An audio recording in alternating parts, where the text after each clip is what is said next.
Chapter 1. Traversing the countryside. On the first day of spring, the grass begins to sprout anew. Though the season has arrived in the northern lands, the air retains a lingering chill. In a tidy farmhouse situated at the eastern edge of Pear Blossom Village, a man is diligently chopping wood. The rhythmic sound of the axe roused Xianyun from her slumber. She tugged at the corner of her quilt, attempting to sit up, only to be met with a sharp pain in her forehead. A gentle touch revealed a bandage, a remnant of the injury sustained when the original owner of this body met her untimely demise by colliding with a wall. Having traversed into this realm a day prior, she has now come to terms with her new reality. Fortunately, the memories of the original owner linger, alleviating much of the confusion. The original owner's name was Xianyun, a girl from the neighboring Apricot Blossom Village, who had been betrothed at the tender age of 15. This engagement, however, was not of her choosing. Poverty plagued her family, and with her grandmother gravely ill and unable to afford medical care, her father reluctantly accepted the generous bride price offered by the Sioux family. As her 16th birthday approached, the impending marriage loomed over her, and on the eve of the ceremony, she met her fate, unwilling to comply with her destiny. Her reluctance to marry was not unfounded. The man she was to wed was Xianyun, a hunter of 19, a rather advanced age for marriage in this era. Xianyun's story was one of sorrow. He lost his parents to an accident at the tender age of 10, leaving him to live with his grandfather while his elder brother became a son-in-law to another family. Thus grandfather, having been conscripted in his youth and forced into service during the northern campaigns, bore the weight of many lives lost, a legacy of violence etched into his very being. His face was marred by a long scar, and his temperament was as stubborn as it was cold. After the triumph of the imperial forces, he returned to the land, yet his family was fraught with discord, prompting him to build his own home and live independently. Following the death of his second son, he raised his grandson alone. However, due to the grandfather's reputation, no one dared to marry their daughters to Xianyun, which led to Xianyun, a girl in dire need of funds for her grandmother's treatment, being hastily betrothed at the age of 18, with marriage finally occurring when she turned 19. It was this very reason that had fueled the original owner's objections. She feared that marrying into such a family would result in mistreatment and abuse, particularly at the hands of both Xianyun and his grandfather. Nonetheless, Xianyun found Xianyun to be a decent man after their wedding. He respected her reluctance, refraining from forcing intimacy, and instead chose to sleep beside her fully clothed, without uttering a word. "Since I am here, I shall make the best of it," Xianyun murmured to herself. Upon her arrival, the original owner's head injury had left her dazed and confused, leading her to be unceremoniously carried onto a cart and brought to her new home.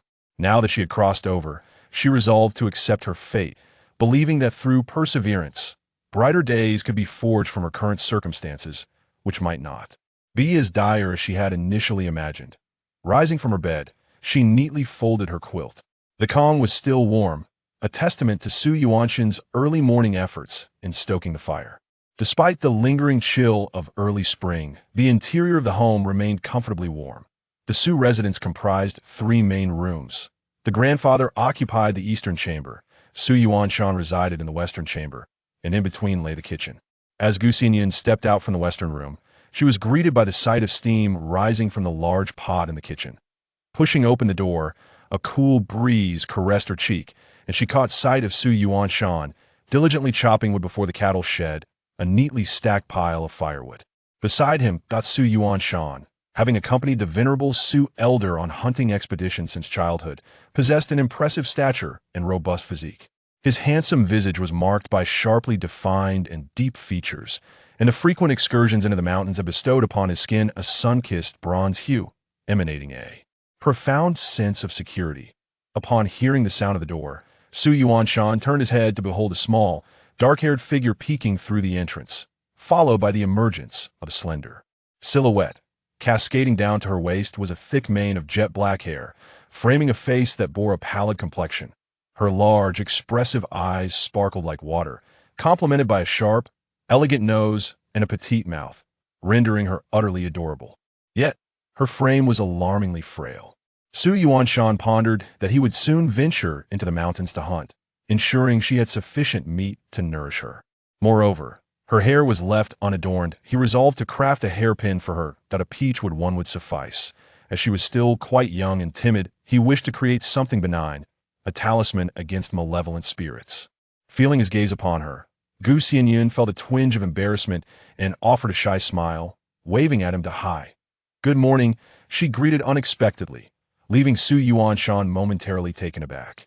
Was this little girl, who had previously expressed reluctance to wed him and seemed to harbor disdain, now exhibiting such boldness? In past festivities, whenever she encountered him and her grandfather, she would often burst into tears. He had refrained from speaking much the day before, yet here she was, seemingly emboldened. As their eyes met, Xianyun's gaze faltered, and he quickly lowered his head to resume chopping wood, though Xianyun noted a hint of fluster in his demeanor. He was, after all, a towering figure who could exhibit shyness. "The meal is on the stove, please help yourself," Xianyun spoke without lifting his gaze. Xianyun, having bumped her head and feeling dazed throughout the night, was indeed hungry. Given that it was just the two of them in the household, time held little significance, and no one would chide them for sleeping in. Agreeing, Xianyun entered the house to freshen up, setting the table before lifting the lid of the pot and gasping at the sight. Within a large bowl of millet porridge sat alongside 2 generous platters of steamed buns, while a pot of braised meat of uncertain origin awaited. She marveled at the abundance of food so early in the morning that as she brought the meal to the table. Noticing Xianyun still lingering outside, she called out, "Brother Yuanshan, it's time to eat." The tender address stirred a flutter of anxiety within him. He feared Xianyun might be intimidated by him, prompting his decision to wait until she finished her meal before partaking himself. Yet, her call compelled him to respond. He set aside his task, washed his hands, retrieved a bowl and chopsticks, and settled beside her on a heated kong. "Where's grandfather?" Xianyun inquired again. Xianyun mustered a gentle smile, striving to appear as amiable as possible. "Grandfather went into the mountains early this morning, let us eat," he replied softly. She nodded in agreement, serving herself a bowl of millet porridge sufficient to satiate her hunger.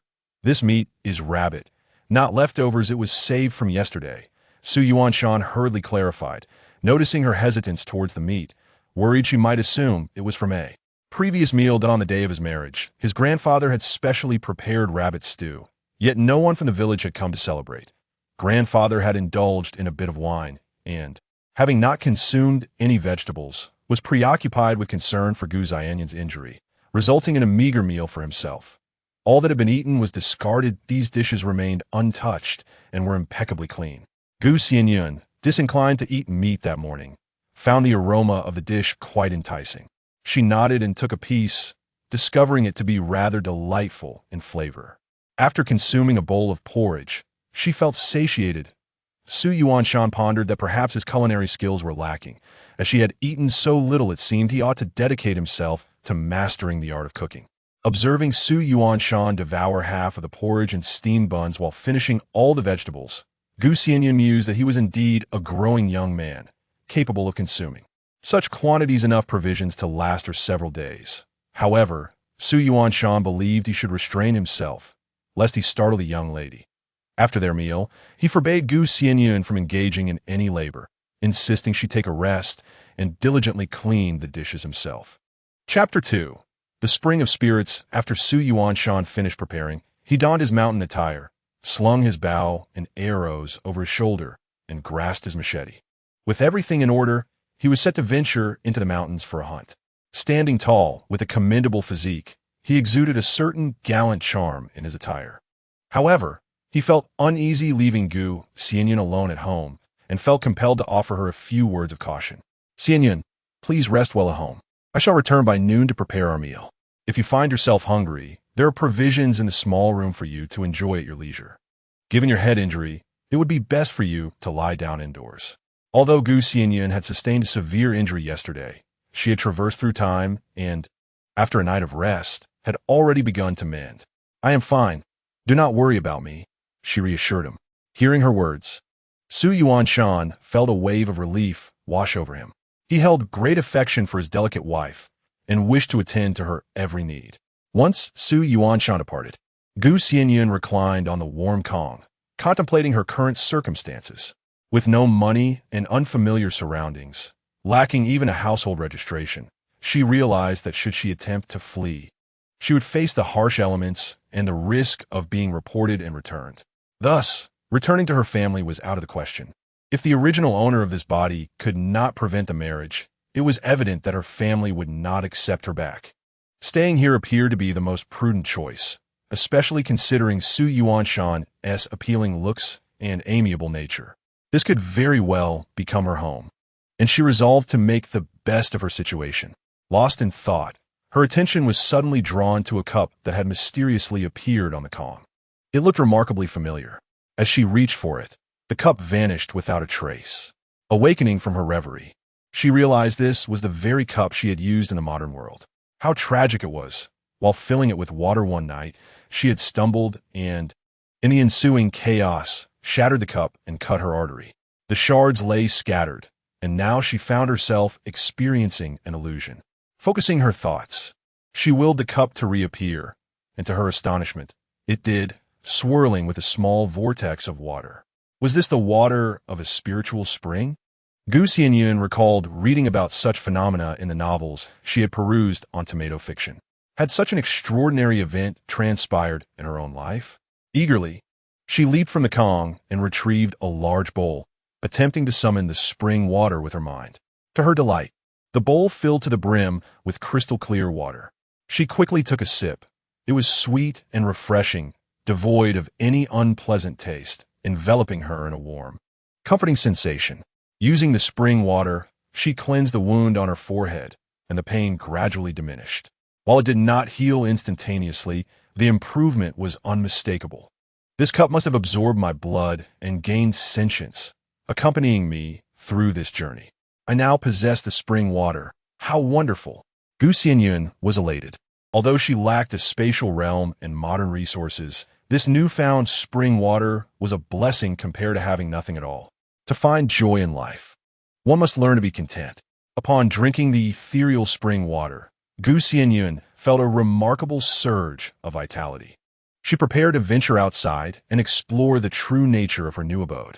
The interior resembled that of an ordinary rural household, with a large Kong adorned with several quilts and mattresses. The earthen floor, though simple, was impeccably clean, and a wooden cabinet stood against the wall, designated for clothing. Upon pushing open the door, she was greeted by a tidy and well-kept courtyard, covering approximately an acre, modest by rural standards, yet far from insignificant. Flanking the courtyard were two side rooms, their walls made of yellow clay and roofs adorned with straw, exuding a quaint rural charm. Beneath the left side room lay a cattle shed, still bearing the remnants of manure, indicating its previous use for livestock, which had since been led away by old Master Su.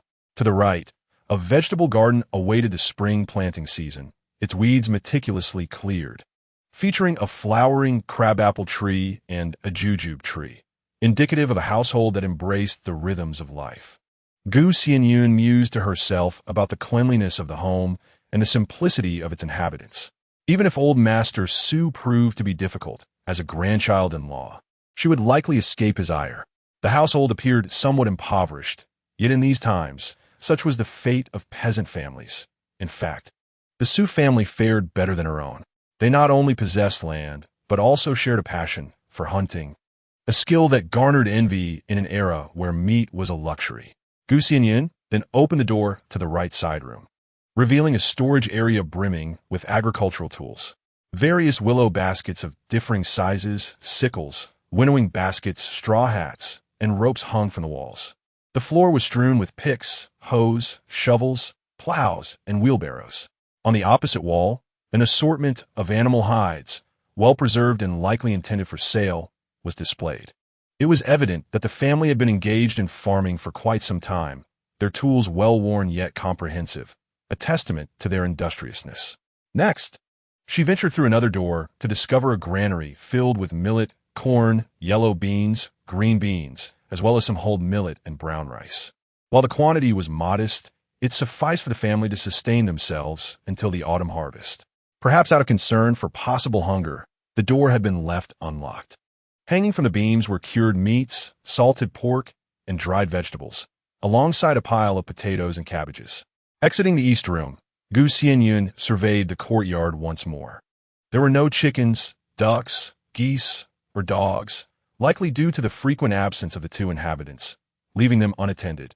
However, she considered the prospect of raising some herself in the future.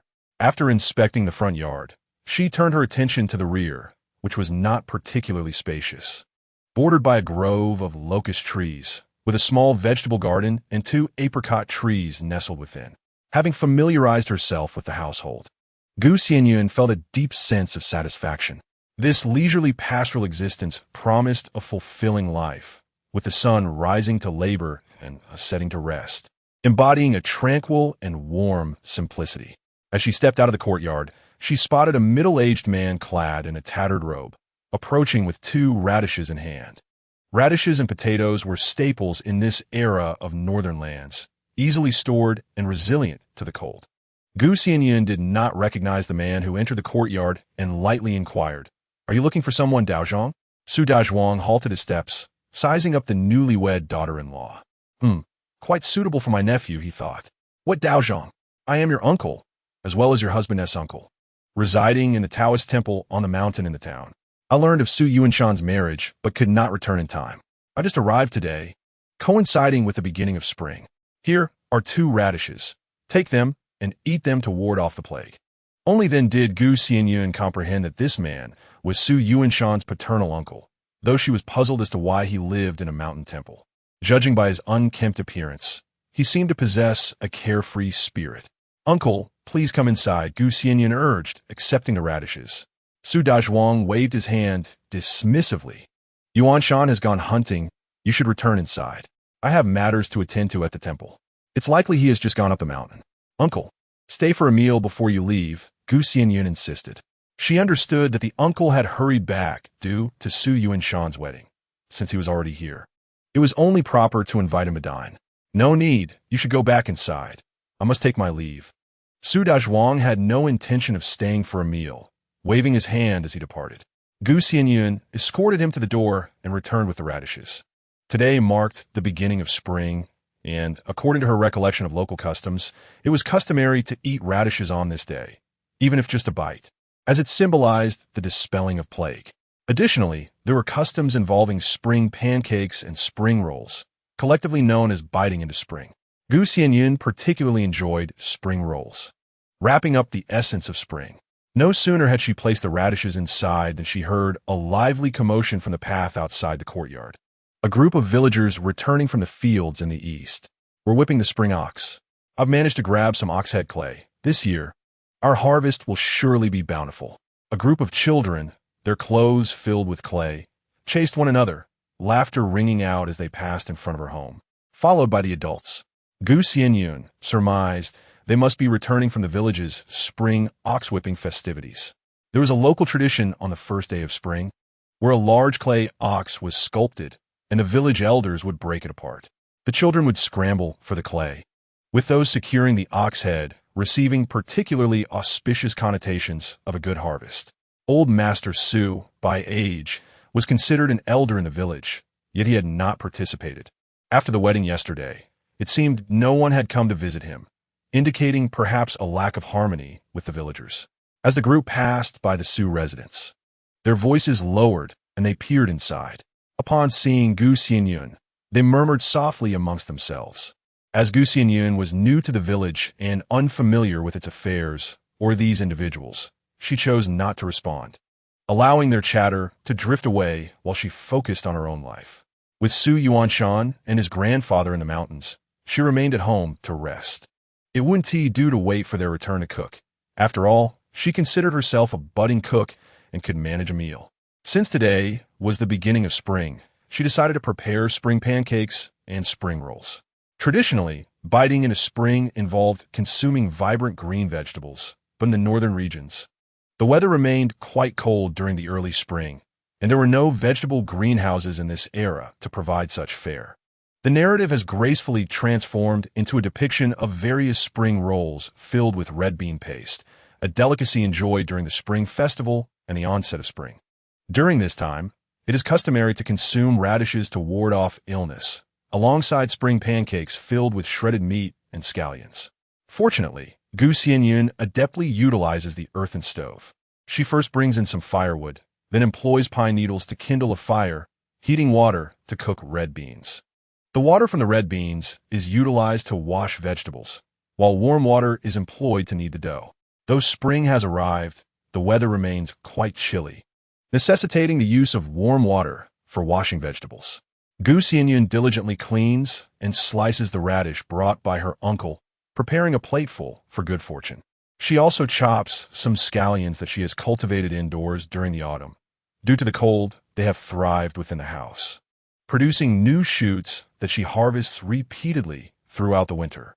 This variety of scallion is remarkably frost-resistant and continues to flourish, unlike other vegetables. With the radish and scallions artfully arranged, Xianyun tends to the boiling red beans for the red bean paste, which require thorough cooking and mashing to achieve their delightful consistency. While the beans simmer, she crafts the spring roll wrappers and steams some spring pancakes, also preparing to stir-fry slices of cured meat. Although the preparations are modest, managing 2 large pots across 2 rooms proves to be quite a task for one person. However, before Xianyun even steps through the door, Xianyun has completed the golden, crispy red bean spring rolls, stir-fried cured meat, and steamed spring pancakes, all elegantly arranged on the table.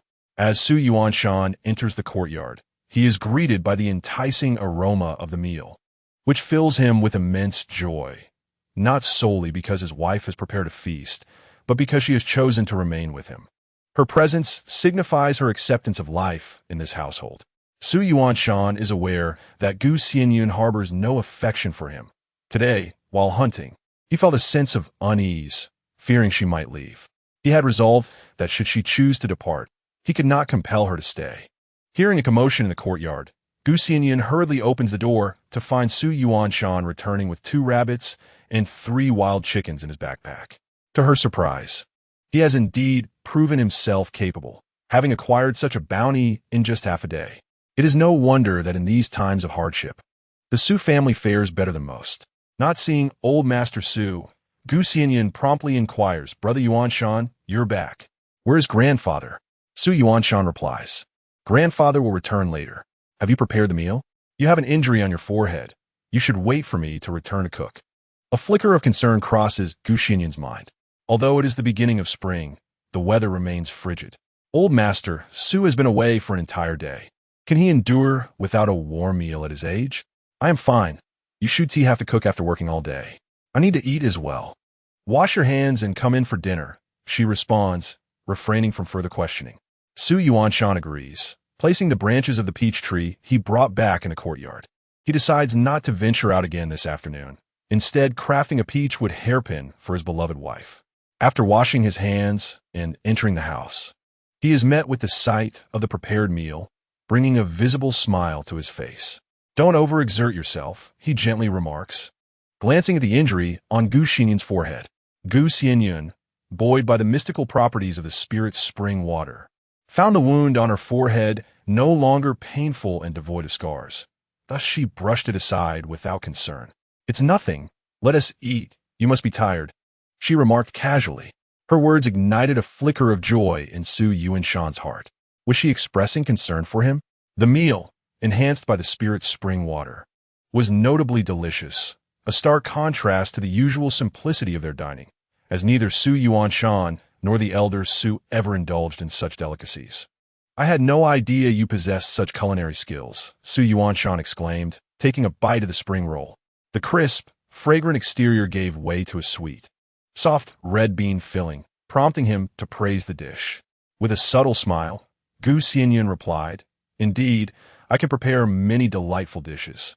"Then I shall be fortunate in the future," Xianyun remarked, immediately feeling a tinge of embarrassment for his words, his cheeks flushing as he lowered his gaze and focused earnestly on his meal.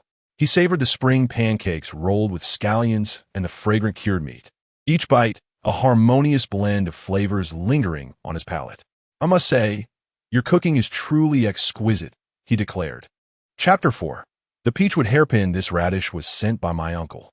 He mentioned he couldn't attend your wedding as he was descending the mountain from the temple and merely dropped it off before departing. With relatives arriving from Xianyun's side, Gu Xianyun felt compelled to inform him. Su Yuanshan expressed surprise at his uncle's return, but nodded in acknowledgement. Having spent many years at the temple, accustomed to simplicity, those 2 radishes represented his uncle's sustenance for the day. Unlike his 3rd and 4th uncles, who fared better, the bedding and garments for their wedding were crafted by them. While Su Yuanshan recounted his uncle's story, he was subtly explaining to Gu Xianyun the circumstances. After all, it seemed somewhat meager for his uncle to bring only 2 radishes for his nephew's wedding. Though he himself did not mind, his uncle's presence alone brought him joy. He feared Gu Xianyun might misinterpret the gesture. Naturally, Gu Xianyun was not one to dwell on such matters. She understood the ascetic life of a Taoist. Yet she found herself puzzled as to why his uncle and the others had not attended the wedding. Although his uncle claimed he could not make it, she suspected that, had he truly wished to be there, he could have. The town was not far, and his uncles lived in the same village, yet did not come either. Gu Xianyun surmised that there must be some irreconcilable conflict between them and the elder Su, for in a time where filial piety was paramount, neglecting such duties would invite lifelong censure. The wedding bedding was immaculate, with fine stitching, and the garments appeared to be crafted from newly woven fabric, suggesting that Su Yuanshan was well taken care of. When my uncle returns, we should invite him for a meal, Gu Xianyun suggested. Her words brought joy to Su Yuanshan's heart. His wife showed no disdain for his impoverished relatives, and he nodded in agreement. I hunted a rabbit today and also caught a wild chicken. What would you like for dinner? You seem rather thin, and I'm unsure of your preferences. Su Yuanshan inquired thoughtfully. He was determined to work diligently in hunting, ensuring that his beloved wife would thrive and flourish. In the late hours of the night, one would typically find it difficult to consume meat. Yet Gu Xianyun, having grown up in a modest household with little access to such indulgences, was not particularly finicky. Anything would suffice. Thus, they decided upon the wild chicken for their meal, as the rabbit meat during this season carried an overwhelmingly earthy flavor.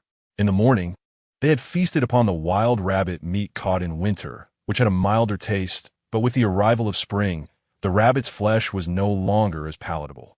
Gu Xianyun, though not well versed in such matters, understood that in this era, spices were scarce and that wild animals typically bore a stronger flavor than domesticated ones.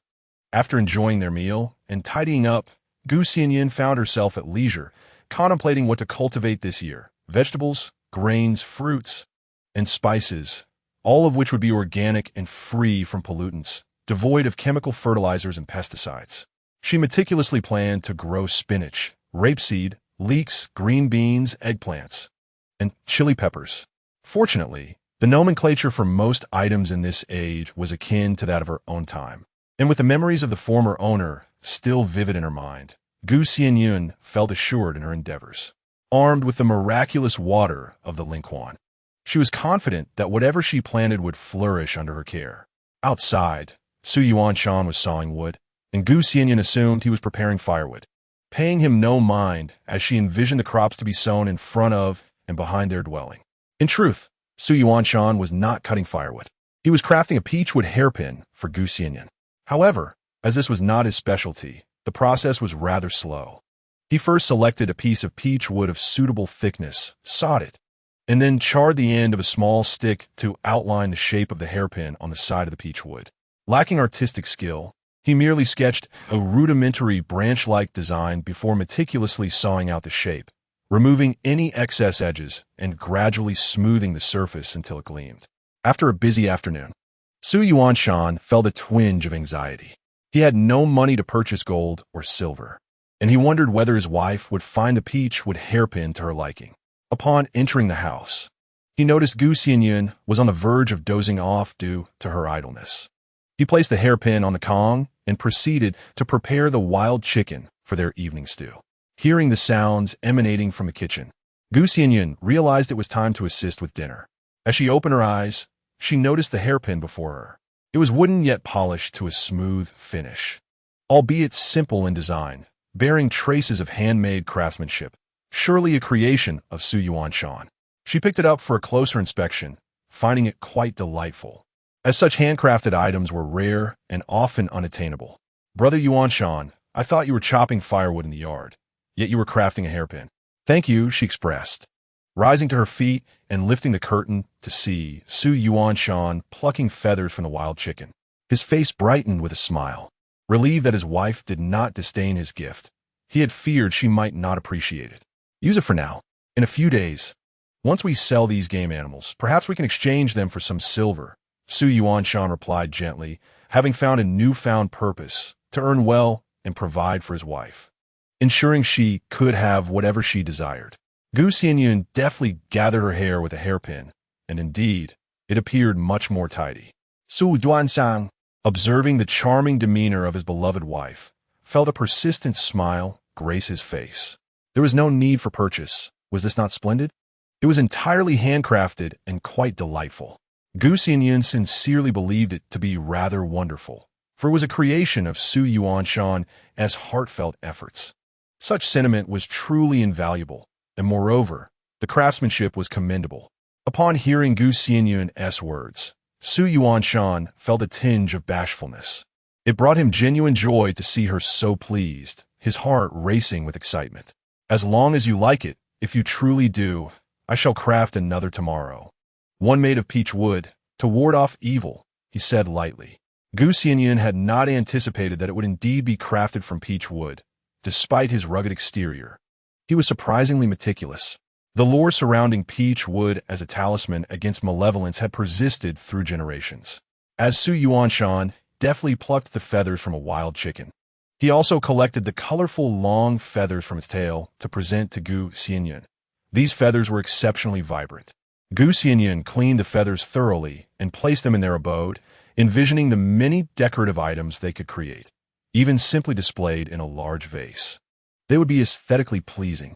Xianyun's technique in processing the wild chicken was adept and swift, and Xianyun busied herself by igniting the stove, boiling water, peeling potatoes, and cutting them into chunks for later use. She first removed the blood foam from the chicken meat, then sauteed in homemade lard over high heat to release its enticing aroma, seasoning it with the available spices, adding salt, and a portion of water infused with spring essence. Once the meat was nearly cooked, she added the potatoes and some dry provisions, planning to whip up an egg soup shortly, thus completing their dinner preparations. However, during this season in the northern lands, vegetables were scarce. They would have to wait a while longer until the wild greens and garden vegetables were ready for harvest. Chapter 5. Early departures and late returns. Once the meal was prepared, Xianyun began to gather the bowls and chopsticks, prompting Xianyun to question. Are we not waiting for Grandpa? She inquired further. Where is he? Xianyun glanced at her and replied gently. Grandpa informed me this morning that he would return late today.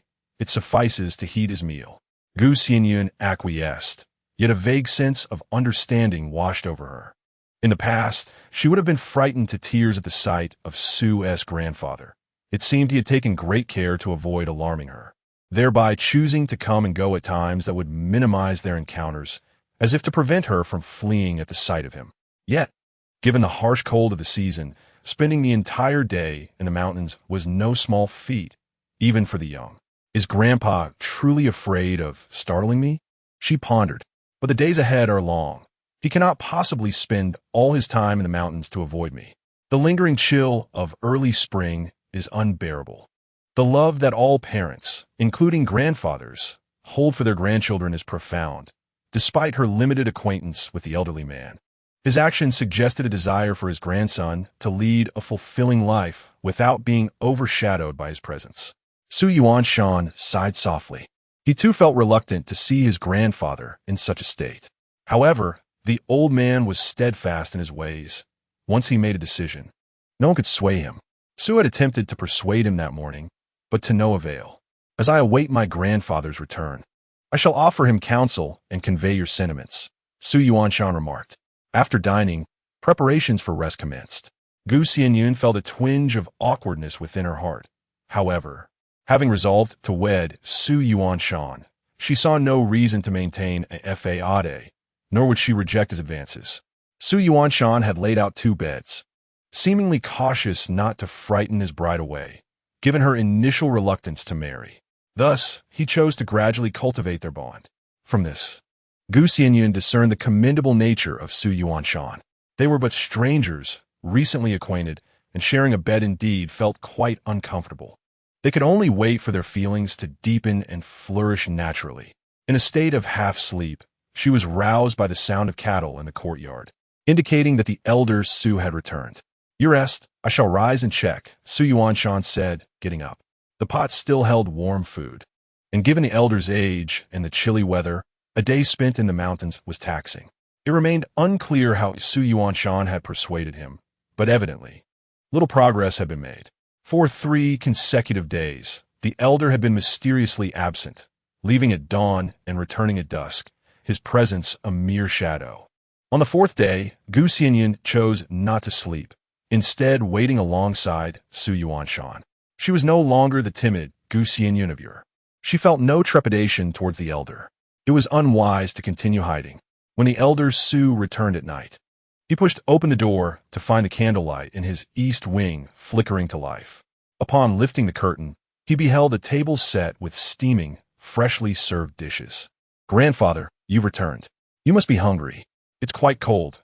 Please eat," Xianyun said without awkwardness or additional commentary, treating the moment as a casual exchange, which served to bridge the gap between them. The elder Su, clearly taken aback by Xianyun's unexpected presence, remembered how in the past she would tremble at the sight of his scarred visage. How curious that her courage had suddenly blossomed. The elder was a lean, tall figure, his stature imposing despite his advanced years. His back remained straight, a testament to his years on the battlefield and his subsequent life in the mountains. His hair and beard were grizzled, yet he bore no signs of frailty. Rather, in the dim light of the candle, his scars appeared even more fearsome, exuding an aura of intimidation. Xianyun began to understand why the villagers isolated him. Many judged solely by appearances, and he certainly seemed difficult to approach, evoking a sense of lethal ferocity at the slightest provocation. However, Xianyun was not one to judge by looks. There were many whose exteriors belied their true nature. The lives taken by the elder were those of adversaries, and if not for their valiant struggles, peace would not grace their present days. "Why are you still awake at such a late hour? Have you not eaten?" the elder inquired, noticing the 3 sets of chopsticks laid out. He had deliberately returned late, concerned that Xianyun might be frightened by his presence. After all, his grandson was already 19 before marrying. The thought of scaring away his bride would weigh heavily upon his heart. With a gentle smile, Xianyun said, "Grandfather, from now on, I shall rise early to prepare breakfast for us to enjoy together. We will also share lunch and dinner. No matter when you return, we will await your arrival." Xianyun refrained from explaining her lack of fear towards elder Su, believing that actions speak louder than words. In truth, the old man need not venture out so early in the morning, nor did he have to return to the mountains in the afternoon. After all, one cannot spend the entire day hunting. This statement was quite clear. If the old man chose to leave early, she would rise even earlier. And should he not return for lunch or dinner, they would simply wait, ensuring he would no longer have to leave at dawn and return at dusk. Xianyun felt a deep sense of gratitude towards Xianyun, realizing that her approach was far more effective than his own counsel. The grandfather would certainly not impose upon them the burdens of rising early and sleeping late, nor would he allow them to go without proper meals. "Indeed, grandfather, I had discussed with Xianyun, and we will await your return for meals every day," Xianyun added. The old man's expression remained inscrutable, yet he nodded in tacit agreement. After finishing their meal, it was already quite late, and they tidied up before resting. Indeed, for 3 consecutive days, elder Su refrained from his early departures and late returns, spending the afternoons at home instead of retreating elsewhere. Through her interactions with Xianyun, Xianyun had grown more comfortable, shedding her previous formality and embodying a familial bond. After a morning meal, elder Su addressed Xianyun, saying, "Yuanshan, it has now been 10 days since your wedding. It is time to visit your family. I have prepared some items for you to take." There was no strict custom dictating a 3-day return visit. Several days were acceptable, though not excessively prolonged. Due to Xianyun's forehead injury, Xianyun had postponed the visit by a few days. Unexpectedly, elder Su demonstrated remarkable thoughtfulness by preparing a return gift, evoking memories from Xianyun's past. Her family had treated her decently in her childhood, given their impoverished circumstances, yet they had never been cruel. However, the extreme poverty had led to her grandmother's severe illness, and her father had been unable to secure loans in time, leading to a tearful arrangement of her betrothal. Many families faced dire straits, resorting to selling their children. They were products of their era, their thoughts shaped by the norms of their time, undoubtedly different from contemporary perspectives. In their view, parental arrangements and matchmaking were not to be resented, and fortune often emerged from misfortune. Chapter 6. The rainy return visit very well, Su Yuanshan replied, having also prepared items for the visit, albeit his youth left him unfamiliar with such customs. He knew to heed the advice of his elders. Gu Xianyun sweetly smiled, saying, "Thank you, grandfather, for taking the trouble to prepare these items." Though they were family, she believed that a touch of sweetness in her words would yield no harm. The normally stern and aloof elder Su, upon hearing her endearing address, revealed a rare smile. Others viewed him with trepidation, akin to encountering a specter. Some expressed disdain for the scars that marred his visage, while others feared the tales of his past. Yet this girl, unafraid, called him grandfather, and this thought brought him considerable joy. "The ox cart is ready, and soon Yuan Shan will drive it," remarked Old Master Su once more. Although the neighboring village is not far, having an ox and cart means they need not walk. The couple agreed, finished their meal, tidied themselves up, and prepared to visit her family. They intentionally chose this rainy day, which marks the second solar term of the 24. In this region, it is customary for a married daughter to return home to visit her parents, bringing meat for her mother. Gu Xianyun glanced into the woven basket, noticing it was filled with an abundance of provisions. There lay a substantial piece of 3-layered pork bound with red string, along with 2 plucked rabbits, 2 wild chickens, 2 bags of coarse cake, and 2 packages of white flour wrapped in oil paper. So much? Gu Xianyun looked up at Su Yuanshan, reflecting on the modest means of farming families. In some households, where in-laws are particularly frugal, daughters might return empty-handed. The Su family had no in-laws. Yet her grandfather had prepared everything meticulously, ensuring plenty of meat, flour, and snacks. This was to grant Gu Xianyun dignity upon her return, allowing her to be esteemed by her family. Upon hearing Gu Xianyun's thoughts, Su Yuanshan chuckled heartily and said, "These wild rabbits and chickens were hunted by me in the mountains. If your parents enjoy them, I shall bring more in the future." Gu Xianyun smiled, appreciating his affectionate reference to her parents. This indicated that her in-laws valued her, as did her husband, for otherwise he would not have brought back such a bounty. She felt she could not disregard the goodwill of her family, silently resolving to repay the kindness shown by the grandfather and grandson.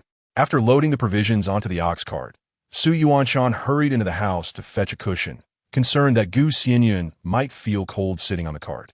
He also brought a scarf, fearing the afternoon chill on their return.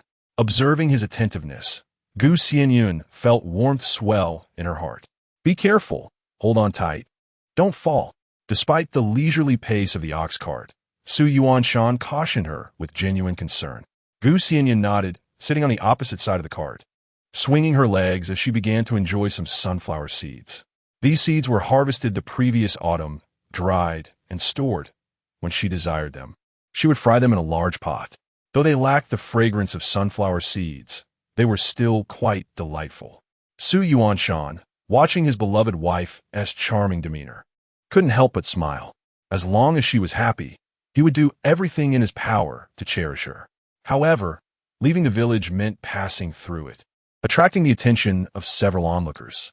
Su Yuanshan's smile faded, and he cautiously glanced at Gu Xianyun. Raised by his grandfather, he was indifferent to the villagers' disregard for them, but he worried about Gu Xianyun's perception of him. He had grown accustomed to the roughness of life and was unperturbed by others' opinions. Yet, he now feared what his wife might think. Seeing Su Yuanshan's awkward demeanor, Gu Xianyun chuckled. How could she let the opinions of outsiders affect her view of her family? Not only would she not behave in such a manner, but she would also demonstrate to everyone that her husband's wife was not the rumored figure who would remain unmarried until death. Instead, she treated him with great kindness. As she shelled the sunflower seeds in her hand, Gu Xianyun did not eat them, but instead gathered a small handful and joyfully offered them to Su Yuanshan. Turning to gaze into the autumn water-like eyes of his wife, filled with a sweet smile, he felt a sudden pang in his heart. He had a family now, a family that cared for him, did he not? Yes, he was certain. Xianyun, without hesitation, accepted the seeds and tossed them into his mouth. The two exchanged smiles as they departed the village amidst the whispers and stares of others. As the east wind began to thaw, the chill of winter dissipated following the arrival of spring. The weather today was particularly splendid, the sun radiating warmth, and a gentle breeze brought a most pleasant sensation. Although they were traversing the rural paths, many were returning to their hometown today, making the journey lively. Xianyun calculated that it would take them no longer than half an hour to reach home. The Gu family residence, much like the Su families, was a quintessential model of its time, facing south with 3 main rooms and 2 earthen side rooms. However, the Gu family's courtyard was not as spacious as the Su family's. It was well kept, with chickens, ducks, geese, and dogs, and the small vegetable garden was tidy, ready for planting in a few days. Barking excitedly, the rural dog, Xianyun, spotted the ox cart as it came to a halt at the doorway. As Xianyun descended from the cart, Xianyun ceased barking and instead wagged his tail, whimpering joyfully.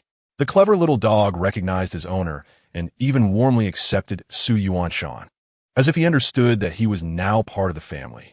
The creaky wooden door opened, revealing a gaunt, sallow-faced, middle-aged woman who stepped out and smiled upon seeing Xianyun. Yuanshan, Xianyun, you have come. Just a moment ago, your father was saying that you would surely return today. Unable to wait, he went to the village entrance to greet you. Did you miss him? This warm welcome came from Xianyun's mother, Wang, who had anticipated her daughter's return and had donned her clean, albeit worn, clothes for the occasion. She felt a sense of guilt towards her daughter. Mother, Xianyun called out without hesitation, and Wang responded with an even brighter smile. Xianyun echoed the call, while Xianyun busied himself unloading their belongings into the house. Wang, gazing at the considerable amount of items, was clearly surprised by her son-in-law's generosity. Why must you bring so much when you come home? In the future, do not bring so many things, she chided lightly. These are prepared by her grandfather in Yuanshan, Xianyun replied. Observing the bounty, Wang felt her worries ease. She had been anxious that her daughter might not fare well, but upon seeing this, it seemed they were doing rather well. A sudden fit of coughing echoed from the east room. It was Xianyun's grandmother, Old Lady Ho, who had been gravely ill for several years but was now recovering, though still unable to rise from bed. Xianyun lifted the curtain and called out, "Grandmother." The elderly lady, in her 70s, with wispy white hair and a frail frame, had eyes that were somewhat clouded. Upon seeing Xianyun, she wept, lamenting that if not for her illness, she would not have pushed her granddaughter to the brink of despair. Chapter 7. Family Guilt. As Xianyun entered the room, he greeted his grandmother, aware that the women had matters to discuss and it would be inappropriate for him to linger. Thus, he suggested he step outside to welcome his father. Upon his departure, Old Lady Ho took Xianyun's hand, her tears flowing uncontrollably. "It's all my fault. This old wretch. Had it not been for my need for medication, your father would not have had the heart to marry you off to a family so poorly regarded. My heart aches." As she spoke, her sobs intensified. Xianyun recognized that her sorrow was genuine. She remembered how kind her grandmother had been to her. Despite the presence of her younger brother, she had never treated her harshly. During her grave illness, the family had withheld the news of Xianyun's marriage to spare her anxiety, and it was only after she recovered that she learned of the situation, which left her feeling guilty. Old Lady Ho's tears prompted Wang, sure to weep as well. How could one not feel pain for the flesh that had come from their own body? Yet poverty rendered them powerless. Xianyun's heart was heavy, caught within a society that revered filial piety above all else. Memories of her childhood flooded back. Her grandmother, fanning herself, would tell her stories. And gazing at her now gray-haired matriarch, a bittersweet pang swelled within her. "Grandmother, mother, please do not cry. Look at me. I'm doing quite well, aren't I? Even if I marry someone else, it may not be better than my current situation." This was a candid truth from Xianyun. To speak of Xianyun's genuine care for her was to acknowledge that not everyone would hold such regard. Wang sure nodded in agreement, saying, "Indeed. Seeing that our son-in-law values you brings us great comfort. Mother, please do not weep. Look at how well Xianyun is faring. Old Lady Ho wiped her tears and nodded.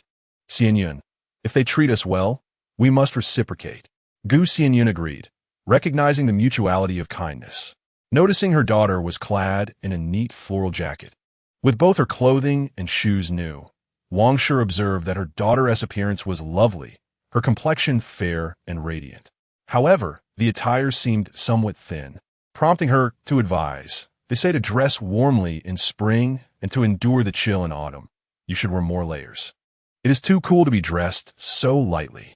Gu Xianyun glanced down at her attire, realizing it did appear scant, although it was not the heavy winter coat. Merely a light cotton garment. It's not cold. This is cotton, she explained. The aunt of Su Yuanshan made this for me. It fits perfectly and is quite thoughtfully designed. Wang Shi finally felt reassured. The Su family genuinely valued her daughter, and as a mother, how could she not feel joy? Suddenly, from outside, a small boy's voice called out, "Second sister," and with a patter of footsteps, Gu Xianyun's younger brother, Gu Xianfeng, rushed into the room. The Gu family had 3 children. The eldest, Gu Xianlu, was already married, the second was Gu Xianyun, and the youngest was Gu Xianfeng. Their father, Gu Montong, lacking education, held no great expectations for his children, wishing only for them to lead a life of leisure, which aptly reflected the family name. The villagers, unversed in the intricacies of language, engaged daily with the wonders of nature. The clouds, moon, winds, frost, rain, and dew have become their namesakes, thus inspiring the names of the siblings. Gu Xianfeng dashed into the house, halting to assess Gu Xianyun. His second sister appeared much fairer than before. It showed no signs of weight loss, indicating a life well lived. "Second sister, I have missed you," he exclaimed. At the tender age of 10, with their parents occupied with work, it was his elder and second sisters who nurtured him, forging an inseparable bond. This charming little brother, a true little gentleman, prompted Gu Xianyun to affectionately ruffle his hair, saying, "Second sister knows you missed me. That is why I have returned." "Indeed, I just told brother-in-law that I will visit you often from now on," Gu Xianfeng replied. The Gu family harbored feelings of guilt towards Gu Xianyun. The children often overheard the adults' conversations, and they believed they ought to treat her with greater kindness. As soon as he finished speaking, Gu Montong and Su Yuanshan entered. Lifting the curtain, Su Yuanshan also affectionately patted Gu Xianfeng's little head.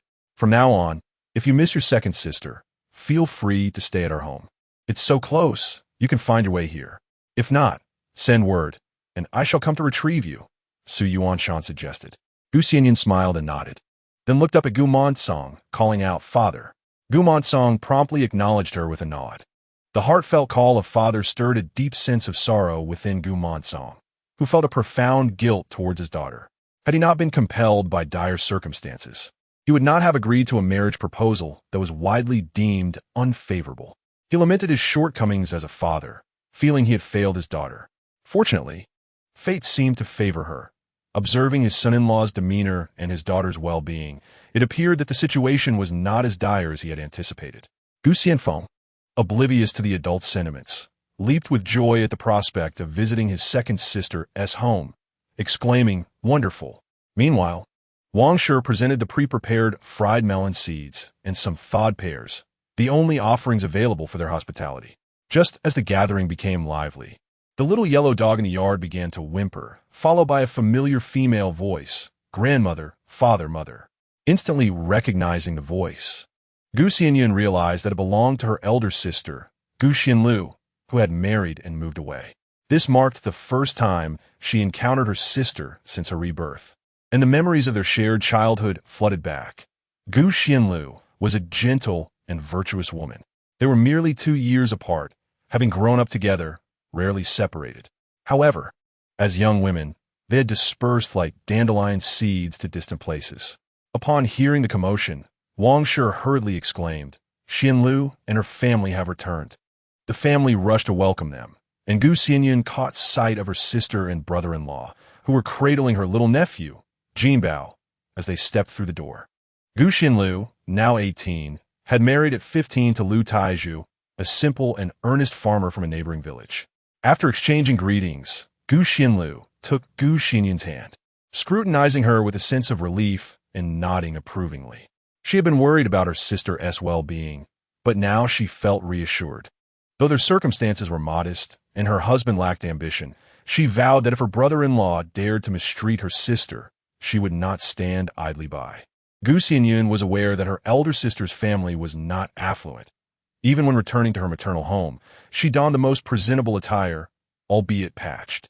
Nevertheless, her expression radiated contentment, and she appeared clean and well-kept, suggesting a life of happiness. In Gu Xianyun's memories, her sister's household was indeed modest. Yet her mother-in-law and sisters-in-law maintained harmonious relations. Each time she visited her maternal home, her sister would express that life was quite comfortable. When their grandmother fell gravely ill, her sister had contributed financially to the family, reportedly borrowing from their village. But fortunately, through their diligence, they managed to repay the debt. Sister, I knew you would surely return today. It was customary for sisters to return to their maternal home during the rainy season, and the two siblings deliberately awaited this day to reunite. Chapter 8. Family Reunion. As the family entered the house, laughter and chatter filled the air. The parents of the Gu family beamed with joy at the sight of their daughters faring well. Xianlu, Xianyun, come and assist me. We shall make dumplings to eat, called Wang, lifting the curtain to beckon her daughters. In this barren mountain village, dumplings were considered a delicacy. The sisters readily agreed, having often helped with cooking at home. And as they emerged, the house fell into a tranquil hush. Gu Song and the two sons-in-law were not particularly loquacious, but thankfully, Old Lady Ho, Gu Xianfeng, and little Jinbao were present to keep the atmosphere lively. Mother, what filling shall we use? Inquired Gu Xianlu.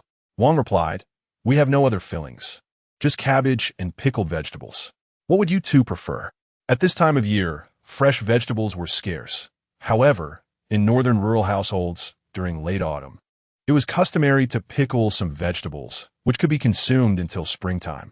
Then let us go with pickled vegetables, suggested Gu Xianlu. The family relished pickled dishes, particularly pickled vegetables with pork scraps. Knowing his daughters were returning, Gu Song had purchased meat the day before. All right, you and Xianyun can make the dumplings while I prepare the dishes, Wang added, with 2 large pots, one for cooking the pork scraps and the other for boiling the dumplings. The two sons-in-law busied themselves with the fire. However, kindling the fire required splitting wood, and since Gu Song was older, the sons-in-law assisted with the task. Wang observed her sons-in-law diligently working and felt a swell of happiness. It was rare for men to tend to the fire, yet both were laboring, indicating their affection for her daughters, which brought her great joy. The sisters divided their tasks. One chopped the filling while the other kneaded the dough. Wang washed and diced the meat, preparing the pork scraps. The trio worked swiftly, and soon, dumplings were being assembled while Wang began to stir-fry the vegetables.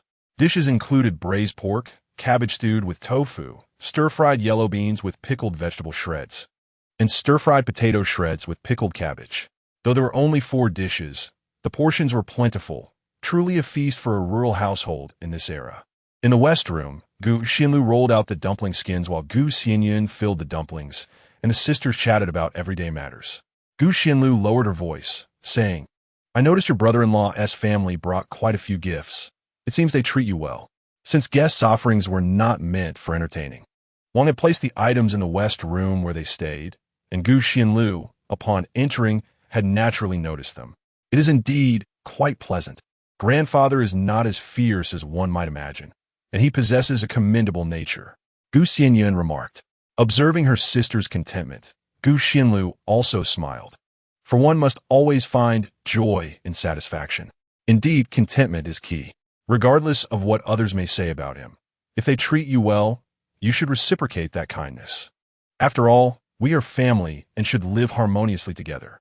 Gu Xianlu has been married for several years and has maintained a cordial relationship with her family, naturally encouraging her sister to nurture her life with her husband. Despite the negative opinions surrounding the Su family, they seem rather amiable in this light. Gu Xianyun nodded in agreement. Yes, sister, I understand. Your brother-in-law is a good man, though he lacks ambition and comes from humble means, when we visited. We didn't bring much for our parents, just a few eggs. However, as a family, they wouldn't be displeased. Gu Xianlu observed her brother-in-law's contributions, feeling slightly awkward about their own modest offerings. Yet, she reassured herself, knowing that their parents would not judge her based on gifts. Everything they brought was sourced from the mountains, reflecting their skill in craftsmanship. The tasks of constructing a stove, repairing the courtyard wall, and building a kong were all undertaken by her brother-in-law. Even if they brought nothing at all, it would not matter. Gu Xianyun quickly interjected, explaining that Su Yuanshan and Lu Taizhu each possess unique skills, thereby offering different forms of assistance. Gu Xianlu nodded in understanding and remarked, as farmers, "It is exceedingly difficult for us to earn silver. Fortunately, my brother-in-law has expertise. Take your time. I will look into potential profitable ventures later." Gu Xianyun responded with a smile. She genuinely harbored such intentions, wishing to lead a prosperous life, which necessitates earning more. Gu Xianlu, however, perceived her sister's words as jest, believing that making money was not a concern for women. Their role was merely to manage the household. "You've grown quite ambitious," Gu Xianlu laughed heartily, responding. Gu Xianyun recognized her sister's skepticism. In this era, such aspirations were rare for women. Yet she was not confined by the norms of her time. She possessed both the vision and confidence to succeed. The two sisters worked swiftly, and before long, they had wrapped 2 trays of dumplings, while the water in the large pot was already boiling. Once the dumplings were cooked, Wang Shi placed a piece of every dish and a dumpling into a small bowl set before their household deity as an offering. This was a customary practice among farmers, a way to beseech safety and prosperity for their home. Gu Xianyun refrained from lecturing about the so-called science behind it. For her mother, if it was deemed effective, it simply was. Her little uncle, Gu Xianfeng, was playfully entertaining the little Jinbao, who, despite his unclear speech, eagerly reached out with both small hands towards the table laden with food. "Come here, Annie will hold you," Gu Xianyun said, extending her arms, but little Jinbao, oblivious, was entirely focused on the feast before him, eliciting laughter from everyone. Old Lady Ho chuckled as well, feeding little Jinbao a piece of tofu while saying, "Look at this clever child. Yuan Shan, Xianyun, you two should hurry and have one of your own to keep little Jinbao company." This remark prompted more laughter, and even Su Yuanshan scratched his head and smiled, causing Gu Xianyun's cheeks to flush crimson. The gathering was crowded, making it difficult to find space at the table.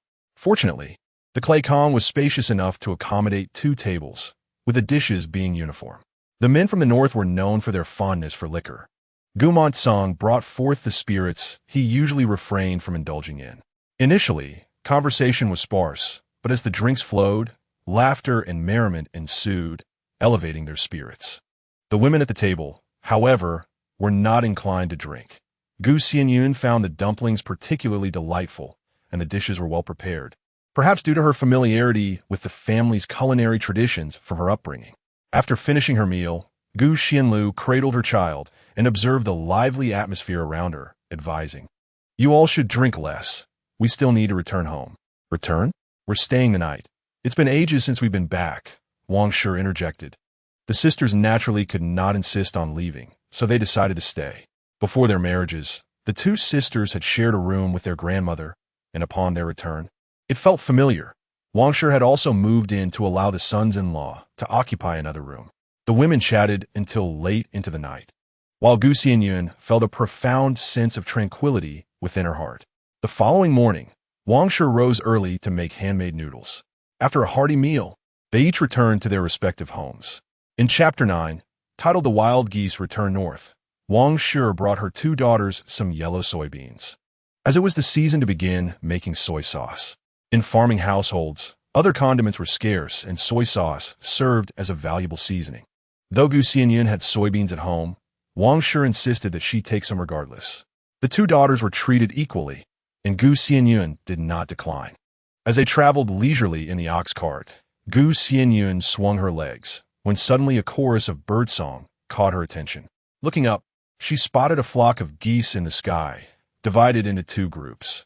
One comprised mostly adult geese, while the other consisted of younger ones, shifting formations from a V shape to a straight line.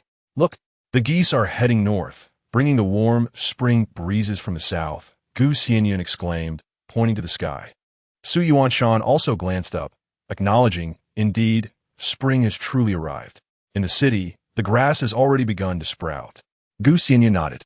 Pear Blossom Village was indeed further north and a bit chillier, so the grass had yet to emerge.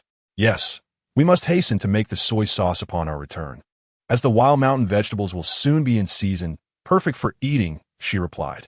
Gu Xianyun had a fondness for these wild greens, relishing their freshness, dandelion greens, shepherd's purse, and others, each possessing their unique flavors.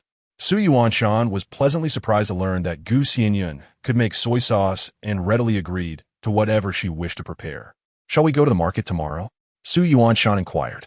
In the surrounding villages, on market days, everyone would flock to Huaxi Town to trade goods, creating a vibrant scene. The marketplace in Huaxi Town resembled a small city, bustling with both common folk and dignitaries, with numerous shops lining the streets, ensuring a lively atmosphere even when it was not market day. However, the rural families often frequent the market on market days, as the bustling atmosphere is enriched by the presence of numerous vendors, making it a lively experience where one can procure desired goods. Gu Xianyun, during her visits to her maternal home, delighted in attending the market at Huaxi Town, cherishing her childhood memories of indulging in delectable treats, even a humble bowl of wontons, which were a rare and delightful delicacy. Indeed, let us go, for the season for sowing melons and beans approaches, and I shall procure some seeds, Gu Xianyun remarked cheerfully. The family garden is quite expansive, necessitating the planting of a variety of vegetables and fruits. Su Yuanshan responded affirmatively, adding that it would be an opportune moment to handle the furs at home as well. While furs are primarily utilized in the winter, they are predominantly sought after by affluent families who have exclusive access to them. Hunters, lacking connections, are compelled to sell to ordinary folk, resulting in naturally lower prices. Consequently, such items can only be marketed in spring, akin to out-of-season products, and thus are even cheaper. Although furs can be sold in winter, the impoverished rural families have little market for them. Very well, Su Yuanshan replied, his mind contemplating what to procure for his beloved wife. Upon their return home, they found the elderly Su in the courtyard sorting through the furs, likely preparing for the market the following day. You're back. Upon hearing the sound of the ox cart, the elder rose to greet them. Gu Xianyun responded cheerfully as she disembarked, while Su Yuanshan unloaded the beans. These are the yellow soybeans my mother sent. She mentioned it's time to make the soybean paste, he informed the elder. Indeed, it is time, the elder concurred, though he was not skilled in its preparation.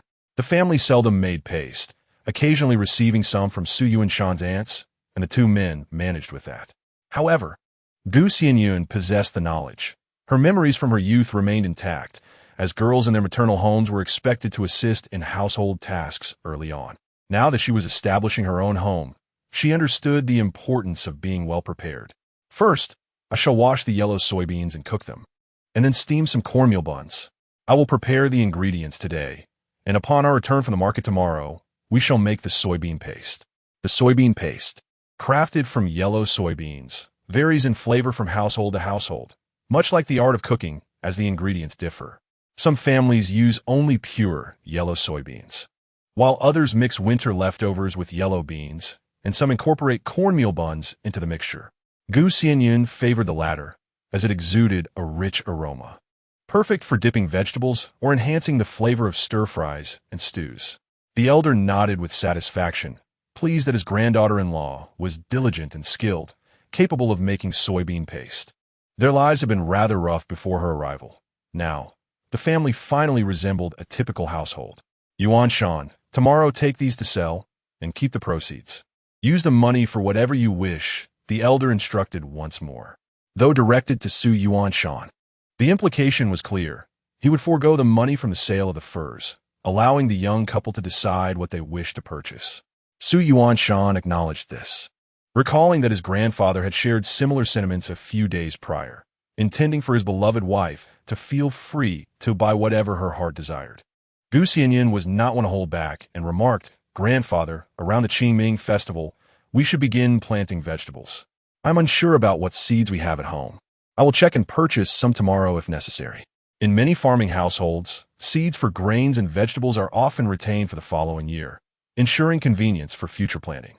However, some seedlings must be directly purchased, as there are skilled cultivators in this era who specialize in raising seedlings, allowing one to acquire superior seeds for better yield, and facilitating easier management. Seeds that are saved year after year in farming families gradually lose their vitality, resulting in diminished crop quality. Furthermore, with the busy spring season, there is little time for meticulous care, such as watering and fertilizing. Thus, purchasing seedlings becomes a practical choice. Generally, vegetables like eggplants and chili peppers are procured from vendors who traverse the streets selling them, while beans and cucumbers require seeds to plant. Old Master Su nodded in agreement. I will retrieve what I have from the house. It should not be much. The grandfather and grandson planned to cultivate the staples they frequently consumed. Aside from hunting, Old Master Su was also a beekeeper. When the mountain flowers bloomed, the duo would venture into the hills, sometimes not returning for extended periods, leaving their vegetable garden somewhat neglected. Nevertheless, they still had some common vegetables. Old Master Su entered the house and took out a small cloth pouch, patched and sewn, specifically for storing seeds. Upon inspection, they found beans, cucumbers, and some radish seeds, while chives could be found growing along the back wall of the courtyard. As he poured out the seeds, Old Master Su explained, chives differ from other vegetables. Their roots do not freeze in winter. With the arrival of spring, they regenerate on their own, negating the need for replanting. Moreover, their propagation ability is remarkable. Each year, they expand their roots, and after several years, a small patch of chives can transform into a vast expanse. Chapter 10. Seeds of Fruits and Vegetables. Xianyun examined the spilled seeds. Although there were not many varieties, it was clear that both he and his grandfather had a fondness for beans, given the diverse types available: oil beans, green beans, cowpeas, peas, and lentils, as well as cucumbers and radishes. Grandfather, shall I look for some additional seeds tomorrow? We lack scallions, cilantro, and cabbage, among others, Xianyun suggested. Sure, you may purchase whatever you wish, Old Master Su replied with a smile. To outsiders, he may appear cold and eccentric, but in Xianyun's presence, he was a warm and amiable elder. Unlike other households where the head of the family dictates every decision, Old Master Su did not impose such restrictions. In a few days, I will dig up some potatoes to plant, Su Yuanshan added. This process of digging potatoes does not involve harvesting them from the ground. Rather, it entails removing the rotten parts and cutting the potatoes into smaller pieces, mixing them with a bit of wood ash, and directly planting them in the soil. All right, Old Master Su agreed as he continued to work with the animal hides. Su Yuanshan busied himself with the fur, while Xianyun, unable to engage in such tasks, retreated indoors to wash and soak the yellow beans. As evening approached, she planned to steam some dumplings and cook them in the pot. Before long, it would be time for lunch, and the grandfather and grandson were both occupied. Naturally, Xianyun was responsible for preparing the meal, coinciding with the occasion of Long Taitu, the second day of the second lunar month. According to legend, on this day, the hibernating dragon awakens from its slumber, roused by the spring thunder, heralding the arrival of rain. Customs surrounding this day vary across regions. In Pear Blossom Village, it is customary for children to have their heads shaved, and the culinary delights include dumplings, rice, noodles, dragon ears, dragon eggs, and dragon whiskers, among others. In her parental home, the couple had already enjoyed dumplings. But since Old Master Su had not tasted them, it was fitting to make some now. Xianyun opened the wooden door and called out, Grandfather, Brother Yuanshan. Today is the 2nd of February. Let's have dumplings for lunch. The two men readily agreed, as they seldom made dumplings, but both had a fondness for them. The available meat consisted of wild rabbit and wild chicken. While rabbit meat could not be fashioned into dumplings like pork with cabbage or sauerkraut, chicken could certainly be used. Thus, they decided to prepare dumplings filled with chicken and cabbage. Xianyun meticulously washed and chopped the cabbage, while thawing the previously processed chicken, deboning it, and mixing it with the dough for the filling. She intended to make the dumplings herself, but before she could finish, Su Yuanshan entered the room, carrying firewood. After washing his hands, he assisted Xianyun in rolling out the dumpling wrappers. I can manage on my own. You should help grandfather with the animal hides. Gu Xianyun suggested. Su Yuanshan chuckled and replied, I'm nearly done. If you do it all by yourself, when will it ever be finished? Gu Xianyun recognized that this was also old Master Su's intention. While she feared exhausting herself, making a few dumplings was hardly taxing. Furthermore, sharing the workload felt quite pleasant. After all, isn't that the essence of family life? In an era that favored sons over daughters, both old Master Su and Su Yuanshan exhibited progressive thinking, believing that cooking and household chores need not fall solely on women. Having lived together without any female presence for an extended period, they came to see these responsibilities as shared family duties. Both members of the couple were efficient. Su Yuanshan swiftly rolled out the dough, saving some for later, before moving on to wash the pot and boil water. By the time the water was ready, Gu Xianyun had finished making the dumplings. In an ordinary farming household, dumplings typically sufficed as the sole dish. However, since it was the 2nd of February, a day not quite a festival but still deemed auspicious, preparations for a vegetable dish were in order. This was a simple task, peeling potatoes and slicing them into thin strands, then stir-frying them in a large pot with a tangy and spicy flavor that was both refreshing and appetizing. The dried chili peppers, harvested and stored from the previous year, added a vibrant red hue that whetted the appetite. The oil used was lard, and as the vegetables hit the hot pan, a delightful aroma filled the air. Once old Master Su had completed his tasks and washed his hands, he entered the house. Although he usually refrained from drinking, he felt festive today and brought out some wine. The spicy sour potato shreds were ready, as were the dumplings filled with chicken and cabbage, their enticing colors of red and yellow glistening with oil, filling the room with a fragrant allure as the steaming dumplings were served on the table. The old gentleman expressed a desire for another drink, saying, Wait until tomorrow's gathering. I shall procure some wine for you. Su Juan-san Juke. His words flowing more freely than before, no longer laden with caution. He recognized that his wife genuinely wished to share her life with him, filling him with a profound sense of contentment and joy. Su Leoi also smiled and remarked, It has been quite some time since I savored dumplings. You too should indulge as well. This wine is quite mild. Gu Xianyun responded, Grandfather, whenever you wish to enjoy dumplings, simply let me know, and I shall prepare them for you. Very well, Su Leoi replied, though his heart was a tumult of emotions. After all these years, he had never contemplated the possibility of living a life akin to that of a normal family, free from the disdain of his granddaughter-in-law, due to his past. In his delight, Su Leoi not only poured himself a drink, but also insisted that Su Yuanshan and Gu Xianyun each partake in a few cups. Though Gu Xianyun did not typically consume strong liquor, the wine of this era, a type of yellow wine, was crafted from pure grains without any additives or modern techniques. Its taste was far less abrasive than that of white spirits, and it boasted beneficial effects for the stomach and spleen, aiding in blood circulation. During the lingering chill of early spring, a sip of it was quite refreshing. Gu Xianyun observed the pale yellow liquid in her cup, its rich aroma and sweet, mellow flavor indicative of the advanced winemaking techniques of this time.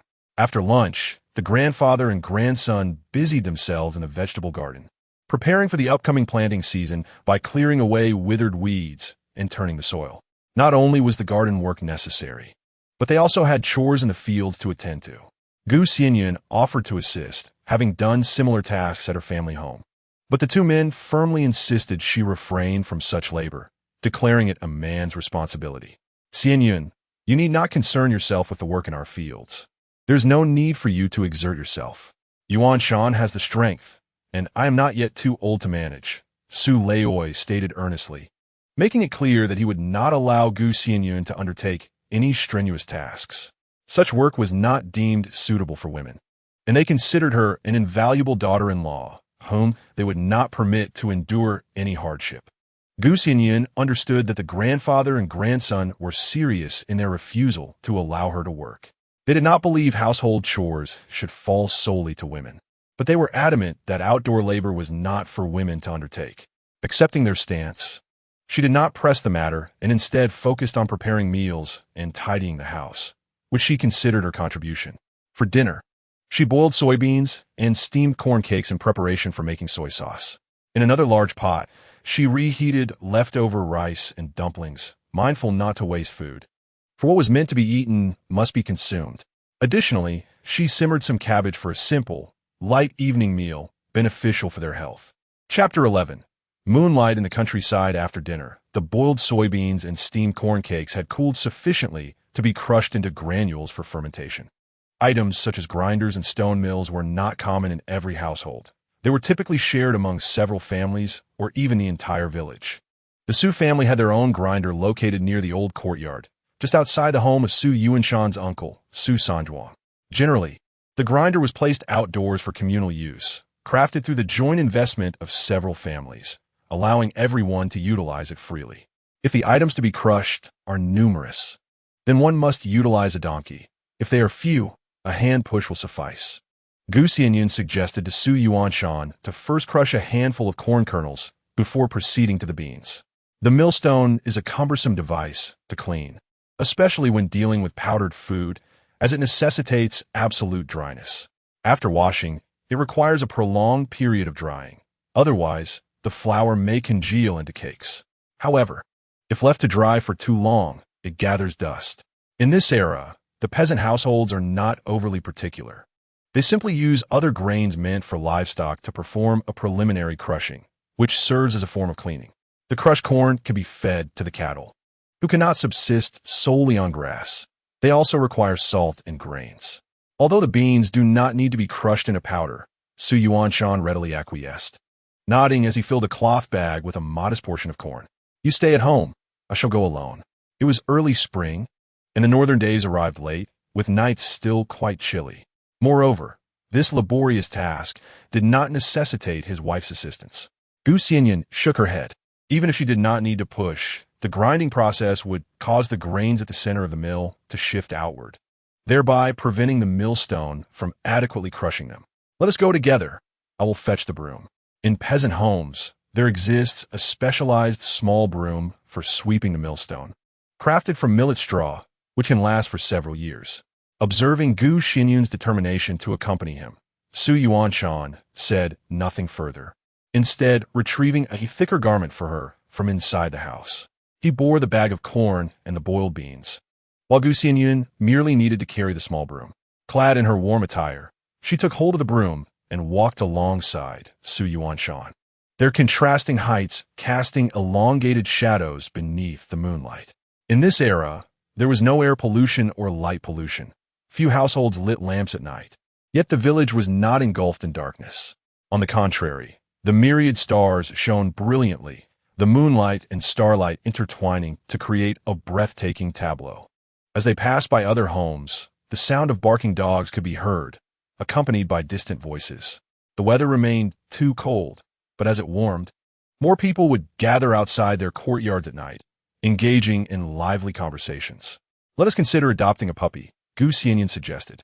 Previously, it had only been the grandfather and grandson at home, often away, fearing no one would feed a dog.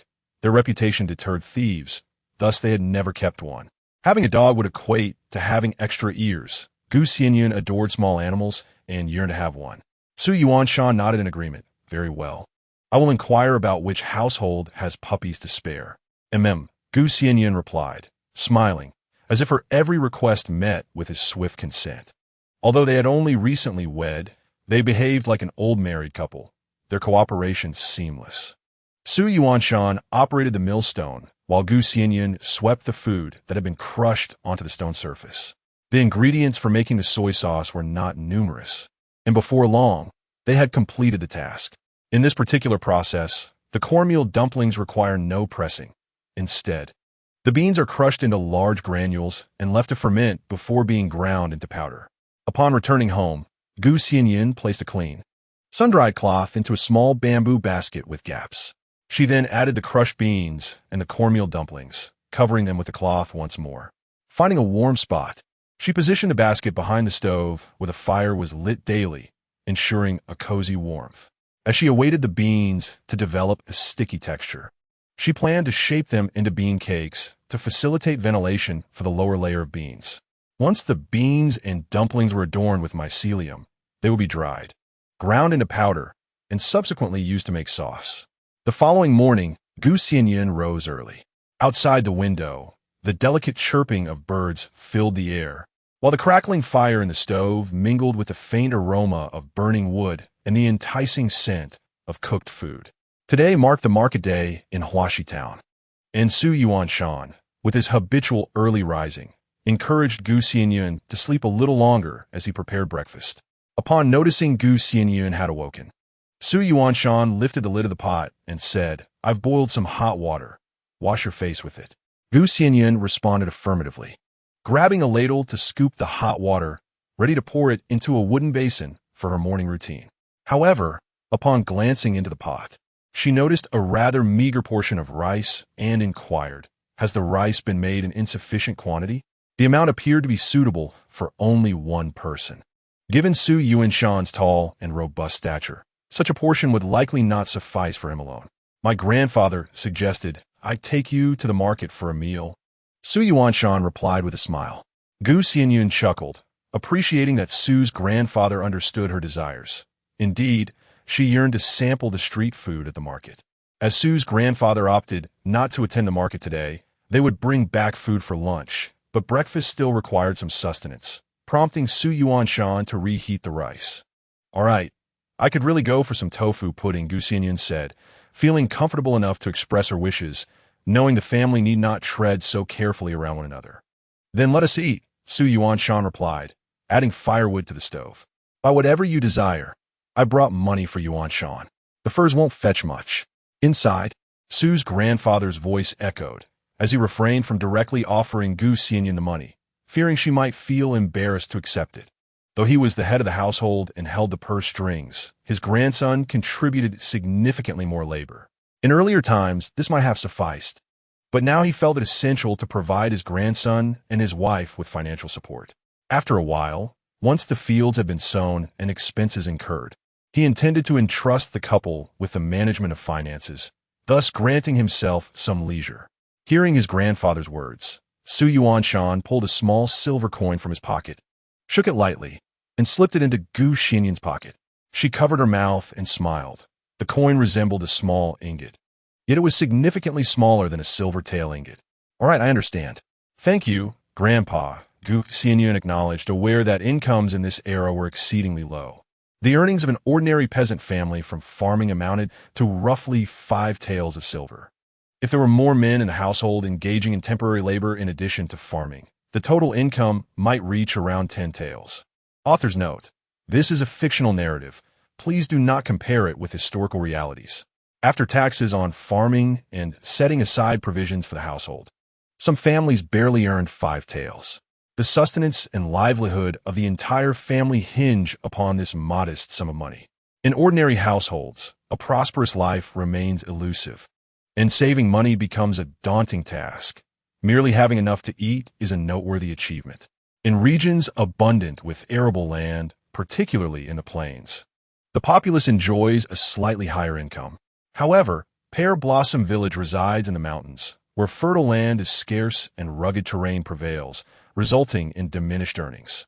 Fortunately, the Su family, comprising a grandfather and his grandson, possesses the skills of hunting, and the elder Su is adept at beekeeping, allowing them to live considerably better than the average family, with a surplus of funds at their disposal.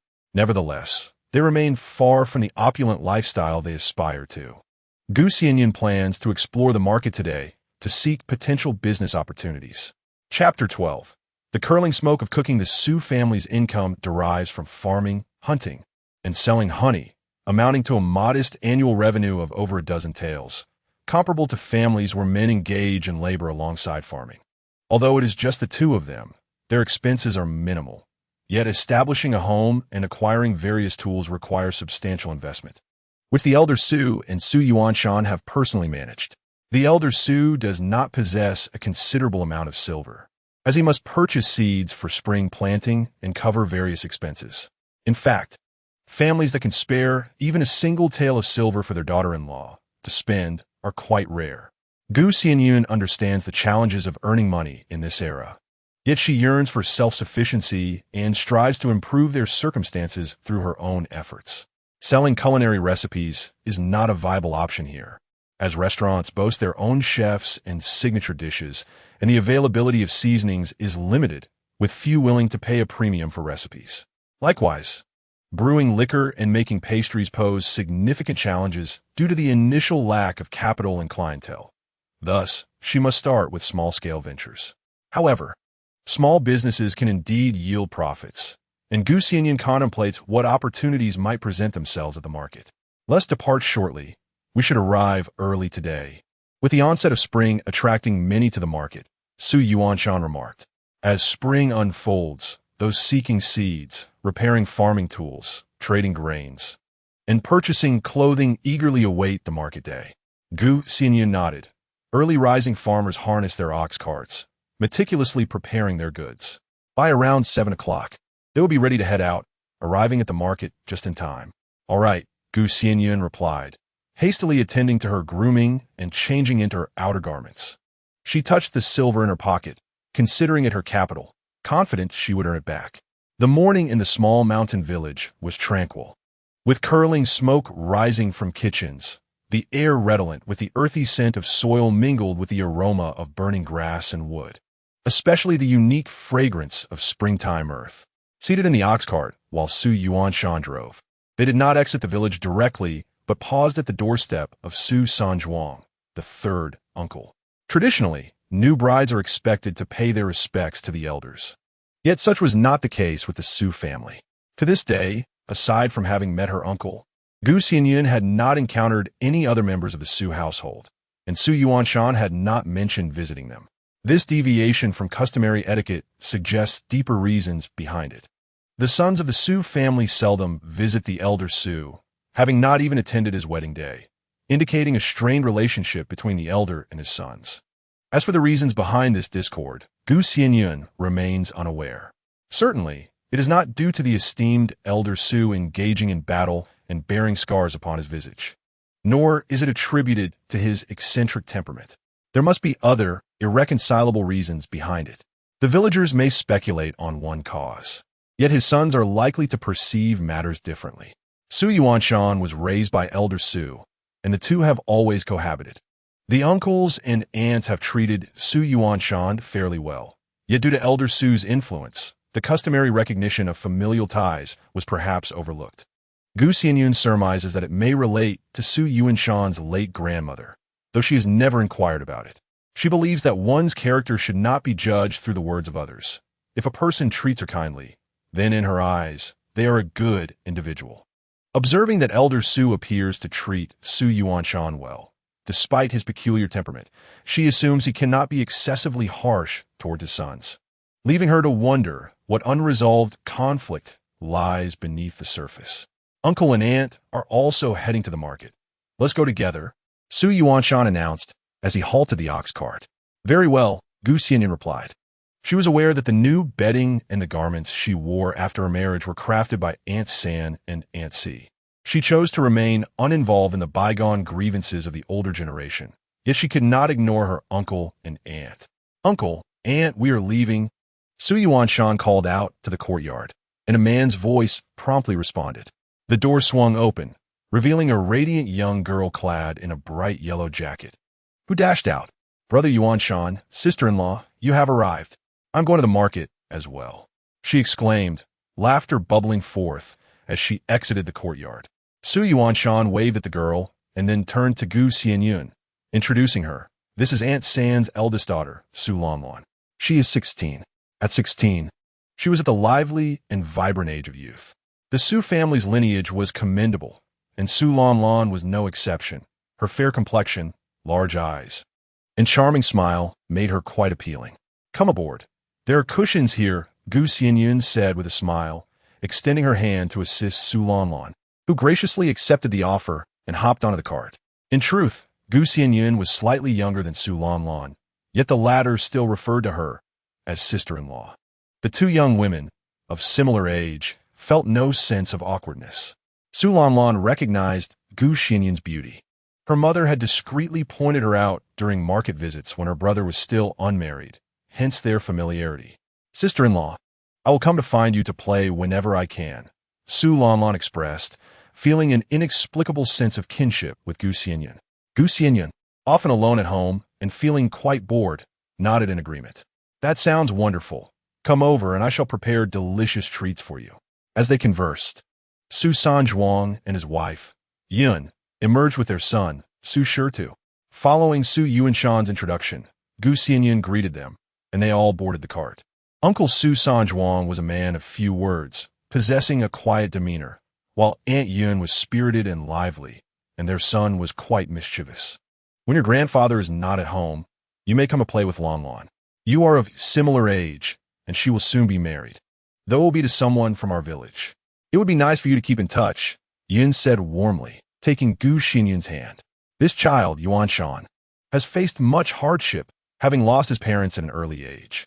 As his aunt, I can do little to assist, but now that he has finally established a family, I am genuinely delighted.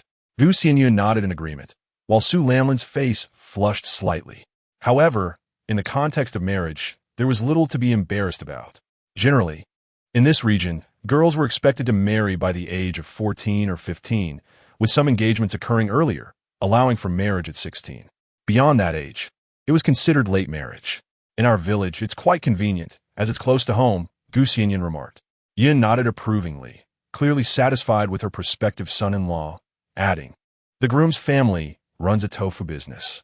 While it may not yield vast wealth, it is sufficient to support a family. Making tofu is excellent. It can be sold for 3 seasons and doesn't interfere with farming duties, Xianyun responded. Aside from winter, when tofu would freeze, it could be sold on the streets during other seasons, and afternoons were usually free for agricultural tasks. As they conversed along the way, Xianyun felt that Su San's family was quite amiable, particularly Su Lanlan, who was cheerful, talkative, and possessed a vivacious spirit, making her easy to get along with. The gentle breeze carried the warmth of spring, and their laughter filled the air, creating a comfortable ambience. The transformation of the earth in spring was astonishing, changing dramatically from day to day. The grass and trees were gradually budding, and it was the season where the distant green appeared closer, yet still elusive, soon to be replaced by a vibrant cityscape of fresh greenery. Chapter 13. The Huashi Market before entering Huashi City. At the juncture where the narrow path widened into a broad road, they observed an abundance of villagers heading to the market. Some families drove ox carts. Others led donkey carts, while a few walked in small groups. However, those selling goods had to arrive earlier to secure their spots. Even before entering the city, the lively sounds of market life filled the air, vendors shouting, customers bargaining, and the cheerful laughter of children. There were the calls of cattle, the braying of donkeys and mules, and the crowing of roosters and quacking of ducks, occasionally punctuated by barking dogs, creating a bustling atmosphere. The market in Huashi town was situated along a main street, remarkably spacious, capable of accommodating 4 mule carts side by side. Numerous shops lined both sides of the street, and stalls filled the pathways. As long as they did not obstruct the entrances to the stores, no one was driven away. The people of this era exhibited a greater degree of tolerance. They parked the ox cart at the mule and horse trading area, designated for buying and selling livestock, where ox carts typically stopped, overseen by a caretaker for a nominal fee. Let us meander a bit, and after finishing our errands, we shall come find you, Yin suggested. As the two families had different shopping lists and naturally could not shop together. All right, Aunt San, Su Yuanshan agreed, taking the basket of furs down from the cart. Although one should arrive early to sell goods, these pelts could be sold at any time. Let us first have a meal and then sell these furs, Su Yuanshan urged, concerned that Xianyun might be hungry. Selling goods was secondary to ensuring his beloved was well fed. Xianyun shook her head, carrying these items is cumbersome. Let us sell them first and then eat. I'm not hungry. Su Yuanshan nodded and said, very well, let us sell here at this intersection. The passers-by are mainly carters, and during winter, there is a greater demand for furs. The drivers may possess their own ox-drawn carts or raise mules and horses for transporting goods to earn a living. Winter necessitates their trade, yet the biting cold makes furs, hats, gloves, scarves, and boots indispensable. Generally, those engaged in this business come from humble backgrounds, as they cannot afford high-quality furs and must settle for more affordable options. Families like the Sioux, who are hunters, either sell their game directly with the fur attached or sell the pelts separately. The sale is not restricted to any particular season. As long as the furs are dried, they are sold. However, they sell faster in winter, although some furs may be marred by arrows, rendering them less valuable. Those unsellable pelts are kept aside until a sufficient quantity accumulates, then sold off at a lower price. The distance from the mule and horse market to the main road is not far, and soon they arrived at a bustling thoroughfare, filled with the enticing aromas of various foods wafting through the air. This will do, Xianyun decided on a spot, which appeared to be designated for selling furs, with only a few other hunters present, making it quite sparse. After all, hunting is a skilled endeavor, requiring proficiency with a bow, physical strength, keen eyesight, and considerable courage. In the surrounding villages, there are not many hunters. Xianyun helped spread out the furs for customers to examine. Yet she felt an inexplicable nervousness at her first experience selling. These are furs with minor imperfections, being offered at a bargain. They could be used for hats or gloves. Please take a look if you're interested. As Xianyun adjusted to her inaugural market stall, she heard Xianyun calling out loudly, instantly capturing the attention of many passers-by. She was somewhat taken aback by his booming voice, as he usually spoke to her with utmost care and gentleness, leading her to forget he was a rugged hunter without such refinement. However, when it comes to selling goods, one must raise their voice. Upon hearing about the furs with flaws, potential customers began to approach, drawn by the sight of the reasonably appealing merchandise. Among them was an elderly man, bent over, wielding a bamboo whip, scrutinizing the furs. "Which ones are the cheapest? Find me the most affordable option," he requested. His patched clothing indicated a life of hardship, and, at his advanced age, he still toiled for a living, revealing the financial struggles of his household, thus his preference for the least expensive items. These have been pierced by arrows, but remain functional, albeit less aesthetically pleasing. The price is uniform, 10 coins each. "Oh, what a bargain. I truly found a gem here," the old man exclaimed, nodding in satisfaction as he began to select larger furs with better quality. Xianyun understood that the prices during this era were quite low, with the average income for a working-class adult male, such as a restaurant assistant, amounting to merely 2 taels of silver a month, equivalent to 200 coins. Article currency conversion. 1 tael of gold equals 10 taels of silver, 1 tael of silver equals 10 cash, and 1 cash equals 101. Generally, the price of better quality furs is somewhat higher, and the price of prey accompanied by furs is elevated as well. However, those with flaws or unsold during winter are often disposed of at reduced prices. Just as the elder had exchanged silver coins, another person approached to inquire about the price, which was 2 when lower than others, making the sale more favorable. Xianyun wondered if Xianyun had deliberately set a lower price to save time. Otherwise, it would have taken longer to sell. A total of 25 animal pelts were sold for 251, and Xianyun handed the pouch containing copper coins to Xianyun. "Take this. From now on, all silver will be in your charge," he said, scratching his head. It seemed customary for men in ordinary households to manage finances, yet he was different, entrusting his finances to his beloved. Xianyun accepted with a smile, reflecting on how it was said that only after many years of marriage could a woman manage the household finances. She hadn't anticipated her early promotion. The 1 tael of silver given by the elder Sioux was set aside separately, as the copper coins would suffice for purchasing necessities. "All right, then I am a wealthy person now. Come, sister will treat you to a meal," Xianyun jested, and the two grew increasingly comfortable with each other over time. If they were to maintain formalities daily, it would become quite exhausting. "Very well, I shall heed my lady's arrangements," Xianyun replied with a hearty laugh. Hoisting the empty basket that had contained the furs and following Xianyun's lead, Xianyun had never before held such money, which explained why the Sioux family fared better than most. Although they did not hunt beasts daily, their income exceeded that of many other occupations. Chapter 14. The aroma of wine in the market. In less than half an hour, the furs were sold, without any delay in joining the bustling market. At this hour, the market was at its liveliest, with throngs of people from nearby villages arriving. Not only the main street, but also the small alleys connected to it were filled with vendors peddling their wares. Here's a wine shop.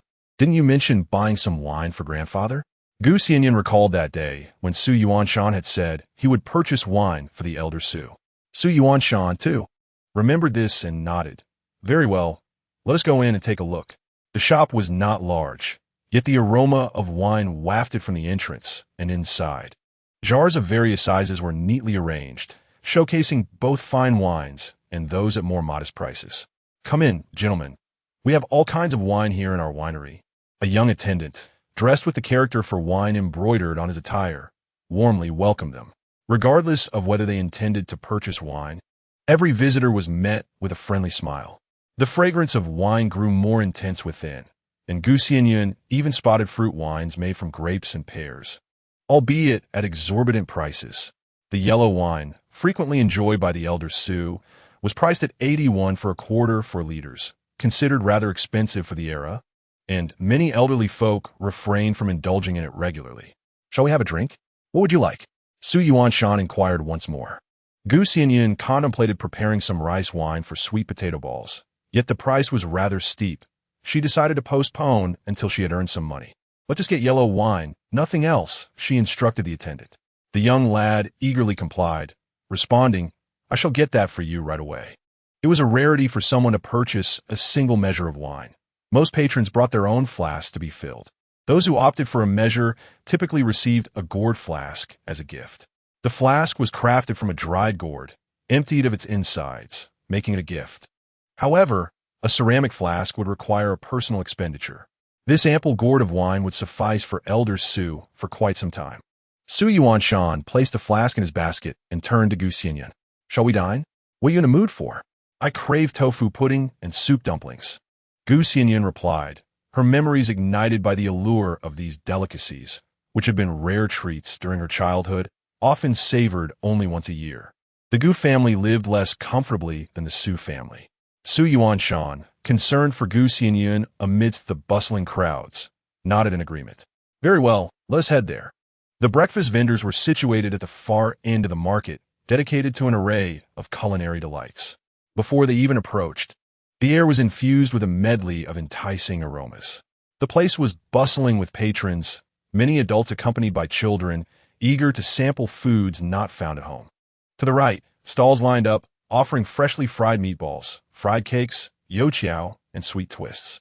Further in were vendors of pancakes, spring rolls, steamed buns, and large flatbreads. Deeper still lay the stalls selling tofu pudding, congee, youtiao, and buns. Behind these stalls, a canopy made of burlap provided shelter over several wooden tables and benches. Let us dine here. The flavors are quite delightful, Su Yuanshan suggested, having frequented this establishment during market days, where he was already familiar with the owner. He paused to seek Gu Xianyun's opinion. With no objections, she nodded affirmatively. Yes, this one will do. Su Yuanshan nodded and led Gu Xianyun into the small shelter, where the proprietor, upon seeing Su Yuanshan with a young lady, smiled warmly. Have you wed? Excellent.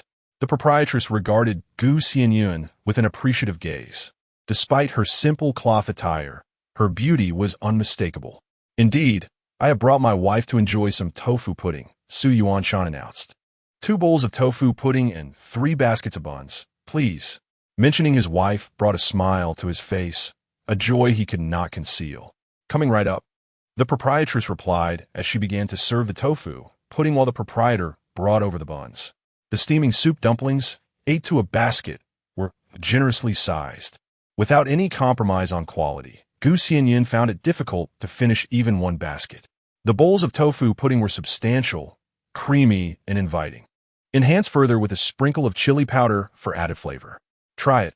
I've loved this place since childhood, Su Yuanshan encouraged as he picked up a dumpling. These pork and scallion soup dumplings are especially authentic, made with a flaky dough. Gu Xianyun nodded, taking a sip of the tofu pudding, which was indeed delightful, a testament to the vendor's years of experience. The soup dumplings were fragrant and delectable. After savoring one, he longed for a second. A bowl of tofu pudding accompanied by 5 dumplings was sufficient to satiate him, leaving the remainder for Su Yuanshan to consume. No longer would he fear leftover food, as he could now finish whatever was left. Boss, my wife will settle the bill, Xianyun called out, eager for everyone to know of his marital status. The jovial proprietor chuckled. Ah, now that you're married, you can't even afford breakfast. Xianyun, aware of the jest, laughed heartily, acknowledging that he could indeed scarcely afford a piece of candy, as all his money was entrusted to his wife. How much is it? Xianyun inquired, producing her purse. 2 went for a bowl of tofu pudding, and 4 won for a basket of dumplings, totaling 16 won. Unlike porridge or bone soup, this bowl requires a fair amount of ingredients, making it a penny more expensive. However, a pound of beans can yield over 10 bowls of pudding, resulting in a substantial profit. Xianyun handed over 21, and the vendor neatly wrapped a portion of dumplings in a clean cloth, while the tofu pudding, unable to be packaged, was left behind for the elder Su.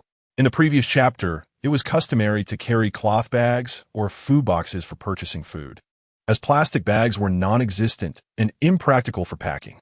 Exiting the stall, to the right was a vendor selling various smoked meats and fish, alongside a vegetable stall. However, the selection of edible vegetables in the north during this season was lamentably sparse, limited to just a few types. Observing the bustling vegetable stall, Xianyun noted the considerable number of buyers, likely having depleted their winter reserves and now seeking spring produce. There were only a few varieties, such as cabbage, pickled vegetables, potatoes, and radishes, while other vegetables would not be available for several months. Due to the era's limited preservation techniques, the produce was not particularly fresh. Xianyun even noticed some workers from nearby wineries also shopping for vegetables. Xianyun, what are you looking at? Is there a particular vegetable you wish to buy? Xianyun inquired, noticing her momentary distraction. Shaking her head, Xianyun replied, Brother Yuanshan, look at the throngs of shoppers, yet the variety of vegetables available is woefully limited. I have an idea for a vegetable that could sell for several months, and by the time the new crops arrive, we could still make a profit. Leafy greens like cabbage can be consumed once they grow, but they take time. Eggplants and beans will take much longer, as it is still early spring. Those from poorer households might make do with pickled vegetables, but this town has a considerable population and numerous taverns. If we were to offer fresh produce that others do not have, there would certainly be profit to be made. Chapter 15. Fresh bean sprouts. Xianyun was somewhat perplexed by his wife's suggestion. Did she intend to set up a stall and sell a type of vegetable that no one else had? In this season, there truly are limited edible vegetables, even in the taverns. Are you considering starting a stall? Xianyun nodded precisely. What do you think about us growing bean sprouts to sell? They can be prepared in a variety of ways, are fresh and flavorful, and with the absence of leafy greens, now is the perfect season for bean sprouts. In this era, some individuals partake in the consumption of bean sprouts. However, due to the absence of advanced technology and diligent efforts, the sprouts are relatively diminutive. The roots are elongated, and the beans are substantial, yet their shelf life is short. Moreover, since they require beans, which are a staple food, bean sprouts cannot be sold at a high price, making it challenging to recoup costs, hence they are generally not consumed. Additionally, preserving them poses difficulties. Apart from occasionally sprouting a few for personal use, they're seldom available at local markets. However, Xianyun possesses a magical spring within her cup, from which bean sprouts sprouted in this enchanted water are guaranteed to be robust. Not only will the yield increase, but the flavor will be exceptional, primarily due to their extended shelf life. Bean sprouts? I have not observed any being sold. If you wish to give it a try, you certainly may. The thought of earning money brings joy to her, as it signifies her desire to lead a fulfilling life with him, which makes Xianyun's heart swell with happiness. Although he believes that the potential profits from bean sprouts might be minimal given that they are derived from staple grains, he is willing to try if it pleases his wife. The first entrepreneurial idea receives the backing of his family, and Xianyun feels elated. While the profits may not be substantial, earning small amounts gradually is the way to go. Aspiring for sudden wealth is unrealistic. I shall return home and cultivate a few to start with. Let us await the next chapter to experiment, Xianyun declared with a smile. Xianyun nodded, no problem. Even if we cannot sell them, we can always consume them ourselves. I would never dampen your aspirations for financial success. His wife not only desires to remain and build a life together, but also wishes to enhance their living conditions through her efforts. For this heartfelt intention, he vows to cherish her for a lifetime. "You are quite remarkable. You seem to know everything," Xianyun remarked with a grin. Xianyun laughed in return. Yet she understood that if they were to embark on this venture, they must approach it earnestly and thoroughly investigate market conditions. The couple ventured to the grain market, where they observed that mung beans were priced at 30 won per pound, and so were soybeans. Legumes were more expensive than refined rice and fine flour. While soybeans can also be used to produce bean sprouts, the yield from mung beans is superior. Typically, a pound of mung beans can yield approximately 8 pounds of bean sprouts. Naturally, the price of bean sprouts cannot be exorbitant, or else they become unaffordable for the general populace. Currently, vegetables are priced at 2 won per pound. However, 8 pounds would cost 16 won, while the initial investment is 30 won, leading to a loss. This explains why bean sprouts are seldom sold. In contemporary times, using chemical agents, one can produce 15 pounds of bean sprouts from a single pound of beans. However, when using the magical spring water to cultivate them, the sprouts are plump and robust, with a yield of 20 pounds from a single pound of beans being entirely feasible. Indeed, this appears promising, and there seems to be a profit to be made. Xianyun silently calculated. If she pursued her idea, with mung beans priced at 30 won per pound, yielding 20 pounds of bean sprouts at 2 won each, that would total 41. The spring water incurs no cost, resulting in a profit margin of 10 won per pound. This profit is considerable, and there will be no competition, as not everyone possesses such magical spring water. Xianyun agreed. "Very well. Let us return and begin the cultivation. We have mung beans at home." "Yes, let's also purchase some food to enjoy for lunch," Xianyun suggested. "Agreed. After procuring the food, we shall then acquire seeds." Xianyun note that the plans for the year must commence in spring, and seeds are of utmost importance.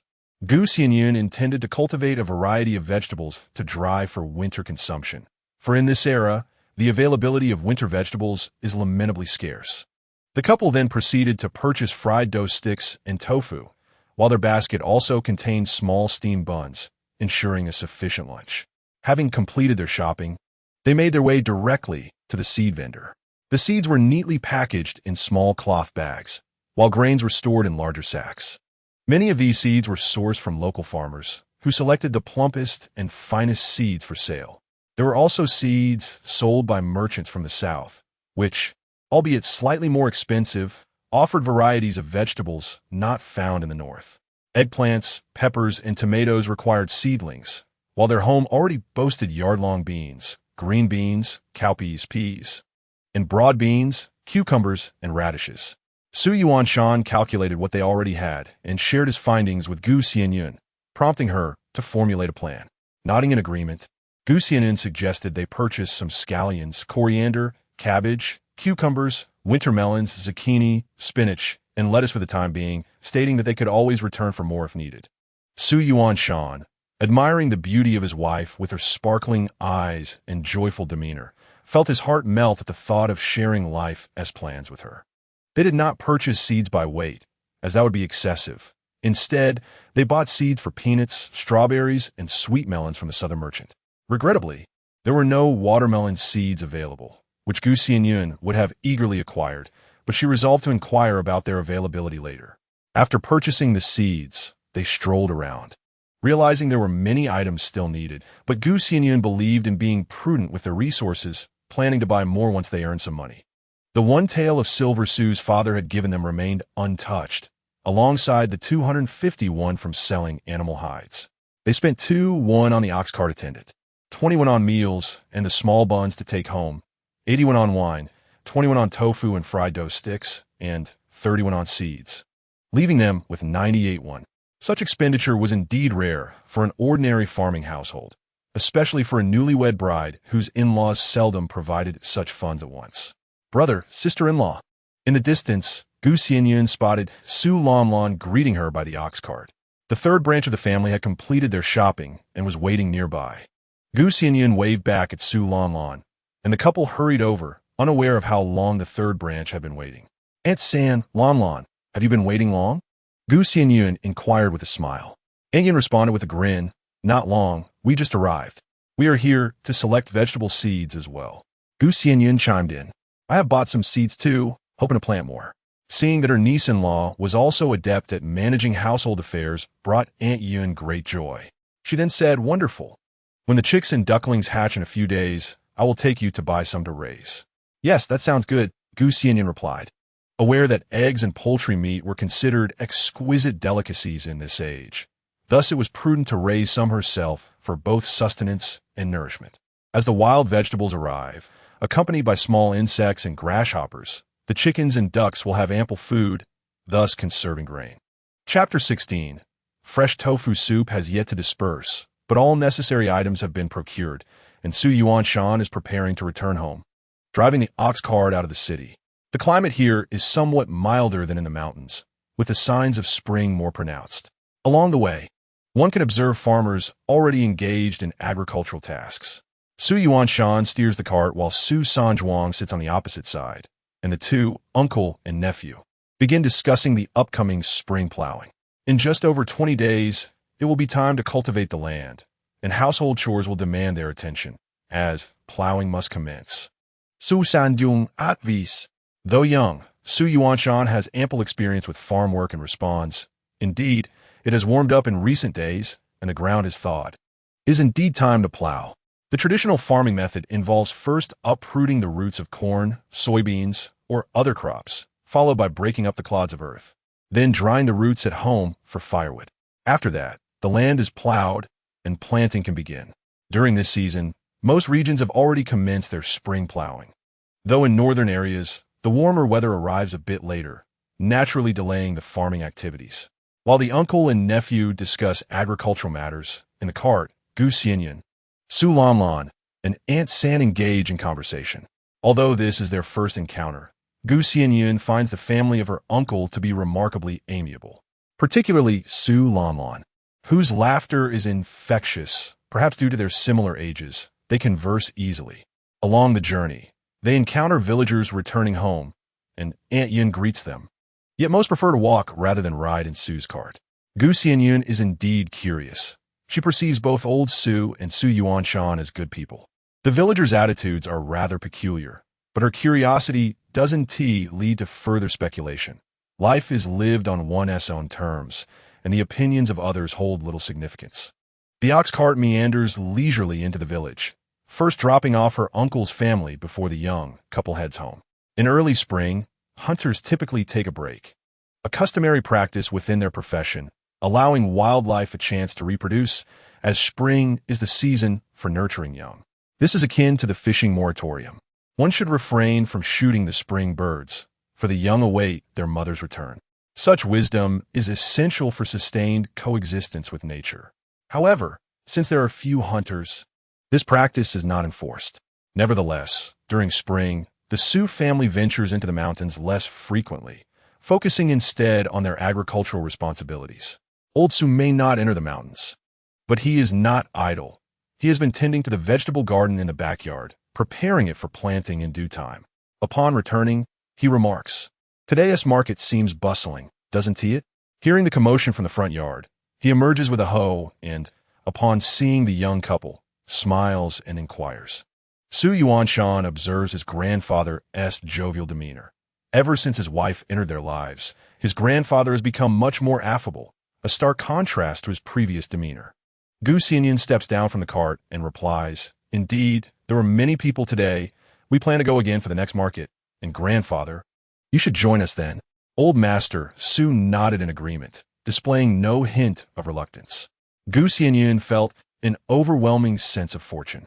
A typical bride from an ordinary family, returning from the market, would likely be preoccupied with the next gathering, much to the dissatisfaction of her in-laws.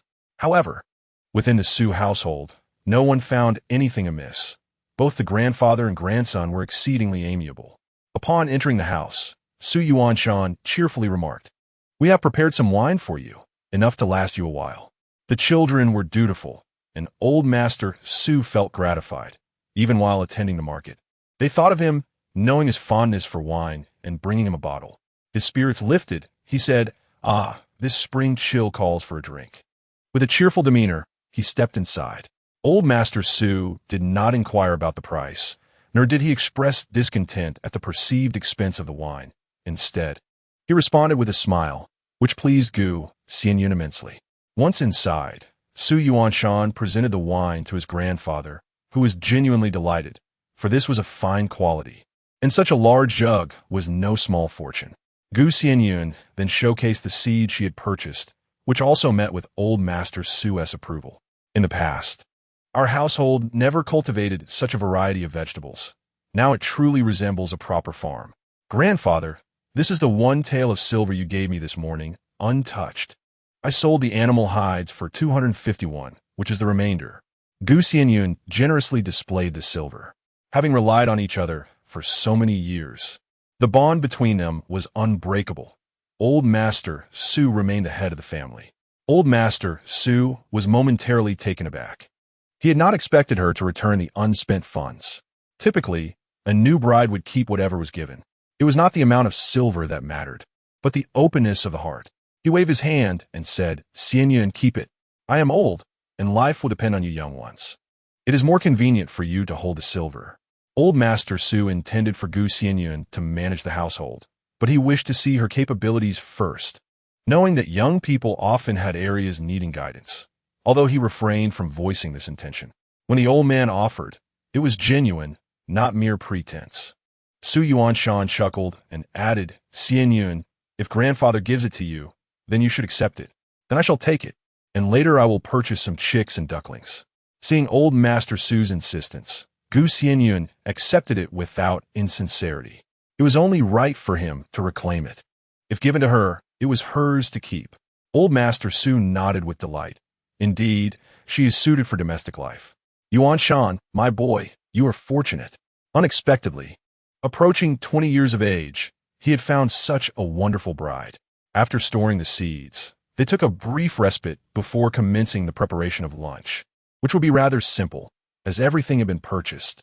The weather remained slightly chilly, and by the time they returned home, the youtiao and buns had cooled and required reheating. The tofu, bought for 10 won, was sufficient for 2 meals. Xianyun sliced a small portion to prepare a cabbage and tofu soup, while she reheated the dumplings and youtiao for their meal. As the oil heated in the pan, 3 eggs were cracked in for frying.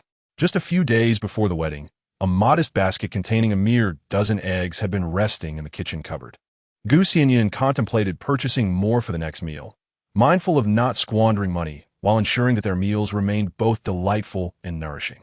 These eggs were procured from a traveling vendor from the south, as northern farmers typically saw a significant decline in egg production during the winter months.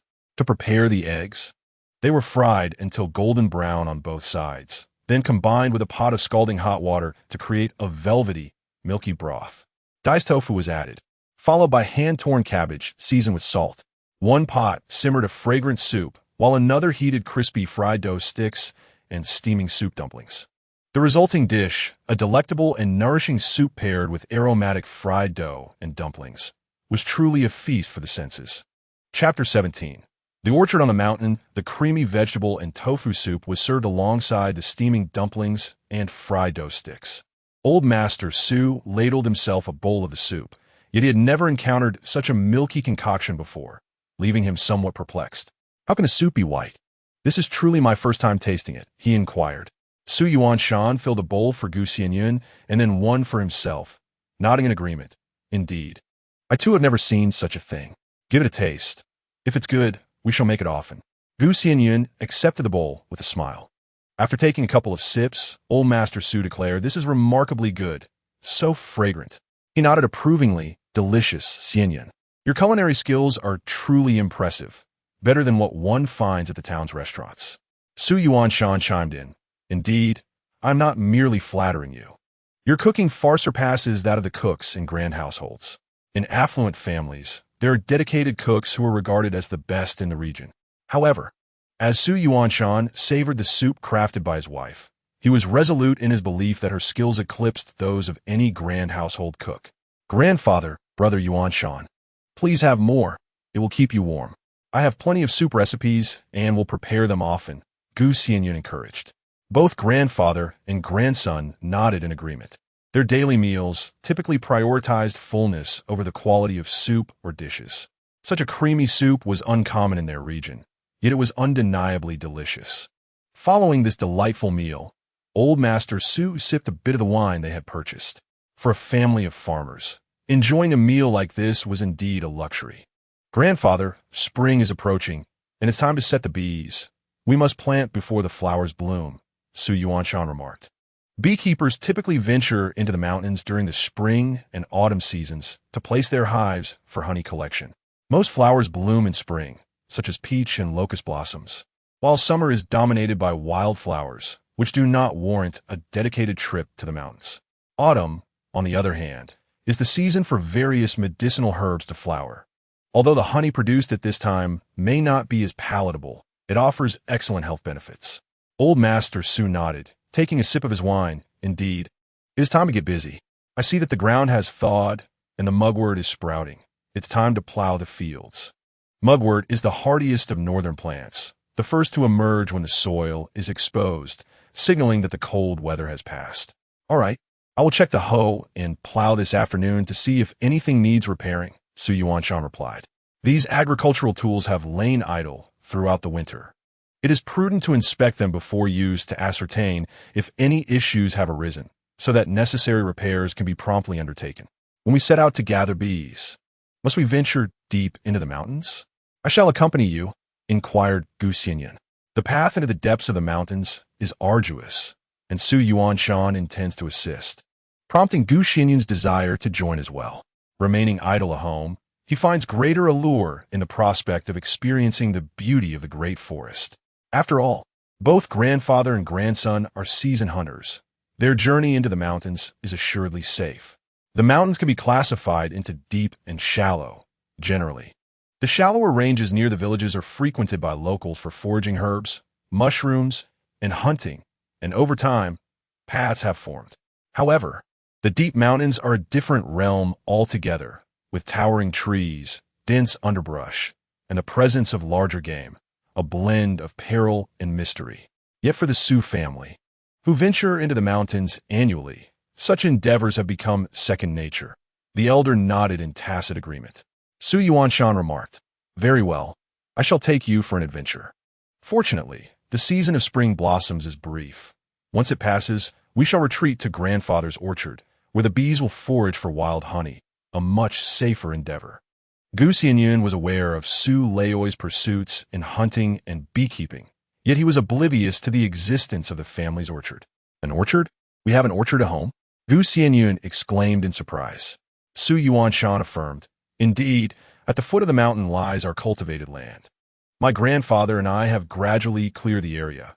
However, the mountainous terrain is unsuitable for grain cultivation, so we have planted wild apricots.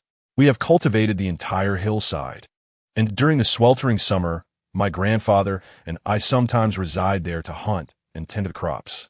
Xianyun comprehended that the grandfather and grandson duo had taken to cultivating the wild hillside. They had planted wild apricots, conveniently located near other mountains for hunting and farming, and periodically spent days living in the mountains. In this era, land use regulations were not particularly stringent. Aside from existing plots, anyone could clear wasteland, claiming ownership over what they cultivated. In the mountain villages where peaks intertwine, there was little oversight regarding land clearing, yet mountainous regions were rife with dense undergrowth, abundant wildlife, and the soil was often poor, lacking in moisture, rendering grain cultivation exceedingly difficult. Thus, most families would never consider clearing a bare mountain, as it would be a futile endeavor in an age constrained by agricultural conditions. Why cultivate wild apricots rather than fruit trees? Are fruit trees unable to thrive in the mountains? Xianyun inquired. Fruit trees differ from other mountain flora. They cannot endure drought and have specific soil requirements. Xianyun explained, surmising that this was the underlying reason. Fruit trees are challenging to sustain. Only wild apricots can survive. However, they require several years to bear fruit. While the fruit itself is inedible, the kernels can be sold for a modest sum, Xianyun added. In this era, the demand for apricot kernels was not particularly high. The bitter and slightly toxic kernels of wild apricots served primarily as medicinal ingredients rather than culinary delights. Nevertheless, when the wild apricots neared ripeness, many would venture into the mountains to harvest them, leading to their inexpensive market price. The reason for planting inexpensive crops lies in the difficulty of cultivating others. Even family apricot trees struggle to thrive. However, almonds do present a monetary value. Xianyun perceives this, recognizing that both the grandfather and grandson are diligent and hard-working individuals. "Well, I shall go take a look as well," Xianyun remarked with a smile. This grandfather and grandson duo likely has no desire to remain idle. Having transformed the desolate mountain, they certainly cannot limit themselves to just wild apricot trees. With a plan forming in her mind, Xianyun considered that while others may face challenges in cultivation, with the divine spring water at her disposal, she would undoubtedly succeed. In time, she intended to plant a variety of fruit trees, though the climate would restrict her to fruits commonly found in the north. The spiritual spring water would enhance survival rates and fruit quality, providing ample nourishment and hydration for the trees. It could not alter the climate or shield them from the cold. Thus, she resolved to plant apricot, pear, peach, plum, hawthorn, apple, jujube, and persimmon trees. With the blessing of the divine spring water, survival would pose no issue, and soon enough, a genuine orchard would flourish. Regardless of her plans, Xianyun felt an overwhelming sense of optimism for the days to come, convinced that she would become the wealthiest individual in this small mountain village. With land to cultivate, a vegetable garden, and an orchard, along with her husband and grandfather's hunting and beekeeping endeavors, she envisioned herself growing bean sprouts and exploring other food items for sale. The prospect of earning a modest income filled her with hope, and she believed life would only improve. Chapter 18. An ever-brighter future. It was not only Xianyun who shared this sentiment. Elder Su and Xianyun felt the same way, living harmoniously as a family, free from quarrels and anger. With everyone working toward the common goal of prosperity, life was bound to flourish. "By the way, Grandpa, I wish to grow some bean sprouts to sell. I noticed there are none available at the market, and my skills in sprouting beans are quite commendable. I should be able to earn something," Xianyun informed Elder Su. As the head of the family, it was only natural that she kept him informed. Elder Su was initially taken aback, perhaps surprised that a woman would contemplate engaging in business and pursuing profit. However, he quickly nodded in agreement. After all, it was merely a few pounds of beans, and whether it led to profit or loss mattered little. Encouraging entrepreneurial spirit was a positive endeavor, and, as an elder, he could hardly discourage it. "All right, we have no such restrictions in this family. You may pursue whatever you wish, and whatever you two decide together is fine," Elder Su stated. Xianyun understood that for a woman to embark on business ventures, she required familial support. Yet, many peasant families were both impoverished and concerned about their reputation, believing that a woman earning money implied the inadequacy of the men in the household, which was deemed disgraceful and would certainly meet with disapproval. Though Elder Su appeared stern, he was, in fact, quite progressive, supportive of his descendants regardless of their pursuits. "Well then, I will begin sprouting beans. I will start small with 3 pounds. It's my first experiment, so it's wise to keep it modest. Nonetheless, bean sprouts are quite palatable, and during this season of vegetable scarcity, I believe they will sell well at comparable prices to other produce," Xianyun concluded. "Very well. The beans are in the small cottage. I shall have Xianyun fetch them," Elder Su added. Xianyun nodded, contemplating the prospect of selling bean sprouts. If they could be marketed successfully, perhaps they could also be delivered to some local taverns for promotion. After their meal, Old Master Su ventured to the cellar in the backyard to inspect the beehives, while Xianyun busied himself with the farming tools. Xianyun, on the other hand, focused on cultivating the bean sprouts. The process of sprouting beans is quite simple. It involves deceiving the seeds into believing they have been planted in soil. By providing warmth, moisture, and darkness, the beans are coaxed into sprouting, as if they were nestled in the earth, surrounded by warmth and water, conditions ripe for germination. Within a few days, tender sprouts emerge, enhanced by the infusion of spring water, which undoubtedly augments their vitality. Typically, bean sprouts take 4 to 7 days to grow, And with the local market convening every 5 days, the timing perfectly aligns for their sale at the next market day. The following morning, Old Master Su and Xianyun shouldered their tools and set off to the fields. Such laborious tasks were not ones Xianyun could be persuaded to undertake. She remained at home to tend to the household. Besides guarding the home, she was also responsible for preparing meals. With the abundance of work in spring, it was essential to ensure hearty meals were prepared to sustain their strength for labor. Life for the elderly in farming families is not easy, regardless of age. As long as they are able, they must contribute. They live this way their entire lives, and even when offered a chance to rest, they find it difficult to do so. Consequently, Xianyun contemplated enhancing their meals. However, cooking was reserved for midday. After tidying up the house, she decided to inspect the fields. The morning sun was pleasantly warm, and stepping outside to enjoy the spring breeze, she aimed to familiarize herself with their land. Locking the courtyard gate behind her, she set out from the village, recalling Xianyun's mention of heading towards the southern hillside and the low-lying pond area. Just outside the village, Xianyun spotted a girl of similar age carrying a basket, seemingly headed to the fields as well. Miss, Xianyun called out, intending to inquire for directions. Upon hearing her call, the girl paused, turned around, and with her thick brows and large eyes, her sun-kissed skin glowed with vitality. Upon being addressed as Miss, the girl smiled and replied in a loud voice, Miss, that's quite a lovely way to address me. Others call me Big Girl. Who are you? I don't believe I've seen you before. Understanding the villager sentiments towards Old Master Su and Xianyun, Xianyun chose not to conceal her identity. I have just married into this village. My husband is Xianyun. I am on my way to find them, but I am unsure of the path to the low-lying pond. Is it this way? She inquired. Ah, you're his wife? Oh dear, that sounds rather difficult. I'm also headed that way. I know your family's land well. You can follow me, the girl said, casting a sympathetic glance over Xianyun.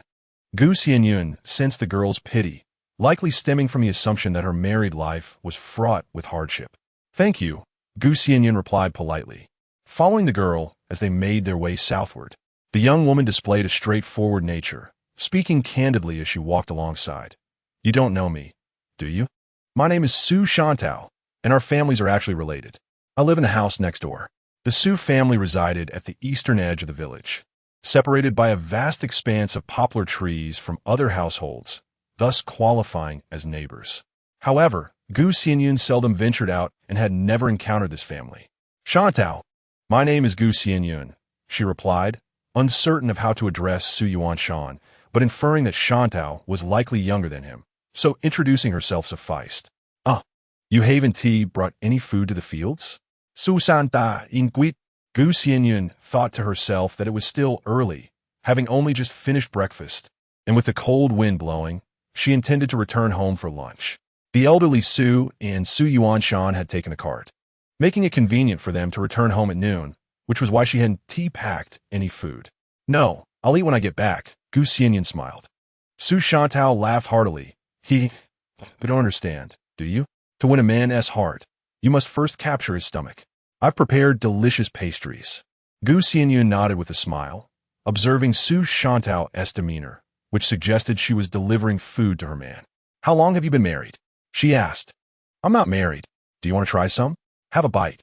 Su Shantao chuckled heartily, lifting the lid of her basket, revealing a burnt pancake inside. It appeared to be leftover dough that had been placed directly in a large iron pan without oil, resulting in its charred state. Very well.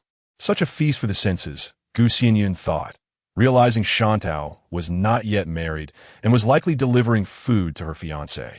In this traditional era, the notion of free love was virtually non-existent. I want to eat. Thank you, Xianyun politely declined as Su Shantao replaced the lid on her basket. Let me tell you, I have my eye on Shogue from our village. I'm bringing him lunch. This girl was quite straightforward, revealing her secret to someone she had just met. Xianyun mused that she truly did not regard her as a stranger. Are you delivering food to him, then? Xianyun asked, unsure of how to respond. Su Shantao's smile widened as she nodded. Yes, I specially made it. Seeing the joy on Su Shantao's face, it was evident she genuinely liked Shogue. In this era, it was rare for a girl to bravely pursue love unconcerned about gossip. After all, it was a time when women could not openly discuss their marital affairs, let alone enjoy any form of matrimonial freedom. As they conversed about mundane matters while walking toward the fields, Su Shantao was quite talkative, sharing everything without reservation. Xianyun found it rather comfortable to be around someone like her, as there was no fear of offending her with a misstep. The main road was quite spacious, but as they ventured into the mountainous terrain, the path grew narrower. Gradually, it transformed into a winding trail, though the seedlings had not yet sprouted. The local farmers made an effort not to tread on others' land. "Hey, Shantao, isn't that a wild peach?" Indeed, it was. "Hey, stop." Before reaching the field, Xianyun heard someone calling from behind. Turning around, she noticed two young men who had been working nearby, rushing towards her. During this season, the fields were bustling with activity, and upon their arrival, Xianyun did not pay them much attention, assuming they were from her village. Su Shantao also glanced back at the two individuals and then said to Xianyun, "Let us ignore them." Although Xianyun did not recognize the pair, the disdain on Su Shantao's face and their manner of addressing her indicated that they were troublemakers. The two young men did not receive any response and continued to approach. Upon catching up, they appear to be around 16 or 17 years old. Initially taken aback upon seeing Xianyun, they exchanged glances but refrained from speaking, instead moving forward to block Su Shantao's path. Su Shantao frowned, rolled up her sleeves, and asked Zhou Tian, "Zhou, what do you want this time?" Li Zhou Tian spoke first. "You fool, are you going to bother my cousin again? My aunt has warned us this morning to stop you if we see you. What do you think you're doing?" "Exactly. Why are you so persistent? My brother Shogui doesn't like you, so stop clinging to him and go back." Adit Litsudi. Xianyun understood that Shogui was the person Su Shantao had feelings for, and he was the son of their aunt's family. Their aunt disapproved of Su Shantao and had instructed her nephews to keep an eye on her and prevent any interaction with Shogui. However, the manner in which the two young men spoke was rather rude. Xianyun expected Su Shantao to feel embarrassed and unsure of how to respond. Yet when she turned to look, she saw Su Shantao casually placing her basket on the ground.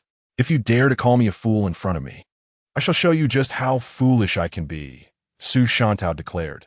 And with that, she pushed Li Zhou Tian back several steps, nearly causing him to fall. Seeing his brother pushed, Li Zhou Di rushed forward to grab Su Shantao's clothing. However, Su Shantao showed no sign of intimidation and retaliated. The entire situation escalated far too quickly for Xianyun to comprehend. She was utterly taken aback as the three began to grapple with one another. As a girl, Su Shantao was at a physical disadvantage and, being alone, was no match for the two young men. She found herself pinned to the ground, yet remained defiant, shouting in protest, "Let us talk it out, stop fighting, get up." Xianyun hurried to intervene, although she was not well acquainted with any of them. She could not stand idly by while a girl was being overpowered. Unfortunately, her strength was insufficient to separate the brawlers, who were too caught up in their own emotions to notice her efforts. Fortunately, others working nearby noticed the commotion and began to rush over. Su Shantao, unwilling to be humiliated, managed to twist her body and landed a kick to Li Zhou Tian's abdomen. He stumbled backward and, in a reflexive motion, grabbed Xianyun's sleeve, inadvertently pulling her down with him. Thus, while the fighters remained relatively unscathed, it was Xianyun, the peacemaker, who ended up taking a tumble. "Ouch!" Xianyun lamented her unfortunate predicament. She had merely intended to intervene, yet she stumbled and twisted her ankle in the process. "Xianyun, are you all right?" Su Shantao exclaimed loudly upon witnessing her fall. Observing the commotion, the two brothers ceased their scuffles, rising to their feet to gaze at Xianyun. Su Shantao, disregarding the dust on her own clothes, hurried forward to inquire, "Did you hurt yourself?" "It's just a fall. Growing up in the countryside, one gets accustomed to such mishaps." Xianyun replied, shaking her head. "I'm fine. Please do not continue fighting. Let us talk this through calmly." Having accompanied Su Shantao, Xianyun felt compelled to intervene rather than abandon her friend to further conflict, though she had not anticipated her own tumble. "Did you twist your ankle?" Su Shantao asked, noticing Xianyun massaging her ankle. Xianyun nodded, acknowledging the twist but assuring that it was not severe. A bit of rubbing would suffice to alleviate the discomfort. Unbeknownst to her, Su Shantao turned to the Li brothers and declared, "You are in trouble now. Prepare to face the wrath of Su Laogue and Su Yuanshan. This is the new bride of the Su family." The nickname for the elder Su, Su Laogue, implied he was as fearsome as a specter, and upon realizing she was from the Su household, the brothers appeared somewhat apprehensive. "It was you who knocked me down, which caused me to pull her down." "It's not my fault," Li Xiaotian began, but he was interrupted by the sight of Su Yuanshan hastening towards them, undoubtedly alerted by Xianyun's fall. Typically, Su Yuanshan refrained from involving himself in village disputes, yet the ruckus had drawn his attention, and upon recognizing a familiar figure, he rushed over. "Isn't that my little wife?" As he drew closer, his concern heightened, and the Li brothers, spotting Su Yuanshan and the elder Su behind him, fled in terror. Though their actions were unintentional, their involvement in the fallout with the Su family was not to be taken lightly. In rural households, young women are not confined to the home. They spend their days toiling in the fields or delivering meals and water. Xianyun had lived this way in her family home as well. However, unfamiliar with the precise layout of this area, she had meandered about, enjoying the spring breeze, not anticipating the ensuing chaos. Nevertheless, it was not unusual for rural folk to create a ruckus. The nearby workers gathered without intervening, and the Li brothers had already fled. "What a spectacle," one villager remarked. "Which family's daughter engages in a fight with men? She is the only one from 10 miles around. Oh dear, they say she'll never find a husband," another chimed in. "Come on, let us get back to work." Xianyun, though not well acquainted with Su Shantao, sensed the villagers' attitudes toward her were less than amicable. Xianyun, are you all right?" Su Yuanshan hastily approached. Meanwhile, the villagers ambled away, casting glances back, whispering and gesturing, their conversations a mystery. Chapter 20. Family rules. Having merely twisted her ankle, Xianyun felt some pain, yet it did not impede her ability to walk. She stood up and brushed off the dirt from her clothes. As Su Yuanshan rushed over, his face was etched with concern.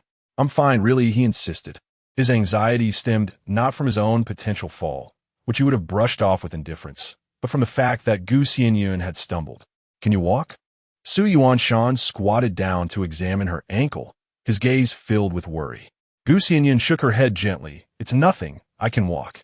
Su Shantao interjected. "It was Li Xiaotian and Li Xiaoti who pushed her. That's why she fell." Without a word, Su Yuanshan lifted Xianyun into his arms, disregarding the opinions of onlookers, and hurried towards the cattle cart, intent on heading home. Su Shantao cared little for others' judgments, despite having just quarreled with the Li family. She continued on her path, basket in hand, searching for Li Shogun. Cradled in Su Yuanshan's strong embrace, Xianyun felt weightless. Perhaps it was Su Shantao's words that darkened Su Yuanshan's expression, prompting Xianyun to quickly clarify, for there was some exaggeration in Su Shantao's account. "I was merely bored at home and decided to explore a land. When Su Shantao and the Li brothers clashed, I was merely trying to intervene, not to push anyone." In rural households, it was common for girls to roam freely beyond their doorways. Xianyun had just finished tidying up the dishes in the courtyard, which is why she and T accompanied old Su and Su Yuanshan. As long as the confrontation had not been instigated deliberately, a fall was hardly significant, and Xianyun hastily explained her side. Su Yuanshan nodded. "All right, one day, when I'm driving the cart, I'll take you to see our land. Once the busyness subsides, it will also be convenient to bring meals." In this era devoid of mechanization, the pace of manual farming was inherently slow, and there were times when they had to race against time.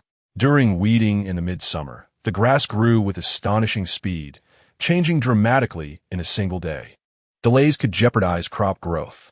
Similarly, during the autumn harvest, haste was necessary to avoid rain and frost. "Yes, it was just a fall, nothing serious. I can walk on my own," Xianyun reassured him, noticing Su Yuanshan's expression soften, thinking the matter was resolved.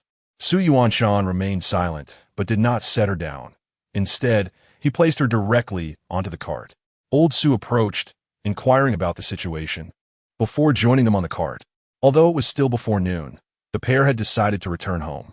Gu Xianyun assumed they would eat before resuming their activities in the afternoon. The cart ambled its way home, and Gu Xianyun, feeling awkward, disembarked without being carried. Just as she was about to inquire about lunch, she spotted Su Yuanshan picking up a hefty wooden stick from the woodpile and striding out the door. "Where are you going, Yuanshan?" Gu Xianyun thought it unwise. Su Yuanshan seemed poised to seek retribution. She hurriedly called out to him. It wasn't he that she feared confrontation. If others were intentionally troublesome, despite her youth, she would simply let it go if they were intimidated enough to flee. It was not intentional on their part. To confront someone at their residence was rather rash, for one could not ascertain how many individuals were present there, and how could a single person be deemed a challenger? Su Yuanshan halted in his tracks, turned around, and with a smile addressed Gu Xianyun. "Xianyun, now that you are wed to me, I shall not allow anyone to bully you." However, no one had bullied her. It was wiser to avoid unnecessary trouble. Gu Xianyun hastily replied. Su Yuanshan remained silent, merely smiling as he grasped his stick and departed, leaving Gu Xianyun to comprehend that this man was indeed formidable, despite his gentle demeanor towards her. Even exhibiting a hint of shyness, he transformed into a reckless brute when dealing with others. Provoking him even slightly was inadvisable. Many individuals exhibit bravado within their own circles, yet are surprisingly gentle with outsiders. Su Yuanshan was the exact opposite. Observing his stance, Gu Xianyun felt powerless to intervene. She quickly turned to seek out Old Master Su, hoping he would promptly bring Su Yuanshan back before he truly engaged in a confrontation. It was clear he would be at a disadvantage if he ventured alone into another's domain. "Grandfather, regarding this matter, they did not intend to cause any trouble. Let it be. Brother Yuanshan has gone to confront them, and I fear for his safety. Please, counsel him," Gu Xianyun urgently implored. Old Master Su was rummaging through the storeroom, calling out loudly, "There's nothing to fear." Gu Xianyun assumed he would attempt to dissuade Su Yuanshan, only to be taken aback when she saw him emerge wielding a mountain cleaver. "Grandfather?" She gasped, startled. She had hoped for a gentle intervention, not for him to appear with a weapon. His resolve was unwavering. It was not that he feared confrontation, nor was Gu Xianyun simply seeking to avoid conflict. The situation was unexpected, and should anyone sustain injuries, regardless of who was at fault, it would complicate matters. "Grandfather, I understand that both you and Brother Yuanshan care for me and stand up for me, but this is not a grave issue. They did not intentionally bully me. If someone were truly harmed, we could end up in a legal entanglement. I am aware, but you fell, and they fled without a word. Such behavior is unacceptable. Our family does not adhere to those norms. We do not distinguish between major and minor grievances. If someone provokes us, there must be accountability." Gu Xianyun paused, beginning to grasp that her approach to life was common among many, where if an accident occurred without serious injury and the other party fled, it was often dismissed. However, the Su family operated under their own principles, disregarding customary conventions. Within their household, their rules prevailed. Old Master Su sought an apology on behalf of their family, and Gu Xianyun ceased her protests. Acknowledging her inability to dissuade him, she accepted that while she might endure some loss, the Su family could not. "Stay at home. Everything will be fine," Old Master Su declared, taking the cleaver and following after Su Yuanshan. Gu Xianyun felt a profound sense of being protected and cherished. Yet she also realized why the villagers harbored ill feelings towards the Su family, even collectively isolating them. Due to their inability to confront the situation, reasoning proved futile. There may be underlying matters unknown to them, resulting in a reluctance to engage with the duo. Gradually, disparaging remarks about the grandfather and grandson began to circulate. However, there is no need for Gu Xianyun to fret. The two, armed with sticks and knives, sought out the Liu family. The parents of the Liu family hastily proclaimed their ignorance regarding the children's mischief, chastising their two sons in front of the Su family. Moreover, the two brothers from the Li family even visited to apologize to Gu Xianyun. When they arrived, the other party did not dare to retaliate. They merely offered their apologies, thus avoiding any physical altercation. Chapter 21. A commotion ensues. The Su family was not one to suffer indignities lightly. In his youth, Old Master Su was not as irascible, but with age, his temper had grown fiercer. Consequently, The grandchildren he raised mirrored his temperament, although the villagers whispered behind their backs. They refrained from confronting the Su family directly, for fear of incurring their wrath. Old Master Su and Su Yuanshan were formidable figures. Yet the grandfather and grandson were not as unreasonable as rumor suggested. The Li brothers' visit did not escalate into a fight, while matters appeared resolved on the Su side. A conflict erupted between Su Shantao and the Li brothers, who refused to back down. Logically speaking, it was unjust for two young men to confront a girl, yet they still sought her out. However, the Li family was adamant about rejecting Su Shantao and aimed to amplify the situation. Shortly after lunch, Xianyun heard a commotion outside. It seemed the Li family had returned to trouble Shantao. Su Vansan Litten Intenti then remarked that the Li family had indeed been a continual source of trouble for Su Shantao. Curiosity piqued. Xianyun inquired whether they frequently caused such disturbances. Su Yuanshan nodded, explaining that Shantao had taken a liking to Li Shigilai, but the latter's mother disapproved of her. Despite the mother's attempts to thwart their connection, Shantao, with her stubborn nature, persisted in seeking Li Shigilai regardless of the obstacles. Do her family not intervene? Xianyun questioned, pondering why Shantao's parents had not dissuaded her from pursuing a boy whose family was opposed to her. Surely, they would advise their daughter against such a union, perhaps even forbidding contact altogether to sever any lingering hopes. After all, a family that held such disdain for the girl from the outset would not provide a favorable life for her if she were to marry into it. Youth may breed ignorance, but parental guidance was expected. Su Yuanshan replied, they do intervene. How could they not? Shantao's mother often scolds and strikes her. Yet to no avail, it's ineffective, and they cannot truly harm her. Indeed, Shantao was a rare individual, unconcerned with the opinions of others. Xianyun remarked that even in contemporary society, finding someone utterly indifferent to the judgment of others was exceedingly rare. Upon hearing this, Su Yuanshan sighed and said, Shantao is, in many ways, unfortunate. As a child, she suffered from a fever that affected her mind. Though not foolish, she is somewhat different, more forthright, and thus unconcerned with the trivialities that preoccupy others. It was at that moment that Xianyun realized, during her conversation with Su Shanta, that this Su Shanta spoke with remarkable candor, divulging everything to a stranger like herself. It turned out that her condition stemmed from an illness that had somewhat impaired her cognitive abilities. However, it was not severe enough to render her entirely foolish. She simply spoke and acted without much contemplation. That was quite admirable. Yet Gu observed that it did not hinder her daily life, as she was fully capable of communication and could find a suitable partner for marriage. Why then? Had she set her sights on Li Shogui?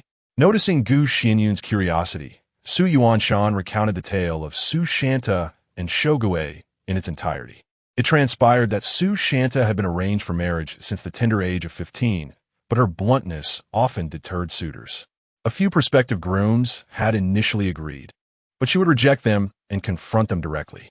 Her straightforwardness, coupled with a propensity for violence and frequent outbursts, rendered her untouchable, leading to a gradual decline in interest from potential husbands. As the years passed, her family grew increasingly disdainful of their somewhat foolish daughter, especially with the presence of a younger brother who overshadowed her. They wished for her to marry swiftly and relieve them of their burden, yet she remained unmarriageable, facing the harshest treatment from them. Nevertheless, Su Shanta was not one to accept her fate passively. She secretly devoured the delicacies meant for her brother, retaliating against her mother's beatings, which resulted in a household of perpetual discord.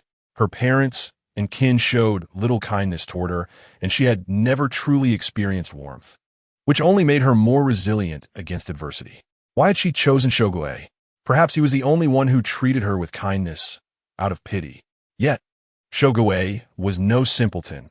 At 20, he remained unmarried, burdened by his mother's lofty expectations for a daughter-in-law. He was obedient to her wishes, and naturally, Su Shanta did not fit the mold. Of course, his disinterest in Shanta was not unfounded. She was indeed pitiable. After hearing Su Yuanshan's words, Xianyun felt a profound sympathy for Shanta. She had suffered head trauma and was mistreated by her family, who would show her kindness from the outside. Xianyun nodded in agreement, acknowledging her as his cousin, lamenting that her family's cruelty and the ridicule from outsiders compounded her plight. However, marrying Shogui would not guarantee her happiness. It was simply a matter she had yet to comprehend. Indeed, one could only hope she would come to understand in due time. Xianyun remarked. The noise outside grew increasingly boisterous, accompanied by voices of persuasion, suggesting a large gathering of onlookers intrigued by the commotion. Let's step outside and see, Xianyun proposed, assuming Xianyun was eager to join the fray. Typically, he had no interest in village disputes, but if his wife wished to witness the spectacle, then he would oblige. Upon hearing Xianyun's suggestion, Xianyun chuckled and replied, "Let us merely observe from our doorstep. No need to venture closer." Her curiosity was piqued, as she considered herself a participant in this unfolding drama. Due to their close proximity, separated only by a grove of poplar trees, the situation across the street was quite visible through the straight path leading to the door. However, the scene at the home of Xianyun was bustling with people, while the comings and goings of the Li family remained obscured. Yet, Li's mother was vocally berating someone. How shameless! Can't anyone put a stop to that Xianyun, that wretched woman? My son is of an age where he should be marrying, yet it is her antics that deter any potential brides. What kind of girl behaves like this, utterly devoid of dignity? She has never laid eyes on a real man. Li's mother held Xianyun in utter contempt and spared no harsh words. Meanwhile, Xianyun's parents, feeling humiliated yet powerless, pushed her outside to handle the matter herself, shutting the door behind her. If it had been another girl subjected to such public humiliation, she would have undoubtedly felt a profound loss of face. However, Xianyun remained unfazed. Mimicking Li's mother, she bent her waist defiantly and retorted loudly, "Pa, your son's inability to find a bride is entirely due to you. You, an old hen, think you've laid a golden egg. You look down on every girl, yet if you have any ability, why don't you find a wife for your son? If he marries, I promise I won't pursue Li Shogui any longer." In contrast to other girls who might have shown deference to a family whose son they admired, Xianyun was different. She found fault with everyone except for Li Shogui. Naturally, the Li family viewed her with equal disdain, rendering any attempts to appease them unnecessary. The moment they offended her, she retaliated without mercy, indifferent to their identities. "Oh, this is unbearable. My son can't find a wife, and here I am, being slandered. I wish I were dead," Li's mother wailed, dramatically banging her head against the ground, feigning a desire for self-harm. Of course, the Li family restrained her, refusing to let her truly harm herself. Deep down, Li's mother knew that her son's single status stemmed not from Xianyun's actions, but rather from her own high standards which had delayed his prospects. Xianyun, with her forthright nature, refused to shoulder the blame for this mess. Seeing Li's mother's exaggerated display of despair, Xianyun couldn't help but laugh. For the scene was undeniably comical. You pretend to be dead every day, yet you're not truly gone. If you have the courage, go ahead and really hurt yourself. I'll help you with the aftermath. Upon hearing this, Li's mother ceased her cries and her theatrics, quickly rising to confront Xianyun. "I'll beat you to death, you wretched girl. You are the reason my son is entangled in this mess. I'll kill you, shameless hussy. You'll never marry anyone. You think you can enter the gates of the Li family? Dream on. You're so foolish that even if given away for free, no one will want you." As Li's mother lunged at Xianyun, her vitriol was evident, and it was clear she genuinely wished to harm her.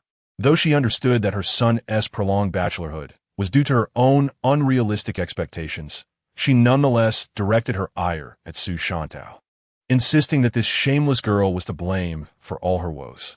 Xianyun showed no leniency towards Li Mu and stepped forward to confront her.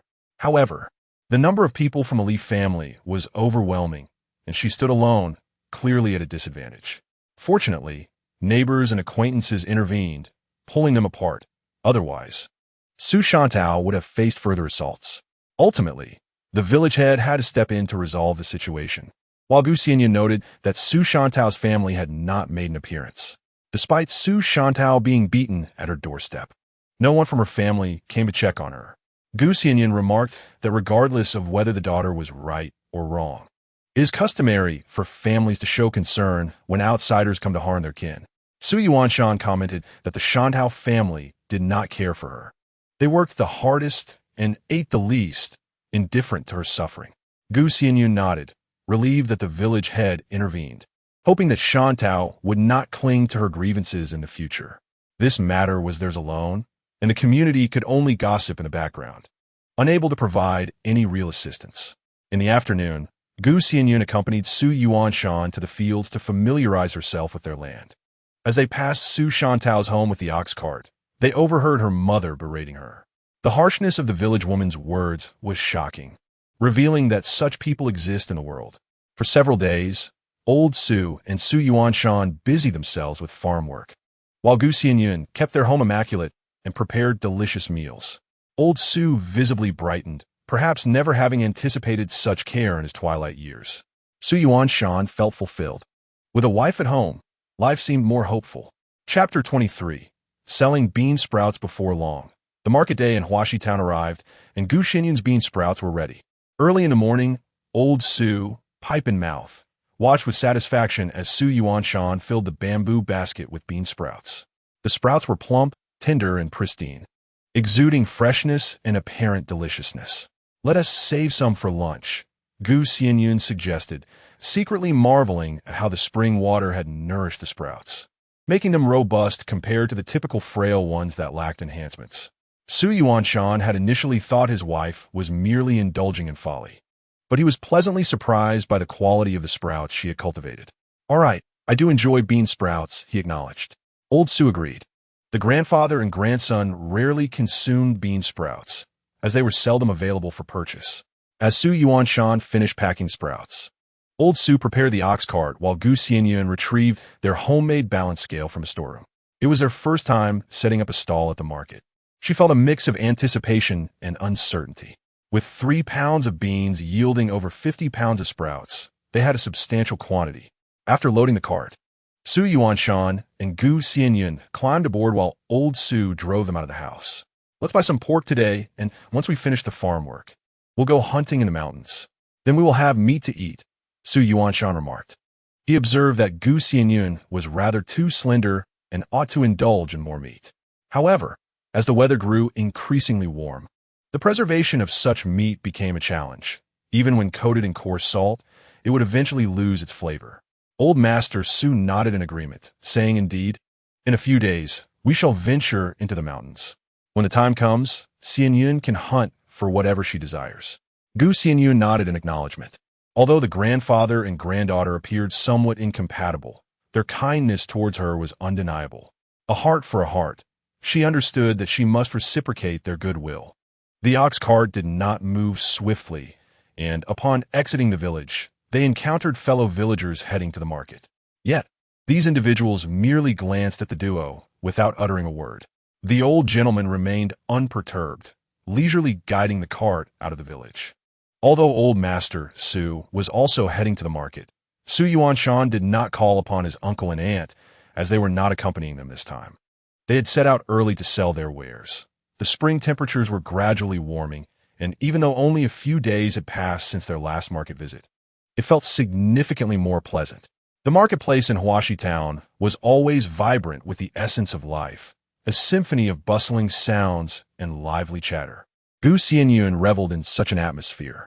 Vendors lined the roads, freely displaying their goods, and arriving early allowed them to secure a favorable position. Old Master Su took a few puffs from his pipe and, noticing the early hour, suggested, "You two should go eat first. After your meal, return to sell and catch up." Xianyun felt it inappropriate to leave an elder behind to watch the stall while she went to breakfast. "Grandfather, you should go ahead. I am not hungry yet," she insisted. Su Yuanshan replied, "You both go eat. I can manage here." Old Master Su shook his head. "You both should go. I'll take the opportunity to browse a bit." Despite his words, it was evident that he would assist in selling. After a bit of persuasion, Xianyun and Su Yuanshan succeeded in convincing the old gentleman to go eat, promising to switch places afterward. I will buy a few buns to bring back," he said as he left. Once old master Su had departed, Xianyun, concerned that Xianyun might grow hungry, contemplated purchasing a few buns for her. Yet, Xianyun truly did not feel famished.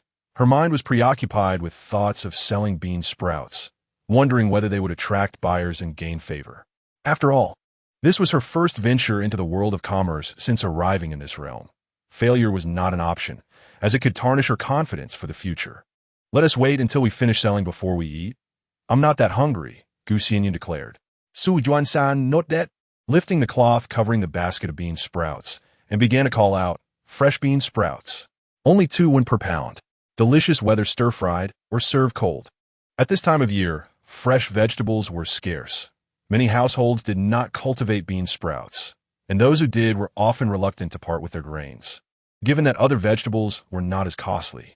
However, if bean sprouts were priced at 2 won per pound, on par with other vegetables, their freshness would certainly find a market. "Oh, these bean sprouts are splendid. How remarkable that they have no roots. Truly excellent sprouts." Upon hearing the call, a plump woman carrying a basket approached, gazing at the chubby bean sprouts in the basket with admiration. These bean sprouts, grown in water, not only sprout, but also develop roots. Although one can consume them without removing the roots, the flavor tends to be less appealing. Xianyun cultivated her sprouts using spring water, resulting in only a few delicate roots and tender, succulent shoots. "Madam, would you care for a few pounds of these bean sprouts? They are just 2 coins per pound. Do indulge," Xianyun cheerfully offered. The price of 2 coins per pound was indeed a bargain. Typically, a pound of beans costs 30 coins, yielding 8 pounds of bean sprouts, with additional profit expected. Consequently, it was rare to find bean sprouts priced below 5 coins per pound in the market. Even when one grows bean sprouts at home, the price is generally higher. Moreover, these sprouts were exceptionally white and tender, exuding a unique fragrance that stimulated the appetite. The woman pinched a sprout, inspecting it closely and confirming its quality. 2 coins per pound is truly inexpensive. I have no vegetables at the moment. Please weigh me 2 pounds. Certainly, I'll make sure to weigh generously, Xianyun replied with a grin, implying that she would not skimp on the quantity. After weighing the bean sprouts, he poured them into the woman's basket and accepted the copper coins from her hand, marking the successful completion of their first transaction. "Madam, should you find them delightful, do return next market day. We come every market day," Xianyun said with a smile, hoping to secure a loyal customer. If business thrived, she would bring more the next time, especially since there was a scarcity of vegetables in this season. The woman nodded and remarked to Xianyun, "Your young wife truly has a knack for sprouting beans and conducting business." Xianyun, blushing slightly, scratched the back of his head, feeling a sense of pride. While he typically remained indifferent, hearing praises about his wife filled him with joy far greater than personal accolades. "These sprouts are excellent and reasonably priced. I shall return next market day," the woman declared with a smile.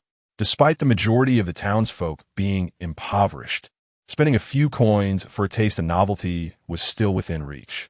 Xianyun nodded with a smile, watching the woman depart and glancing at the copper coins in her hand, though she had only sold 2 pounds for 4 coins. It marked her first earnings in this new world. Chapter 24.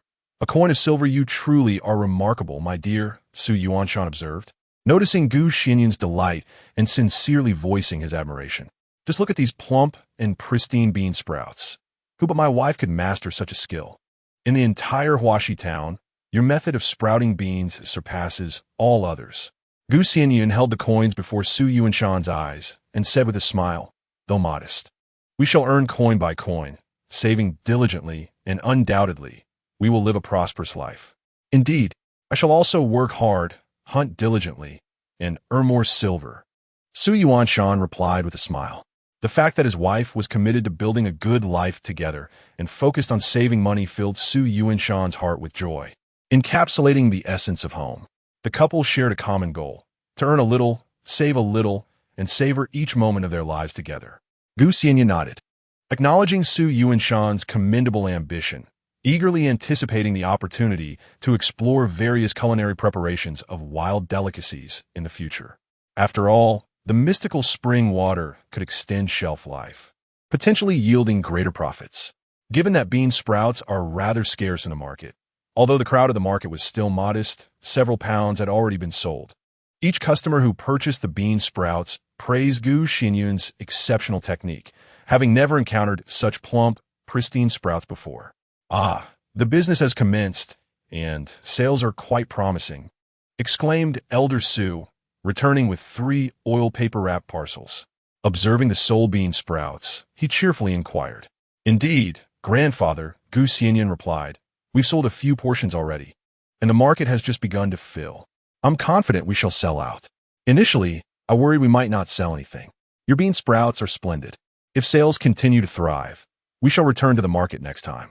Our family has plenty of mung beans, and if necessary, we can procure more. Audosu kindi zimak? Xianyun replied.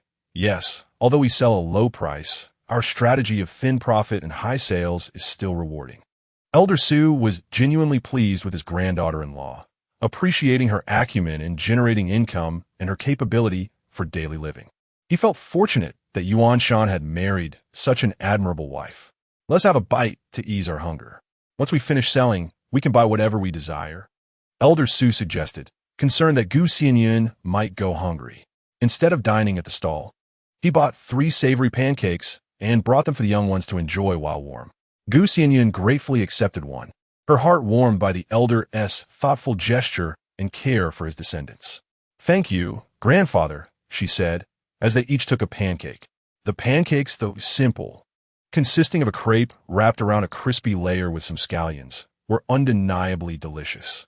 As a market gradually swelled with people, the vibrant atmosphere was filled with the shouts of vendors, the bargaining of elderly patrons, and the chatter of passers-by. Xianyun found no need to call out for sales. At this time of year, fresh vegetables were scarce, and her appealing bean sprouts quickly sold out, 58 pounds in total. From 3 pounds of mung beans, Xianyun had cultivated 60 pounds of bean sprouts, reserving 2 pounds for herself and selling the remaining 58 for 116 won. After deducting the cost of the 3 pounds of mung beans, amounting to 91, her profit stood at 26 won, equating to a profit of roughly 10 won per pound of mung beans. While 10 won may seem modest, the cumulative earnings from larger quantities could be substantial, especially if she ventured to market her goods to restaurants. However, since the mung beans were sourced from her own family, she incurred no cost in that regard, and her purse now contained an additional 116 won. Once the sales concluded, Elder Su suggested, you too should wander the market. I shall explore on my own. If you grow hungry, do not mind me. I will purchase what I desire. With the bean sprouts sold out, Elder Su was eager to peruse the market, recognizing that his preferences for leisurely exploration differed from those of the younger generation, allowing Xianyun and Xianyun to enjoy their own adventure. Having just enjoyed some savory pancakes, neither of them felt particularly hungry. However, both nodded in agreement, ready to meander about. Xianyun slung his emptied basket over his shoulder and, lowering his head, inquired, Xianyun, what would you like to purchase? Let's take a look. Are you still hungry? I can take you for a meal. With their household stocked with essentials, it seemed premature to acquire small chickens or ducks, aside from some meat. There appeared to be little of interest to buy. I'm not hungry. Let us procure some vermicelli and pork. We have bean sprouts at home, so we can prepare a stir-fry for lunch, Xianyun suggested. In Huaxi town, this particular stir-fry differed from those in other regions, as it involved a medley of vegetables cooked together, aptly named stir-fry. For instance, a combination of eggs, mushrooms, and black fungus, or a mixture of vermicelli, chives, and tofu would both fall under this category. Xianyun replied, very well, we shall purchase those items when we depart. For now, let's explore. There isn't much food at home. Perhaps we should buy some steamed cakes for you to enjoy when hunger strikes. Steamed cakes are a small delicacy, typically purchased only after children have requested them several times. They are often bought for elderly family members or as gifts when visiting others. It is rare for an ordinary family to buy them as snacks, as the ingredients, oil, eggs, sugar, and fine flour, render them a costly treat.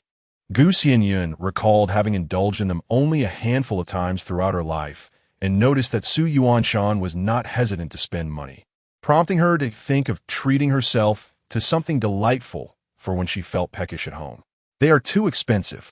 Let's cultivate more bean sprouts first, and then make our purchase when we earn some money to spend, Gu Xianyun suggested. Xianyun, under the impression that Gu Xianyun was short on funds, pulled a small silver coin from his pocket, flashing it before her. This is from grandfather. I know if I give it to you, you will be reluctant to spend it. I thought of what you might enjoy and will buy it for you, he said with a smile. Gu Xianyun was taken aback. She had not expected another gift from the elder, especially after receiving some just the previous market day. The family's finances were jointly earned by the old man and Xianyun, typically entrusted to the elder for safekeeping. Grandfather has given you money again. When we return, you should give it back to him for safekeeping in case of emergencies, Gu Xianyun remarked. Xianyun had no money on him, as it was all with the elder. This was not a matter of relying on the elder, but rather a habitual arrangement where his earnings were stored with the elder, who would then provide him with funds as needed. Gu Xianyun felt uncomfortable continuously drawing from the family's savings. The previous money had been set aside for the elder's retirement, and they were capable of earning their own living. She resolved to return this latest gift to the elder, acknowledging his sacrifices in raising Xianyun and marrying him off. It was only fair that the elder's money remained with him, and the family need not delineate their finances so strictly. Chapter 25. Dry Tobacco Seedlings. Xianyun nodded, pleased with his wife's consideration for the elder. He felt content, appreciating her thoughtfulness towards her family. Although there was little to purchase, the bustling atmosphere, filled with the vibrancy of life, was particularly inviting. The young couple strolled about for quite some time before finally gathering their purchases. The marbled pork, a few eggs, and some sweet potato vermicelli were procured, while bean sprouts remained in the pantry, rendering further vegetable purchases unnecessary. The elder awaited by the ox cart, glancing at the two as they returned, inquiring if there was anything else to procure. Nothing more, let's be on our way, replied Gu Xianyun, shaking her head. Xianyun placed the items atop the cart, and both took their seats. It was then that Gu Xianyun noticed the basket belonging to the elder, filled with seedlings. Recognizing them as flue-cured tobacco seedlings, she reflected on the varied planting seasons across regions, where tobacco could be cultivated in spring, summer, autumn, or winter. In this locality, the inhabitants favored flue-cured tobacco, and the elder was no exception. Although the seeds were diminutive and planting them could be cumbersome, seedlings were readily available for purchase, simplifying the process. Having procured the seedlings, we should return promptly, Xianyun remarked, examining the tobacco plants with a smile. Despite the arrival of spring and the emergence of wild grasses, the chill in the air persists. Indeed, I shall cover them with a straw mat tonight, the elder replied. While it may be slightly early for some vegetables, the timing is just right for tobacco. Xianyun nodded, noting the budding willows and the gradual warming of the days. If frost were to cease, the straw mat would be unnecessary. The northern lands differ from others, as light snow may still fall in April, necessitating a later planting season. The elder agreed, observing the weather, which seemed unlikely to turn cold again. As they ambled along in the slow-moving ox cart, the gentle spring breeze caressed them, and Gu Xianyun admired the fields at the foot of the mountains, now adorned in tender green hues. Look, Xianyun, the apricot blossoms are about to bloom over there. Xianyun pointed towards a nearby hill, where the apricot trees displayed delicate pink hues, promising the emergence of flower buds. Unlike cultivated apricots, the wild apricot trees in this small mountain village tended to bloom earlier, often before the poplars and willows had unfurled their tender leaves. Gu Xianyun looked up to witness the budding apricot flowers, realizing they would soon burst into bloom. Indeed, the apricot blossoms have emerged. Does this mean we shall venture into the mountains to tend bees? She inquired. Xianyun nodded. Once we finish tilling the land, we shall go. Typically, the apricot blossoms coincide with a busy farming season. With the Sioux family's cultivated and reclaimed lands, there are over a dozen mu that require several days of planting. Gu Xianyun, smiling, expressed her anticipation for the mountain trip. The blooming apricots signified the arrival of spring, heralding a plethora of blossoms soon to follow. Having set off early for the market, their return was equally prompt. Gu Xianyun's venture selling mung bean sprouts had yielded a rewarding profit, bringing joy to the entire family. Particularly, the elder felt elated, recognizing his granddaughter-in-law's acumen in earning a living. She truly possessed such talent. With gratitude, Xianyun returned the coin the elder had given him that morning, conveying Xianyun's sentiments, which further illuminated the elder's heart. Two children are dutiful, particularly the granddaughter-in-law. When her husband was not yet married, he was troubled by their relationship, but now that concern has dissipated. In Chapter 26, Delicious Bean Sprouts, the grandfather and grandson assist Xianyun in weighing and preparing 10 pounds of mung beans for market testing. If successful, Xianyun intends to supply various restaurants. Preparing the mung beans is not cumbersome. Once completed, the duo proceeds to plant tobacco in the backyard, where aside from a few rows of chives, the remainder is dedicated to tobacco cultivation. Meanwhile, Xianyun busies herself with lunch. First boiling a pot of brown rice on the large stove while she begins to stir-fry vegetables in another large pot. She cooks vermicelli in boiling water, drains it, and then heats the pot, adding diced pork belly, until it is half-cooked and releasing its oil. The pork is then set aside, and she uses the rendered lard to fry a few eggs. Finally, she combines the pork, vermicelli, and bean sprouts, seasoning with soy sauce and salt to create a simple stir-fried dish. As the pork belly sizzles, its aroma fills the courtyard, and despite the lack of spices, the food is entirely natural. Enhanced by the mystical spring water, the flavor is undoubtedly exquisite. It smells wonderful. With your cooking every day, I'm bound to gain weight, remarks the grandfather. Upon finishing the tobacco planting, the grandfather and grandson catch a whiff of the delicious meal, prompting them to head indoors without needing to be called. Xianyun washes his hands while conversing with Xianyun, praising her culinary skills. Xianyun chuckles, admitting that her cooking is quite ordinary and relies heavily on the spring water's enhancement. However, the regular consumption of this water is indeed beneficial for health. Xianyun tastes a bean sprout, and if it proves delectable, they shall enjoy it frequently. Xianyun brings out his wine flask, as he often indulges in a little drink when a delightful dish is presented. The steaming rice and a large bowl of stir-fried vegetables are served on the table. Xianyun pours wine for Xianyun, who takes a sip. Xianyun picks up a pair of chopsticks to sample the dish. The bean sprouts mingling with the flavor of the eggs and pork belly, tantalizing the taste buds with their exquisite taste. Especially the bean sprouts with their fresh, tender essence are succulent and juicy, perfectly complemented by the savory meat and steaming rice, making each bite increasingly delightful. Xianyun nods in approval, exclaiming, "This is quite good. We rarely eat bean sprouts, but they are truly excellent. It seems we have added another dish to our table." Xianyun concurs, praising the quality of the bean sprouts, noting that he has never seen anyone cultivate them so successfully with such impressive yields. This is indeed the truth. An ordinary person could never reach such a level of sprout cultivation, a feat attributable solely to the spring water's influence. Although a significant quantity of food was prepared, Xianyun, being in good health and possessing a hearty appetite, thoroughly enjoys the meal, leaving nothing behind and feeling utterly satisfied. After lunch, Xianyun washes the dishes while Xianyun attends to the preparation of soy sauce. The previously prepared bean curd and dough have been crushed in a powder and placed on a warm kong to set, and after some time, they're nearly ready to be consumed. Xianyun held a small bowl and opened the lid of the large jar of fermented bean paste, releasing a distinctive, savory aroma. Upon closer inspection, one could discern fine grains of salt on the surface, which aided in prolonging the paste's shelf life. This particular bean paste differed from the store-bought variety, which is ready for immediate consumption. Instead, it was a dense block that required a bit of water for proper dilution. Xianyun scooped out a piece, secured the lid of the jar, and added some water to adjust the consistency.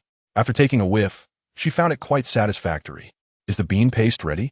The wild vegetables have also come into season. This afternoon, we should gather some for dipping in the paste tonight," Xianyun inquired. Xianyun probed a bit of the bean paste with her chopsticks, tasted it, and was pleased with the flavor. It was perfectly fermented. "Indeed, it turned out well. I am quite content," she replied. The preparation of bean paste varies from household to household, and each individual imparts a unique flavor to it. Xianyun savored the taste, and deemed it acceptable. Su Yuanshan nodded in agreement. Very well, later this evening, let us venture out to gather wild vegetables and enjoy some fresh flavors. Agreed, Xianyun affirmed. Every spring, it became a cherished tradition to partake in the tender wild vegetables, which were always exquisite and never enough to satisfy one's appetite. As the young couple discussed their plans, Xianyun was suddenly delighted by the sound of birds chirping in the courtyard. It must be the swallows. They have returned, she exclaimed. The familiar calls brought her joy. The wild geese have long since migrated north, and at this time of year, the swallows are due to return. Su Yuanshan listened intently and nodded. Indeed, that is the call of the swallows. They nest under the eaves of our east wing every year. Swallows are known to recognize their homes. Wherever they built their nests in the past, they would return in the following spring. Xianyun inquired, have there always been swallows in previous years? I must take a look. In the countryside, there exists a belief that swallows are discerning birds, only nesting in homes filled with joy and harmony, symbolizing good fortune. This notion likely stems from the fact that swallows shy away from noise. Peaceful households tend to be quieter, thus attracting these birds. The Su family, indeed, led a serene life. Upon opening the door, she was greeted by the sight of several swallows flitting about, chirping merrily, clearly returning to build their nests. Su Yuanshan leaned out. It truly is delightful. While we were away, they had companionship. Xianyun, understanding his jest, nodded in agreement. Indeed, it is just the swallows. If only there were other birds, it would be even livelier. The return of the swallows heralded the arrival of spring, filling Xianyun with unexplainable joy. The harsh winter in the north had been a bitter struggle, but now, spring had finally arrived. The best accompaniment for wild vegetables was spring pancakes, which are flatbreads made without oil, a true test of culinary skill. It is quite a challenge to make these oil-free pancakes soft and fluffy. Considering Su Laoi's advanced age and potential lack of appetite for cold dishes, Xianyun decided to prepare some wild vegetable dumplings for dinner. The sun hung just 2 poles high as Su Yuanshan had nearly completed his tasks. He ventured into the storeroom to retrieve 2 baskets, a small hoe, and a little spade for foraging wild vegetables. Leisurely clouds, off to gather wild greens, he mused. In the courtyard, he called for Xianyun, who responded and emerged from the house to accept the baskets from his hands. Where shall we go to forage? Xianyun inquired, still unfamiliar with the quaint village. Su Yuanshan pointed toward the grove of locust trees behind the house. Beyond that lies a small stream. Let us venture there, for the wild vegetables grow lush and abundant. Stepping outside, they soon rounded the back, where some wild grasses had already flourished, while others were just beginning to sprout. Naturally, wild greens were in abundance. Look, the shepherd's purse is already this large. Xianyun exclaimed, spotting 2 robust plants. Compared to other wild vegetables, shepherd's purse tends to sprout early, hence its size. Su Yuanshan, using his small hoe, uprooted a few dandelions. Chuckling, even the dandelions have grown this big. They are quite delectable. Dandelions, as they are locally known, are also one of the earlier wild greens to emerge. Xianyun nodded, noting that some dandelions still bore flower buds. Alongside the sweet-tasting shepherd's purse and the tart wood sorrel, there were also the bitter wild sesame and the lesser-known bitter caress, which had only just begun to grow but were still worth foraging. The setting sun cast its warm glow upon the locust grove and the stream, creating an indescribable rural beauty. Not only the couple, but also the village's aunts and elder ladies were out gathering wild greens, their laughter and chatter echoing in the distance, adding to the lively atmosphere. By the stream, where moisture was abundant, the wild vegetables thrived, and foraging for them, much like mushroom hunting, could easily become an addictive pastime. After filling half a basket, Su Yuanshan remarked, Xianyun, this should suffice for our needs. We ought to return before you tire yourself. Xianyun laughed, thinking herself far from delicate. To Su Yuanshan, it seemed she could hardly walk a few steps without fatigue. I'm not a fragile young lady. This little task won't wear me out. Let us gather a bit more, and I shall prepare shepherd's purse wontons for dinner. Grandfather is getting on in years and may not enjoy cold food this evening. Su Yuanshan, pleased with her thoughtfulness, agreed, then let us gather a bit more. With a basket brimming with fresh, vibrant, and untainted greens, Gu Xianyun noticed the sun still high in the sky, indicating it was time to cook, lest they require candles later. Let us return home. When the time comes to venture into the deep mountains for beekeeping, I shall take you to forage for even more delicious wild vegetables, Xianyun suggested. Fiddleheads, bitter shoots, daylilies, monkey legs, thorny buds, and willow herb shoots. There are countless varieties and flavors in the mountains. What you describe fills me with anticipation for a mountain excursion, Gu Xianyun replied, tilting her head. The setting sun bathed her face and hair in a warm, gentle light, and as she smiled softly, Xianyun felt his heart melt. This rugged man found his cheeks warming, and to conceal his blush from Gu Xianyun, he quickly nodded, soon. Once we finish this patch, we shall go. Yet this delays the sale of bean sprouts, Gu Xianyun lamented. Xianyun chuckled. In just half a month, we'll be relocating to our orchard. In the mountains, we only return every 5 days, but from the orchard, we can return daily. Gu Xianyun nodded, her anticipation for venturing into the mountains to gather honey and savor it, while also admiring the breathtaking scenery of the deep woods, was palpable. Upon returning to the courtyard, they found the elder Su diligently nailing wooden boards. He had spent the entire afternoon using a plane to thin the boards, and it was evident he was still engrossed in his task. Initially perplexed by his intentions, it soon became apparent he was crafting 2 small wooden houses. "Grandfather, what are you making? Is it a little wooden house?" Gu Xianyun inquired curiously, bending over with her basket in hand. With a hearty laugh, the elder Su replied, "Indeed, they will be affixed to the eaves, one for each side of the house." Gu Xianyun glanced at the eaves, still somewhat confused about the purpose. Was it merely decorative? Xianyun, however, laughed and explained. "Did you not mention that our home is frequented only by swallows? Grandfather has made birdhouses, and soon, little birds will come to reside here." Chapter 28. The spring equinox. At that moment, Gu Xianyun realized that her casual remark earlier that day had captured her grandfather's attention. Wild birds are discerning when choosing nesting sites, and such a tranquil abode, with eaves that provide shelter from the elements, would be inviting. The completed birdhouses would perfectly align with their nesting preferences, thus attracting the birds. "Well then, I shall prepare dinner. Tonight, we shall enjoy some dipping vegetables and wontons," Gu Xianyun said with a smile. In a family, expressing gratitude can sometimes feel overly formal. Relationships thrive on mutual contributions, be it among relatives, lovers, or elders. Xianyun gathered wild vegetables, cleaning them meticulously, while Gu Xianyun kneaded dough, preparing to make wontons and spring pancakes. For the filling, she utilized the remaining meat purchased earlier, finally chopping it to mix with fresh, vibrant shepherd's purse. Adding seasonings, she incorporated a touch of fermented soybean paste, which she favored for enhancing the flavors of dumplings and wontons.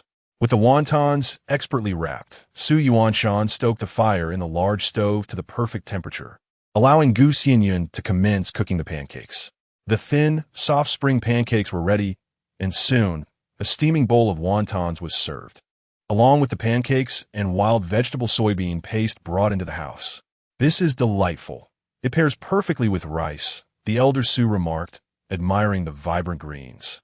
Gu Xianyun picked up a dandelion bud and added, "Indeed, I love this. It's good for digestion and beneficial for health." Nodding in agreement, the elder Su picked up a chopstick full of wild vegetables, dipping it into the sauce and savoring the flavors. "This soybean paste is truly exceptional," Xianyun praised, his thumb raised in approval as he enjoyed the meal, noting that Gu Xianyun's technique rivaled that of the village's seasoned grandmothers who had been making soybean paste for years. Gu Xianyun was aware that regardless of what she prepared, both grandfather and grandson would proclaim it delicious. Yet, she too recognized the delightful taste of her creation. "I added a bit to the wonton filling as seasoning," she mentioned. The duo relished the fresh shepherd's purse wontons, nodding in approval as they savored the exquisite flavors. Xianyun thoughtfully prepared some sweet goat milk for Gu Xianyun, a treat typically reserved for children at home. Both the grandfather and grandson treated Gu Xianyun as if she were a delicate young lady.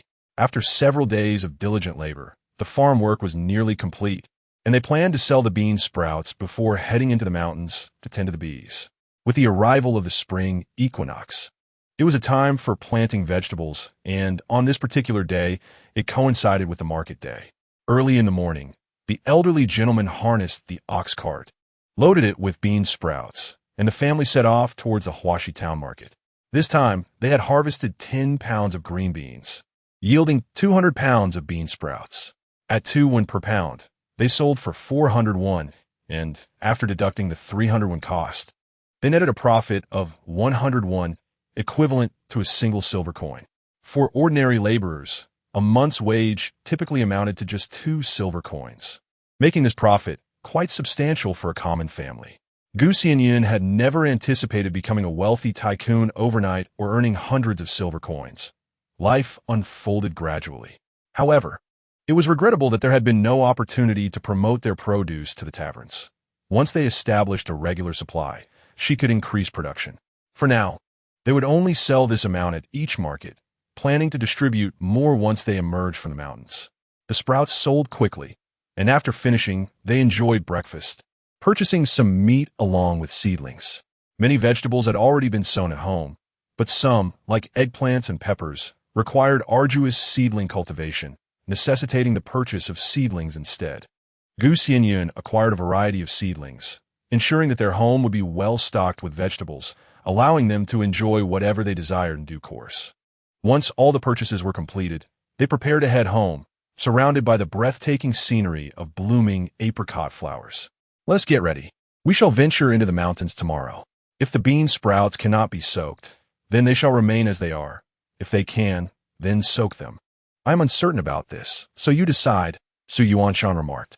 Although it was customary to change the water, Xianyun used spring water, which alleviated the need for such trouble. The sprouts could be soaked for an entire year without spoiling. Let us prepare some. As earning 1 silver coin at each market is quite significant, it would pay me to forego this profit, Xianyun replied with a smile. This was her first profitable venture. In the future, if more lucrative opportunities arose, she could contemplate cessation, but for now, it was essential to persist. Moreover, since the green beans were homegrown, the initial investment could be recovered with just a few trips. Su Yuanshan nodded. All right, I will heed your advice. Let us hurry with the ox, and at 1 tea be exhausting upon our return. Given the necessity of transporting beehives up the mountain, manual labor was impractical. Fortunately, hunters, herbalists, beekeepers, and charcoal makers frequently ventured into the mountains, gradually establishing paths. Although the terrain was not particularly smooth and was overrun with weeds, the ox, a creature well suited to mountain grazing, had no difficulty ascending, typically settling in valleys. As Xianyun gazed upon the mountains adorned with apricot blossoms, she expressed her curiosity. The apricot flowers have bloomed. Why not head directly to the orchard instead of venturing deeper into the mountains? It was said that the flavor of apricot flower honey was delightful, and honey was a precious commodity in this era. Sujuansan Zima. The honey from apricot blossoms pales in comparison to the dense nectar of wildflowers in early spring. Various herbs have begun to bloom, and the first harvest of medicinal flower honey is merely a blend of assorted floral nectars. Coupled with the bees' initial spring production, it is thus the finest honey. It is beneficial for the body, and the first batch is reserved for our personal consumption. While this notion sounded plausible, it lacked scientific substantiation, leaving its origins shrouded in mystery. Xianyun, reluctant to assume the role of a teacher, naturally refrained from debating whether this honey possessed superior nutritional value compared to others. I have also procured honeysuckle vines, anticipating the summer heat when I can harvest the blossoms and mix them with honey to alleviate the summer's bitterness, she added. Su Yuanshan nodded in agreement, saying, however, during this season until autumn, beekeepers will remain in the mountains. Since we own an orchard, we will relocate down here in half a month, which is close enough to home for us to return whenever needed. Xianyun nodded, harboring a sense of anticipation about beekeeping in the mountains, for the vast forest surely differed from the gentle hills. Upon returning home, the elder Su and Su Yuanshan set about planting seedlings. With the infusion of spiritual spring water into the large vat, and well, whatever was planted was bound to thrive. Meanwhile, Xianyun busied herself with making dumplings filled with pork and scallions. Today marked the spring equinox, and there existed a local tradition in Pear Blossom Village that dictated the making of dumplings on this day, colloquially known as pinching the old crow's beak. The old crow, symbolizing the unkindness towards crops, would uproot the tender seedlings to feast on the seeds within. Thus, the practice of making dumplings on the spring equinox emerged, regardless of its efficacy, as a way to invite good fortune. Chapter 29. Beekeeping in the Deep Mountains. Due to annual visits, a makeshift shelter had been established there, albeit quite small, suitable only for sleeping, while cooking took place by the stream in the valley. Fortunately, spring generally brought only light rains, with seldom any flooding. The preparations involved transporting beehives, personal luggage, changes of clothing, wooden basins, and some simple cooking utensils and provisions. After watering the seedlings planted the previous day, we were ready to depart. Having nearly completed the packing, Elder Sue glanced at the garden-ass seedlings, noting that they required ample watering to increase their survival rate. Xianyun had mixed spiritual spring water with the household water, ensuring a 100 survival rate and promising growth for the seedlings, which would not perish easily. Xianyun, while agreeing, busied himself fetching water, observing that none of the seedlings appeared wilted. Astonishingly, they had all thrived. In previous years, this was not the case, indicating that with the arrival of a daughter-in-law this year, good fortune had graced the household, resulting in bountiful growth. After adequately watering the garden, securing all doors and windows, and locking the yard gate, the family settled into the ox cart, leisurely making their way towards the deep mountains. Beekeeping is quite a challenging endeavor, although honey is precious. Without technological aid, the yield remains modest. Additionally, it is essential to reserve honey for the bees during the winter. Typically, those from impoverished backgrounds lack knowledge of beekeeping, while those with better resources who have opportunities for learning often hesitate to engage in it. In this region, beekeepers are few. However, with the arrival of spring, the abundance of herbs attracts a number of herbalists. During this season, hunters seldom venture into the mountains, and when they do, it is typically to catch one or two wild animals, allowing wildlife the opportunity to flourish and reproduce, thus ensuring the continuity of life. "Look, we shall enter that mountain," Xianyun remarked, gesturing towards a distant peak shrouded in mist. Although it appeared nearby, the adage "a distant mountain seems near" holds true. The journey is indeed considerable. The scenery as we enter the mountains is particularly enchanting. The springtime radiates vibrantly, with wildflowers carpeting the hills and trees adorned with fresh foliage, resembling clusters of blossoms. "Are you weary? If so, lean against my back." Xianyun, concerned that Xianyun might tire from the long journey, invited her to rest against him for support. She was not fatigued, yet the slow-moving ox cart necessitated a lengthy ride, so she took advantage of the situation, resting against her husband, which indeed offered some relief. A gentle smile graced Xianyun's face. His wife, soft and fragrant, was a delight. After nearly 2 hours, they finally reached the valley. The mountain path was rugged and arduous.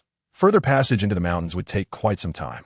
Typically, for those wishing to enter, a stop is made by the riverside in the valley, as bees can find their way into the mountains unaided. Higher up, near the riverbank, remnants of small houses built in previous years and the modest cabins of woodcutters could be seen. These structures resilient against floods. Such homes, when unoccupied, are open for all to use. Herbalists generally stay for 2 or 3 days, seldom constructing their own dwellings. The Sioux family, who kept bees, had built their own small and simple house, as they stayed longer.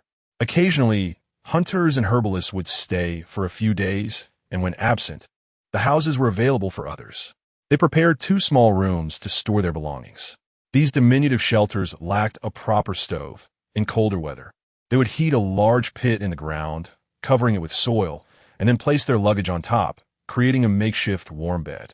The rooms were so confined that they could only accommodate bags and a few toiletries, making it necessary to stoop when entering or exiting.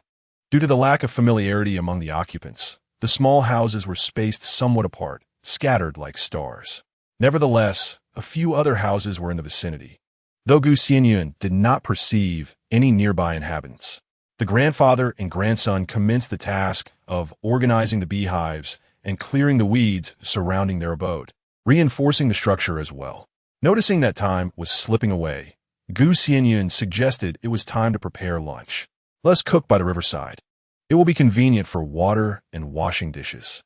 After a brief period of activity, Xianyun joined her in the culinary endeavor.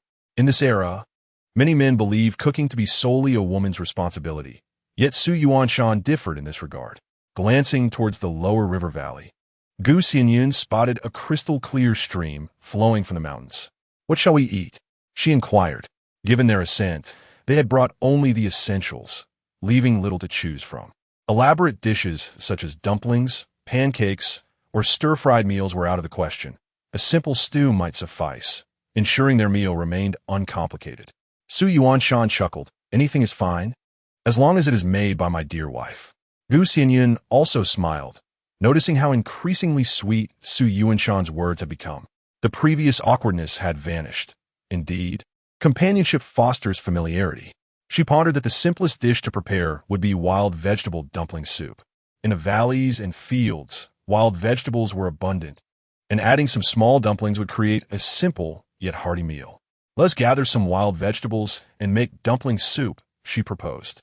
Xianyun nodded in agreement. "Sure. Once we settle in today, I will take you into the mountains tomorrow to forage for wild vegetables." Xianyun replied, "All right. I will gather the wild vegetables while you set up a fire by the creek." The young couple busied themselves with their respective tasks. Xianyun went to collect wild vegetables, gathering shepherd's purse and dandelions, then washed them thoroughly. Xianyun moved a small iron pot to the creek, constructing a circular fire pit with stones, and filled the large pot with clean creek water to boil. Xianyun initially thought the area was deserted, but to her surprise, she discovered fresh signs of fire on the sandy bank of the creek, indicating that someone lived nearby, although the small houses were at a distance. There were indeed other homes surrounding theirs, and she had assumed they were unoccupied due to the silence. "Look, there are signs of visitors," she pointed out to Xianyun. Xianyun had already noticed, saying, "It must be the beekeepers from previous years. They seem to have ventured into the mountains. I spotted beehives behind that house earlier." Beekeepers enjoy a considerable degree of freedom, as the bees fly about on their own, requiring minimal supervision aside from the occasional tending of the hives. This freedom allows them to forage for wild vegetables, hunt, gather firewood, and collect medicinal herbs.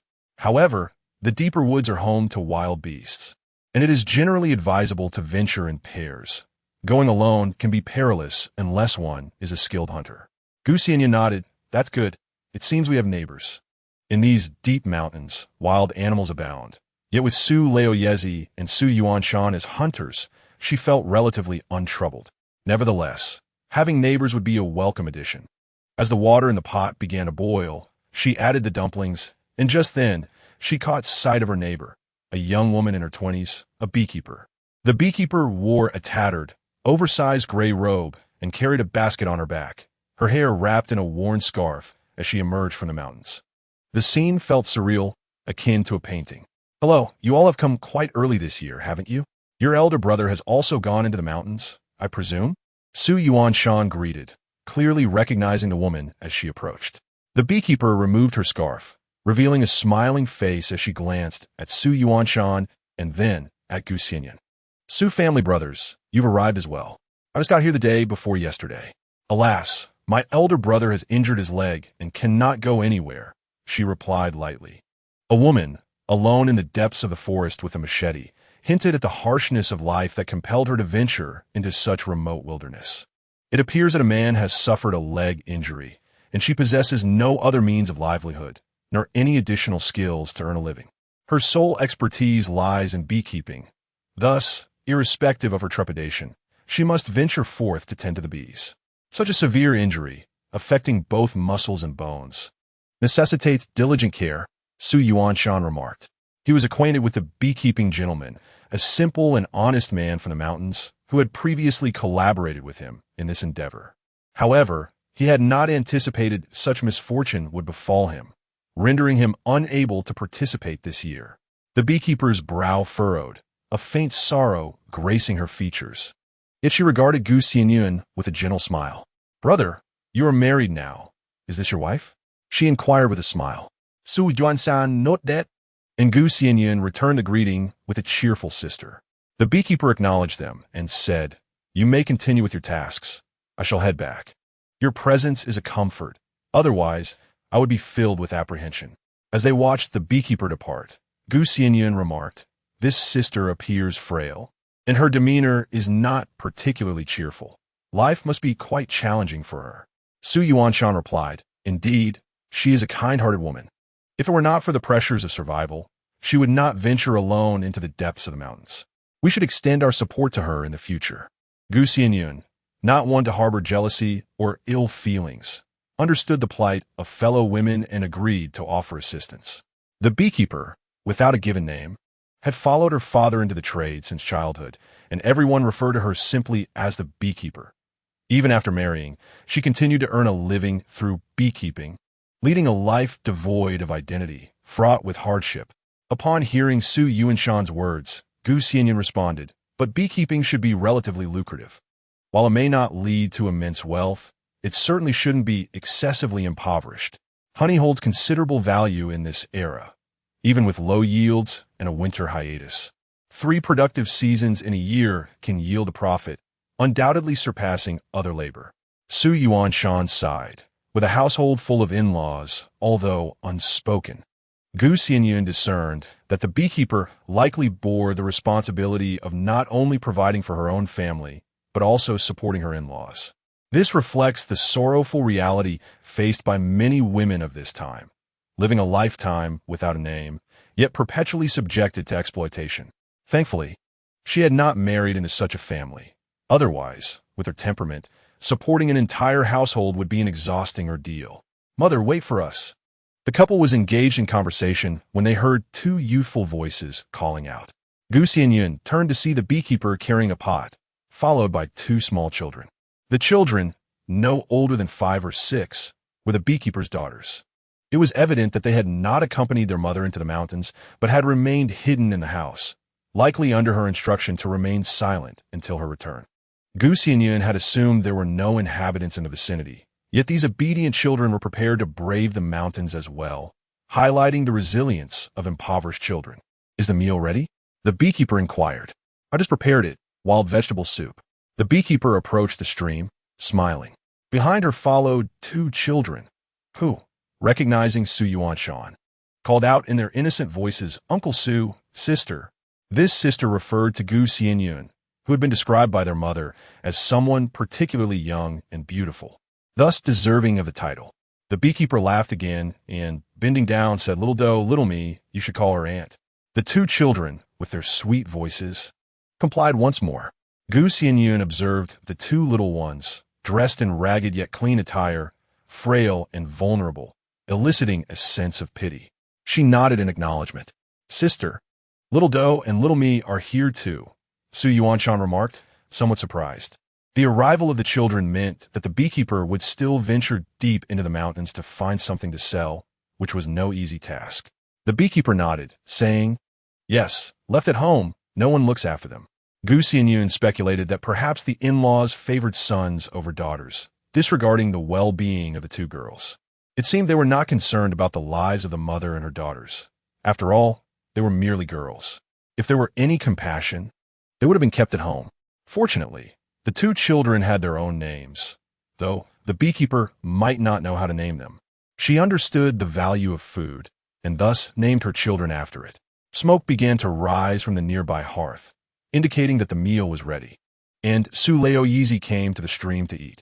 The children were quite sensible. When Gu Xianyun offered them the meal she had prepared, they shook their heads, waiting for their mother-esque cooking.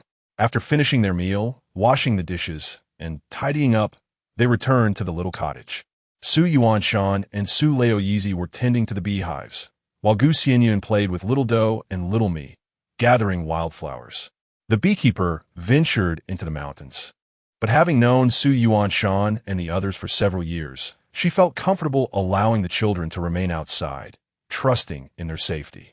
Gu Xianyun noticed that in front of her little cottage, ferns and monkey legs were drying in the sun, along with some wild herbs, all presumably intended for sale. For farming families, wild vegetables held little value in this season, and taverns preferred to source from established suppliers rather than small-scale vendors. making it a challenging endeavor. The two children, being remarkably well-behaved, played for only a short while before returning to the cottage, likely under the beekeeper's instructions to avoid disturbing Xianyun and the others. With the sun still high in the sky, the beekeeper returned, wielding a machete and offering Xianyun some fresh ferns as a token of gratitude for their presence, which allowed her to feel secure about leaving her children at home. Xianyun wished to decline the gift, but the beekeeper's sincerity made it difficult for her to refuse. She resolved to reciprocate with something else at a later date.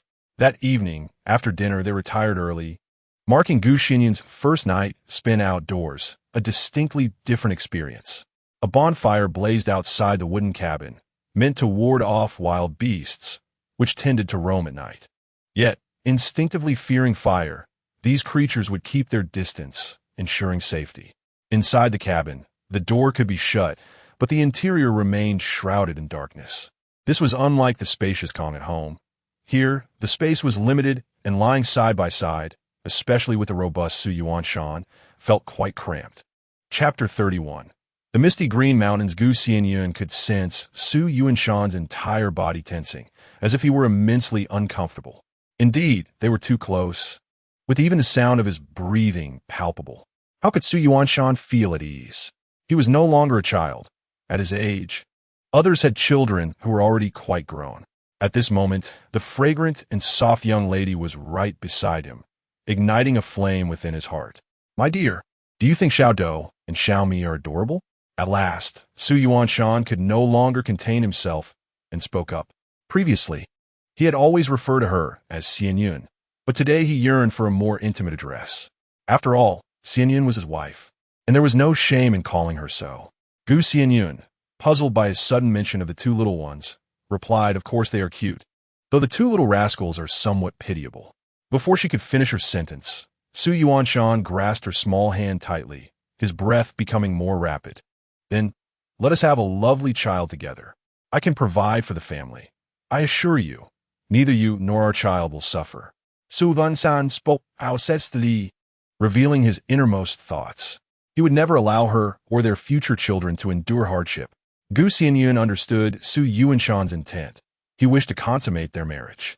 However, having already decided to marry him and recognizing his kindness towards her, she concluded that this day would inevitably come, and there was no need for shyness or refusal. Yet, Xianyun remained silent, pondering how to express herself. Xianyun turned, positioning himself above Xianyun, yet mindful not to exert too much weight upon her. He supported his body with his hands, leaning down gently. "My dear, do you still harbor regrets about marrying me? If you wish to be with me, let us become true husband and wife. I will cherish and love you dearly." Xianyun yearned to lay bare his heart for Xianyun to see. His soul was overflowing with her presence. Xianyun smiled, content with her life alongside Xianyun. "Husband, I do not regret it." Her calling him husband stirred a bittersweet sensation within Xianyun. He immediately lowered his head, tenderly kissing Xianyun's lips. This marked his first kiss with a girl, especially one he held dear. His heart raced tumultuously. Yet, this did not hinder him from deftly shedding his garments and assisting Xianyun in removing hers. Feeling a bit shy, she instinctively shielded herself, inadvertently brushing against Xianyun's strong chest. Not only was he handsome, but his physique was remarkable, his muscles solid and well-defined. The moment she touched him, the sensation was strikingly firm. Unable to restrain himself any longer, Xianyun lowered his head, kissing along Xianyun's neck, losing himself completely in the moment as sweat trickled down his forehead. The tingling sensation enveloping Xianyun blurred her senses, causing her to furrow her brow and let out a soft murmur. Xianyun immediately halted his movements, becoming extraordinarily gentle, panting as he pressed kisses to Xianyun's ear. "My dear, I will be gentle." Outside, the bonfire blazed brightly, while inside, the atmosphere was filled with tender springtime warmth. That night, Xianyun became a true man, and Xianyun transformed into a genuine woman. The following morning, Xianyun rose early. By the time Xianyun awoke, Xianyun had already prepared breakfast. Upon getting up and seeing him, A flush crept across Gu Xianyun's face. Despite being married, she still felt a hint of shyness. Xianyun smiled gently, serving her a bowl of congee, and inquired, "Today my grandfather and I are venturing deep into the mountains to hunt for game. Would you like to join us?" Gu Xianyun nodded eagerly. "Yes, I shall go to gather some wild vegetables." At this time of year, many wild greens were in abundance, especially in the depths of the mountains, making it an opportune moment to forage. Xianyun asked, "What kind of meat do you wish to have? I can try to catch something for you." Although hunting is typically prohibited in spring, catching one or two should not be an issue. Gu Xianyun was aware that the flavor of wild hare was particularly robust during this season, yet she was uncertain about other options. "Anything will do," she replied. "All right, we shall wait for the fog to dissipate a bit before we set off." Seated by the river valley, Gu Xianyun gazed at the mist-clad mountains, the swirling white fog appearing as though it might flow forth from the hills. The beekeeper and her children had finished their meal and approached Xianyun to inquire if they too would be heading into the mountains, as she wished to accompany them. Although she had ventured into the hills the previous day, she dared not go too deep, fearing for her children's safety should any misfortune befall her. "If you brothers are going into the mountains, I would like to join as well, hoping to gather some medicinal herbs. Alone, I cannot afford to stray too far, for I fear I might not return," the beekeeper said with a smile. The deep mountains were known to harbor long-hidden medicinal herbs, including prized ginseng. Her intent was to seek profit, as while rare herbs were difficult to find, ordinary ones were still plentiful. Xianyun agreed. "Very well, once the fog lifts a bit, we shall depart." In truth, leaving the two children behind posed its own dangers. Although they would remain in the wooden cabin, it was not without its own risks. Yet Gu Xianyun could not voice her concerns. No one loved their children more than a mother. Perhaps her actions were born of desperation. As an outsider, she felt powerless to speak, merely lamenting the beekeeper's hardships in her heart. As the sun ascended higher, the fog gradually began to dissipate. The group, armed with machetes and bows for hunting, and with Gu Xianyun carrying a small basket, entered the mountains. In such deep woods, it was crucial to remain together, carrying torches and matches to ignite them in case of an encounter with wild animals, which could prove life-saving. The four walked a distance that was neither too close nor too far apart. The mountain path was rugged and difficult, yet the scenery was vastly different from that of the foothills. In the foothills, trees stood tall, and the underbrush was not as dense, allowing for easy spotting of mushrooms and wild greens. However, in the deep mountains, the trees reached towering heights, blocking out sunlight and creating a dense thicket. The cacophony of various birds and animals echoed around them, while wildflowers carpeted the ground and bees fluttered about, some belonging to the beekeeper, while others were the wild bees of the mountains. Old Master Su was in search of some medicinal herbs to dry for future needs, those that could dispel heat and reduce inflammation, so he wouldn't have to procure them from the physician later. Xianyun, on the other hand, contemplated securing some game for Gu Xianyun, ideally enough to last several days. With the honey harvest approaching, he would soon need to stir the honey, thus limiting his time in the mountains. For Gu Xianyun, however, her eyes were solely on the wild vegetables so abundant, so fresh, so splendid, that she wished to gather them all to take home. Chapter 32. Coarse salt and cured meat fiddlehead ferns were among the most delectable of wild vegetables, and Gu Xianyun held a particular fondness for them. Although it was somewhat early in the season for foraging, they were still edible, albeit smaller in size. Regrettably, the daylilies, monkey leg vegetables, and willow artemisia buds were not yet ready for harvest, as their season had not yet arrived. However, the bitter shoots and thorny sprouts were available for picking. The bitter vegetable was remarkably unique. Its consumption required a careful pairing with millet porridge, which tasted bitter until one sipped the porridge, which transformed the flavor to sweetness. Moreover, the local dandelions and lamb-esque quarters were particularly large and succulent. In this grand mountain, if one were to visit at the end of summer, they would find an entire mountain teeming with mushrooms. Gu Xianyun remarked to the nearby beekeeper, who was also gathering wild vegetables, that edible mushrooms in the northern spring were scarce, and one had to wait until late summer or early autumn for them to proliferate abundantly.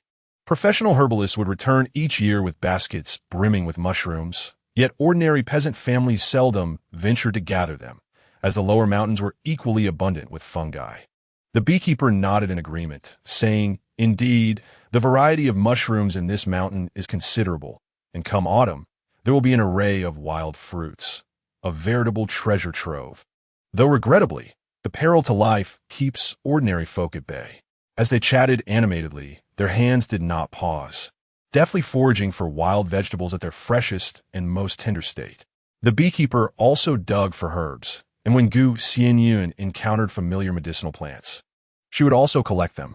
However, in reality, it remained quite challenging to discover precious herbs like ginseng in the wild. Professional herbalists, guided by sunlight and terrain, found it difficult to stumble upon treasures worth a fortune, let alone common folk. While the two were engrossed in conversation, Xianyun seemed to have discovered something. Calling out to Old Master Su, the object, upon hearing the noise, stirred restlessly, and Xianyun noticed the distant weeds shaking violently, as if something were weaving through them. "Grandfather, we've encountered a big catch." "Oh, splendid. I shall come and take a look." The grandfather and grandson exchanged joyful words, and Xianyun understood they had found prey. Lacking expertise in hunting, she refrained from joining them, not wanting to become a hindrance. "Your grandfather and husband are quite skilled in hunting. You are indeed fortunate to be wed into such a family," remarked the beekeeper with a hint of envy. Observing how well the Su family treated Xianyun, a privilege she had never experienced in her own family. Xianyun nodded, replying, "I find contentment in my situation. Our household is simple, leading to fewer disputes, and without anyone imposing rules upon me, life flows smoothly."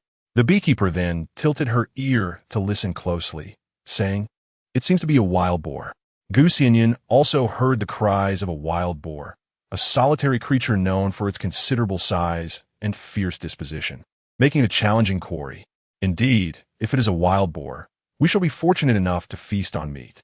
Xianyun, not one to be stingy, thought that if it were indeed a wild boar, he could share some of the bounty with his temporary neighbors.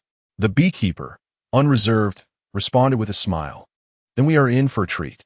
After a flurry of activity, Xianyun emerged from the underbrush, dragging a wild boar struck by an arrow. The boar was of medium size, not particularly large, yet not small either, weighing approximately 200 pounds. "What do you think?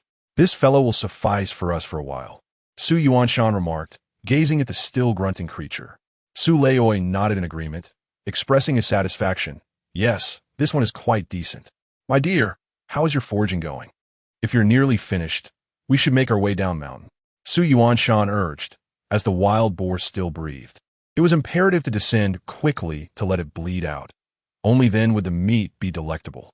They had already spent close to 2 hours in the mountains, and their baskets were brimming. Glancing at the sun, which indicated midday, Xianyun concluded it was time to descend. "Let's go back," he said, hoisting his basket. With the meat and vegetables secured, he wouldn't need to return for several days. Xianyun and Su Laoi, both robust huntsmen, effortlessly carried the 200-pound boar, with Xianyun even offering to assist Xianyun with his basket. However, Xianyun declined, asserting that he was capable of shouldering his own responsibilities. As they made their way down the mountain, Xianyun perspired. The warmth of the day felt more akin to summer than spring, likely due to their exertions while trekking. Upon returning to their dwelling, the grandfather and grandson busied themselves with processing the wild boar, though preparing it was a laborious task, making it impossible to have a meal ready by noon. Xianyun returned to chop some tender wild vegetables, such as the shepherd's purse, which did not require cooking, mixing them with coarse flour, salt, and water from the spring to create a batter. He then lit a large pot to prepare wild vegetable pancakes. As water boiled in the pot, the addition of the wild greens yielded a delightful wild vegetable soup, resulting in a nourishing meal of soup and pancakes. Although devoid of oil and simplicity defined the preparation, the flavors were exquisite. Meanwhile, they had begun to drain the blood of the wild boar into a large basin, reserving it for making blood sausage. After washing their hands, the two sat down to dine, having only processed a portion of the boar, with much work still ahead. The heat of the day threatened to spoil the meat, but they had brought coarse salt to rub into it for preservation, intending to cure it into jerky. Xianyun remarked that they had planned to enjoy some wild game, hence the coarse salt was brought along, not for sale, but for their own consumption. In an era devoid of refrigeration or other means of preserving meat, the traditional method of salting and drying it into jerky was employed, albeit the resulting flavor was not particularly remarkable. I can prepare the coarse salted jerky. Just wait until the meat is sliced, and I'll take care of it, Xianyun assured. Xianyun possesses the skill to cure pork, and the flavor far surpasses that of the rudimentary salt curing and sun-drying methods. Aware of his granddaughter-in-law's culinary prowess, Old Master Su nodded in approval and remarked, "Very well, we shall forego the pig offal. No matter how it is prepared, it carries an unpleasant organ flavor. Instead, let us utilize the other parts suitable for curing." In this era, most families abstain from consuming offal, except for those unable to afford meat, who indulge in it for a taste of something different.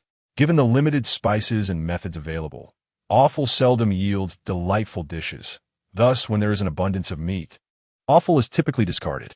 However, for the budding chef Xianyun, there exists no ingredient she cannot transform into a delectable dish. Moreover, the preparation of pig offal is not singular, and its flavors are undeniably exquisite.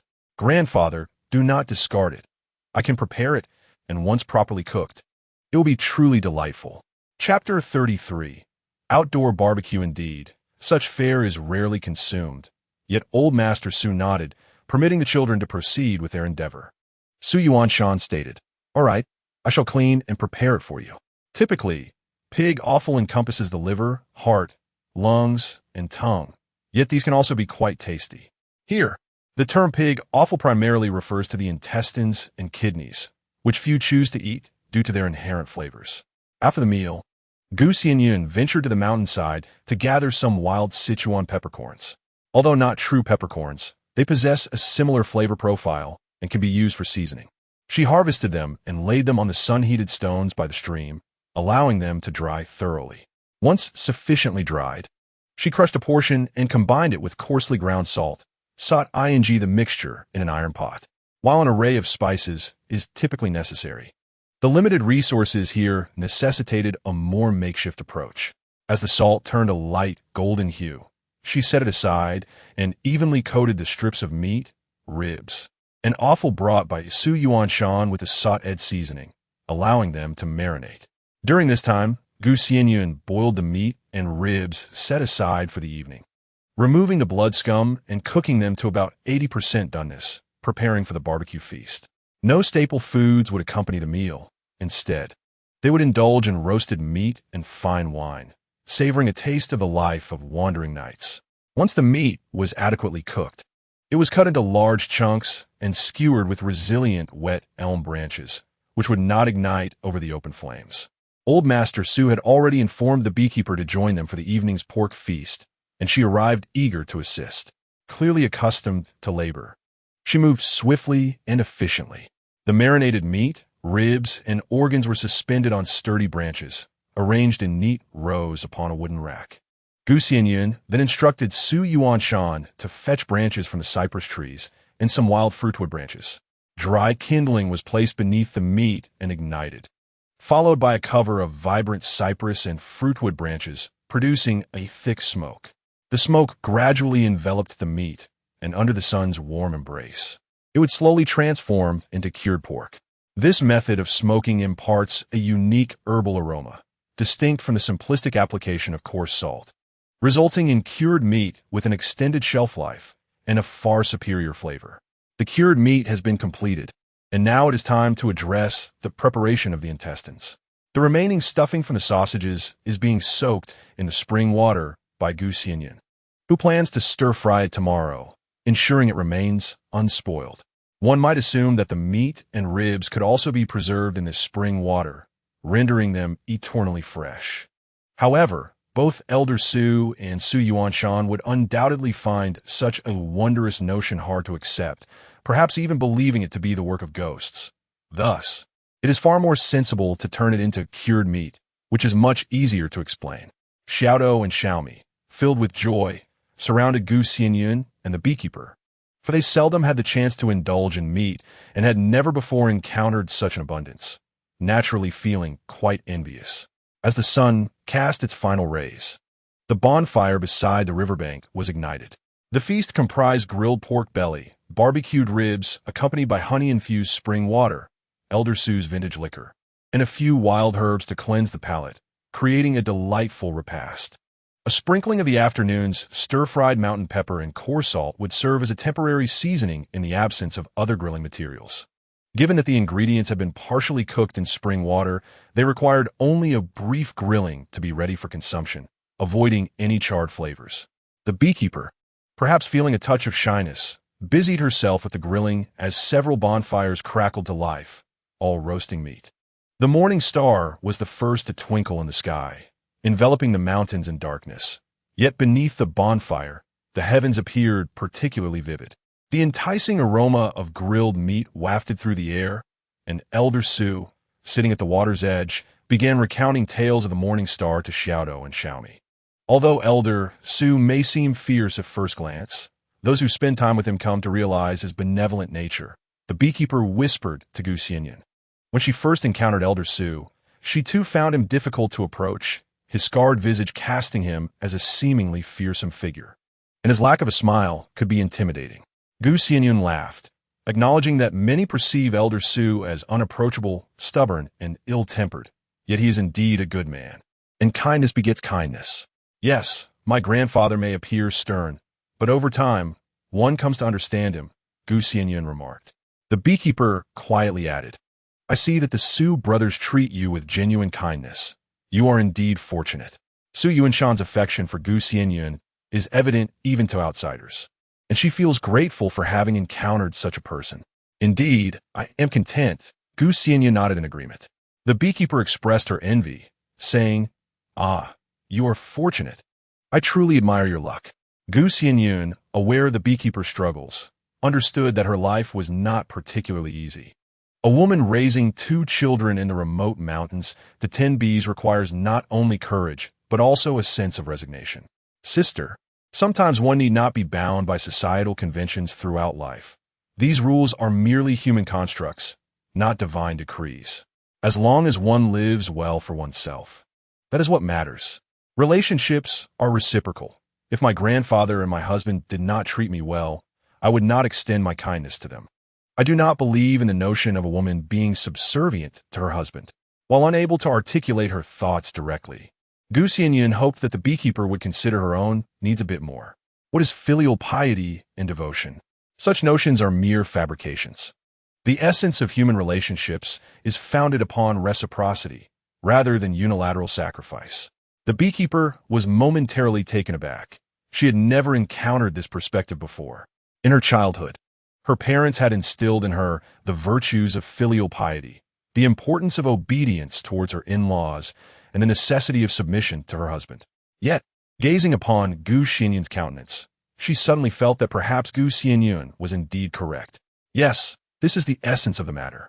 After a brief silence, the beekeeper softly articulated her realization, affirming that human interactions should indeed be mutual.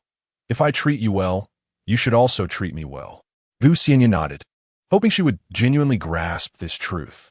The meat in her hands continued to sizzle over the campfire, releasing an enticing aroma. Xianyun, is it nearly ready? Su Yuanshan inquired from across the fire, where he was tending to the grilled ribs. Gu Xianyun replied, Yes, I believe it is about time. Let us prepare to dine. Little Dou and Xiaomi, upon hearing this, clapped their hands in glee, exclaiming, Time for meat! Time for meat! The honey tea, infused with fresh spring honey and dandelion blossoms, was a delightful concoction, pure and natural. The grilled pork belly and ribs sizzled with juices and when sprinkled with salt, their aroma intensified, particularly enhanced by the rich color of the barbecue, which whetted the appetite. Su Yuanshan picked up a skewer of pork belly, blew on it to cool, took a bite, and was met with an explosion of flavor, exquisite and savory. It is ready. It is ready. We can eat now. After confirming the meat was indeed cooked, he called out, distributing a skewer to each person. Gu Xianyun accepted hers, marveling at the glistening meat. the scent wafting enticingly into her nostrils. Wild boar meat is inherently delicious, and, after grilling, it was even more delectable. Xianyun then reached for a rib, which had already become tender, and upon taking a bite, was enveloped in the rich flavor of the meat. Wild boar is truly delectable. We seldom manage to catch it, remarked old Master Su. As he savored the meat and sipped on a bit of wine, he reminisced about his usual hunts in the foothills, where he might catch smaller game, with wild boar being a rare prize. Typically, one does not roast meat in such a manner, and compared to this, the grilled flavor was indeed unparalleled, especially when accompanied by a fine drink that added to the pleasure of the evening. Xianyun joined the old master in a modest toast, enjoying the gentle breeze, the starlit sky, and the moonlit night, feeling that life was truly fulfilling. The beekeeper and Xianyun engaged in light conversation, while Little Doe and Xiaomi, their faces greasy with food, sipped the floral tea, continuously exclaiming how delicious it was. Xianyun also partook of the honey tea, relishing its sweetness, a true treat from the first wildflower honey of spring. Under the radiant moon, amidst the twinkling stars, the campfire, grilled meat, wine, floral tea, and the sounds of laughter painted a beautiful tableau. After their meal, they strolled by the river valley, washed up, and finally returned to their cozy abode to rest. Upon entering the room, before she could even lie down, Xianyun enveloped Xianyun in his embrace. Without allowing her to utter a word, he captured her lips with his in a passionate kiss. At such a youthful age, fueled by a few drinks and with his beloved by his side, it was impossible not to harbor feelings of affection. The room was filled with the warmth of burgeoning romance. As dawn broke, Xianyun was roused by the sound of barking dogs. Turning over, she noticed that the sky was still dim, and she found it peculiar that in this desolate wilderness there could be dogs barking. Xianyun embraced Xianyun and reassured her, "It's nothing to worry about. It might be other beekeepers or herbalists venturing into the mountains. I'll go take a look." As he spoke, he began to dress, and Xianyun, unable to return to sleep, also rose to put on her clothes. Upon opening the door, she found that daylight had fully arrived, although the sun had yet to rise. The fresh scent of grass and foliage invigorated her senses. The dogs were brought by an old man, who was guiding an ox cart laden with various items, with 2 dogs trailing behind, their purpose unknown. "Uncle Li, you've come," Xianyun greeted with a smile. Old Manly nodded with a grin. "Yes, just gonna have a look." Seeing that Xianyun was familiar with him, Xianyun quietly inquired, "Who is this?" "This is the father of the elder sister. You may be concerned about her being here with the children," Xianyun explained. So it was the father of the beekeeper, evidently worried about his daughter and her well-being. The beekeeper, hearing her father's voice, quickly opened the door and joyfully exclaimed, "Father." Old Manly halted the cart and said, "You haven't brought much food. I brought you some provisions and the family dogs to keep you company." Despite his words of concern, there was little warmth in his expression as he moved to unload the food from the cart. The beekeeper's eyes glistened with unshed tears, even though she was married. It pained her to have her father worry about her affairs. "Father, I have enough to eat. If you take food from home, my brother and sister-in-law will surely be displeased," she urged earnestly. In her brother and sister-in-law's eyes, all the family's resources belonged to the sons. On the day of her marriage, her father had defied their objections to allocate some bees to her, which had already incited their anger. Now, with her father bringing more provisions into the mountains, it would undoubtedly add to the tension. Old Manly sighed softly and said, "I brought you some millet, coarse flour, and a few eggs. You can make some porridge for the children and boil the eggs." For a poor farming family, eggs were a rare delicacy. The beekeeper said nothing further, turning away to wipe her tears. "Grandfather, grandfather!" Little Doe and Xiaomi came running out, joyfully scampering about, and the 2 little dogs bounded forward upon seeing the children. This scene tugged at Xianyun's heart. No matter how old a father or mother might be, they would always worry for their children, hoping to lend a hand whenever possible. Once the cart was unloaded, Old Manly did not linger long. "I must leave now. I will come back to see you in a few days. I've left the 2 dogs to help watch over the children." The beekeeper wiped her eyes and said, "Father, please rest for a moment and have some water." Given the early hour, he must have risen at dawn to make the journey, and she felt a pang of guilt in her heart. However, Old Manly shook his head. No, I must go. There's work to be done in the fields. I should return early. In this scene, Old Master Su observed the unfolding events and approached with 2 strings of cured meat, a piece of cured pig liver, and a string of cured ribs. Old Li, why not enjoy a little wine before you depart? He called out. Old Li turned upon hearing Old Master Su's voice, smiled, and replied, Ah, Old Su, perhaps next time, I shall accompany you for a drink then. The beekeeper and Su Yuanshan referred to each other as siblings. And although Old Master Su was technically an elder to Old Li, their similar ages and lack of familial ties led to a casual form of address. The two were acquainted and had shared drinks before. Old Master Su was aware of Old Li's circumstances and presumed his household was quite busy.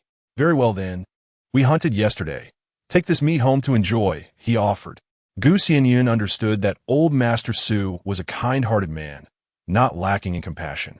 He recognized Old Li's situation and feared that upon returning home, his son and daughter-in-law might express their displeasure over food supplies. However, with meat in hand, it was likely that his son would refrain from further comments.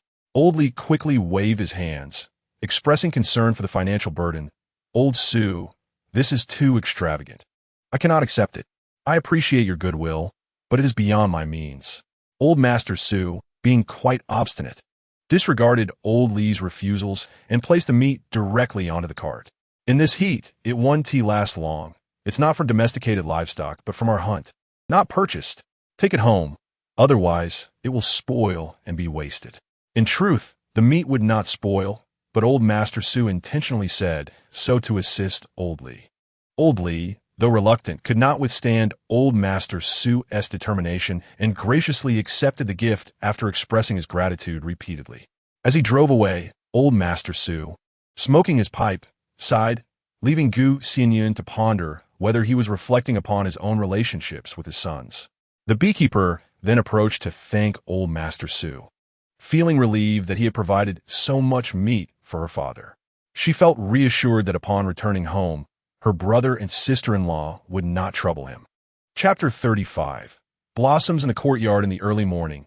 A light mist enveloped the mountains, while leisurely clouds drifted above the distant peaks, heralding the gradual rise of the sun and the onset of another industrious day. Xianyun was uncertain whether her words from the previous day had left a lasting impression on the beekeeper or if Old Li's visit had illuminated the fact that only her parents truly cared for her. Regardless, she refrained from venturing into the mountains. Instead of foraging for medicinal herbs or wild vegetables that might fetch a price, she chose to tend to her bees and watch over her children. Although these items might not yield a substantial profit, even a modest sum held significant value for the beekeeper. Her ability to relinquish her foraging pursuits indicated a profound realization. The beekeeper's tasks were not overwhelmingly demanding. She merely needed to tidy the beehives and extract honey when the time arose, duties that both Old Master Su and Su Yuanshan had undertaken. They merely ventured out to tend to the bees, while the grandfather and grandson did not engage in hunting. During their leisure, Old Master Su enjoyed his pipe, and Su Yuanshan assisted Xianyun with cooking and tidying up. The cured meat was not yet complete and required a few more days. However, after being boiled in spring water, it would not spoil, merely awaiting its transformation into cured delicacies, in addition to the enema administered to the intestines. The remaining portions must be stir-fried, including the kidneys. However, equipped with only a small pot, the task of both cooking and stir-frying becomes rather cumbersome and exceedingly slow. Su Yuanshan proposed that they should prepare their meal alongside the beekeeper today. This arrangement would allow them to utilize her pot, enabling them to dine together. Otherwise, they would merely be preparing food to give to her, which was also quite a burden. All right, I will discuss it with my sister shortly, Xianyun replied. Recognizing Su Yuanshan's kind nature from his attitude towards the beekeeper, revealing his genuinely benevolent character despite his rough exterior. Su Yuanshan nodded, affirming good. I shall gather some wild vegetables, such as wild leeks and mountain garlic. Consuming intestines and kidneys is best accompanied by some pungent vegetables. and now is the perfect season for wild greens. This task was part of Gu Xianyun's earlier instructions, and Su Yuanshan took his responsibilities to heart. He initially considered foraging for some bracken to include, but with the abundance of fatty intestines and kidneys, along with the enema, it sufficed for today's meal. The bracken could be prepared another time. Once the beekeeper finished her chores, Gu Xianyun approached her to express her thoughts. "Sister, we have only brought a small pot and need to cook both rice and dishes, which is quite time-consuming and may result in mixed flavors. Let us dine together today and use your pot for cooking." The beekeeper, upon hearing this, eagerly nodded in agreement. Understanding that Gu Xianyun and her companions wished to share some meat with her and her children, she felt a deep sense of gratitude, yet found it difficult to voice her thanks. "Very well, let us partake together. I am indeed fortunate to share in your bounty," the beekeeper responded. However, she did not wish to appear overly opportunistic and offered some of the semi-dried medicinal herbs she had gathered from the mountains, insisting that Gu Xianyun accept them. Though Gu Xianyun did not seek these herbs, the beekeeper's gesture warmed her heart, embodying the spirit of reciprocity. It is not the material value that counts, but the kindness of the human heart. They prepared brown rice, steamed blood sausage, and complemented it with stir-fried fatty intestines and kidney, resulting in a truly sumptuous meal. Gu Xianyun's preparation of the pig offal received unanimous praise. It lacked any unpleasant odor, was easy to chew, and, most importantly, it was fragrant, truly delightful.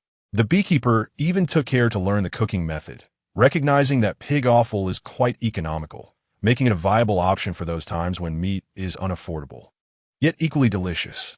Days flowed by leisurely, and before they knew it, the market day approached. With bean sprouts ready for sale, Su Yuanshan and Gu Xianyun decided to return to the village the previous afternoon. Elder Su would remain behind to oversee the beekeeping, thus skipping the market trip, while Su Yuanshan and Gu Xianyun planned to sell their bean sprouts before returning. The mountain path, being rather long, necessitated their early return, during which they would also bring back the foraged bracken, herbs, and the cured bacon. As Su Yuanshan drove the ox cart steadily homeward, Gu Xianyun reveled in the pastoral beauty surrounding them. The poplar leaves had grown considerably, marking the season for gathering morels. "Let us return and collect some, and we can also gather more poplar leaves to enjoy," she suggested. The morel mushroom, resembling the texture of a sheep's stomach, flourishes beneath the poplar trees and is of considerable value despite its brief growth cycle. It only thrives for about half a month in spring when the poplar leaves emerge, after which it does not appear again for the remainder of the year. The price of this mushroom surpasses that of ordinary varieties due to its scarcity, as most people merely gather it for their own consumption. It has been quite a while since I savored poplar leaves. I find myself craving them," Su Yuanshan remarked with a smile. However, poplar leaves are not edible at all times. Only the tender shoots that sprout in spring can be consumed. Yet, they require preparation, perfect for dipping in sauces or crafting dumplings, imparting a refreshing, earthy flavor akin to the essence of nature, and they are quite nutritious. Let us gather a sufficient amount. When we return next time, we can enjoy them and prepare some dumplings, which I particularly relish," Gu Xianyun added. Su Yuanshan nodded, grasping Gu Xianyun's hand, and the young couple exchanged smiles, relishing the simple pleasures of life that add flavor to their days. Upon returning home, before even entering the courtyard, they were greeted by the melodious chirping of birds perched atop the treetops. The fruit trees in their garden had blossomed, although the jujube tree had yet to flower, filling the air with a delightful fragrance. Grandfather's birdhouse has indeed found its tenants. "It seems to be the red-billed Liathrix," Su Yuanshan exclaimed as he opened the door. The term red-billed Liathrix is a local name for a small bird with a striking yellow and black plumage, though its scientific name remains unknown. These birds migrate south during winter, returning to their former dwellings the following year, Gu Xianyun observed, noting that this was indeed the season for birds to reproduce. And it was fortunate that they had no children at home to disturb the birds or plunder their nests. "My dear, look at the vegetable garden. It is thriving. Not a single plant has perished," Su Yuanshan remarked with joy as he guided the ox cart into the yard. In previous years, his negligence had resulted in poorer growth. But with Gu Xianyun's presence, not only had life improved, but even the vegetables flourished splendidly. Xianyun understood that this was the result of the miraculous spring water. But she felt a sense of happiness as well. With the vegetables thriving, they would have the luxury to eat whatever they desired. Not only were the vegetables flourishing, but the weeds were also exceptionally abundant. Upon returning home, Xianyun wasted no time and hurried into the garden to tend to the weeds and water the plants. Meanwhile, Xianyun cleaned the house, which had gathered dust from their prolonged absence, and once tidied, she headed to the backyard to harvest chives. Unlike other vegetables, chives require an extended growth period before flowering and bearing fruit. Once they sprout, they are ready for immediate consumption, but by the time they flower, they become overripe. Chapter 36.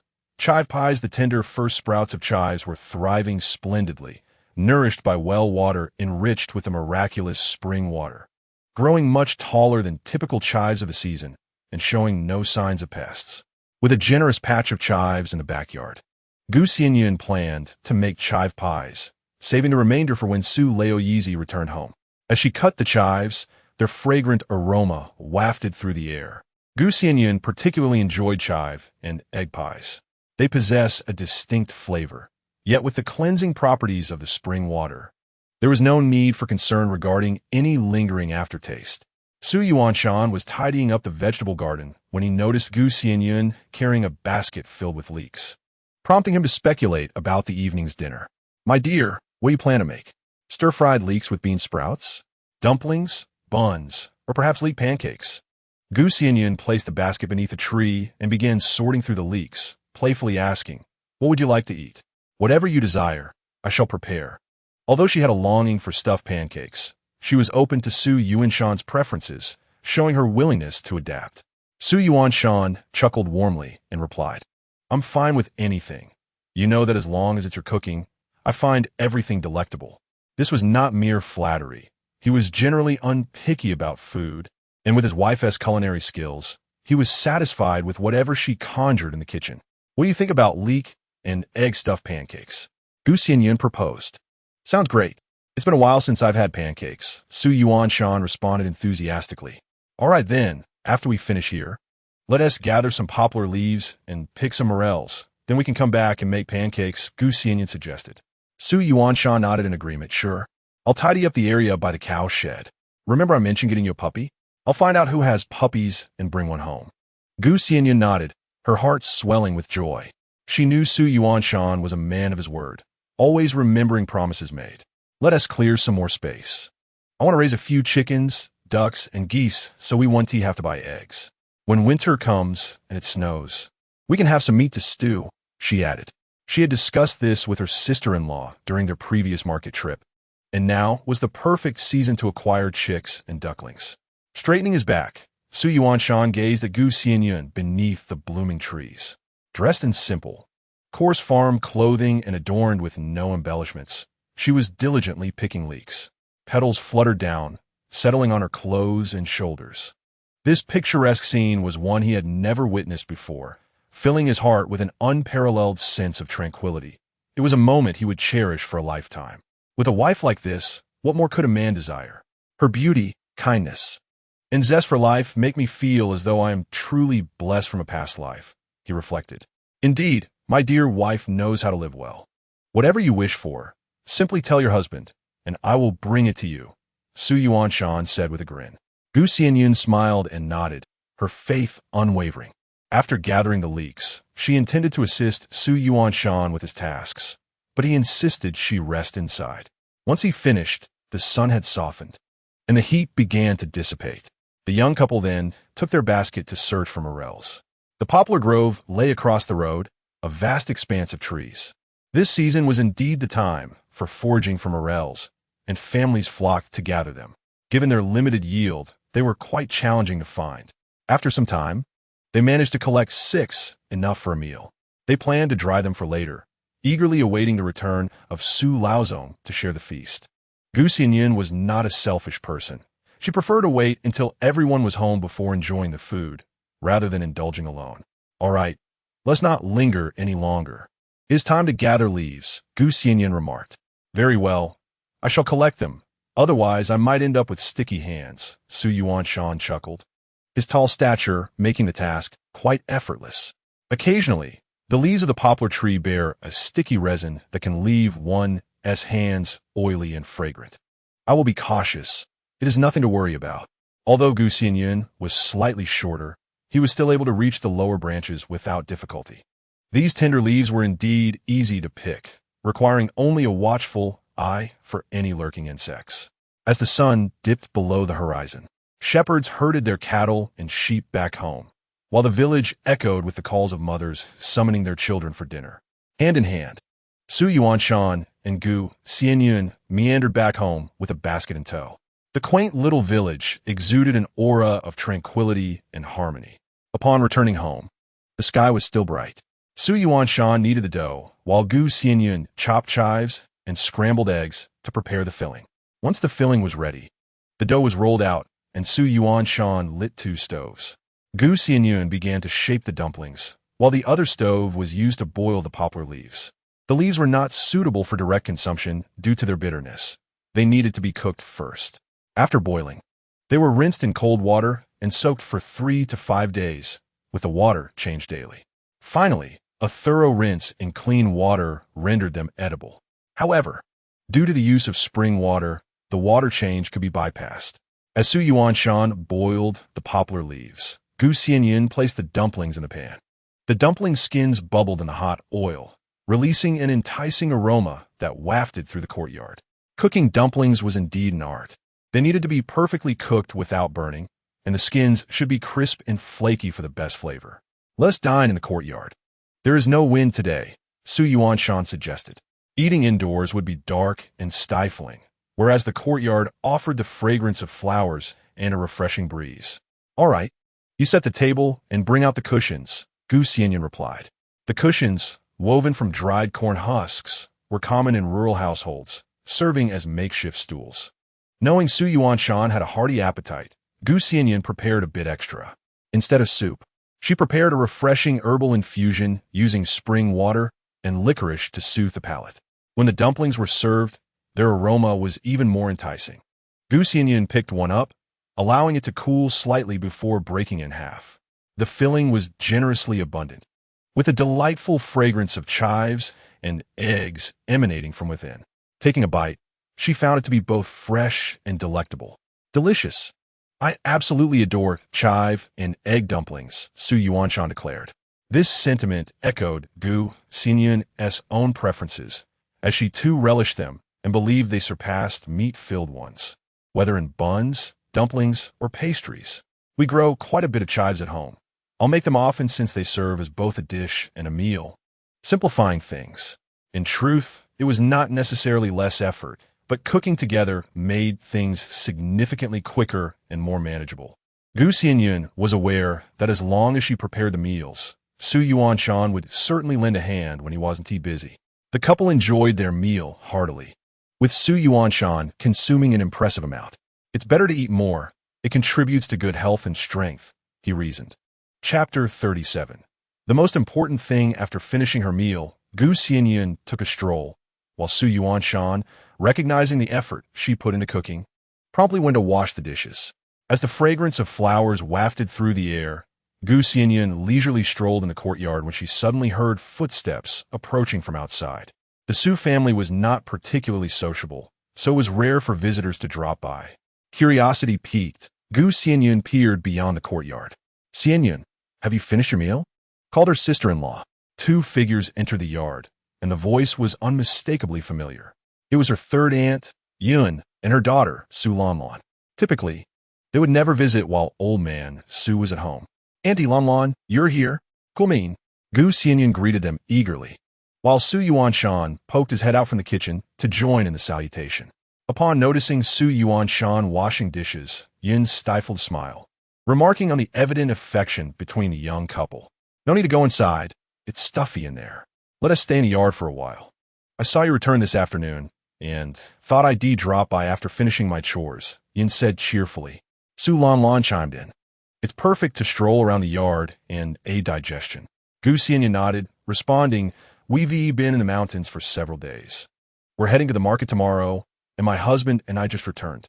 Yes, we'll also be going to the market tomorrow, along with your parents and your sister and brother-in-law. Your younger brother visited a few days ago while you were away. I suggested they come to our place for a meal, but they refused, insisting on helping you with your work. With the seeds planted, the spring grass had grown rapidly, necessitating weeding, which the Gu family had come to assist with. Weeding was most effective when the grass was young. Once it grew larger and took root, it became laborious. Thus, the weeding was done promptly and regularly. The Su family traditionally ventured into the mountains at this time of year, returning to clear out the weeds upon their exit. Although it was hard work, the strength of the grandfather and grandson made it manageable, in comparison to the slight reduction in grain yield. The first harvest of wildflower honey held greater significance. I truly appreciate your help, Andy. I had no idea my parents didn't send a message in advance. And it's fortunate you came while I was away. Gu Xianyun expressed her gratitude. The family likely did not realize that the Su family also kept bees, assuming they were home, which prompted their visit. They probably didn't expect you to be out, Yin continued. They've been here for a few days, tending to your land and clearing the weeds, so Yuan Shan will have an easier time now. Su Yuan Shan, having finished washing the dishes, emerged and was taken aback by Yun's words. Your parents, sister, brother-in-law, and younger brother have truly worked hard for you, Xianyun. In a few days, let us buy some items and visit them, he suggested. Gu Xianyun nodded, feeling a pang of bittersweet emotion. She was aware of her family's guilt towards her, which compelled them to make amends despite their poor health. Assisting with the agricultural work was also an effort to ensure a better life for herself and to gain respect from her husband's family, stemming from their guilt over having sold her. Indeed, it has been quite a while since I last returned, Gu Xianyun replied. The last time I went back was during the rainy season, and considering how close the two villages are, I should have visited more often. Yet, while Gu Xianyun did not harbor overt resentment towards that family, she felt a certain distance due to their actions. She rarely thought of them and had no desire to return, as the thought lingered uncomfortably in her heart. However, Gu Xianyun was acutely aware that she could not measure this era with modern sensibilities. Many matters were the sorrows of the impoverished, the result of desperation and lack of alternatives. Knowing that her parents cherished her, it was only fitting she visit them more often. Yinshe remarked, indeed, your father's leg is not well, and there is work at home. It is out of concern for his beloved daughter and son-in-law that he has come to assist. Su Yuan Shan felt a pang of discomfort, fully aware of his in-laws' health. They still came to support him, and he ought to honor them. He nodded vigorously, yes. It is quite fortuitous. If I were at home, I would certainly not let them bear any burden. Yinshe nodded in agreement. I merely came to inform you. We shall go to the market tomorrow. Please take us along. Ah, very well. Thank you. Third aunt, Gu Xianyun responded with a nod. What is there to thank for? By the way, last time we spoke of acquiring chicklings. Our village has some hatched. When shall we go to collect them? The term collect here implies purchasing. Typically, if someone in the village has hatched chicks, they are bought locally at a similar price. I must wait a few days as I need to return from the mountains first. You may go ahead, third aunt, and when I return, you can take me along. Gu Xianyun replied with a smile. Su Lanlan, somewhat perplexed, said, Sister-in-law, there are many insects in the mountains, and it is rather dull. You should stay at home while my grandfather and brother Yuan Shan go. Gu Xianyun replied, I am afraid to be alone at home. This was not a mere pretense. Although the villagers were generally simple and honest, most feared the Su family and dared not provoke them. However, Gu Xianyun felt trepidation at the thought of being left alone. I will keep you company, Su Lanlan generously offered. Su Yuan Shan and Yinshe chuckled, with Yinshe pulling Su Lanlan along, saying, Child, what do you understand? All right, we shall return. Remember to call us tomorrow. Su Yuan Shan readily agreed, while Su Lanlan was bewilderingly led away by her mother. After they departed, Su Yuan Shan locked the courtyard gate. Approaching Gu Xianyun, he embraced her waist from behind, resting his head atop her small crown. I could never bear to part with you. My dear, even for half a day, it would be unbearable. If I cannot see you for just a moment, I feel utterly lost. What would I do if one day you were to leave me? Gu Xianyun sensed the melancholy in Su Yuanshan's tone, a rough man suddenly displaying such vulnerability. Yet, his words were sincere. He recognized the depth of his love for Gu Xianyun and could not fathom life without her, nor dare to consider the possibility of her abandoning him. Gu Xianyun grasped his rough hand and softly reassured him, "Husband, you treat me so well. I am foolish to think of leaving you. Rest assured, I shall never depart." Her affirming words eased his heart, casting away the anxiety that had lingered. Su Yuanshan held her tighter, whispering, "Good, then I shall treat you well for the rest of my life, and I desire you to bear me many children, countless little ones, so that you will never leave me." He often recalled the times she had been reluctant to marry him. The painful memory of her head striking against something in distress, and the fear of loss grew ever stronger within him. Gu Xianyun's face flushed instantly, yet she nodded gently. After all, marriage naturally leads to the prospect of children. She yearned for adorable and healthy offspring, be they boys or girls, for she would love them wholeheartedly. Su Yuanshan bent down and lifted Gu Xianyun into a princess carry, her head resting against his sturdy chest, enveloped in a profound sense of security. Su Yuanshan could hardly contain his eagerness. The creation of little ones was of utmost importance. Chapter 38. The little bear oven. The gentle chirping of birds caressed her ears, and the scent of firewood wafted through the air, slowly rousing Gu Xianyun from slumber. The sounds emanating from the kitchen indicated that Su Yuanshan was preparing breakfast. The diligent mountain man rose early and took it upon himself to cook when not laboring. After donning her attire and neatly folding the bedding, Gu Xianyun lifted the curtain, and indeed, she found Su Yuanshan engrossed in his tasks. "Dear husband, what delectable dish are you preparing?" Gu Xianyun inquired with a smile as she attended to her morning routine. The term husband filled Su Yuanshan's heart with sweetness. "I've not cooked anything. I'm taking you to the market to eat. I prepared some corn cakes, and we'll head to the mountains this afternoon. We've been subsisting on brown rice and porridge. Grandfather loves the corn cakes." Su Yuanshan, raised by the elder, shared a deep bond with him. These cornmeal cakes do not require leavening. They are hearty and possess a robust corn flavor, making them a wonderfully wholesome coarse grain food. "Ah, you are indeed thoughtful." Gu Xianyun replied with a nod. Su Yuanshan lifted the lid, revealing that the cakes were already cooked. As he retrieved them, he discussed with Gu Xianyun about purchasing goods for her family. "Let us buy at the next market. We can get some meat then and take a portion over. My parents are not in good health, and my father's legs are not strong. They still come help us with our work." Gu Xianyun agreed, "Yes. We cannot return this time. Anything bought would spoil, so the next market is best." The young couple conspired, placing the cakes to cool while loading bean sprouts onto the cart.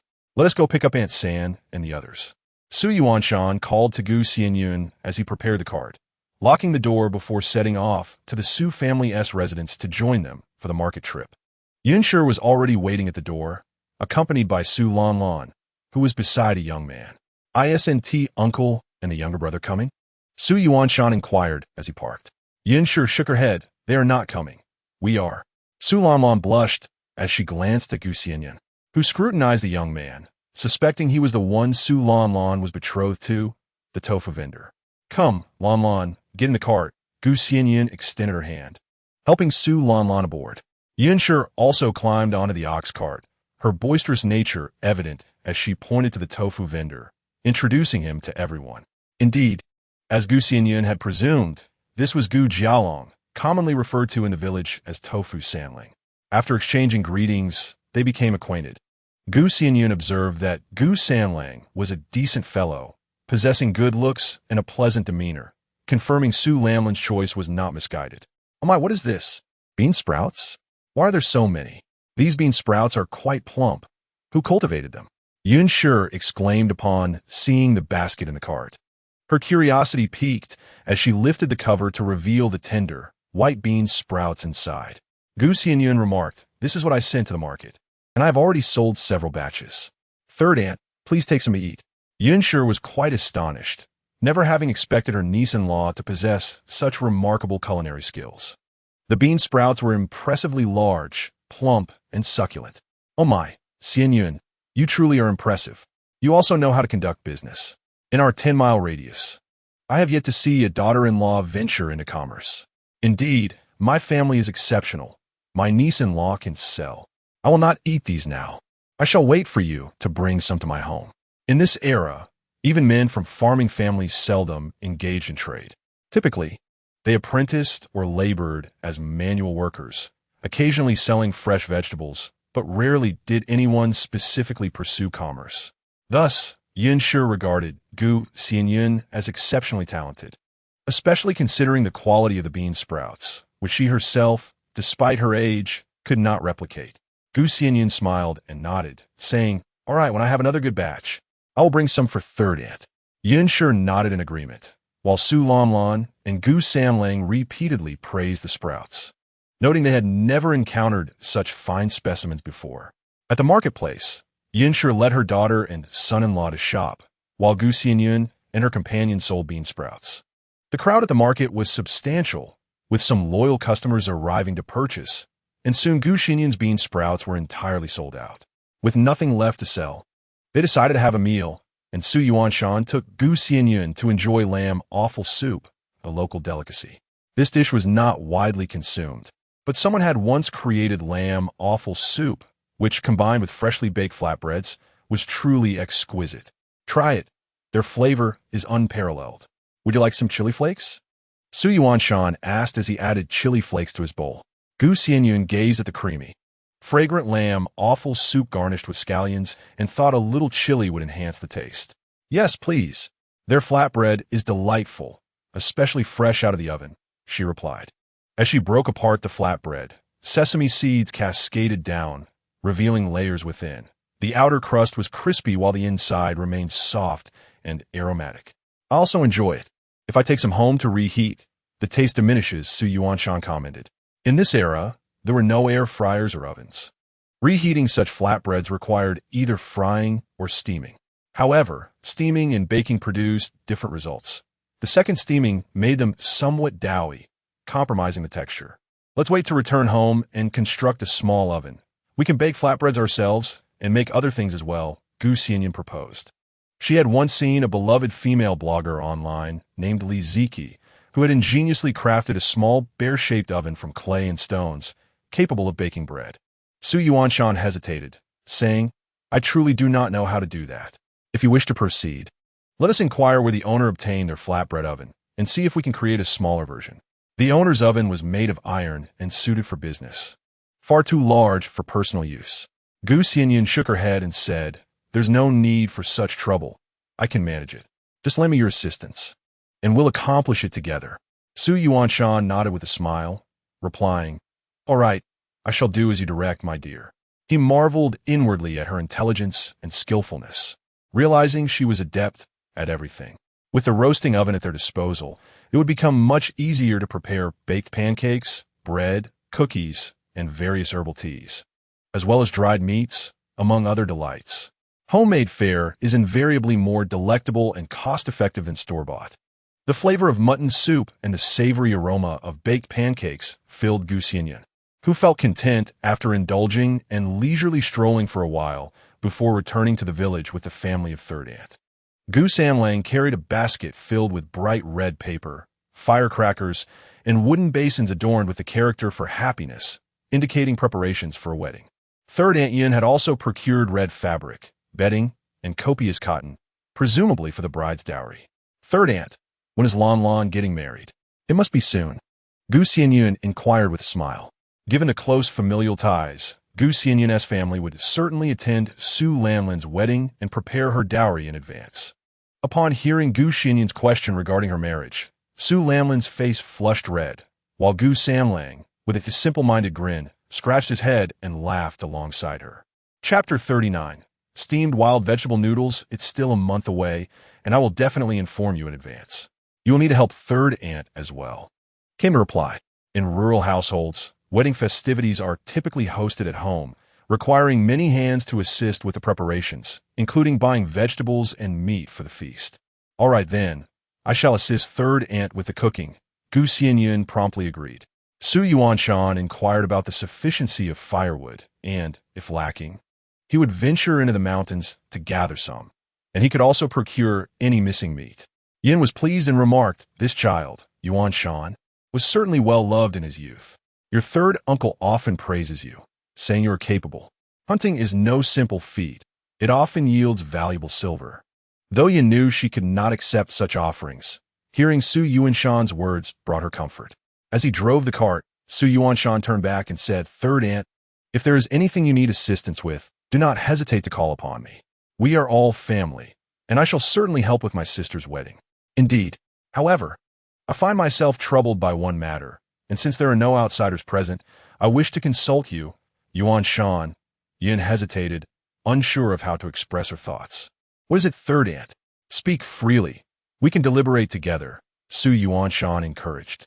"It pertains to your grandfather. After all, he is Lanlin's elder, and it seems inappropriate not to inform him of her marriage. Yet, considering his temperament and the ongoing discord with your third uncle, he may choose not to attend. If your third uncle finds out, he too might be displeased with me. In rural traditions, filial piety is paramount. Su Laoi, as an elder, should be notified. Yet doing so might complicate matters." Gu Xianyun had long been curious about the relationship between Su Laoi and his sons, sensing that their estrangement could not solely be attributed to stubbornness. She resolved to inquire with Su Yuanshan when the opportunity arose. With a sigh, Su Yuanshan remarked, "Grandfather and my uncles have not spoken for many years. This rift seems insurmountable. Indeed, this matter is quite troublesome." Su Yuanshan found himself in a quandary, unable to conceive of a solution that would satisfy both parties. Gu Xianyun pondered for a moment and suggested, "Let Lan speak to grandfather herself. He will surely not disregard her, and should she choose to visit, he will not utter any harsh words. Moreover, my uncle cannot be angry. It is only proper for a younger generation to inform their elders about marriage." Upon hearing this, Yin Shi exclaimed, "Indeed, how could I not have thought of that? Allowing Lan to approach him is the best course.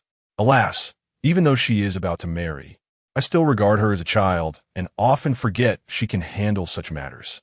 It was indeed most suitable for Su Lan to communicate this herself. After all, it is customary for young men and women to marry, and there is no shame in discussing such matters. Although Su Lan felt some trepidation regarding old Master Su, it was not to the extent that she would be too afraid to speak. "Sister-in-law's idea is excellent. I shall wait for grandfather's return to convey the message myself. As for whether he comes or not, that is up to him. The grievances between my father and grandfather are beyond my ability to resolve, but I should not become entangled in them. What is meant to happen will happen." Yin Shi felt a sense of relief. She had been troubled by this issue for days, and Gu Xianyun's suggestion was indeed the best. When the ox cart swayed into the village, it was already noon. Yin Shi intended to host her son-in-law and invite the young couple to dine. However, after only a bowl of mutton soup, they found themselves not at all hungry and declined to stay. Instead, they returned home to construct a roasting oven. In a vegetable garden, leaning against the wall, Gu Xianyun guided Su Yuanshan to create a roasting oven reminiscent of those made by Li Ziki. However, this contraption required several days to dry before use. They prepared the mung beans to be sold in the next batch and packed their early morning pancakes, ready to venture into the mountains. This time, they planned to visit during a period of market emptiness, and upon their return, old Master Su would accompany them. They then proceeded to the orchard by the village to tend to the bees, where the flowers had just begun to bloom, waiting for the sun to lose its intensity. The young couple set off and arrived just in time for dinner. Old Master Su was seated by the river valley, smoking, and gazing in the direction he expected Su Yuanshan and Gu Xianyun to return. Seeing the smoke rising in the distance, Gu Xianyun remarked, "Grandfather must be cooking." "Yes, grandfather can indeed cook, and quite well at that," Su Yuanshan replied with a smile. It was not hard to comprehend. A solitary elder, later tasked with caring for his grandson, would surely have acquired the skill of cooking. Upon halting the ox cart, the couple made their way to the creek, unaware of how much food old Master Su had prepared, as they had not eaten yet. "You're back just in time for dinner. I figured you would arrive around now," old Master Su said as he lifted the lid of the pot, revealing ample portions for Su Yuanshan and Gu Xianyun.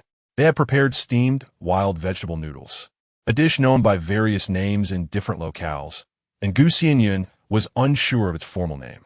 In addition to the wild vegetable noodles, there were also steamed locust flower noodles and other variations, although the locust flowers had yet to bloom. The preparation was quite straightforward.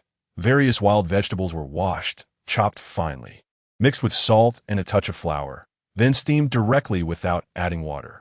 They were indeed hungry, and the sight of the food was tantalizing. Xianyun spoke in a carefree manner. He served a bowl to one person, and Xianyun tasted it, finding the flavor quite delightful, imbued with the essence of spring. Grandfather's cooking is truly delicious, Xianyun remarked. The old man chuckled, pleased to see his grandson and granddaughter-in-law enjoying his culinary creations. Life unfolded in a simple and warm manner, and a few days later, the next market day arrived, prompting Elder Su to prepare the beehives for relocation to his orchard. During this period, the honey harvested was not abundant, stored in earthen jars. However, given the natural process devoid of additives or technological intervention, the yield was inherently modest. The beekeeper felt a tinge of reluctance as Xianyun departed. She had at least enjoyed some company here, yet separation was inevitable. The beekeeper remained. As the flowers in the wild flourished throughout the summer, lacking her own hill and orchard, she could only find solace in the abundance of wildflowers. Fortunately, beekeepers began to venture into the mountains, and the influx of herbalists improved the situation significantly, relieving her solitude. After bidding farewell to the beekeeper, the family set off on their journey home, leaving early in the morning. Let us return home first. Tomorrow we shall attend the market. And the day after we will head to the orchard, proposed Xianyun. Having been away for so long, Elder Su expressed a longing for home and nodded in agreement. With their return closer, it was time to tend to the farm work, the old man added.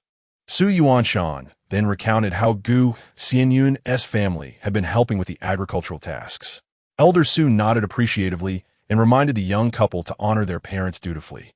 Yes, Grandpa, Xianyun and I have discussed it. We plan to buy some items at the market tomorrow to take back home. As it has been quite a while since our last visit, Xianyun replied. Elder Su nodded affirmatively, saying, make sure to take some honey. It will be beneficial to drink in this warm weather. Thank you, Grandpa. Xianyun expressed her gratitude promptly. Elder Su smiled, pleased with his son-in-law's thoughtfulness. Despite his own health concerns, as they set off early in the morning, they arrived home just as the morning sun began to rise. In the distance, they spotted someone at the entrance holding a basket and peering inside. This person appeared to be in their 20s, with tan skin and a tall, sturdy build, reminiscent of Xianyun, though Xianyun did not recognize him. Chapter 40. The arrival of the elder brother Xianyun was pleasantly surprised. Was this not his elder brother? Su, elder brother, you have returned. Xianyun exclaimed joyfully as he dismounted. Grandfather, Yuanshan, you have come back, Xianyun acknowledged, though he did not recognize Xianyun and merely nodded in greeting. Elder Su's demeanor turned slightly sour. He offered a subdued response before leading the ox into the courtyard, ignoring Xianyun further. This is my elder brother. Brother, this is my wife. Xianyun quickly introduced Xianyun to his brother. Xianyun had heard of Xianyun's elder brother, who, after the death of their parents, had been taken in by a family without sons to become a son-in-law. At that time, he was of considerable age, and no one was willing to marry him. Thus, he reluctantly accepted the role of a live-in son-in-law. Xianyun greeted his elder brother, feeling somewhat perplexed. Xianyun was also raised by the old Master Su, so it was curious that the elder did not acknowledge him at all. He speculated that they must have just finished with the bees, and to his surprise, they barely missed each other. Grandfather is upset over your marriage. I didn't even come back to see him, he said. Yuanshan, do not blame the elder brother. It is truly difficult for Xianyun to express himself. However, Xianyun promptly patted his shoulder, understanding the unspoken bond between brothers. Let's not dwell on that. Although grandfather is not pleased, he understands your situation. Come, let us go inside and share a drink. Xianyun reciprocated the gesture, and the two brothers entered the courtyard. Though unspoken, Xianyun comprehended the underlying circumstances. As the son-in-law, Xianyun lacked a familial status, and his family had not prepared any gifts for him. It was not within his authority to decide otherwise.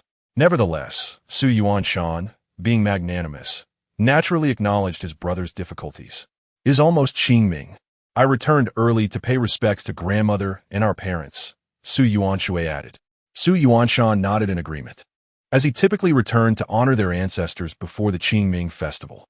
On that day, returning was strictly prohibited, and even children could not accompany them due to their maternal surname. Then we shall go first thing tomorrow morning, Su Yuanshan replied. Since they were to pay respects, the brothers would go together.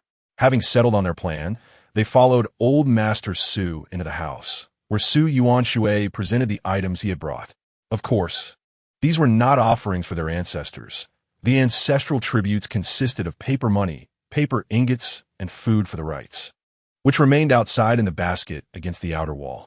What he brought for Old Master Su were 2 packages of steamed cakes and a gourd of wine.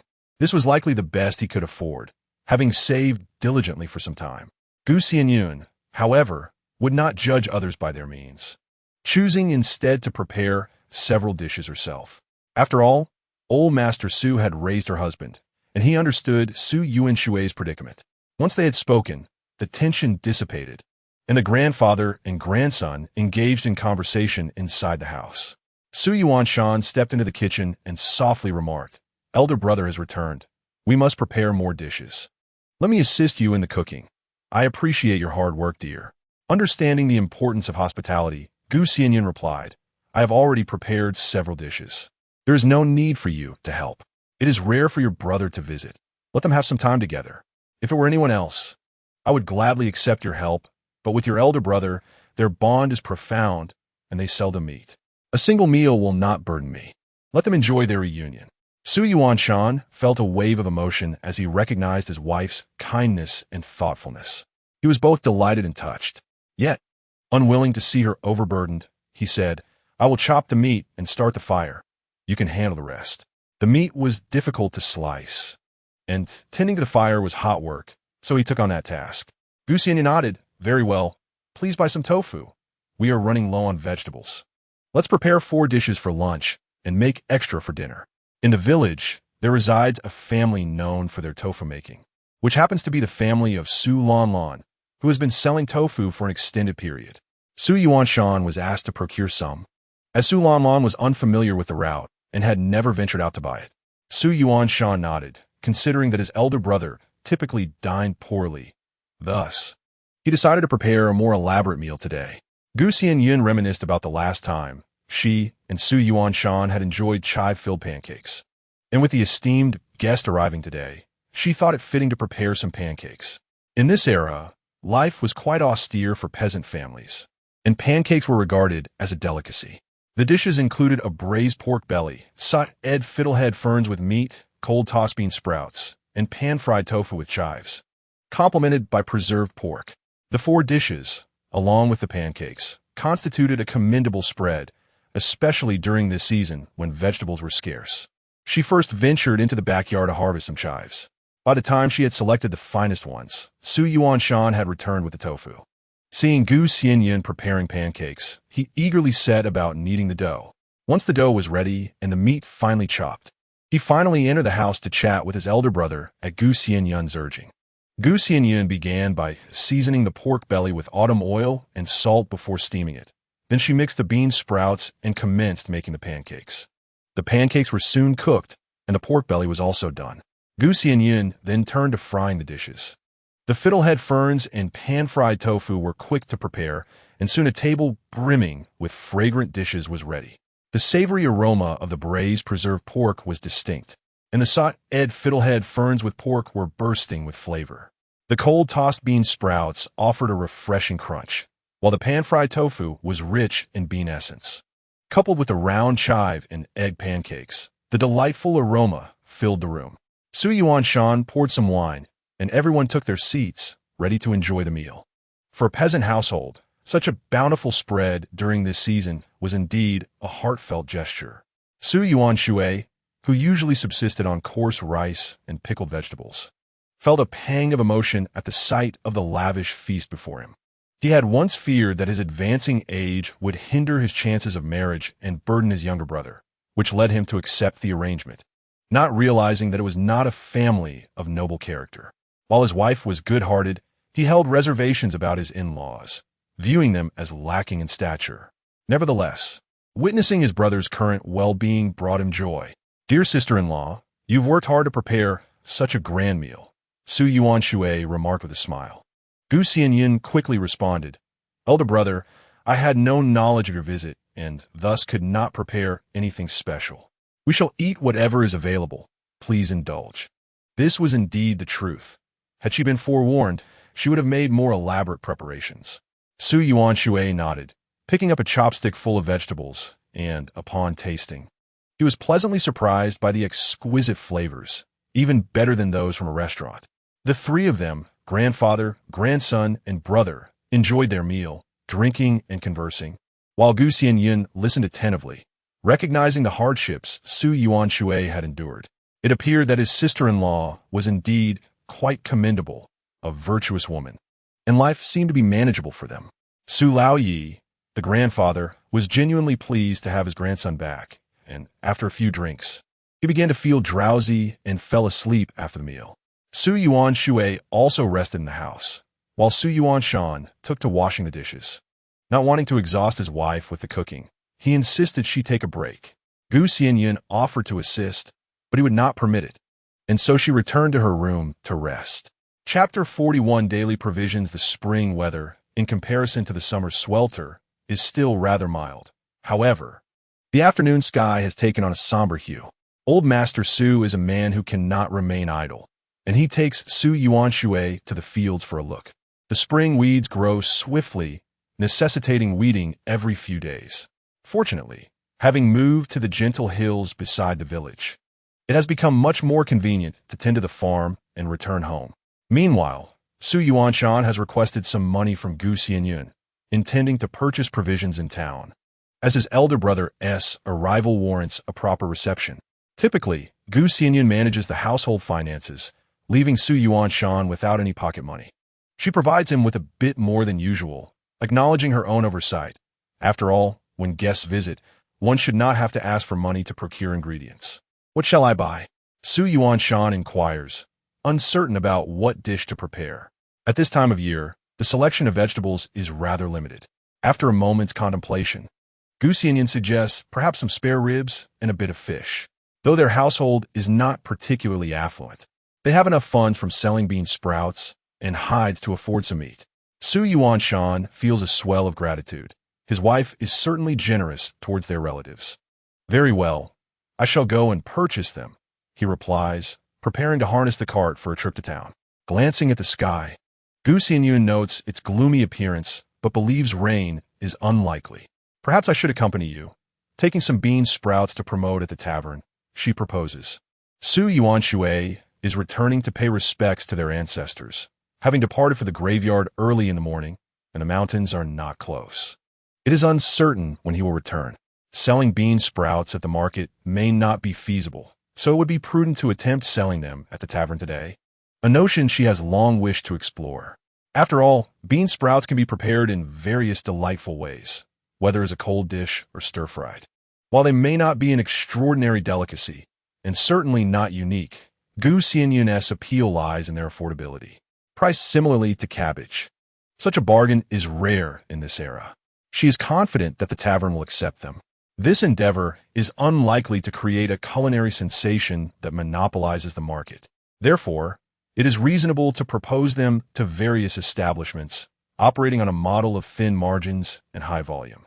Should sales reach a satisfactory level, daily trips to the market would become unnecessary. Su Yuanshan had not considered the possibility of selling to taverns. He lacks experience in commerce and is unfamiliar with such matters. However, upon hearing Gu Xianyun's proposal, he finds it plausible. Very well, let us go together. After all, tomorrow morning may not afford us the luxury of time, he agrees. With the bean sprouts loaded onto the ox cart, Gu Xianyun feels a surge of confidence. Not for any other reason than the fact that their primary selling point is affordability. With my elder brother here, let us take advantage of his stay to purchase more meat, she suggests earnestly, recognizing the hardships Su Yuan Shui has endured. Since he has returned, it would be ideal for him to remain for a few more days. Yet, Su Yuanshan shakes his head, stating, elder brother must return tomorrow, otherwise trouble may arise at his home. He proceeds to explain the situation regarding Su Yuan Shui and his wife, Shun Shi, who is of pleasant temperament and appearance. They have 2 children, a son named Xianyun and a daughter named Feng. As a son-in-law by marriage, the children naturally bear the mother's surname. Initially, the family enjoyed a harmonious existence, yet the father-in-law proved to be a troublesome figure. His extreme preference for male offspring, coupled with the absence of a son, had festered over the years, resulting in an increasingly peculiar and irritable temperament. Thus, he looked upon his daughter with disdain and regarded his son-in-law with even greater contempt. Although the 2 children shared the surname Shan, he perceived them as outsiders, not truly of his blood. The mother-in-law, too, was a timid soul, having borne no sons and enduring years of mistreatment. Gradually, her disposition shifted, leading her to become an obedient servant to her husband, harboring little affection for her daughter. When Xianyun recounted this, a shadow of melancholy crossed his face, mingled with guilt, yet a deeper sense of helplessness prevailed. Alas, given the current circumstances, even our desire to assist seems futile, remarked Xianyun. We cannot resort to confronting the old man directly, for that would shatter the family. Though my brother could defend himself, he refrains from doing so for the sake of his wife and children. Xianyun nodded in agreement. Indeed, who could have anticipated that the Shun family would harbor such sentiments? Regrettably, we were unaware of their true nature from afar. My grandfather now feels remorse. Yet with the children already born and my sister-in-law being a kind-hearted person, abandoning them is not an option. Yes, we must devise a plan, for opportunities will surely arise. Xianyun replied softly. Perhaps we may someday assist Xianyun. The most reassuring factor is Shun Shi's good nature. Should my brother find himself unable to endure over there, he may return, and the grove along our front path shall be his. The Su family's residence was situated by a transverse dirt road, with a vast expanse of poplar trees lining the opposite side. However, this land was not exclusively owned by the Su family. Many households shared ownership, with the Su family merely possessing a portion of it. This was the same grove where mushrooms were foraged and poplar leaves collected, traditionally regarded as belonging to the elder Su, and thus to Xianyun. In this region, customs dictate that men often become son-in-laws, absolving the elderly of the responsibility of support, yet the family's property and land remain indivisible. Xianyun valued brotherly bonds over material possessions, not particularly concerned about the land. However, if his wife were unwilling, he felt it prudent to discuss it beforehand. Those who succumb to the prevailing mindset of this era might indeed object. Yet Xianyun was not so narrow-minded. When the time comes, we shall assist my brother in building a home, thereby providing him with a safety net, she suggested. Xianyun nodded, grasping Xianyun's hand, confident that his wife would agree, for she always considered their well-being in her decisions. Huaxi Town, even outside market days, bustled with life, housing a permanent population of over 200,000. The marketplace was confined to a specific area, where apart from nobility, numerous residences thrived. Although a small town, its scale could rival that of the city, leading to a vibrant atmosphere on the main street. The marketplace was situated here, bustling with numerous shops offering a variety of goods. Let's first sell the bean sprouts, then procure some meat, Xianyun suggested. Shouldering the bean sprouts, as he and Xianyun sought out a tavern. Finding a restaurant was not a challenge, and the outcome aligned perfectly with Xianyun's expectations. The proprietors were astonished at the price of 2 won per pound for bean sprouts, which was remarkably inexpensive, prompting them to reserve a portion. Xianyun further claimed to specialize in bean sprouts, offering to deliver regularly should the restaurants require them. Naturally, the affordable and high-quality bean sprouts attracted all major establishments. However, they were unaware of the miraculous spring water's role. They simply understood that bean sprouts spoiled easily and requested daily deliveries instead of a few days in advance. Xianyun readily agreed, knowing that the key to ensuring a daily supply was to cultivate an abundance of bean sprouts. In the spring evening of Chapter 42, there were 10 major restaurants in town, all of which Xianyun visited, skipping the smaller eateries that did not serve stir-fried dishes. The restaurants estimated a daily requirement of 20 pounds of bean sprouts each, amounting to a total of 200 pounds for all 10 establishments. This demand was consistent, regardless of market days, as they required fresh supplies every day. Most importantly, there was no competition, as the cost of production kept others from offering bean sprouts at prices lower than Xianyun's. At the same price as cabbage, the restaurants were eager to procure them. Surprised by the smoothness of the transactions, Xianyun remarked, "My dear, you are truly remarkable. I anticipated we might face rejection, given that restaurants typically have dedicated vegetable suppliers." Xianyun chuckled and shook her head. "Not at all. Due to the low price and the deliciousness of the vegetables, coupled with the current scarcity of available produce, they are bound to welcome our offerings. If sales continue to thrive, they may even request more." Xianyun calculated, for every pound of green beans, 20 pounds of bean sprouts can be produced. If we need 10 pounds of green beans daily, that translates to a profit of 100 won each day. With 1 pound of green beans yielding 20 pounds of bean sprouts, 200 pounds necessitated 10 pounds of green beans, costing 300 won at 30 won per pound. Selling the bean sprouts at 2 won each, the total for 200 pounds would be 400 won.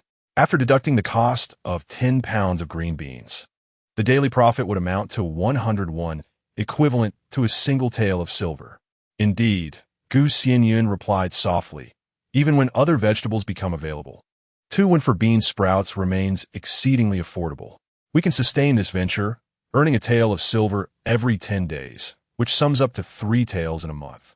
She mused, this illustrates the principle of accumulating wealth gradually. While 100 won may seem modest, the total profit can be quite significant. The notion of earning 3 taels of silver in a month is profound for an ordinary farming family. The annual income from their labor might only amount to a few taels, barely covering their food, clothing, and necessities for the year. Even for a family like Xianyun's, which supplemented their income through hunting, beekeeping, and farming, the yearly earnings would merely reach a dozen taels, which must be allocated for various expenses, including medical care and social obligations.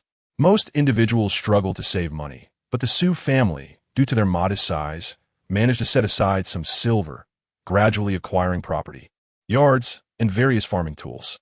Xianyun nodded enthusiastically, feeling a surge of joy within. His wife truly possessed remarkable abilities. She was indeed a stroke of good fortune. Previously, he had never contemplated engaging in commerce or promoting in a tavern. It seems that henceforth, I must diligently pursue hunting, farming, and beekeeping.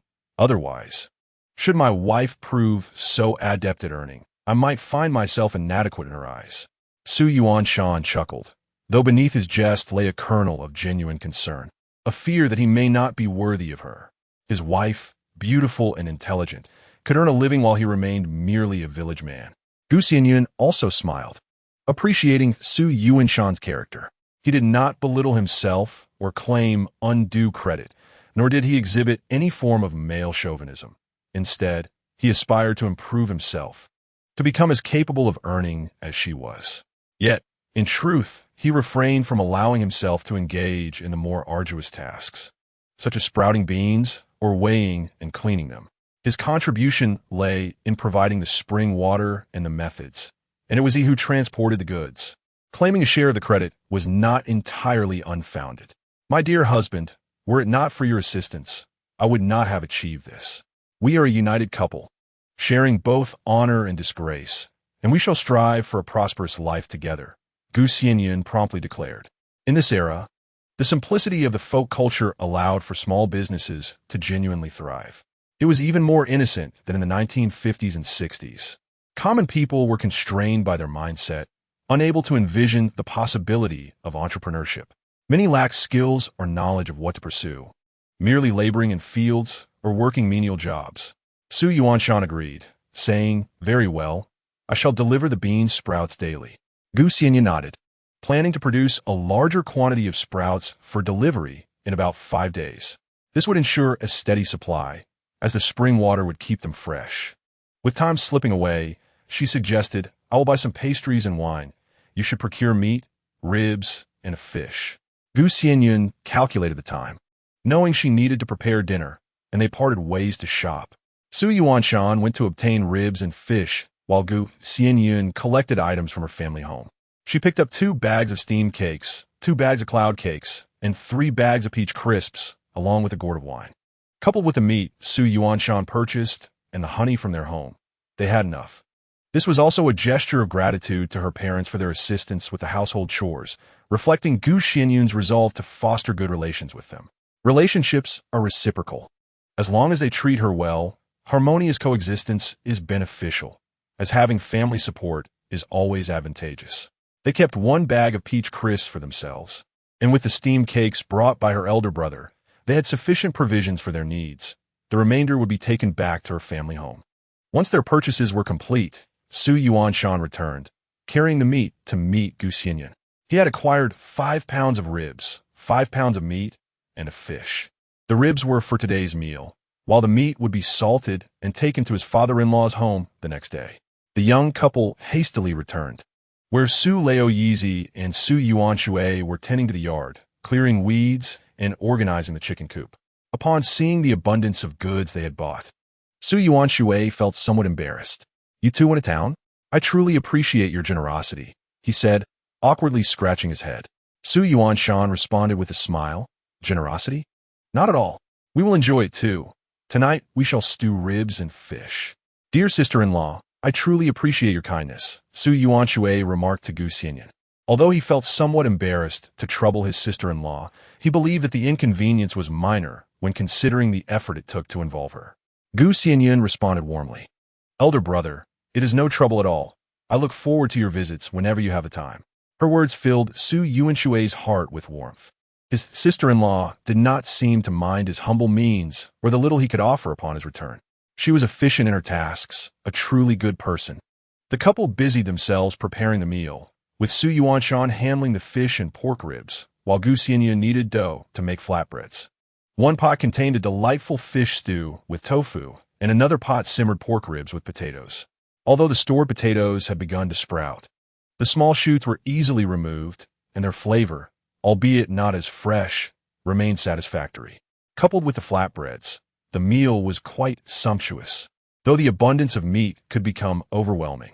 Gu Xianyun also prepared a dish featuring the wild boar tongue she had hunted earlier, mixing it with bean sprouts, and sought leeks with eggs. While the number of dishes equaled that of lunch, this spread was far more lavish, especially with the addition of the flatbreads. "Let us dine outside. The room feels stifling," Su Yuanshan proposed as the meal was completed and dusk approached. He preferred to eat in the courtyard when the weather was warm and fair, enjoying the sight of blooming flora, the gentle breeze, and the refreshing essence of spring evenings. A bit of wine would certainly enhance the joy of such moments. Setting the dining table beneath the apricot tree in a clean area free of insects, Gu Xianyun began to serve the dishes. A large bowl of the fish stew, another bowl of the pork ribs and potatoes, a generous platter of cold bean sprouts, and a sizable dish of scrambled eggs with leeks were presented. Additionally, a golden platter of corn flatbreads, some with crispy edges soaked in the flavorful broth of the pork and potatoes, completed the feast. Chapter 43. Night market stall. Su Yuanshan poured wine for Elder Su and Su Yuanshui, offering a modest amount to Gu Xianyun as well, before filling his own cup. The family shared a drink together. Observing the cheerful scene, Gu Xianyun felt a stir of emotions. The Su family was not bound by conventional norms. In this era, women's status was significantly diminished. While they might be allowed to dine at the table on ordinary days, the presence of male guests typically barred them from joining. However, the Su household did not adhere to such rigid customs, especially not Elder Su, who was free from many societal constraints. Elder brother Su also did not subscribe to the belief that cooking was solely a woman's duty. He frequently expressed his gratitude for their efforts. As for Su Yuanshan, he always lent a hand in the kitchen, and Gu Xianyun felt fortunate to have married into such a family. Otherwise, with her modern sensibilities, she would have found it intolerable. "Yuan Shui, eat well. This child, Xianyun, cooks deliciously," Elder Su remarked. The dishes prepared by Gu Xianyun, enhanced by the essence of the spiritual spring water and her unique approach to traditional cooking, were indeed exceptional. Su Yuanshui took a piece of pork rib and savored it, finding it tender and flavorful, devoid of any unpleasant organ meat taste. Indeed, even during lunch, I felt her culinary skills rival those of a restaurant chef, Su Yuanshui praised. When others praise his wife, Su Yuanshan feels the utmost happiness. He believes that his wife's culinary skills are unparalleled. Furthermore, she possesses the acumen for business, which means they will no longer have to rely on market days to sell their bean sprouts. Su Yuanshan chuckled as he recounted the business deal he secured with the restaurant for supplying bean sprouts, sharing the news with Elder Su and Su Yuanshui. Indeed, this child, Xianyun, is truly remarkable. Initially, I thought selling bean sprouts would result in losses, yet it turns out we can profit from it. Securing such a lucrative deal is impressive. Elder Su nodded repeatedly, genuinely praising Gu Xianyun and expressing surprise at her ability to negotiate with various restaurants. The earnings for that month would be considerable. They had discovered a business-savvy individual within their own family. Su Yuanshui was astonished. He had never encountered such a capable woman.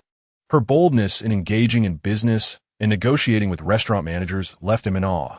Even he, a simple farmer, felt apprehensive at the thought of approaching a restaurant manager alone, fearing rejection and disdain.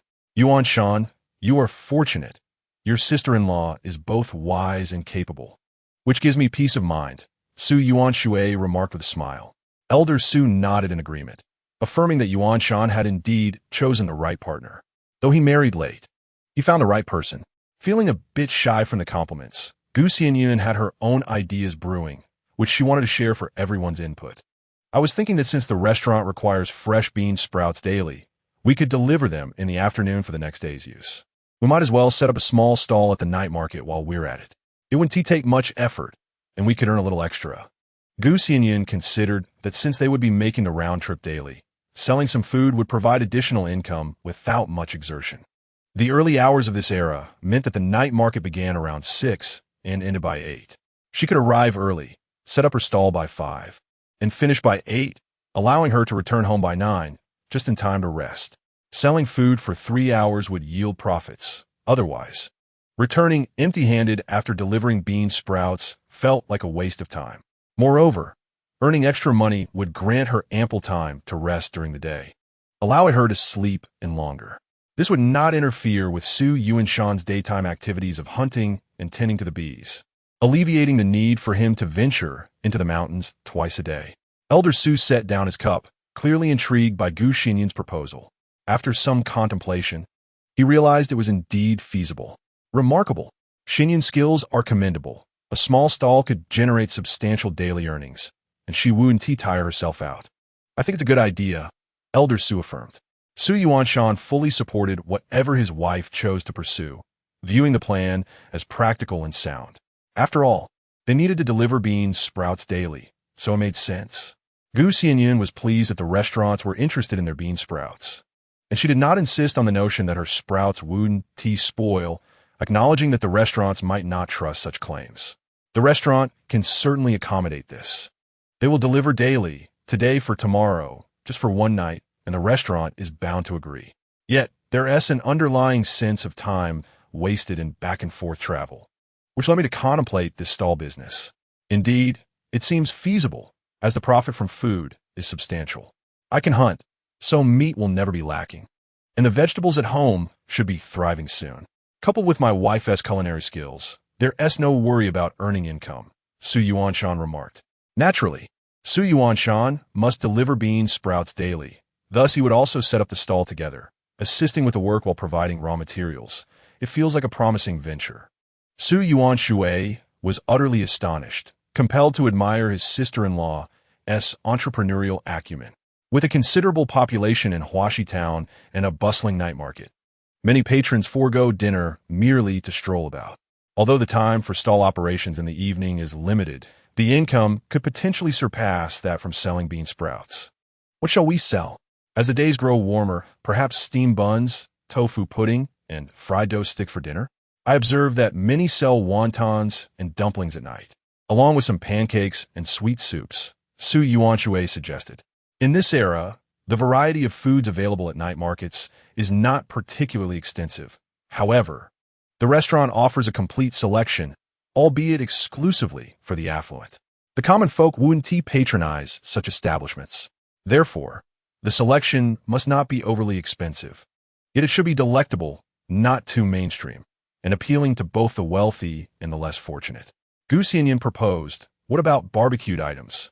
For drinks, we could offer a mild honey water infused with cooling herbs, akin to the roasted meats we enjoyed the other day. In this era, lamb skewers are virtually non-existent. Meat is generally not grilled, as barbecuing requires precise timing and seasoning. The prevailing cooking methods are stewing, boiling, and frying, applicable to vegetables as well, hence their absence in the night market. Nevertheless, barbecues remain highly popular, though it is regrettable that this locale lacks beer. However, perhaps it is for the best. As Xianyun feared potential disturbances from inebriated patrons, honey tea would suffice instead. Old Master Su, having tasted barbecued meat, chimed in, indeed, it is quite delicious. And the method of preparation is unique. Very well. Xianyun agreed. I believe it will work. My dear wife, let us proceed with selling barbecued meat. While Xianyun had yet to taste it, witnessing his brother and grandfather's enthusiasm instilled trust in Xianyun's culinary prowess, which could not be questioned.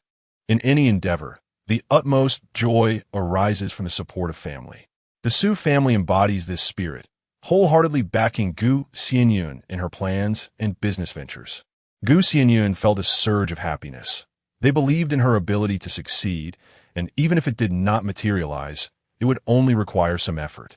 All right, I shall enhance the barbecue seasoning with additional spices, not only for the meat, but also for vegetables, tofu, and chives. All are suitable, Xianyun declared. Very well. You may proceed as you wish. If funds are insufficient, grandfather will assist you. If it doesn't turn out well, it's of no concern. Old Master Su reassured them. Xianyun had sufficient funds for initial capital and added, Grandfather, I have money. I have yet to return the capital for the mung beans. The mung beans used for the bean sprouts belong to the family. Both the daily profits and the initial investment reside with Xianyun. She refrained from giving the money to Old Master Su, as she wished to establish her own venture as startup capital. Once profits are generated, she would return the original investment to her grandfather.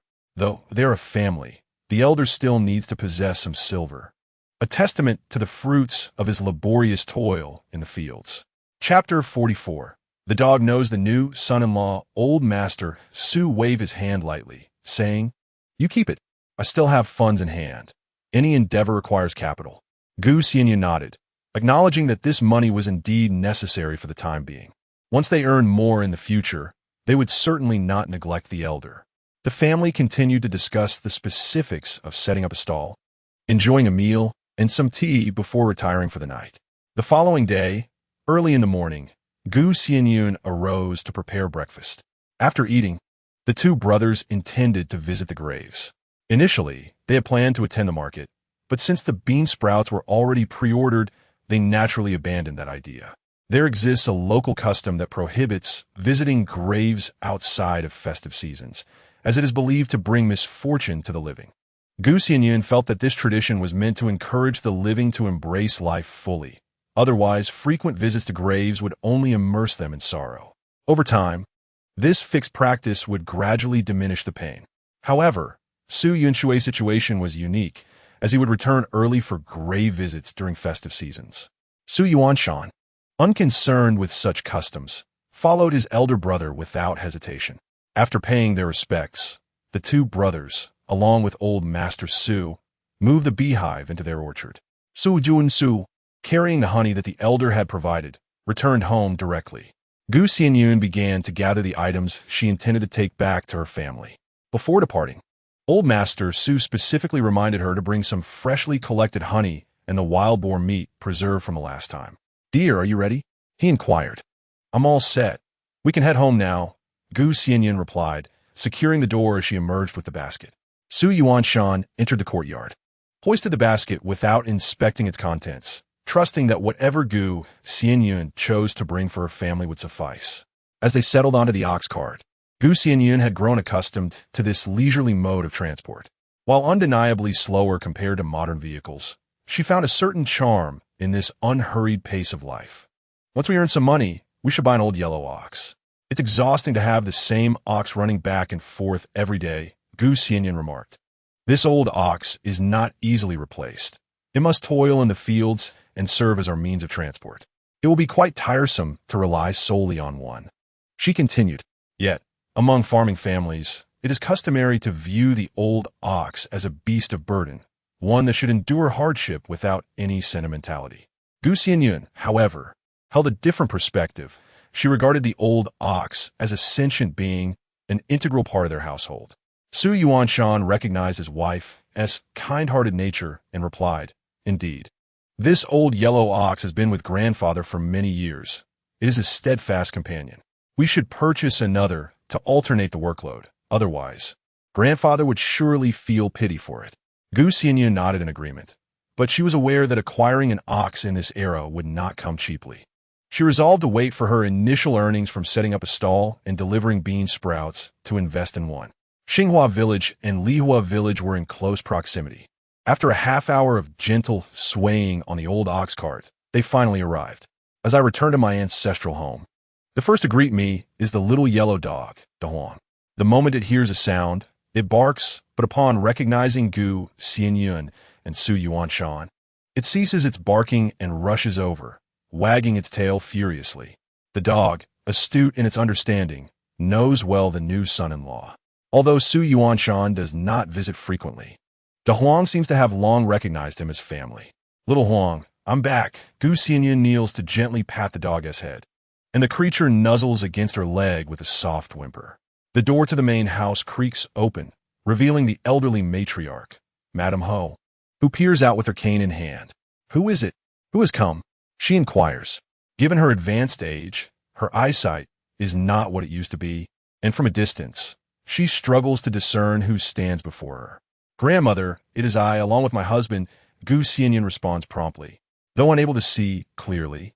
The familiar voice of her granddaughter brings a smile to her face. "Oh dear, Xianyun, Yuanshan, you have both returned."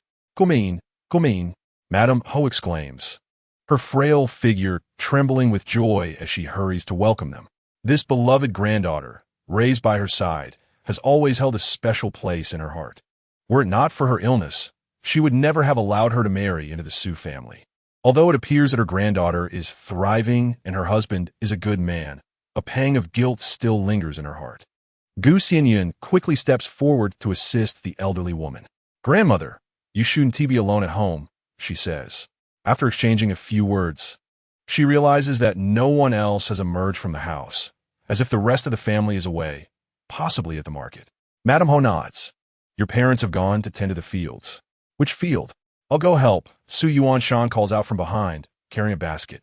He believes that just as a son must assist with the family's chores, so too should a son-in-law lend a hand. However, Madame Ho steps forward to grasp Xianyun's arm, saying, "My dear boy, you've just arrived home. No need to work right now. Come inside. It's nearly noon, and they should be back soon." "Gumin, Gumin." She insists that he should not be burdened with work on this rare occasion of his return. Though the interior of the house is somewhat worn, it is meticulously tidy, and the floor has been sprinkled with water, leaving no trace of dust. Xianyun begins to unpack the basket, placing its contents on the table, various snacks including cake, peach crisps, cloud cakes, as well as cured meat, honey, and wine, all arranged generously. "Where did you acquire so many things? This must have cost quite a bit. You've been overly generous.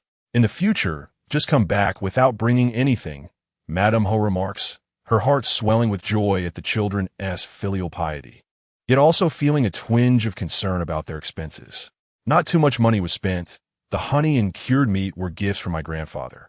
The honey is from this year's spring harvest, and the cured meat is from wild boar, even more fragrant," Xianyun replies with a smile. "Indeed, these delicacies, far more precious than anything one might purchase, are tokens of gratitude for the family's help with their labor. However, among those who understand the value of such gifts, no further words are necessary."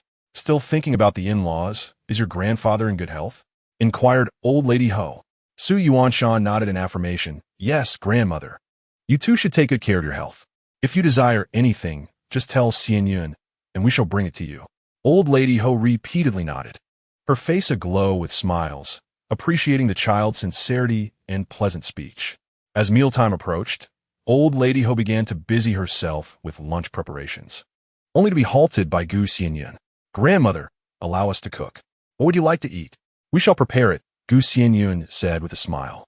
Although married now, she still remembered the household chores and often assisted with meal preparations in her youth. She was well aware of where the rice and flour were stored, as well as the location of the firewood, and felt it inappropriate to have the elderly lady serve her. "How about we make some pancakes, scramble some eggs, and stir-fry some shredded potatoes?" "It seems we are out of meat," suggested Old Lady Ho. In a farming household, meat was seldom purchased, and she had not anticipated Gu Xianyun's return, thus no provisions had been made. Although Gu Xianyun had brought cured meat, the custom dictated that guests should not take from a host's supplies to serve other guests. Even though her granddaughter was family, she feared her son-in-law might find it amusing. Despite knowing Xianyun was not that kind of person, Old Lady Ho valued her dignity and was reluctant to breach tradition. Fortunately, there was enough lard to prepare pancakes, along with eggs and shredded potatoes, which could be complemented with some pickled vegetables for dipping, and a soup could be made, thus managing to prepare 4 bowls of food. Chapter 45. The diligent Gu Xianyun understood the family situation. They were not affluent, yet pancakes and eggs still made for a decent meal. "All right, I shall take care of it," she agreed. Though Old Lady Ho was advanced in years, she still wished to assist. Xianyun went to gather firewood, noticing that much remained unchopped, so he helped split the wood. While Xianyun chopped wood outside, Gu Xianyun prepared the dough for pancakes. An Old Lady Ho tended to the fire. "Xianyun, how is your husband treating you? How are the family members towards you?" Old Lady Ho asked with a hint of concern. Gu Xianyun nodded. "My husband treats me well, and the family members are very kind to me." "Do not worry, grandmother." Old Lady Ho nodded vigorously. "Indeed, it is evident that your husband is a diligent man. A hardworking person is a good partner. We must be content and treat them well in return." Gu Xianyun nodded, skillfully flipping the pancakes, which had turned a golden hue. Once the pancakes were cooked, they were placed under a cover to keep them warm. In the oil pan, she stir-fried the shredded potatoes and finally prepared a wild vegetable soup, saving the scrambled eggs to be cooked once her parents returned, as freshly cooked food was far superior. She then washed the wild vegetables gathered by her mother the previous day and prepared some fermented bean paste. With the meal nearly ready, Xianyun had finished chopping wood and tidied up the courtyard before washing his hands. Calculating the time, he anticipated their return and wondered if they were delayed by the tasks in the fields. "Which plot are they working on? Shall we go out and meet them?" Xianyun asked, noticing Gu Xianyun's concern. Before she could respond, the sound of galloping footsteps echoed from outside the courtyard. "Grandmother, grandmother, who has arrived? Is it my second sister returning?" The voice belonged to Gu Xianfeng, a younger brother of Gu Xianyun, who recognized the ox cart of the Su family and speculated that his second sister had come back. The child's tone was laced with tears, indicating something troubling had occurred. Gu Xianyun immediately stood up and responded. As Gu Xianfeng rushed into the room, he indeed found his second sister and brother-in-law had returned, and he embraced Gu Xianyun while weeping. "My little brother, what happened? What is wrong?" Gu Xianyun inquired anxiously. Old Lady Ho, equally distressed, urged, "What is happening? Please do not cry." Wiping his tears, Gu Xianfeng explained, "Grandmother, Mangzi and his gang have bullied us again. They pulled up the seedlings in the field adjacent to ours and even threatened to beat my father. I came back to find the village chief, but he went to the market and is not home. What shall we do?" Upon hearing this, Old Lady Ho began to shed tears as well, lamenting, "This is truly outrageous. During planting season, they claimed we were encroaching on their land, yet there are boundary stones to mark the limits. How could they assert we were infringing upon their property? It was the village chief who mediated the situation, allowing us to farm. Who could have anticipated that they would stir trouble again? Boundary stones are markers placed by farmers between their fields, ensuring future clarity regarding property lines. Typically, disputes may arise, but with the village chief's intervention, matters would usually resolve. To everyone's surprise, after the seedlings had sprouted, Mangzi had changed his stance, declaring it unacceptable once more. Realizing that his father was in danger of being assaulted, Gu Xianyun immediately stated, "Let us go and see. They dare to bully us, relying on their many brothers." The Mangzi family was notorious for their numbers and dominance in the village, instilling fear in everyone. Those who farmed near their land would inevitably face their aggression, as they sought to encroach further. With 2 daughters already married off, and Gu Xianfeng still young, they thought it easy to intimidate the remaining family. Su Yuanshan, however, remained composed, grasping Gu Xianyun's hand, and reassured, "Do not worry, I am here. Little brother, you and grandmother stay at home. I will go with your second brother-in-law." "Which plot of land is it?" Gu Xianyun inquired. Since Gu Xianfeng was still young and old lady Ho was elderly, fearing they might panic, it was decided that Gu Xianfeng would stay behind to care for her while the couple hurried to investigate. Gu Xianfeng gestured outside. "It's the land by the South Mountain." Without further ado, the couple departed swiftly to find Gu Mansong and Wang Shi. In the distance, they spotted a crowd by the South Mountain. From the commotion, it was evident that Heir Mangzi and his brothers were present, along with onlookers. Su Yuanshan's expression darkened, his demeanor transforming into one of formidable intensity. "Old fool, are you blind? I told you during the planting season that your furrow needs to be narrower, not the same as every year. If you continue to encroach on my side, it becomes mine. If you do not agree, I shall uproot a row of your seedlings." "You are pushing your luck," Heir Mangzi sneered, his demeanor that of a village thug, shoving Gu Mansong while his brothers tilted their heads, exuding an air of menace. Gu Mansong, suffering from chronic leg issues, found himself limping back while attempting to defend himself. "Behold, the same ridges, yet the width of yours has squeezed me into such a predicament. I remain silent, yet having cultivated my land, how can you still covet a ridge of my soil?" Under similar circumstances, the plots of each family are roughly equivalent. The ridges should be of similar dimensions, akin to the divisions on a grid. Yet, Heir Mangzi insists on widening his ridges. Typically, there are 10 ridges, but Heir Mangzi's are notably broad.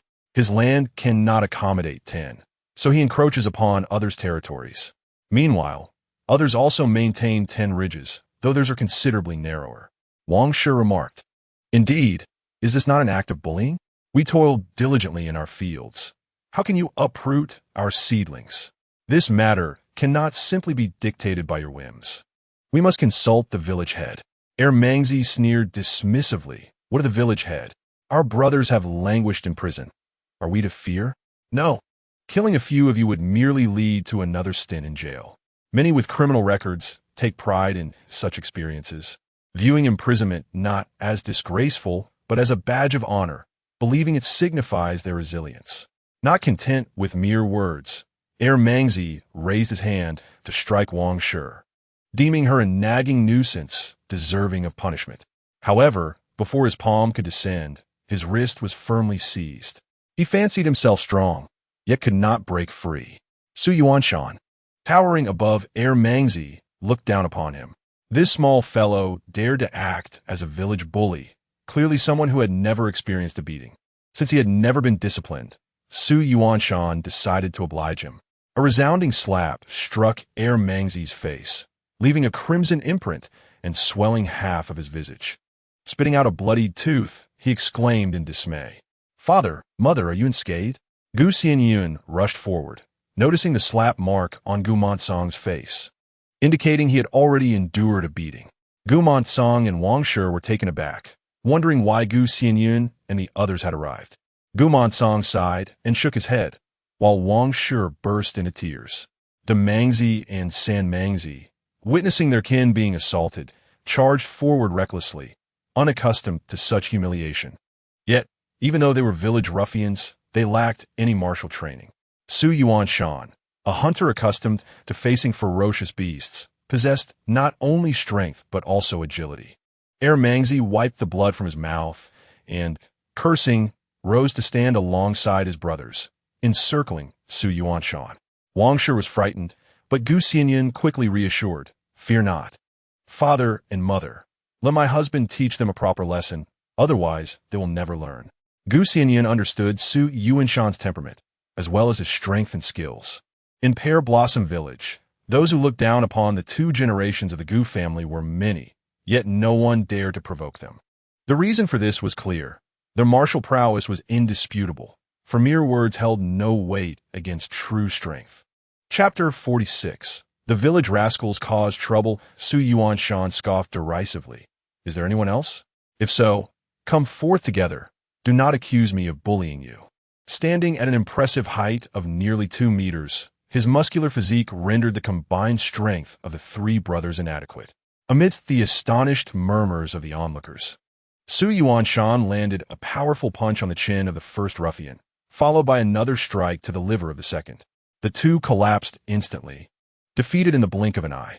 Xianyun speculated that Xianyun had likely learned some self-defense techniques from the old Master Su, who had military training and was adept at delivering formidable blows. There is a certain finesse to fighting. Striking the arm or back may yield little effect, but targeting the chin or liver with sufficient force can swiftly incapacitate an opponent. The two ruffian brothers, who had long terrorized the village, were utterly bewildered by such unexpected aggression. Brother, isn't that the old man's son-in-law? One muttered in disbelief. Enraged, the second ruffian seized a farming tool and charged, only to be met by a swift kick from Xianyun that sent him crashing to the ground. As the three lay motionless, the surrounding villagers stood in stunned silence. Yet inwardly they cheered. It was high time these brothers, who had caused so much distress over the years, faced consequences, as fear had silenced their grievances. Is everything all right? Xianyun inquired, concerned that Xianyun might be frightened. She shook her head and turned to Wang and Gumansong, stating, they are far too oppressive. We cannot allow them to bully us any longer. The saying goes, endure for a moment and find peace, but that only applies when facing reasonable individuals. With brutes like these, we need only to subdue them. They are truly intolerable. Thank goodness you have returned. Look at our fields. They have uprooted so many of our crops, Wang exclaimed, pointing towards the devastated land. Though she was generally mild-mannered, she was not one to shy away from confrontation, expressing her frustrations openly. Gumansong, apprehensive about his son-in-law attracting trouble, interjected, Yuanshan, will they survive? Xianyun reassured him, do not worry, father. They will not perish. I merely aim to make them aware of my strength. This matter is far from over. Even if it goes to court, it will be seen as mutual combat. As they initiated the attack, the villagers can attest to that. Indeed, it was the truth. The ruffians had instigated the conflict, and Xianyun's actions were merely a form of justified self-defense. That is a relief, Gumansong sighed, his gaze lingering on the unconscious trio. What shall we do now? Should we leave them here in this state? Xianyun replied resolutely, Father, I am now wed to Xianyun. You are my true father, and anyone who dares to bully you will face my wrath. I will handle this matter and ensure it is resolved clearly. You need not concern yourself any further, and no land will be lost. Xianyun held a profound love for Xianyun, and anyone who dared to threaten her or her family would face his utmost fury. Furthermore, having lost his own parents at a young age, he regarded his in-laws as his own family. The father-in-law and mother-in-law treated him well. Just a few days prior, they had given him some work. This situation was intolerable for him. With a young son, no brothers, and infirm legs, Gumansong recognized that he could not contend with these three brothers. However, observing his son-in-law's capabilities, he nodded in approval. How much have we pulled? Su Juansan in Guit? Wang Shi replied, perhaps just 1 furrow. Xianyun noticed the furrow adjacent to Mangzi's plot, where the seedlings were plentiful, and he coveted it for himself. However, the second furrow had already been stripped of its seedlings. It appeared that if he did not agree to relinquish that furrow, the plucking would continue unabated. All right, I understand. Xianyun conceded. He then bent down to uproot the seedlings from Mangzi's field, with Xianyun assisting him, employing their adversaries' tactics against them. Unity in marriage is a formidable force. They swiftly stripped the seedlings from 1 furrow, awakening the Mangzi brothers in the process. Xianyun, towering over them, approached with a cold smile. The three brothers were struck at their most vulnerable, unable to rise. Village ruffians, are we? A resounding slap landed on Mangzi's face. Do you know why there are no ruffians in Lihua village? Because everyone has faced a beating. Go ask about the Su family. Who among you petty scoundrels dares to bully my wife's family? Mangzi, not foolish, recognized he had encountered trouble today. Observing the seedlings in his field had already been uprooted, he chose to remain silent. Su Yuanshan delivered another slap, chuckling, "No more words? You were quite bold a moment ago, weren't you? You've been to prison, right? Impressive. Let me see just how impressive you are. Do you know what I do? I hunt. How many of you are there? I wouldn't mind crippling all of you. I can simply retreat into the mountains and avoid prison altogether." As Su Yuanshan uttered these words, his hands did not cease their movement. Had they not just threatened others with tales of imprisonment? It was perfect. They had encountered someone even more reckless. The three brothers, battered and struggling to rise, were no match for Su Yuanshan's relentless fists. Yet, he deliberately avoided striking vital points, ensuring they remained conscious to endure the punishment. This was Gu Xianyun's first glimpse of Su Yuanshan in a brawl. He bore a nonchalant demeanor, yet his eyes exuded a formidable pressure, rendering him somewhat unfamiliar. He had always spoken softly, treating his family with kindness, yet he possessed this side as well. Gu Xianyun began to understand why there were no ruffians in Lihua village. Could it be that Su Yuanshan and the elder Su were the village ruffians? "Brother-in-law, please stop. It's a misunderstanding. All a misunderstanding." The three brothers, bruised and battered, bore faces resembling those of swine, utterly lacking the capacity for resistance. Yet they continued to stubbornly argue while receiving blows. Gu Xianyun cast a disdainful glance at Mangzi and retorted, "Pa, who is her brother-in-law? You initiate violence, uproot seedlings, and seize our land. Is this how one bullies others? Xianyun, I was wrong. Look, we've been beaten, and our seedlings have been uprooted. This furrow is yours. I made a mistake. I no longer want it." Mangzi hastily appeased. Su Yuanshan, known for his loose tongue, casually remarked, "Next year, when it's time to farm, if you dare to crowd again, I shall uproot all your seedlings. The row you plucked this year must be replanted. Otherwise, I will pay you a visit at home and see how many of you there are." Su Yuanshan's intentions were clear. No overcrowding in the fields next year. While he had uprooted their plants this year, they were to replant their own. Brother-in-law, I understand. It was a misunderstanding. I will plant them tomorrow. Respondete Mangzi hastili. These village ruffians were not particularly skilled. They were mere thugs, trying to lead a peaceful life, and the villagers preferred to avoid entanglements with them. Good people sought to steer clear of such miscreants, for exchanging life for life was hardly worth it. However, Su Yuanshan was different. He needed to assert his dominance, and if they resisted, he would confront them at their homes. Nodding, Su Yuanshan warned, "From now on, when you see my parents, keep your distance, and do not let me catch sight of you. Each time I see you, I shall strike." The three brothers, Mangzi and Mangzi, were left bewildered and frightened into silence. Mangzi nodded affirmatively. Yes, yes. Furthermore, he cautioned them against behaving like village thugs, for they lacked the capability. "If I hear of any disturbances, regardless of your connection to my family, I will come to your home and deal with your entire family." Standing tall and robust, having just thrashed the three brothers, Su Yuanshan exuded an intimidating presence that made them tremble in fear. The trio, now subdued, promised to behave and begged for mercy. Su Yuanshan finally relented, allowing them to scurry away, fearing they might return with further trouble. "Father, if they don't replant for us and continue causing trouble, send someone to let me know. It's close enough. I'll make them pay dearly." Although he was skilled in many ways, he never bullied others. However, that did not mean he was easy to provoke. Anyone who dared to cross him would find themselves in a precarious situation. Gu Montsong nodded vigorously. "Father, I understand. After today's lesson, they will likely think twice." After all, the three brothers had relied on their numbers to engage in their misdeeds. Now that they had been dealt with, they would surely be more compliant. Not only had the three brothers been subdued, but the villagers also recognized that the Gu family was not to be trifled with. As they made their way back, Gu Montsong and Su Yuanshan chatted ahead, while Wang Shi and Gu Xianyun lagged behind. After a few steps, Wang Shi pulled Gu Xianyun aside, deliberately creating distance from Su Yuanshan and Gu Montsong.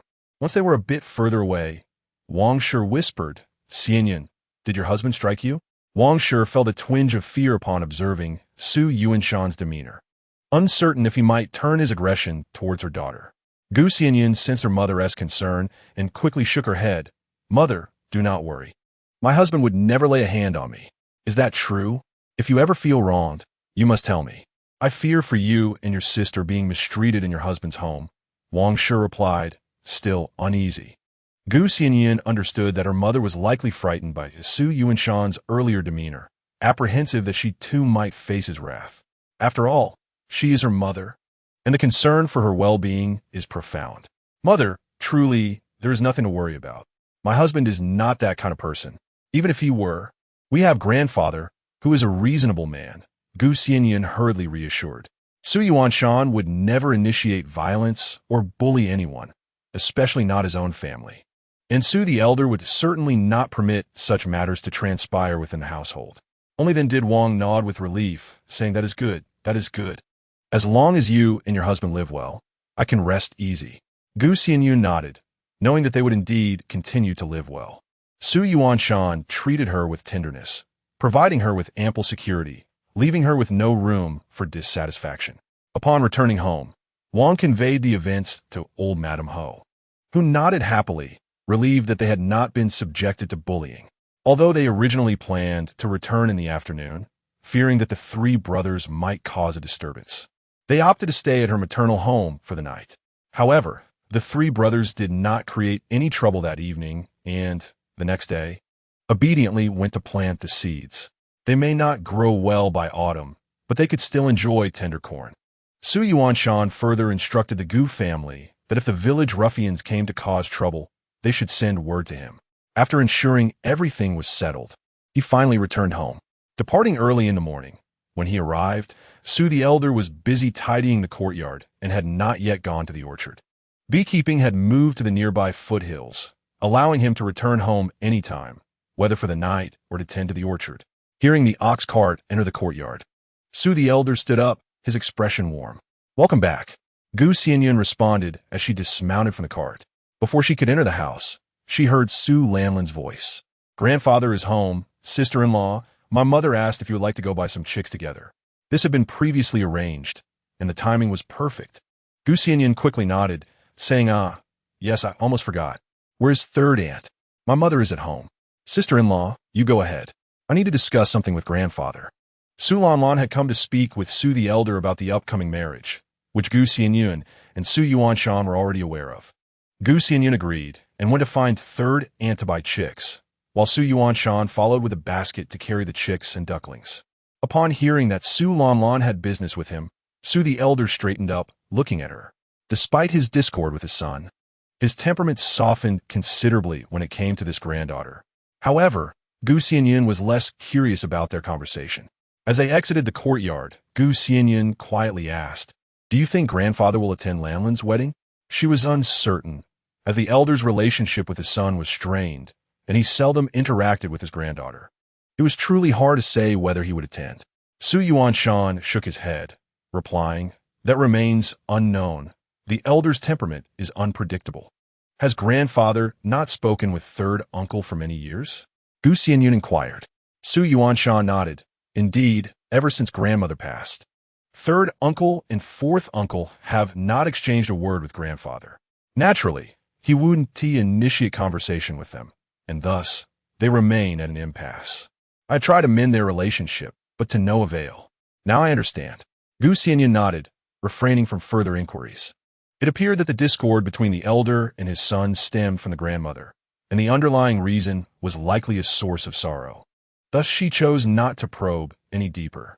Su Yuanshan merely sighed, understanding that matters concerning elders were not within the purview of a younger generation. The couple who raised the chicks and ducklings hailed from their village and soon returned with their purchases: 15 chickens, 5 ducks, and 5 large geese. All were small and fluffy, exuding an undeniable charm. Upon bringing them home and setting them on the ground, the little creatures huddled together, clucking and quacking energetically. They were quite lively indeed. By the time they returned, Su Lanlan had already departed. Upon noticing the newly acquired poultry, Su Laozu approached to inspect them. The couple refrained from discussing Su Lanlan's situation with him, respecting his autonomy, and instead engaged in conversation about the chickens, ducks, and geese. Indeed, with so many to raise, We shall no longer need to purchase eggs, Gu Xianyun remarked. Su Yuanshan nodded in agreement. With wild greens now available, food is no longer a concern.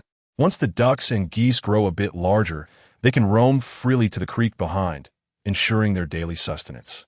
Although these creatures required some grain, they could largely subsist on wild greens, insects, and small fish.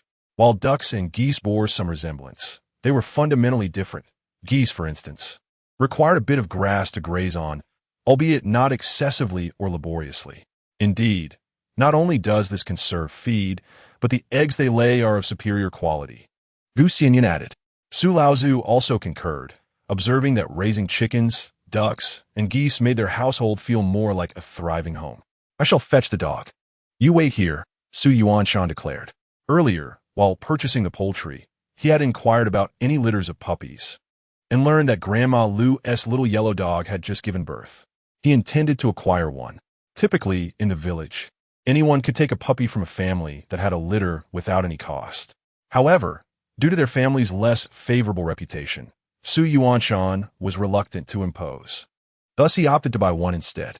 Before long, he returned with a small, yellow and white puppy. Though diminutive, the little creature was remarkably perceptive. Upon hearing Gu Xianyun's call, it scampered over, yapping in a high-pitched voice. After petting the puppy's plump head, Gu Xianyun suggested, "Let's name it. How about Da Huang? My family had a dog named Xiao Huang since it was young, and it carried the same name into adulthood. Therefore, this one should be Da Huang." Su Yuanshan readily agreed. Nodding, "Very well, it shall be called Da Huang. Our household is certainly lively now, with not only Da Huang, but also chickens, ducks, and geese. Even the birds residing under the eaves contribute to the merriment." Gu Xianyun concurred, appreciating that a bit of liveliness was favorable. After all, life should be filled with vibrancy and joy. "I noticed something large by the garden wall. What kind of dog is that? What purpose does it serve?" Su Laozu in does it? Having found it curious while tidying up the weeds in the garden, Gu Xianyun turned to her small bear-shaped oven and smiled. "Grandfather, this is an oven. Today, I will prepare some food for you using it." Ever since it had been completed, the oven had yet to be utilized, and today was the perfect occasion to make some baked pancakes and bread. Clearly intrigued, old Master Su remarked, "Is this really an oven? I've never seen one like this before. It looks quite peculiar." "Indeed, it is an oven, and I am eager to test its functionality," Gu Xianyun replied with a grin. Su Yuanshan nodded and said, "All right, you carry on with your tasks at home. Grandfather and I will head to the orchard to tidy things up." Since they had just moved to the orchard, it required careful attention, especially to establish a living space for the future when they might prefer to reside there instead of descending the mountain. Gu Xianyun nodded in agreement. "Very well. You two go ahead." Old Master Su drove the ox cart, while Su Yuanshan carried the supplies needed for their stay in the wilderness. And the grandfather and grandson set off for the orchard, leaving Gu Xianyun alone at home. She first fed the chickens, ducks, geese, and the dog, then fetched some water before preparing to cook. The morels on the windowsill had dried, so Gu Xianyun cleaned the dirt off and soaked them in a wooden bowl. For lunch, she planned to bake pancakes and make a soup, as this ingredient was exceptionally flavorful, particularly in soup. After soaking the morels, she began kneading the dough for the baked bread, which could be enjoyed cold as well. With honey, eggs, and flour on hand, although lacking milk, she used spring water instead, creating a simple yet entirely additive-free meal. The method for baking bread is simple. One merely needs to combine the ingredients. Add a piece of sourdough starter from the last batch of dough and let it rise. Having busied herself throughout the morning, she finally pulled out the sweet, fluffy caterpillar bread and freshly baked pancakes, just as Su Yuanshan and Old Master Su returned home. Gu Xianyun had also prepared a morel and egg soup.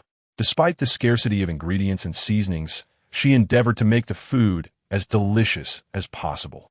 Today's meal was quite simple, consisting solely of bread, pancakes, and egg soup without any additional dishes. Su Yuanshan picked up a piece of caterpillar bread and remarked, "What is this? It looks somewhat like a steamed bun."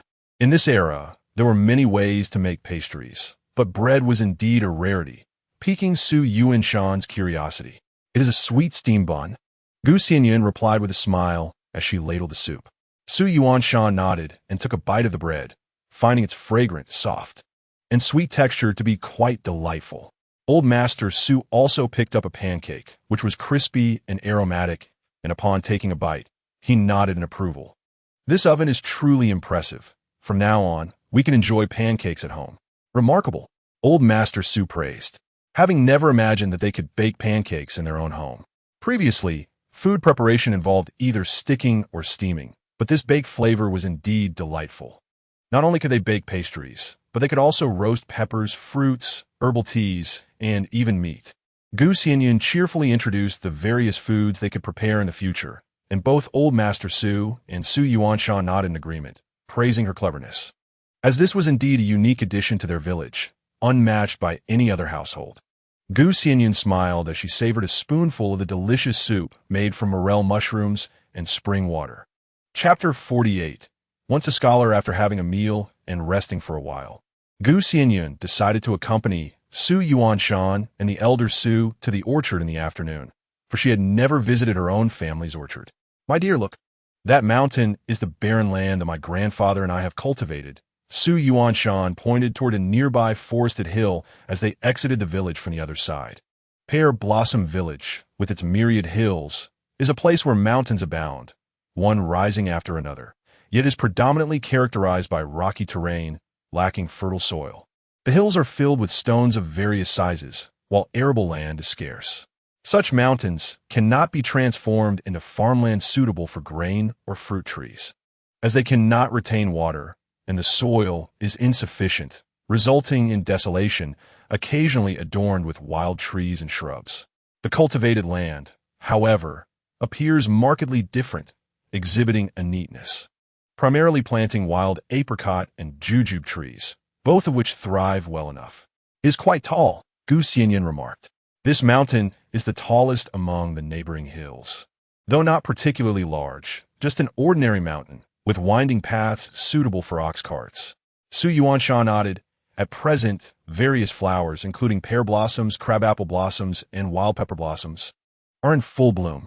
In due time, the jujube and locust flowers will also bloom. The apricot flowers have already fallen, giving way to small green apricots.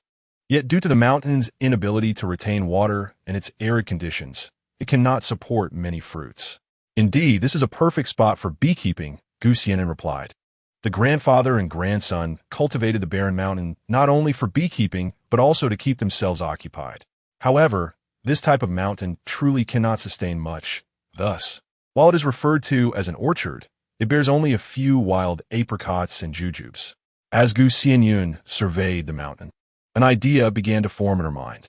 With her spring water, she might truly transform this place into a magnificent orchard. The lack of water and poor soil conditions seemed insignificant in the face of the spring water's potential. Indeed, the view from the mountaintop is quite splendid, Su Yuanshan noted. Xianyun nodded. Although they had not yet reached the summit, the view was already apparent. The mountain was not steep, and due to its cultivation, it was much easier to traverse. Soon, the elder Su, driving the ox cart, arrived at the peak. From the summit, the landscape unfolded below, with fields crisscrossing, the earth a lush green expanse.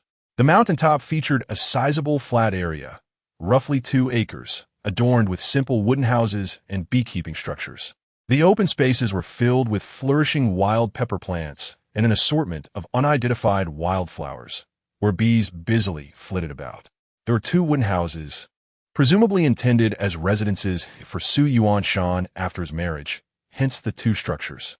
These simple wooden houses were more refined than those found in the deep mountain valleys, featuring windows and doors, and constructed to a greater height. The roofs were made of wooden planks, covered with straw to prevent rain from seeping in. Inside, there were basic wooden beds and spaces for storing daily necessities. The cooking area is situated right in front of the wooden cottage, without a separate house. The cooking utensils are typically stored inside and taken out when needed. Gazing at the panoramic view from the mountain peak, Xianyun became increasingly resolute in her decision to cultivate fruit trees. If this entire mountain were to be planted with fruit trees, blessed by the spring water, they would undoubtedly yield sweet and large fruits, which hold considerable value. As Old Master Su went off to tend to bees, Xianyun turned to Su Yuanshan and remarked, My dear, it would be a pity to let such a splendid place lie fallow. Perhaps we should plant an apple tree here someday. The soil here is rocky, lacking nutrients and unable to retain moisture. Both my grandfather and I have attempted it before. Yet ordinary fruit trees have failed to thrive. Even our apricot tree could not survive, though wild apricots seem to do just fine. Xianyun, fearing that his wife might perceive him as lazy for neglecting the barren mountain, quickly replied. Xianyun was well aware of this. Yet she was different. She possessed the mystical spring water, which was inexhaustible and might just allow the fruit trees to flourish. While I lived at my grandmother's house, my grandfather taught me numerous methods for cultivating fruit trees. Let us nurture one and see how it fares. Naturally, she could not divulge the secret of the spring water, nor could she claim to possess an inexplicable knowledge. Thus, she chose this approach, for her grandfather had passed away, and no one could contest her words. Xianyun nodded eagerly, saying, "Absolutely, we can plant it now. Tomorrow morning, I shall inquire in the neighboring village about available saplings." Whatever his wife wished to pursue, he would always support, regardless of feasibility, for it was merely a single fruit tree. Very well, Xianyun agreed, silently contemplating that if her spring water significantly enhanced the cultivation process, not only the mountain peak, but also its slopes could be entirely transformed into orchards. That would result in a vast expanse of fruit trees, a grand orchard, when the spring water from her cup mingled with the soil, nourishing the roots. It would be indistinguishable from mere watering. After finalizing their plans, the couple joined Old Master Su to collect honey. Xianyun took a piece of honeycomb and bit into it, savoring the pure sweetness. This was the epitome of exquisite honey. Old Master Su had spent much time on the mountain, ensuring that the honey was not wasted. With chickens, ducks, geese, and dogs to care for at home, Xianyun and Xianyun returned daily. Fortunately, the distance was short. Going up and down the mountain was hardly burdensome, and sometimes Xianyun didn't even bother with the ox cart. Following Xianyun's advice, the apple tree they planted thrived exceptionally well, and she often tended to it, nurturing it to grow as robustly as the saplings in others' orchards. Xianyun grew accustomed to this lifestyle. Sometimes, instead of venturing into the mountains, she would stay home to care for small animals and prepare meals. The poplar leaves she had soaked days ago were now ready to be consumed. After dipping them in sauce twice, she planned to make pancakes with the leaves. Just as she finished washing the leaves, she heard someone speaking in the courtyard. Looking up, Xianyun saw a middle-aged man in a tattered robe smiling at her. She recognized him. He was Xianyun's uncle, who had gifted her radishes when she had just married. At home, Uncle arrived. Xianyun greeted him with a smile and hurriedly invited Xianyun inside. She thought about the upcoming Qingming festival the next day, knowing he must have returned early to pay respects to their ancestors, as the temple was quite far. "Where are grandfather and Yuanshan?" "Grandfather and Xianggong went to the orchard and will return shortly," she replied. Typically, when Xianyun visited the orchard, they would all dine there, but if they prepared a meal at home, grandfather would come back to eat. However, evening meals were rarely shared at home, as grandfather usually cooked for himself on the mountain, sometimes with Xianyun bringing him food. Xianyun nodded and remarked, "Today, Uncle will dine at home. Prepare a portion for him." However, since Uncle is a Taoist priest, he cannot eat meat or anything too lavish. Simple fare will suffice. Xianyun had not heard of such dietary restrictions for Taoist priests and wondered if it was genuinely the case or if Uncle was merely trying to avoid imposing on her efforts. "Ah, very well. Uncle, please make yourself comfortable inside," Xianyun said with a smile. Since they mentioned dietary restrictions, she felt it inappropriate to inquire further, deciding to wait until Xianyun returned to clarify. Xianyun patted his worn Taoist robe, feeling relieved that his niece-in-law was not judgmental of his humble appearance. Xianyun prepared corn porridge, paired with poplar leaf pancakes, and sought egg chives with bean sprouts, along with stewed bok choy and tofu, which she had sourced freshly from the tofu vendor. Given Uncle's dietary restrictions against meat and eggs, and the scarcity of vegetables at the moment, these two vegetarian dishes would have to suffice. At noon, the grandfather and grandson returned with the ox cart, just as Xianyun finished preparing the meal.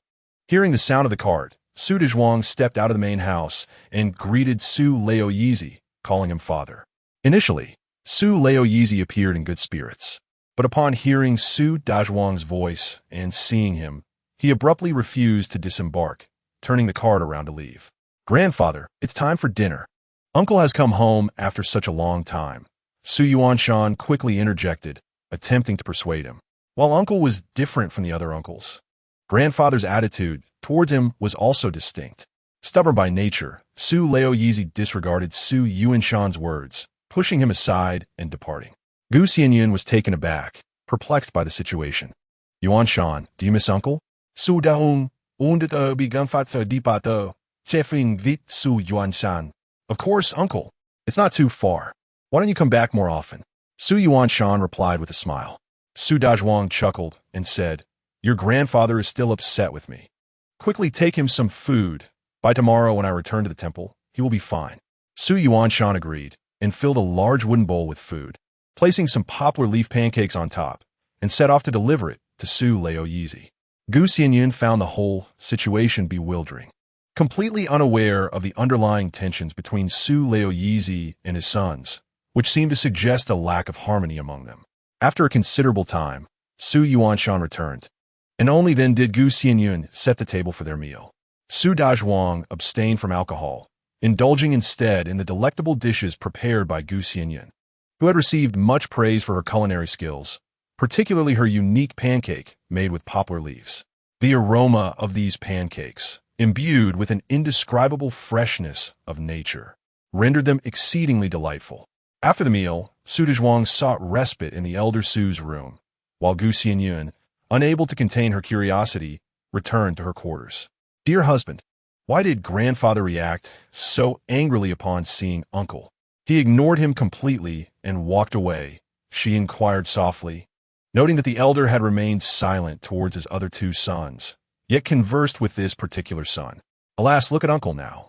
He was a scholar at the age of 16, but later became entangled with charlatans and turned to the path of Taoism, abandoning a promising future. "That is why grandfather is furious," Su Yuanshan replied quietly, reflecting on how his uncle had once been a source of great concern for the entire family. "A scholar?" Gu Xianyun exclaimed in surprise. For a peasant family, having a scholar was an extraordinary achievement. Unlike the affluent, education was a challenging and costly endeavor for common folk. To pass the examination and become a scholar was indeed a remarkable feat, making one a figure of significance in the surrounding villages. It was no wonder that the elder Su had been upset for so many years. A scholar who squandered his opportunity for fame and service to the state to pursue the life of a Taoist, living in poverty, was truly lamentable. It seemed that the Su family had once produced an educated individual. Su Yuanshan expressed his regret. "Indeed, in his youth, my uncle was handsome and talented, a renowned figure at 16.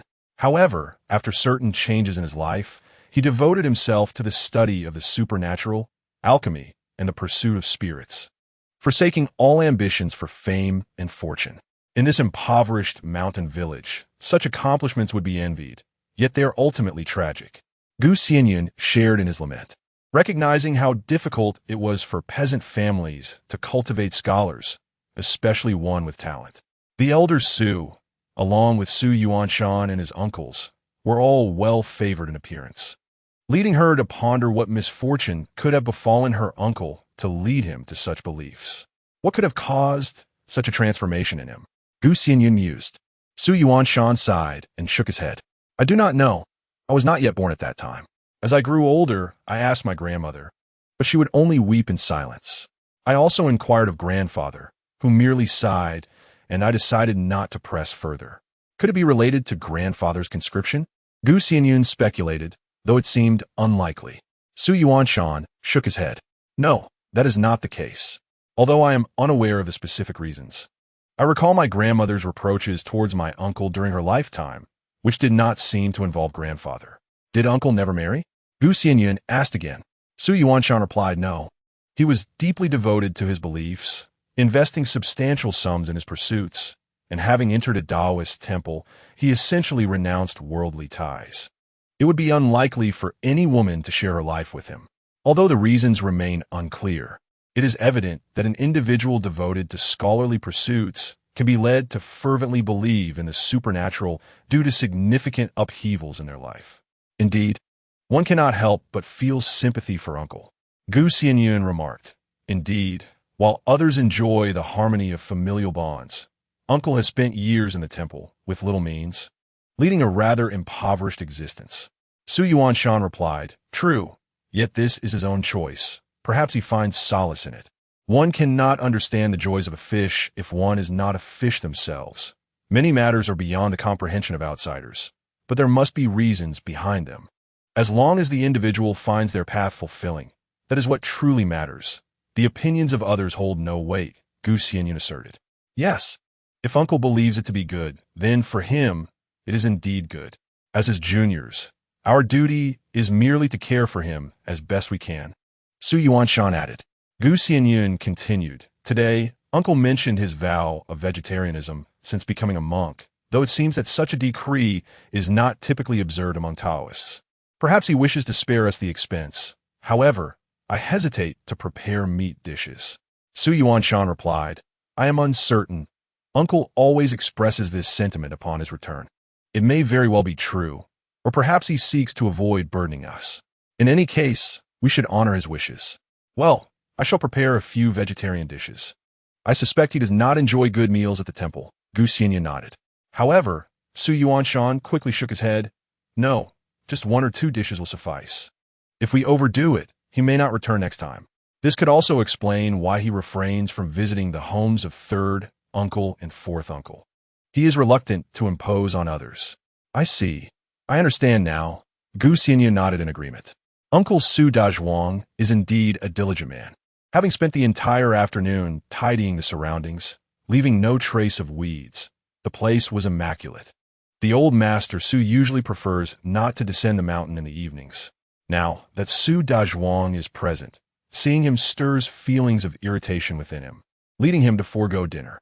Dinner consisted of simple vegetarian pies and a soup, pleasant enough, yet not overly labor-intensive. Nonetheless, Xianyun feared that Su Dazhuang might feel unsettled. Everything was proceeding normally until, during the meal, Su Dazhuang spoke in a manner that suggested he might be somewhat unhinged. "This evening, with the dual stars accompanying the moon, is an auspicious time for my rituals. You both should be cautious not to be frightened," he cautioned, concerned that his practices might startle the young couple. Xianyun held no belief in the supernatural, nor did she in the rituals themselves. Xianyun shared her skepticism. The couple exchanged glances and nodded in agreement. Author's note: this narrative does not delve into the supernatural. It merely illustrates Uncle's deep obsession with these non-existent entities. There are no ghosts or deities within this tale. "Understood, Uncle," Xianyun replied, though he felt compelled to affirm the couple's non-confrontational nature. If he believes in the supernatural, that is his conviction. Their disbelief is equally valid. There exists no right or wrong in this matter. The true workings of the world remain a mystery to all, and no one can ascertain the existence of such entities. Su Dazhuang reassured them, saying, "Do not worry, for your uncle is here." The couple nodded in agreement as Su Dazhuang produced a glistening stone from his robe for them to inspect. "Behold, this is a magical artifact I acquired for 51. With the Qingming festival approaching and the dual stars accompanying the moon, we shall surely witness the realm of spirits tonight." He spoke with utmost seriousness, exuding an air of ethereal wisdom, yet his words struck them as peculiar. The stone was merely a white flint, reminiscent of childhood games where it served as pretend silver. Xianyun examined it closely and inquired, "Uncle, is this not just an ordinary stone? I could fetch you more from the riverside." Su Dazhuang waved his hand dismissively, asserting, "No, this is different. It has been blessed by a high monk, imbued with the essence of Buddhism." Xianyun noted that, recognizing that while 51 might not seem substantial to some, it could indeed represent a significant sum for his uncle, who lacked a steady income. Though his fascination with the supernatural could be understood, it was important to caution him against deception. "Uncle, be wary. For some individuals exploit the title of monk to swindle money," Xianyun advised. Xianyun concurred, stating, "Indeed, Uncle My husband speaks wisely. The hearts of men are inscrutable, so one must exercise caution. As a mature adult, Su Dazhuang could choose to heed their counsel or not. He replied with a mysterious smile. You lack the cultivation to comprehend this. It is indeed a precious item. Tonight, I shall witness the spirit world. His words seemed directed at the couple, yet they also appear to be a reassurance to himself, as if he sought to convince his own uncertainty. Su Yuanshan and Gu Xianyun exchanged glances and nodded in silent agreement, unable to offer further persuasion. However, Gu Xianyun mused that having fallen for a trick once, perhaps their uncle would not be deceived again, for the efficacy of a stone would soon be revealed. After their meal and tidying up, Gu Xianyun resolved to deliver some bean sprouts to Third Aunt. This had been promised during their last market visit, and it was a modest offering. She recognized the kindness of third uncle and fourth uncle towards Su Yuanshan, as they had provided much of the bedding and clothing for their marriage, all purchased with their own funds. Husband, let us take some bean sprouts to Third Aunt and Fourth Aunt, Gu Xianyun suggested, holding the basket. Su Yuanshan agreed, saying yes. We are ready. It would be best not to disturb uncle while he performs his rituals, and it is a perfect opportunity for a visit. The couple stepped outside, basket in hand, beneath the bright moon, yet they did not observe the dual stars accompanying it. Has uncle miscalculated? Gu Xianyun inquired. Su Yuanshan shook his head, equally uncertain. As the couple observed the celestial phenomena, they prepared to visit Aunt San's residence. Aunt San, Mrs. Yun, had just tidied up her dishes and was enjoying the cool breeze in the yard while conversing with her children. Uncle San, Su Sanjuan, was busy tending to the vegetable garden. Upon noticing Gu Xianyun and Su Yuanshan's arrival, Mrs. Yun greeted them with a warm smile. The bean sprouts have sprouted nicely. I'll bring you some to eat. If you want more in the future, feel free to come by and take some. We have plenty at home now, Gu Xianyun cheerfully announced. With the bean sprouts ready, Gu Xianyun planned to deliver them to Huaxi Town after the Qingming festival. Not only would she deliver the sprouts, but she also intended to set up a stall, which would surely keep them occupied. Upon hearing that she was receiving bean sprouts, Mrs. Yun clapped her hands in delight. Oh my, this child still remembers the bean sprout matter. Thank you so much, Aunt San. Since it was a familial gesture, there was no need to mention money. Instead, she thought about sending fresh produce to the children in the future. Su Lanlan took the basket from Gu Xianyun, poured the bean sprouts into her wooden basin, and returned the basket. I must learn from you, sister-in-law. I truly don't know how to do anything, she remarked. As long as you can make tofu. That's enough, Gu Xianyun replied with a smile. Su Lanlan, feeling shy at her sister-in-law's teasing, blushed but laughed, accepting the compliment. Yuan Shan, your elder uncle has returned. Hasn't he? At that moment, Su Sanjuang set down his hoe and inquired of Su Yuanshan, likely having spotted Su Dazhuang. Su Yuanshan nodded in affirmation, saying yes. Uncle San, elder uncle has returned. Su Sanjuang acknowledged this with a nod and added, tell your elder uncle to come to my house for dinner tomorrow morning. Due to past conflicts with the elder, Su Sanjuang had refrained from visiting that side of the family. But now that his elder brother was back, he wished to gather the family for a meal. All right, I'll inform elder uncle, Su Yuanshan replied.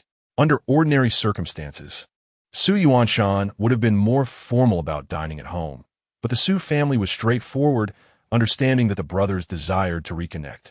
Mrs. Yin was not one to be stingy, remarking, he hardly visits throughout the year, and when he does, he doesn't even stop by to see us. While ideally, brothers should visit each other more often, Su Dazhuang had devoted his energy to the pursuit of immortality and wisdom. After chatting for a while, they proceeded to Aunt C's house. Uncle San's home was the old residence where the Su elders had lived in their youth, while Uncle C's abode was a newer construction located on the western edge of the village. However, both homes were in the same village, and the distance was not great.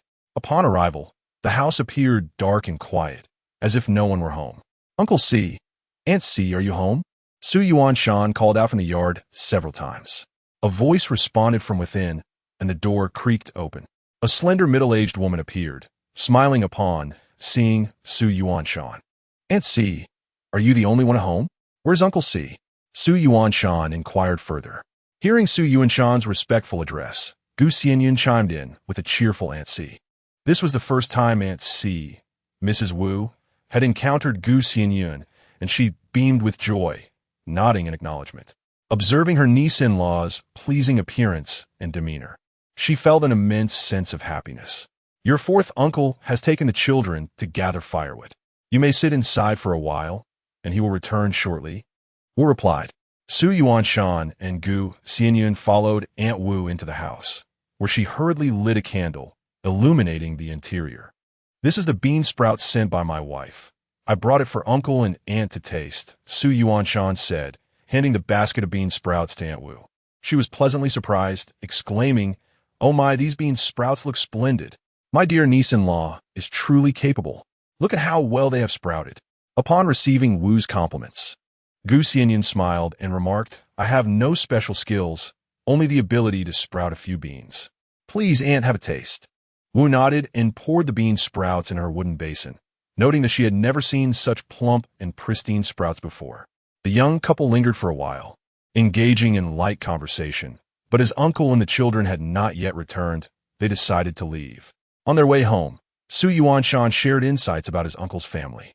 Unlike the family of his third uncle, which fared slightly better, his fourth uncle's household was more humble. Aunt Wu's health was frail, and she often fell ill, while Uncle lacked any particular skills, simply working the land with diligent effort. With two children to support, their life was undoubtedly challenging. Xianyun noticed Aunt Wu's pallid complexion, indicating her poor health, though the cause remained unknown. As they approached their home at the eastern end of the village, they discerned a thick plume of smoke rising from their yard, though it did not appear to be a fire. The couple speculated that it might be their elder uncle performing rituals. Passing by Su Shantao's doorstep, Su Shantao suddenly emerged from the darkness. "I thought your house was on fire. I rushed with a bucket of water, only to find your eccentric uncle performing his rites, which startled me," she exclaimed. Since the incident involving Su Shantao and the Li brothers over her affection for Li Shougai, they had not crossed paths until now. Xianyun was equally startled, replying, "Shantao, you gave me quite a fright." Su Shantao cheerfully approached and patted Xianyun's back, saying, "It's all right, it's all right." Although initially startled, Xianyun found her neighbor's concern endearing, as she had rushed to check on them out of fear of a fire. "Well, I shall head home now. Do come by to play when you have the time," Xianyun said politely. To her surprise, Su Shantao eagerly accepted, lamenting her lack of playmates and feeling somewhat vexed that no one seemed interested in her company. Chapter 51. The Qingming Festival in the courtyard. It was indeed Su Dazhuang who had just completed his ritual, as the scent of incense lingered in the air. It seemed he was done, gazing up at the sky with a long sigh, his expression one of melancholy. "Uncle, are you finished?" Su Yuanshan inquired as he entered the yard. Su Dazhuang sighed. "Yes, but it is a pity that the celestial alignment today is flawed. There are no twin stars accompanying the moon. Such a shame, such a loss." Xianyun looked up at the sky, puzzled by Uncle's claim of a twin star phenomenon. "Perhaps next time," she suggested. "You should rest early now," Su Yuanshan advised. Su Dazhuang nodded, his demeanor filled with resignation. "Indeed, it shall have to wait for another occasion. There is nothing more to be done." Beneath the moonlight, Xianyun unexpectedly witnessed 2 drops of clear tears streaming from the corner of his uncle's eyes. This rendered Xianyun momentarily speechless, as it seemed that this endeavor held considerable significance for his uncle, to the extent that he found failure difficult to bear. "By the way, third uncle said he would like you to come over for dinner tomorrow morning," Su Yuanshan remarked. Su Dazhuang nodded, patted Su Yuanshan on the shoulder, and retreated into the house to rest. Xianyun was puzzled, unsure if his uncle's apparent regret stemmed from a missed opportunity to attain immortality, leaving him in such a state of despair. As the Qingming festival approached, the rain fell incessantly, rendering the mourners on the road heavy-hearted. The rain persisted through the latter part of the night, gentle yet sorrowful, heightening the melancholic atmosphere. However, by morning, the rain ceased, giving way to a rising mist. The distant valleys were shrouded in fog, resembling a realm of ethereal beauty. The Qingming Festival, also known as the Cold Food Festival, is a day dedicated to refraining from cooking, as meals are prepared in advance. Traditional dishes vary by region, with the south favoring Qingtuan green rice balls, while certain areas in the north prefer sazi, a type of cake. Xianyun had not prepared either, sharing only some steamed cakes and water with Su Yuanshan. "Come, my dear, accompany me to the ancestral graves," Su Yuanshan urged. Having prepared offerings early in the morning and wishing to inform Xianyun of his intention to go, Xianyun was somewhat astonished. In this era, women were generally prohibited from visiting graves, and even the third and fourth aunts refrained from such practices. She had assumed Su Yuanshan would adhere to these customs. Yet he had called upon her to join him. "Me?" Xianyun confirmed, to which Su Yuanshan nodded affirmatively. "Yes, I want my grandmother and my parents to see that I have a wife. I'm married now." His voice carried a deep sadness. For how could he not miss his loved ones? He yearned to show his dearest person to his parents. Although visiting graves was not obligatory to assert one's status, the Su family lacked such rigid customs, making interactions feel less burdensome for Xianyun. Observing her husband's sorrow, she gently patted Su Yuanshan's shoulder in a gesture of comfort. With incense, candles, and paper money in hand, Su Yuanshan and Xianyun joined his uncle, third uncle, fourth uncle, and several younger male relatives on their journey to the graves. "Indeed, it is time for your parents and grandmother to see your wife. It will put their minds at ease," Su Dazhuang softly remarked upon seeing Xianyun. The longing of parents for their children transcends the boundaries of life and death, their thoughts forever etched in the minds of those who remain. No one wishes to depart, yet often circumstances leave them with no choice. Su Sanzhuang and Su Sizhuang nodded in agreement, acknowledging the necessity of reassuring the elders. Should outsiders witness a nephew bringing his wife to the ancestral graves, they would undoubtedly express their disapproval, for it was uncommon to take women along. However, the Su family held a different perspective. They simply wished for their nephew's peace of mind, being parents of daughters themselves, understanding that the notion of daughters being barred from visiting graves was unfounded. Xianyun greeted each relative in turn, and the group proceeded into the mountains. Having set off early, they encountered dense fog, and the damp ground from the previous night's rain added an air of desolation to their journey. The burial site lay on a hillside, not only housing Su Yuanshan's grandmother and parents, but also several generations of ancestors above them. The verdant grass atop the graves is meticulously trimmed, revealing the unmistakable signs that visitors have come, despite the absence of offerings or incense. Each grave is tended to, as if the caretaker wishes to conceal the presence of others, yet the evidence remains evident. Offerings are placed, incense lit, and paper money is burned at each grave. "Grandmother, parents, I have come to visit you. Look at who I have brought with me, my wife. She treats me so well. You need not worry, for I have matured." Su Yuanshan, a towering figure, kneels before the graves, tears streaming down his face. This is the first time Xianyun has witnessed his sorrow. His eyes are red, brows furrowed, unable to stem the flow of tears. A man may shed tears, yet they are seldom seen unless truly heartbroken. Observing Su Yuanshan's profound grief, Xianyun cannot help but shed tears of her own. "Grandmother, parents, I am Xianyun. I have been married to my husband for quite some time, and I will cherish him dearly. You can rest assured." As she speaks, she bows her head in reverence. Perhaps the departed have heard their heartfelt words. As the ashes of the burnt paper swirl high into the air, descending the mountain, the group remains silent. Even the children hold their tongues, likely burdened by sorrow. Upon returning home, Su Yuanshan sits on the heated bed, motionless for a prolonged period. "My dear, your parents surely wish for you to live well. It is acceptable to grieve, but must it last more than a day? Tomorrow, let us look forward and embrace life anew. One day, we will meet again, and when that time comes, we shall never part." Years hence, the elders of the Su family will also find their resting place in the ancestral grave, and in due time, they too will join their forebears. In that eternal realm, they shall remain together for all of eternity. Su Duanshanot Embakin Gu Xianyun, burying his head in her bosom like an injured wolfhound. Xianyun comforts him with a gentle touch, and after a moment, he regains his composure. "My dear, do you see? The graves have been tended to. Grandfather must have risen early to do so," Su Yuanshan remarks. Xianyun surmises that it was indeed Su Laozhong who undertook this task, intentionally avoiding the time when the younger generation would visit. Surely, he too bears a heavy heart. Such a stalwart elder would shed tears in solitude at the graves of his loved ones, his grandparents, parents, late spouse, and children. I understand, Xianyun replies. I suspected it was grandfather. He must perform this ritual annually. Indeed, Su Yuanshan affirms. He strives to leave no trace, yet we all know in our hearts. No one dares to speak of it. Why do grandfather and the uncles remain silent? What burdens them so?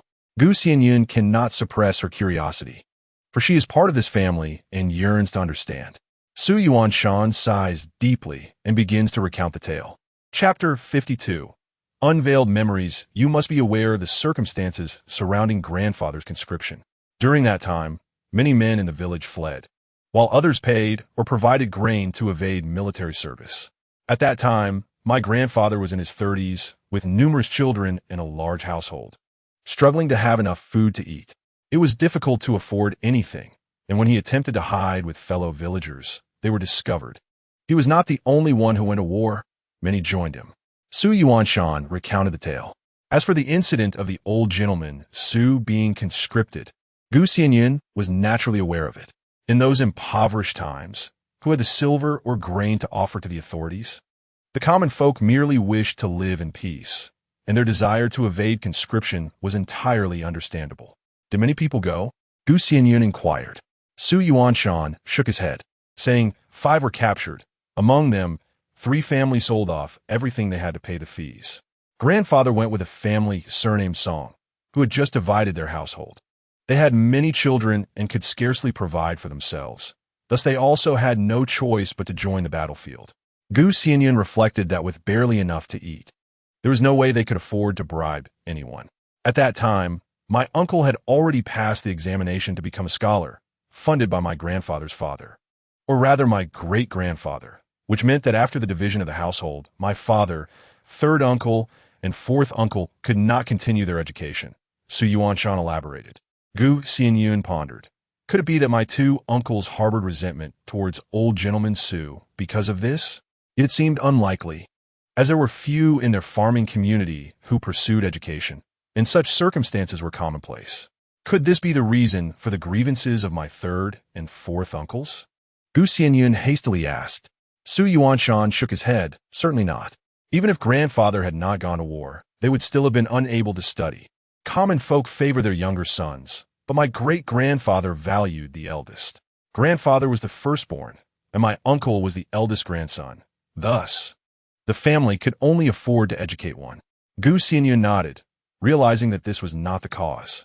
Grandfather was away for 5 years, while grandmother single-handedly struggled to maintain the household with the young children.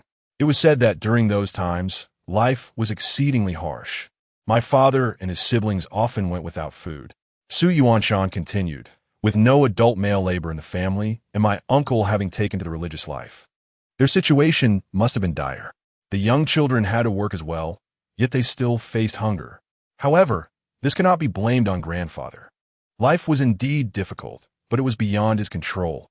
This is not something old gentleman Su could have changed, Xianyun remarked.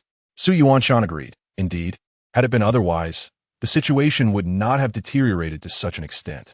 The trouble arose when grandfather returned. Yet his heart was no longer with his wife and children. Instead, it was with a widow in the village. He assisted her with her agricultural work, tended to her household, and even provided for her son's education. Xianyun was taken aback. Had grandfather truly turned his affections away from his own family to support another S? Yet, from what Xianyun understood, old gentleman Su was not a heartless or ungrateful man. Furthermore, the circumstances seemed peculiar. Grandfather must have returned from battle with these sentiments, indicating that he had not long harbored feelings for the widow. Grandfather was not one to abandon his wife, and there must be a reason behind this. Xianyun promptly asked, is that so? Su Yuanshan nodded. Yes, grandfather was not that kind of man. Have you noticed the scar on his face? In truth, the scars upon my grandfather's body are more terrifying, remnants of numerous brushes with death. Among them, the shallowest scar bears the deepest sorrow, for it was inflicted when his comrade from the same village Song Guangren, shielded him from a fatal blow. The blade pierced through Song Guangren's body, leading to his untimely demise, while my grandfather survived. On that fateful day, the brothers-in-arms who ventured forth together included Song Guangren, a kindred spirit and fellow villager, who cared for one another and shared countless narrow escapes, their bond of camaraderie unbreakable. Yet in the final battle, he took the knife for the elderly Mr. Li and fell victim to the enemy's blade, never to return. This was not merely an act of saving a life, it was a testament to brotherhood. Elder Li was engulfed in profound grief, vowing that if he returned alive, he would look after Song Guangren's wife and children with utmost devotion. He fulfilled this promise, treating the children of the Song family as his own, and showing the utmost respect to Mrs. Song, akin to that of an elder sister. He dedicated all his earnings to the Song family, undertaking their labor as well, for he understood that had it not been for Song Guangren, he would have been the one to perish. He resolved to repay this debt of gratitude by giving everything he had to the Song family. However, his own wife and children remained at home, struggling in his absence. The elderly matron believed that with her husband's return, life would improve, only to discover that he was neglecting them entirely. Rumors began to circulate in the village, further aggravating her distress, leading her to question if Mr. Su truly had an inappropriate relationship with Mrs. Song. Mr. Su had previously attempted to explain to her that had it not been for Song Guangren, he would have died. It was he who sacrificed himself, and thus he felt compelled to live for him. Naturally, she could not accept this, questioning whether they were destined to live this way forever. Why should the labor of the fields and the fruits of their toil be dedicated to the Song family? Were their children not as dear as her own? Yet, Mr. Su disregarded all else, prioritizing the Song family above all. Villagers, observing this, speculated about the nature of his relationship with Mrs. Song, whispering and pointing fingers. Mr. Su's stubborn nature led him to confront those who gossiped, earning the ire of many in the village, which is why he became known as Old Su the Ghost. Later, when the elderly matron fell gravely ill, she never forgave Mr. Su, and on her deathbed, she warned her sons that anyone who acknowledged their father was no son of hers, lamenting the effort she had expended in raising them. The children, having grown up alongside their mother, naturally recognized her struggles and harbored resentment towards their father for abandoning the family. Su Laoda and Su Er, being slightly older, could understand their father's perspective, though they were not close to him. However, after the passing of their mother, the third and fourth uncles ceased all communication with Mr. Su, and to this day, they remain silent. So it turned out to be thus. Xianyun sighed softly. In matters such as these, it is difficult for outsiders to judge right from wrong or prescribe a course of action. If there is a mistake to be made, it can only be attributed to the poverty of their circumstances. One person cannot sustain two families. Even if one could manage it, the whispers would serve as daggers, a reality that ultimately drove the couple further apart. From the perspective of the elder, he is repaying a debt of gratitude. Had it not been for Song Guangren, it would have been his demise. Now that he survives, he naturally must shoulder the responsibilities of the Song family. However, from the viewpoint of the matron, the notion that her husband is entangled with a widow, amidst whispers and gossip, sharing all manner of delicacies, resources, and monetary support, is simply intolerable. Such matters are beyond the judgment of outsiders, and there exists no definitive right or wrong, merely differing perspectives and considerations. In Chapter 53, Three Men Market the Tiger, Su Yuanshan nodded, acknowledging, indeed, yet such matters cannot be elucidated by a mere junior like myself. It is a psychological hurdle that one must navigate alone. Others can offer no assistance.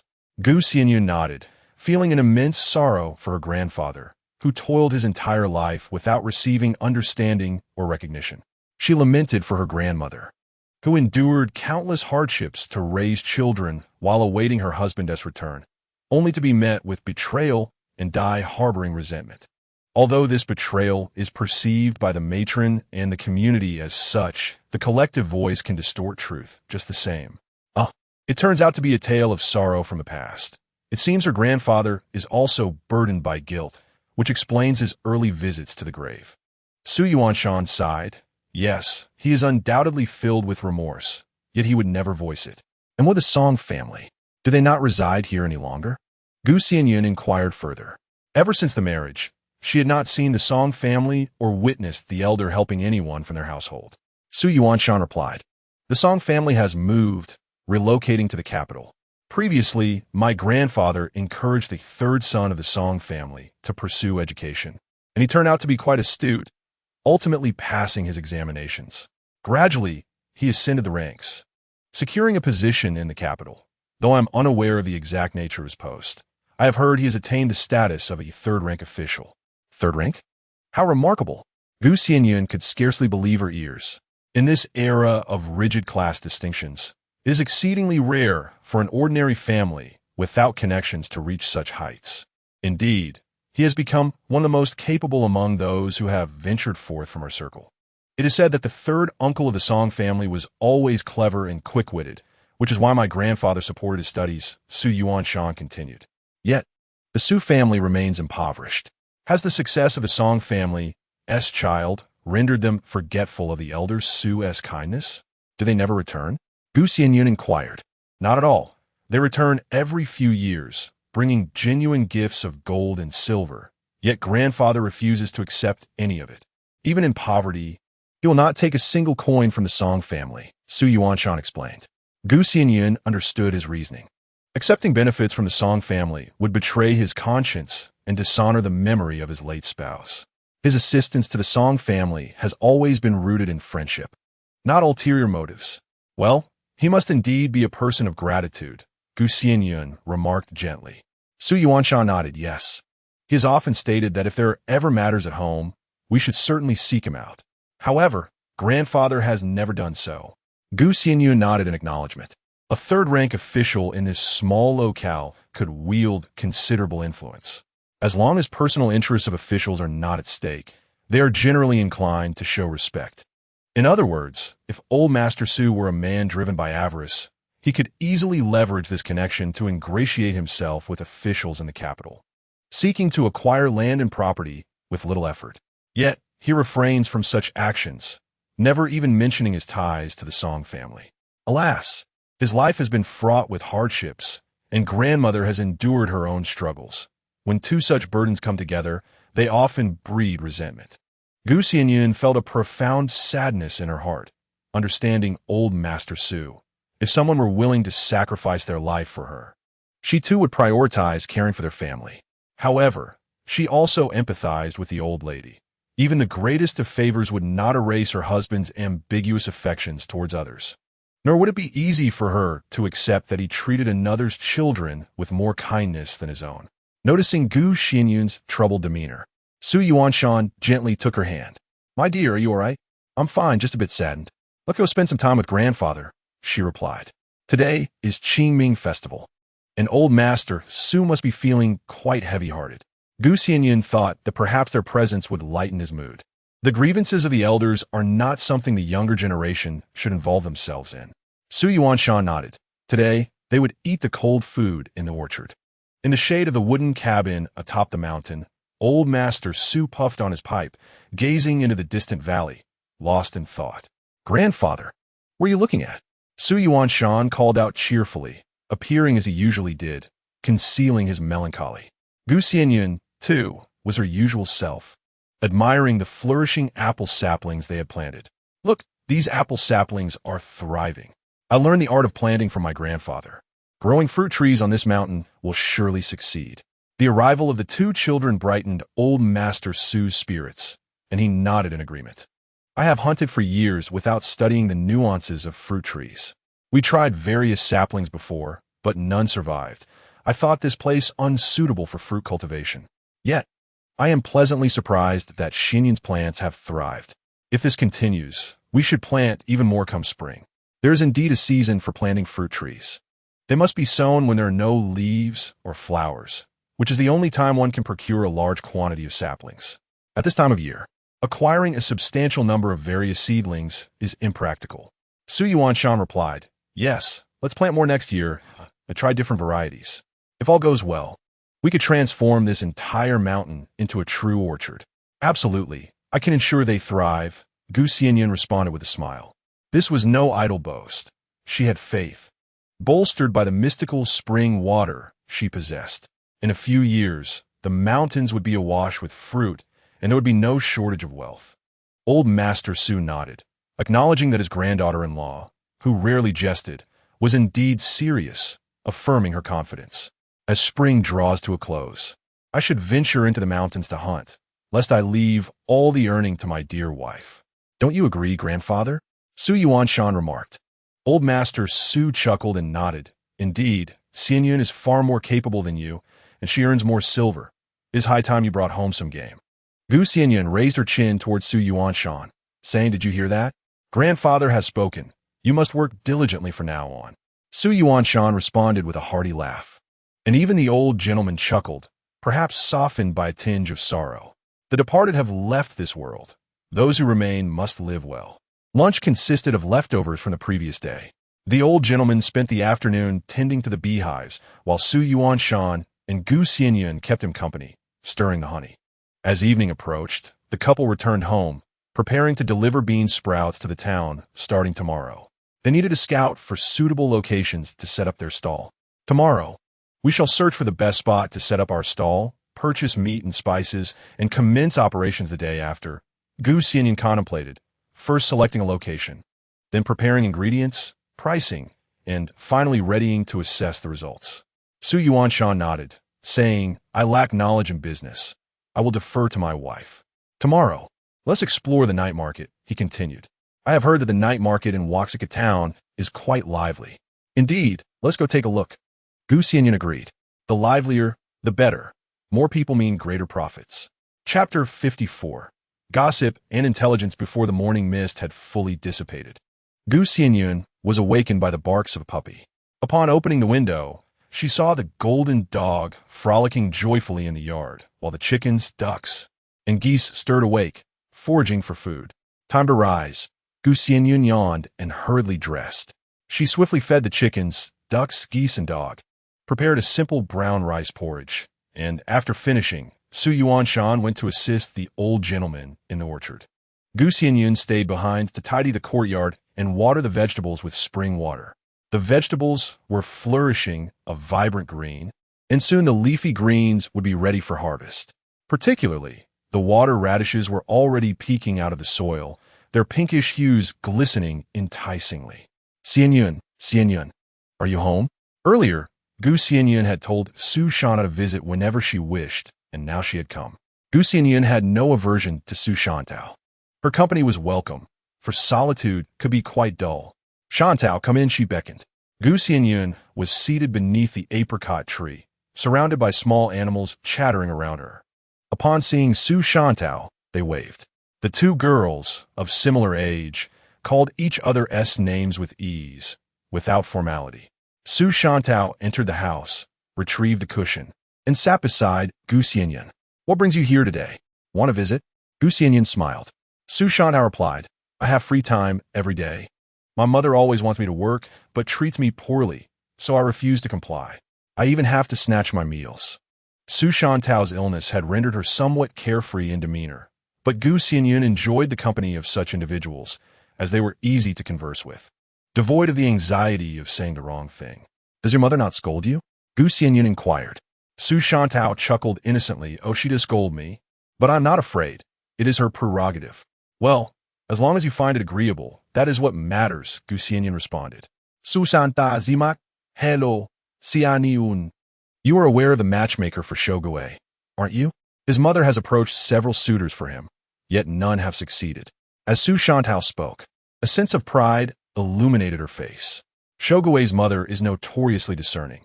It is rare for anyone to meet her standards. Gu Xianyun replied, Your sources of information are quite impressive. However, Shantao, do not forsake the entire forest for a single tree. There may be better options that you could miss out on. She intended to advise her friend against fixating solely on Li Shogui, especially since his family disapproves and he himself remains noncommittal. Persisting in such an endeavor seems futile. Su Shantao responded, I understand, yet I truly like Shogui. This time, however, I shall refrain from causing a scene.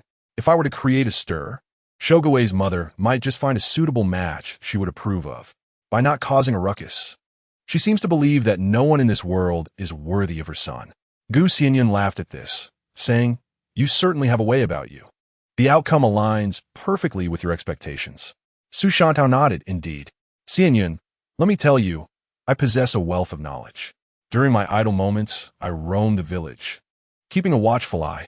There is nothing happening in this village that I am not aware of." Noticing the gossiping glint in Su Shantao's eyes, Xianyun recognized that she truly had a plethora of information. "You are quite remarkable," she praised. "No big deal. In the future, if you wish to know something, I will inform you. I will share everything I know about our village." This was no jest. Xianyun had effectively gained an informant. Initially, she knew few villagers. Yet now she was privy to a multitude of village tales.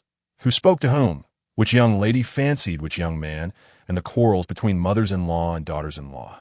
Thus, throughout the morning, Xianyun absorbed a wealth of village gossip, albeit embellished, yet provided her with a comprehensive understanding of the community. When Su Yuanshan returned home at noon, Xianyun recounted the gossip she had gathered. Upon hearing it, Su Yuanshan chuckled. "That girl Shantao has a penchant for exaggeration. Take her words with a grain of salt." Xianyun replied, "Even half-truths are beneficial. At least I have gained insight into the village and can discern the character of its inhabitants. I must steer clear of those with questionable morals. With me around, who would dare to provoke you?" Su Juansan Lauget. Xianyun shook her head. "I fear those who may act covertly. It is the individuals of poor character whom one must be wary of." Xianyun had plans.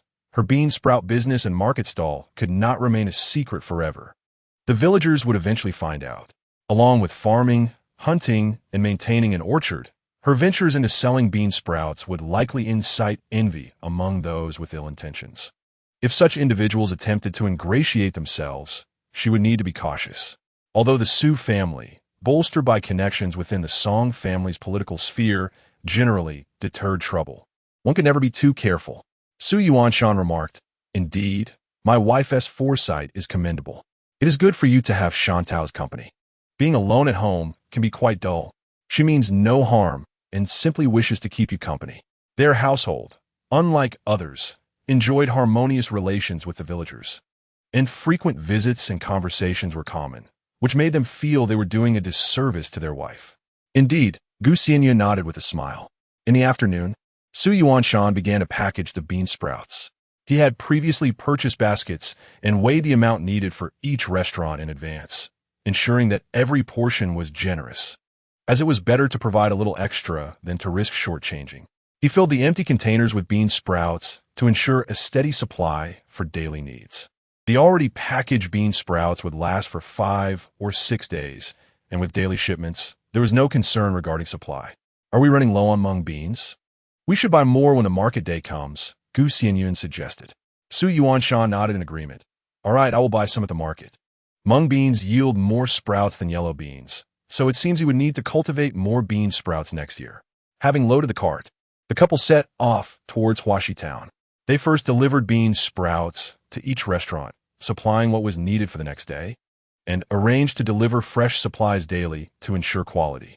Restaurants value their reputation and are thus always prompt in settling payments. 200 jin of bean sprouts at 2 when per jin amounted to 400 won, equivalent to 4 small silver ingots. "Here, this is for the head of the family," Su Yuanshan said with a smile as he handed the coins to Xianyun. She accepted them graciously, placing them into her pouch. "Today, with money in hand, I'll take you to buy meat and spices, and then we can enjoy the night market's delicacies." Watching his wife tease him playfully, Su Yuanshan felt warmth in his heart and could not help but pinch her cheek. "Look, my wife is the best, the most beautiful, and the most adorable in the world." Chapter 55. Preparation of ingredients. In this era, there are restrictions on the sale of beef and dog meat. They cannot be sold privately. However, there are no such restrictions on lamb and pork. As this was their first attempt, they decided against purchasing too much, fearing that if business did not go well, they would be left with unsold stock. Lamb was priced at 45 won per jin, while pork was 51, with pork being slightly more expensive, possibly due to a greater preference for it over lamb.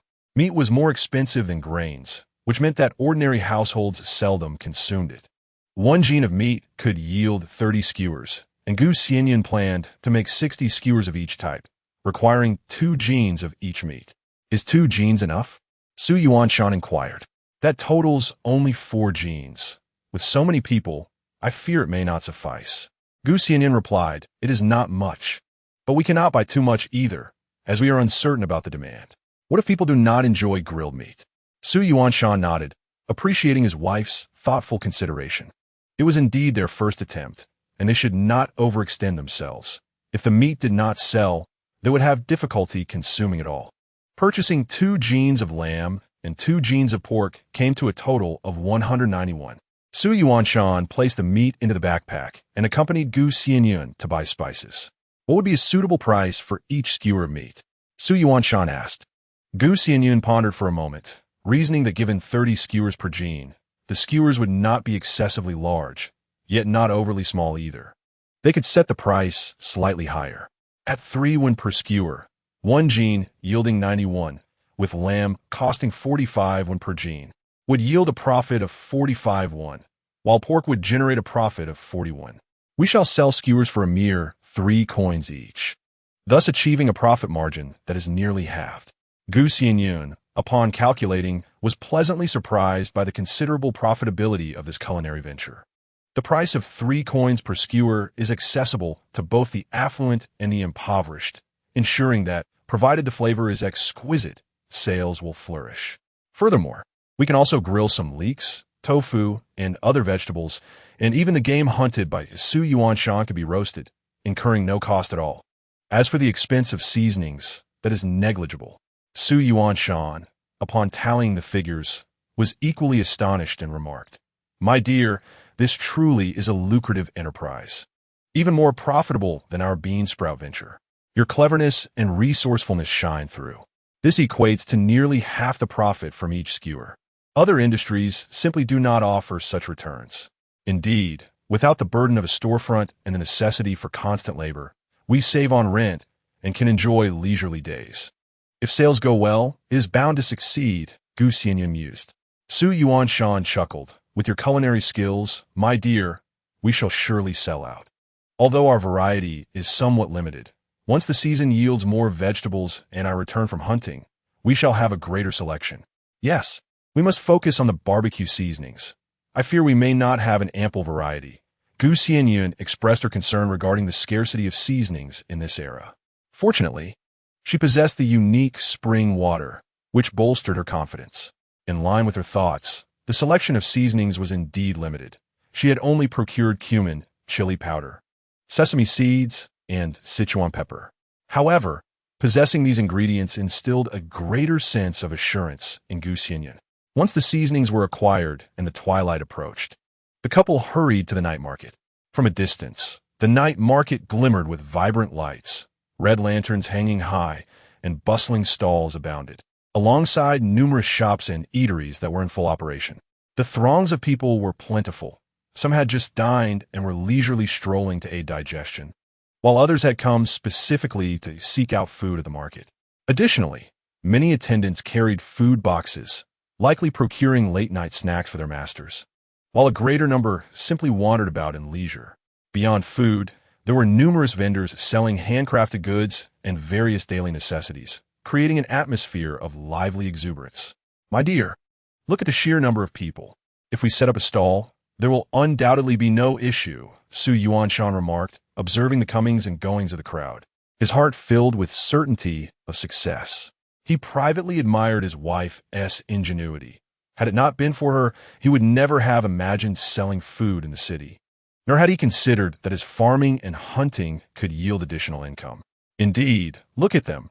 Many are purchasing food, indicating that they are not financially constrained.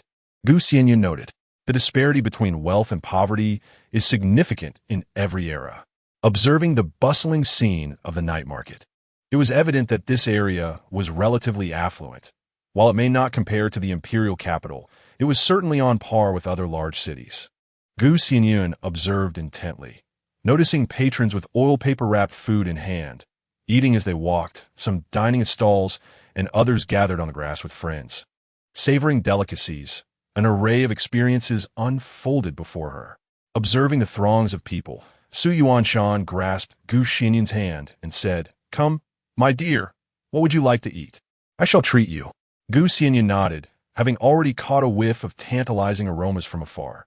Indeed, she was quite hungry. The air was filled with the enticing scents of steaming osmanthus cakes, fluffy cloud cakes, small wontons, dumplings, zongzi, pancakes, deep-fried pastries, sweet fried dough, and various marinated delicacies, such as chicken legs and cured meats, all arrayed abundantly at the stalls. Each vendor was bustling with customers, and, occasionally, a few patrol officers passed by. "My dear, I crave small wontons and fried pastries," Gu Xianyun declared, the fragrant air further whetting her appetite.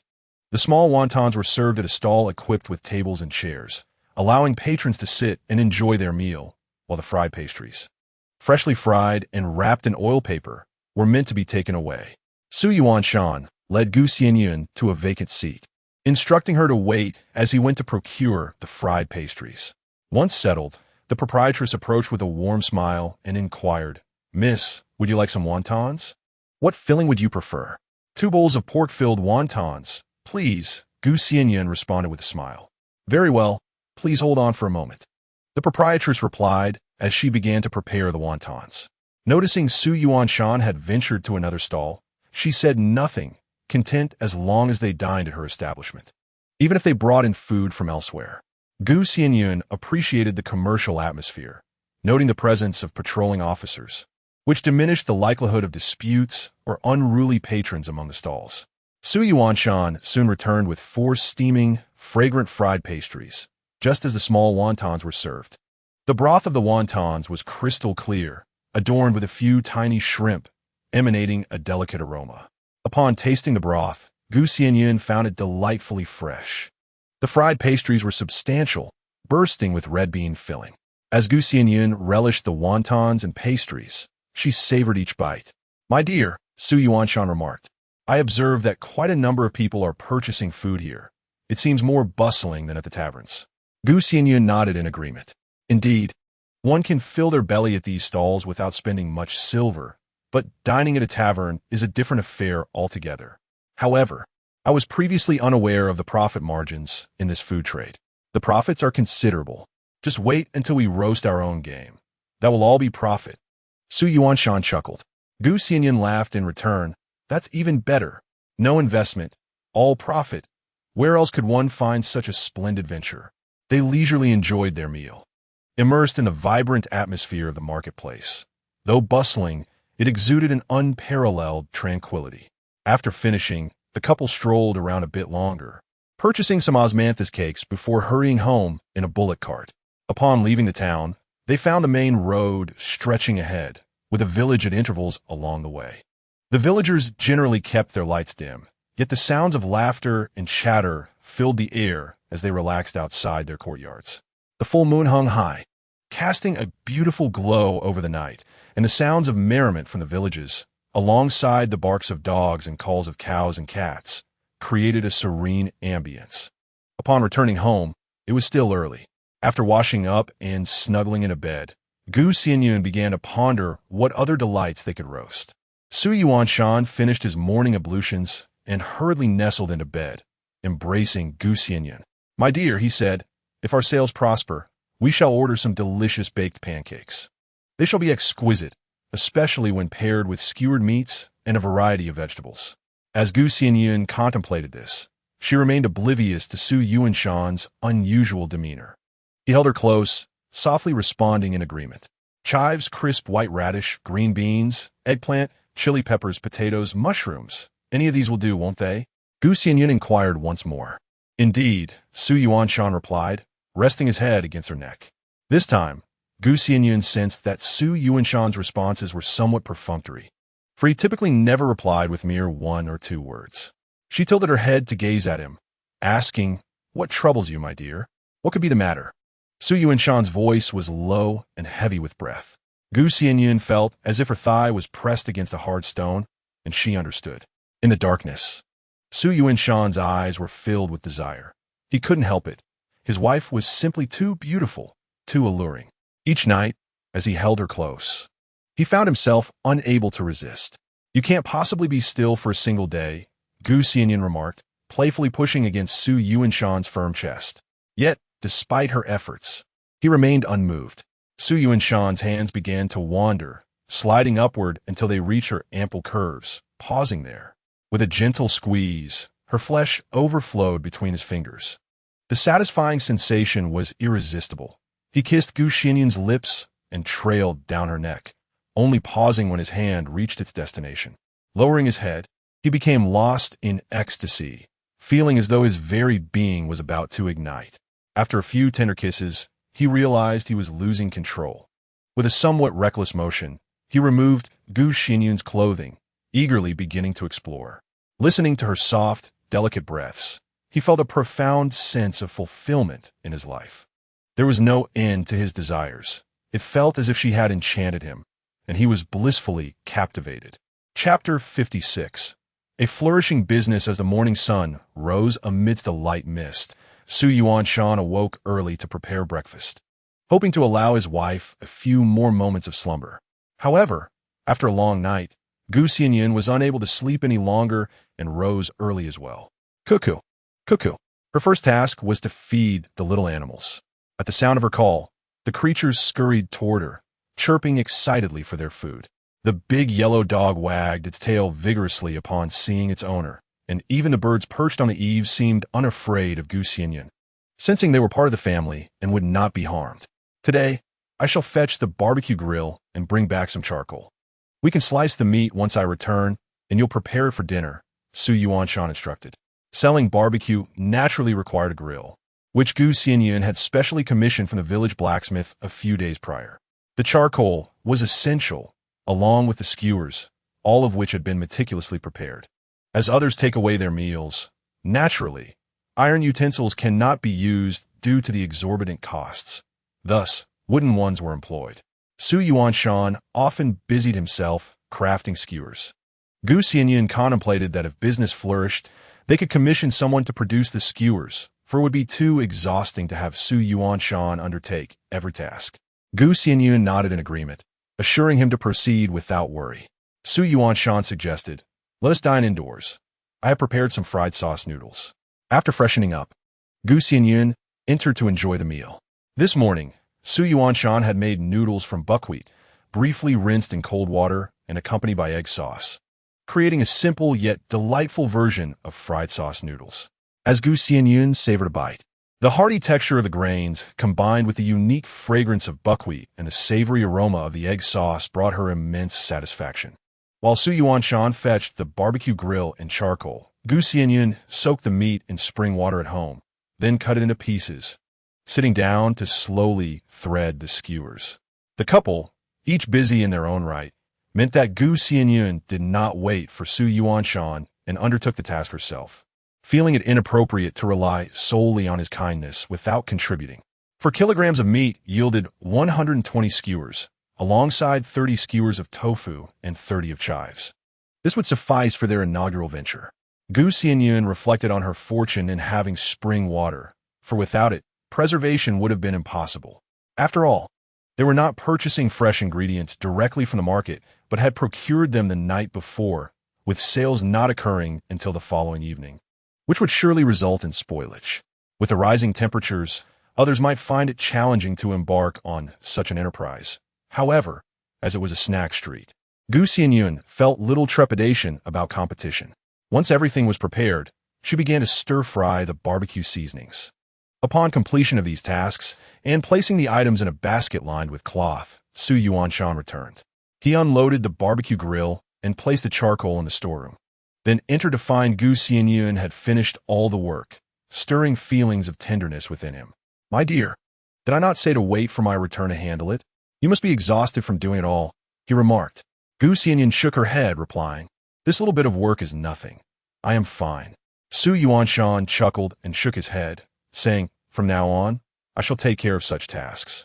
You should rest. I have prepared some braised pork for lunch." The bok choy in their garden had grown quite large. This vegetable could be harvested at any moment without waiting for it to reach a specific size.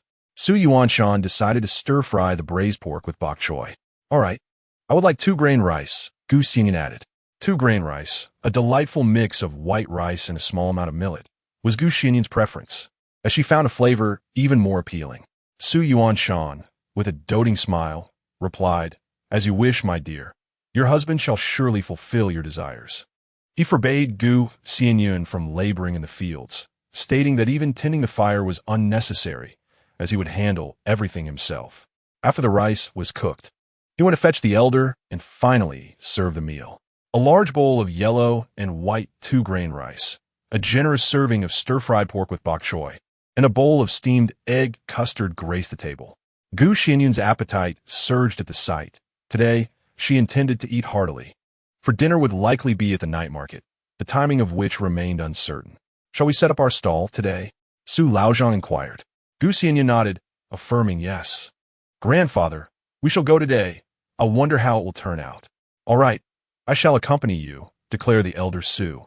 Having never ventured to the town's night market, he was unaware of its nature, yet he harbored concerns for his grandson and granddaughter-in-law, fearing they might be subjected to ill treatment.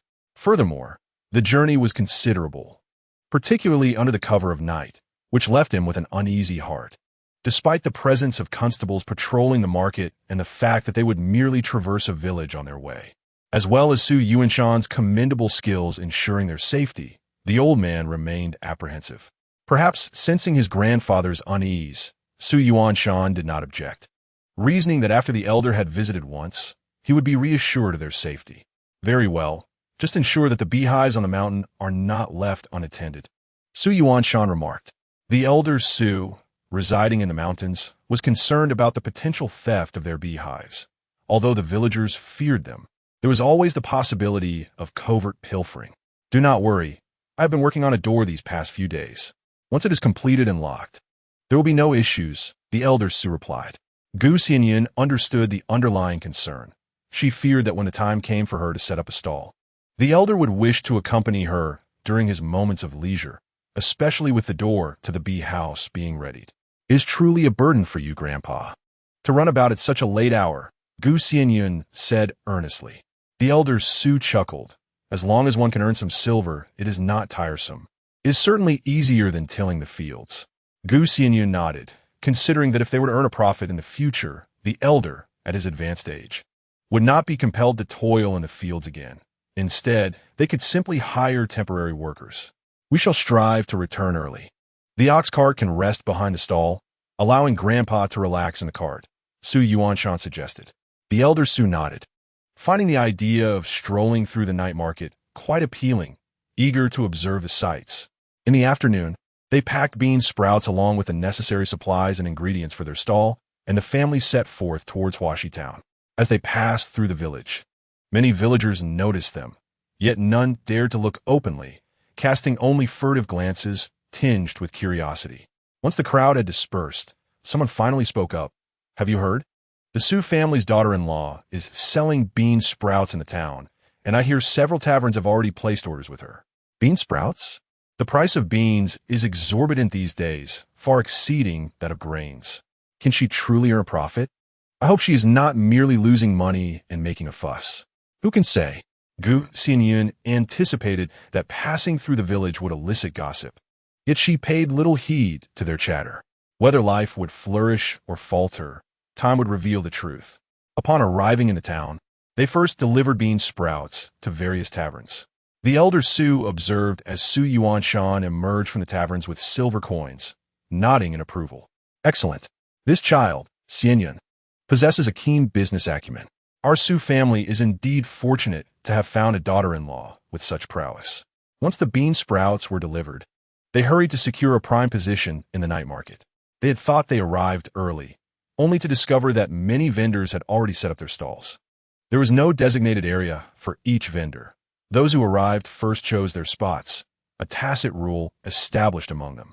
However, since the arrival times were generally consistent, the options did not vary significantly. Gu Xianyun selected a spot, parked the ox cart behind her, and began to set up her stall in front. Su Yuanshan kindled the charcoal, and Gu Xianyun began to prepare the skewers. Although the meat required some time to cook to perfection, it was prudent to start with a semi-cooked state, anticipating the arrival of more patrons. Su Laoi, leisurely smoking a pipe while seated on a bullock cart, observed the numerous stalls and surmised that the evening would attract a substantial crowd. "My dear, shall we dine first? If we get too busy, we might not know when we'll get to eat," Xianyun suggested. While it would be fine for just the two of them, with her grandfather also present, it was imperative to eat sooner rather than later, ensuring the elder would not have to wait too long. As for the barbecue, it was customary for family to sample the flavors first, though it was not a filling meal. Xianyun understood Xianyun's intentions and nodded, inquiring, "What would you like to eat?" "Anything will do. You decide," she replied.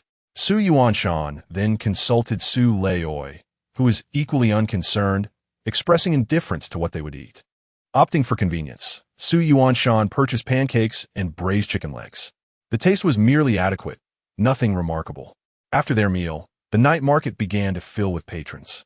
The aroma of grilled meat, particularly from the new stall, quickly captivated many. Seizing the opportunity, Xianyun called out, "Ladies and gentlemen, we offer barbecue including lamb skewers, pork skewers, grilled leeks, and tofu. The prices are reasonable and the flavors delightful. Come and try." Among the crowd, a few scholarly-looking individuals exchanged glances, one of whom remarked, "Barbecue? This is indeed a novel concept. Lou, have you tried it?" The one referred to as Lou, fanning himself, responded, "I have yet to indulge, but it does seem intriguing. The aroma is enticing. Let us sample a few skewers. How much do they cost?" "Meat and tofu are 3 coins per skewer, while the leeks are 2 coins each," Xianyun promptly replied. The leeks were homegrown vegetables, thus priced lower, yet not excessively so, as their supply was limited, and they might need to procure more if demand exceeded their harvest. "Very well, I shall take 10 skewers," the gentleman declared generously, evidently intending to share with companions. Xianyun agreed and returned to the grill, while Xianyun requested he prepare additional skewers for Su Leoi, not expecting such a grand opening. Perhaps it was the intoxicating aroma of the barbecue, enhanced by the seasonings, that had patrons salivating and lingering. The scholarly gentleman sampled a skewer and immediately gave a thumbs up, exclaiming, "Oh, it's both fragrant and tender. The savory meat combined with the spices is truly gratifying. This is far superior to boiling." His words prompted onlookers to abandon mere observation, unable to resist the temptation of the enticing aroma. Orders began to pour in, 2 skewers here, 5 there, forming a bustling circle around the stall, resulting in a booming trade. Xianyun breathed a sigh of relief. Indeed, barbecue held a significant place in any night market, and this one was no exception. Chapter 57. Overwhelmed in the face of such a vast market, it was evident that Xianyun and her companions were inadequately prepared. More than 100 skewers of meat sold out in less than half an hour. Unlike buns or pies, which one can enjoy with just 1 or 2, meat skewers are typically purchased in larger quantities, leading to swift sales. Calculating the profits, Xianyun counted the silver coins behind the ox cart, with Xianyun assisting him. With 120 skewers and 10 consumed by the family, that left 110 skewers, priced at 3 when each. They garnered a total of 331, supplemented by tofu and chives, bringing the total sales to 481. After deducting the costs for meat, tofu, charcoal, and seasonings, the profit was approximately 221, not including what the family had consumed.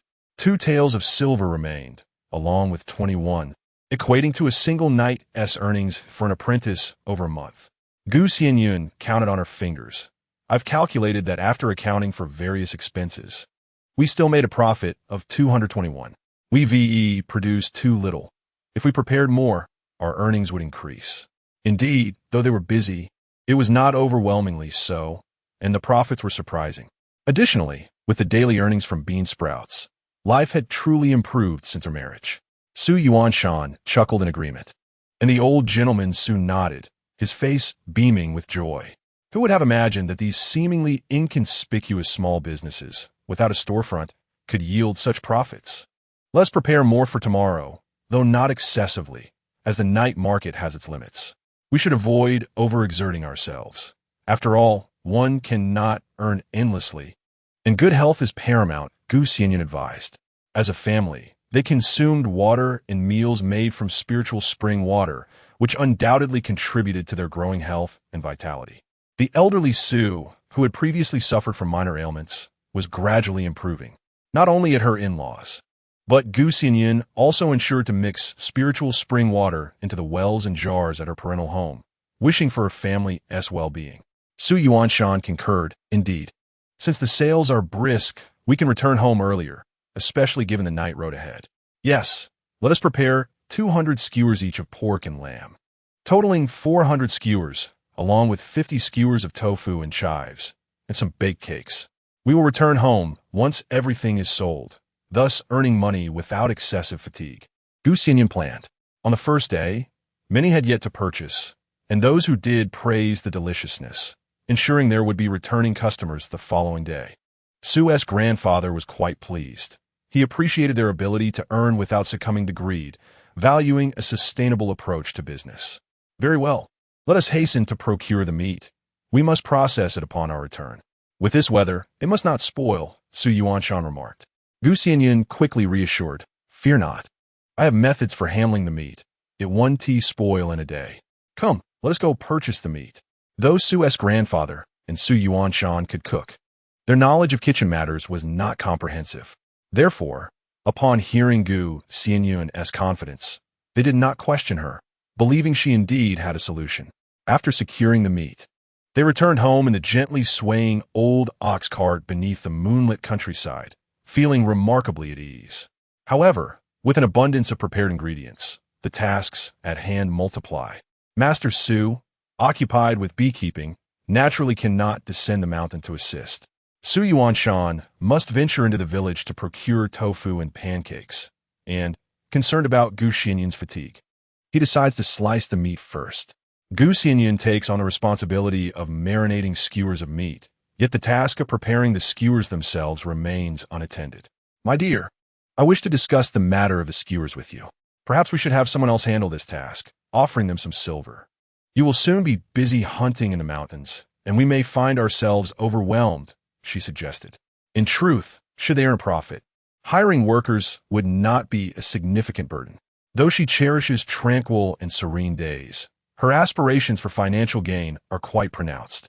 As their endeavors grow, the need for labor will certainly arise. Su Yuanshan nodded, acknowledging her point. Indeed, preparing skewers is quite labor-intensive. With that time, I could hunt and surely earn more than whittling bamboo. However, whom shall we enlist? He concurred with his wife's reasoning, but lamented their lack of connections. Moreover, as this task is relatively easy, the profit would likely be modest.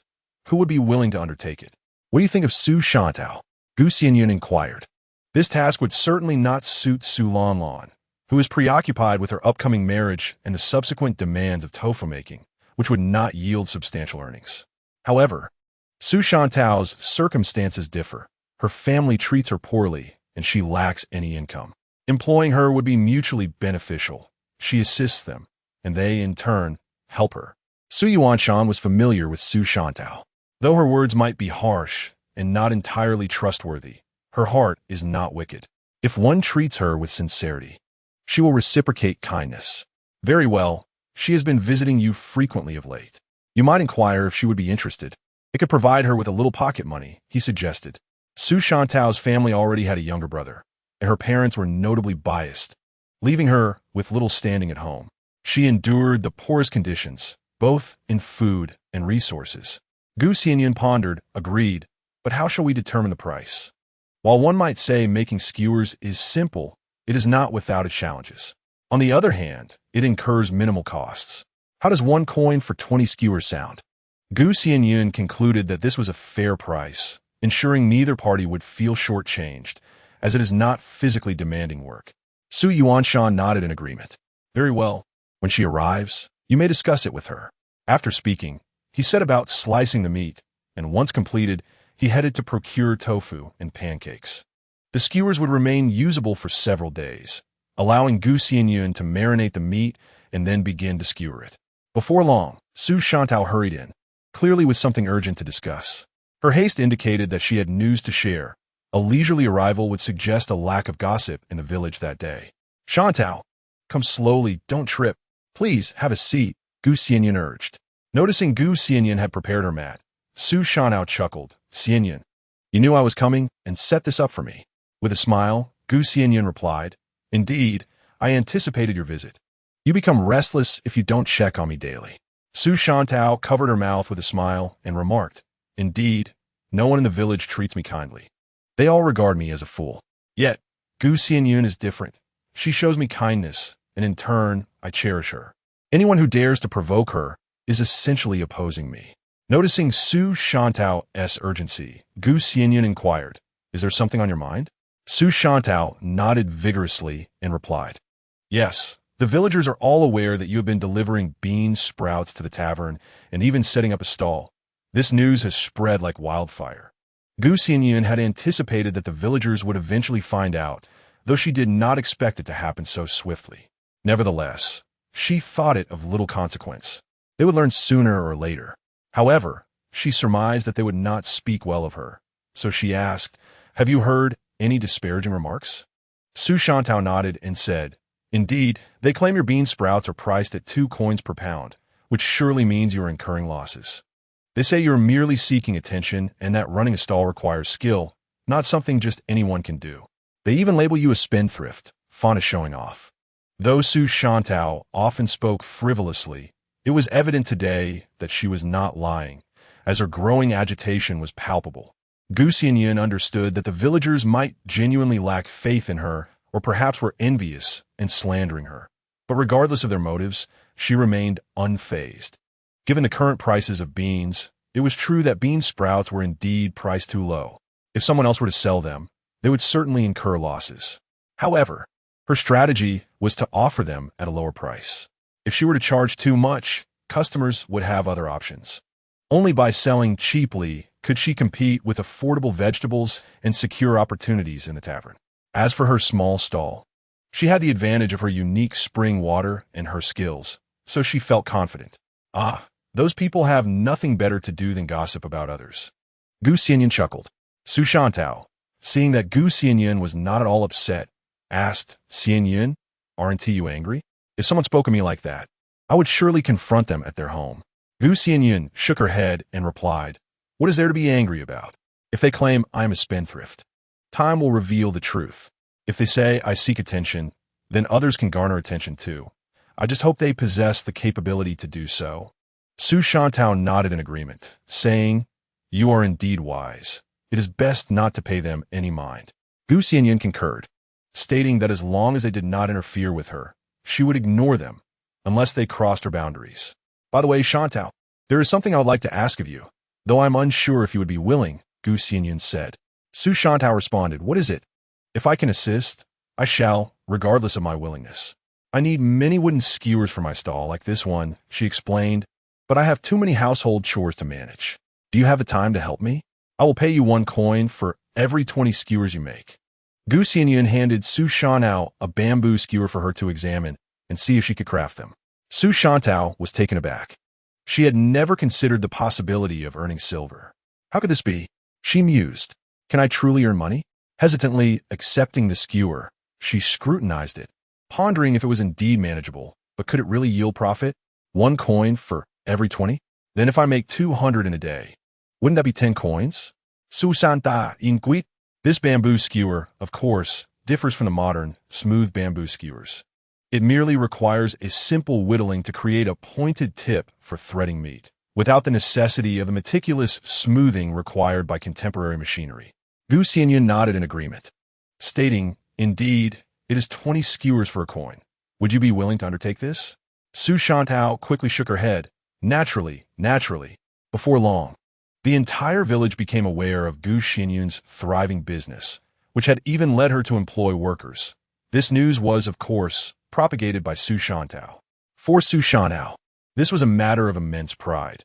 How many women in the village could earn money? Yet here she was, while they mocked her for her foolishness, oblivious to who the real fool was. The villagers were initially skeptical. Who would hire workers for such a nascent and modest venture? This skepticism persisted until Su Shantao earned her first 10 coins.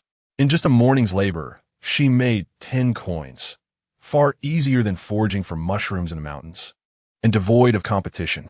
Although it was not a fortune, it was certainly preferable to idleness. Su Shantao wished nothing more than for the entire village to witness her newfound wealth, which allowed her to indulge in tofu, 10 coins worth, all consumed at her doorstep, leaving none for her family. You wretched little beast, you ought to perish. Are you the reincarnation of glutton? You devour everything for yourself, leaving not a morsel for your brother. I could strike you dead. Why should I save him any? Why on earth should I? When he eats, he never leaves me anything. She retorted, he is a boy, and you are a worthless girl. How dare you be greedy? In the afternoon, a loud quarrel erupted between Su Shantao and her mother. Their close proximity amplified their voices, and Xianyun, in the courtyard, could easily hear them. Yet she smiled. Su Shantao was indeed one of the rare individuals in this era who could stand up to her family. Many individuals are bullied throughout their lives, but dare not speak out. The more Su Shantao faced adversity, the more Xianyun felt compelled to assist this brave girl, if only to ensure she could relish the food she desired. As Su Shantao shouted at her mother, she made her way back to the Su household to continue her work. The Su family, particularly Su Yuanshan and his grandchildren, held a certain standing in the village, and Su Shantao's mother dared not pursue her in anger. Did your mother scold you?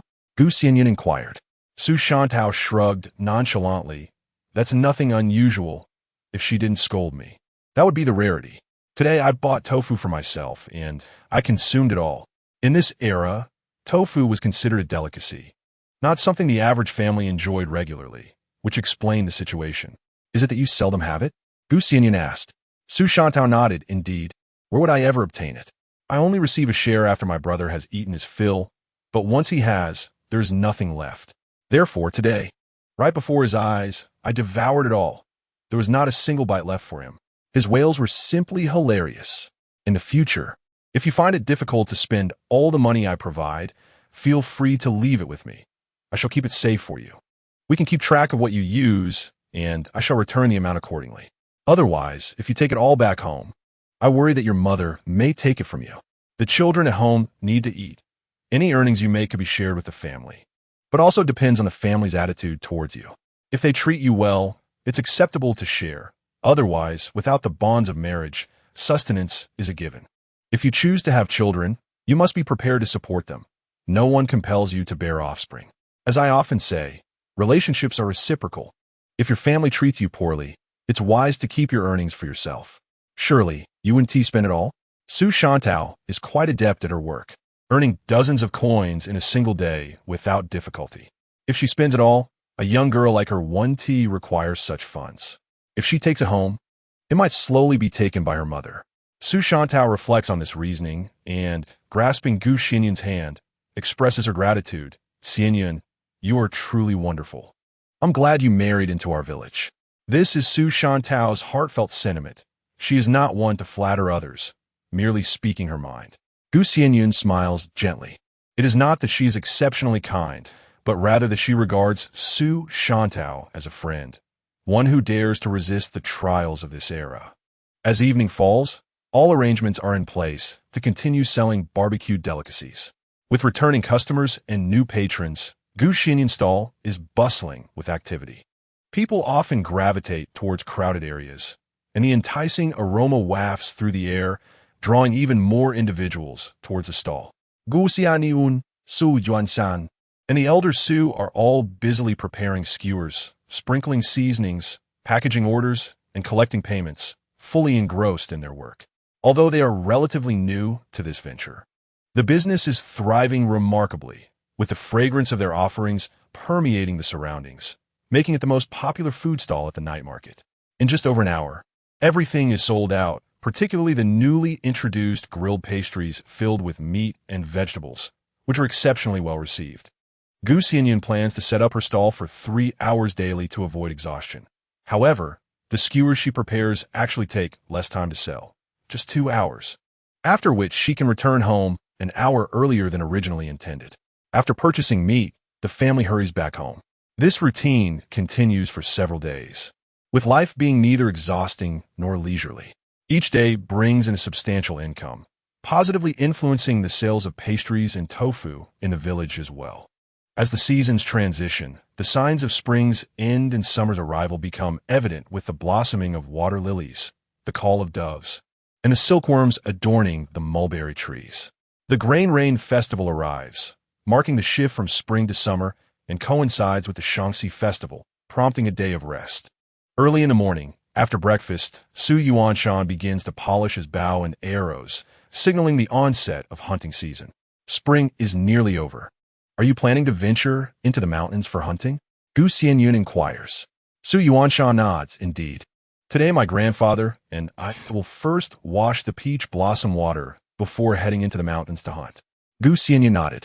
In this era, people refer to the waters during the grain rain as the peach blossom water. It is said that washing with this water can avert disasters and misfortunes, and those who partake in hunting on this day celebrate accordingly. Thus, regardless of age or gender, everyone makes their way to the riverbank to wash and seek good fortune. Naturally, Xianyun would partake in this tradition. Xianyun also had plans for the day, which involved washing the peach blossom water with Su Lanlan and Su Shantao, followed by tea picking in the mountains. It is rumored that the tea harvested on this day not only cools the body and alleviates heat, but also possesses the power to ward off evil and sharpen the senses. Although Xianyun found this notion somewhat exaggerated, she was inclined to adhere to certain festive customs, finding them rather meaningful. All right, be safe. I will go tea picking today. Xianyun informed Xianyun of her intentions, who says that once married, one must revolve solely around their spouse. While the couple shared a strong bond, Xianyun felt it important to carve out time for her friends. Su Lanlan and Su Shantao were among those she held in high regard. After a meal, Xianyun and the elder Su ventured into the mountains while she awaited her friend's arrival at home. Before long, Su Lanlan and Su Shantao arrived, their small basket in tow. Upon entering, they found Xianyun had securely locked the door, waiting for them. "Let us go wash the peach blossom water first," they exclaimed. Any small stream would suffice. The three girls ventured to a brook in the mountains to cleanse their arms and faces, thus partaking in the tradition of washing with peach blossom water. "Are we still having pine needle tea and herbal tea?" Su Santa in Guit. In the northern regions, tea trees are scarce, and what they refer to as tea picking often involves tender pine needles, which are roasted to create pine needle genmaica, or herbal remedies that cool the body. I'm not particularly fond of the taste of pine needle genmaica, nor the bitterness of herbal tea. Today, I will introduce you to a delightful and beneficial tea for sleep, known as Eastern sleep leaves. Xianyun replied. "Is that so? Such an extraordinary tea exists? I had no idea. What is it?" Su Lanlan questioned. "It is the tender leaves of the sour jujube," Xianyun explained. The sour jujube buds are treasures, also referred to as Eastern sleep leaves, renowned for their efficacy against insomnia. Not only the leaves, but the jujube seeds are also highly valued for their ability to treat sleeplessness, although they must be sourced from wild sour jujubes to be effective. Can sour jujube leaves really be made into tea? This is my first time hearing of it. Su Lanlan expressed her surprise. Su Shantao nodded in agreement. Yes, I too am hearing of it for the first time. Well, you shall learn more about it in time. Xianyun chuckled. Although her friends had not previously heard of it, they fully trusted Xianyun's words and nodded in agreement, ready to pick sour jujube leaves that day. In truth, Xianyun had not mentioned all the benefits of sour jujube leaves, which include calming the mind, alleviating restlessness, and reducing nightmares. Wild jujubes are remarkably resilient, often found in mountainous areas, and they bloom and sprout leaves later than most plants. While other plants boast large leaves, the sour jujube only begins to show its tender, vibrant green buds, which appear quite lovely. Xianyun, Shantao, be careful. There are thorns, Su Lanlan cautioned. 2 individuals made a promise, while 3 companions shared laughter and conversation, each gathering half a basket of produce before descending the mountain. Feeling fatigued, they paused briefly at the foot of the hill. Su Shantao noticed several large dandelion flowers and plucked them, adorning each head with one.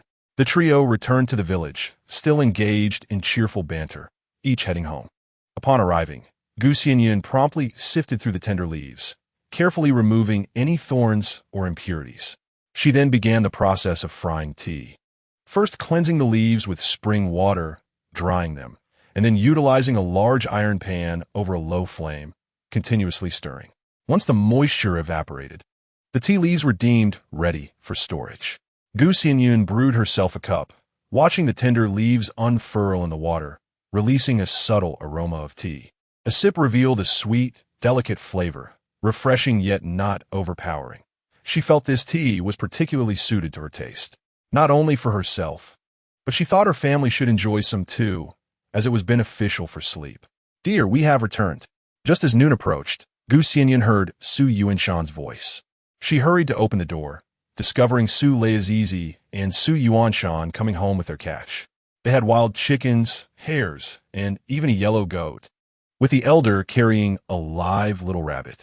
Oh, a little rabbit! Xianyun was instantly captivated by the snow-white creature, noting that it was not a domestic rabbit.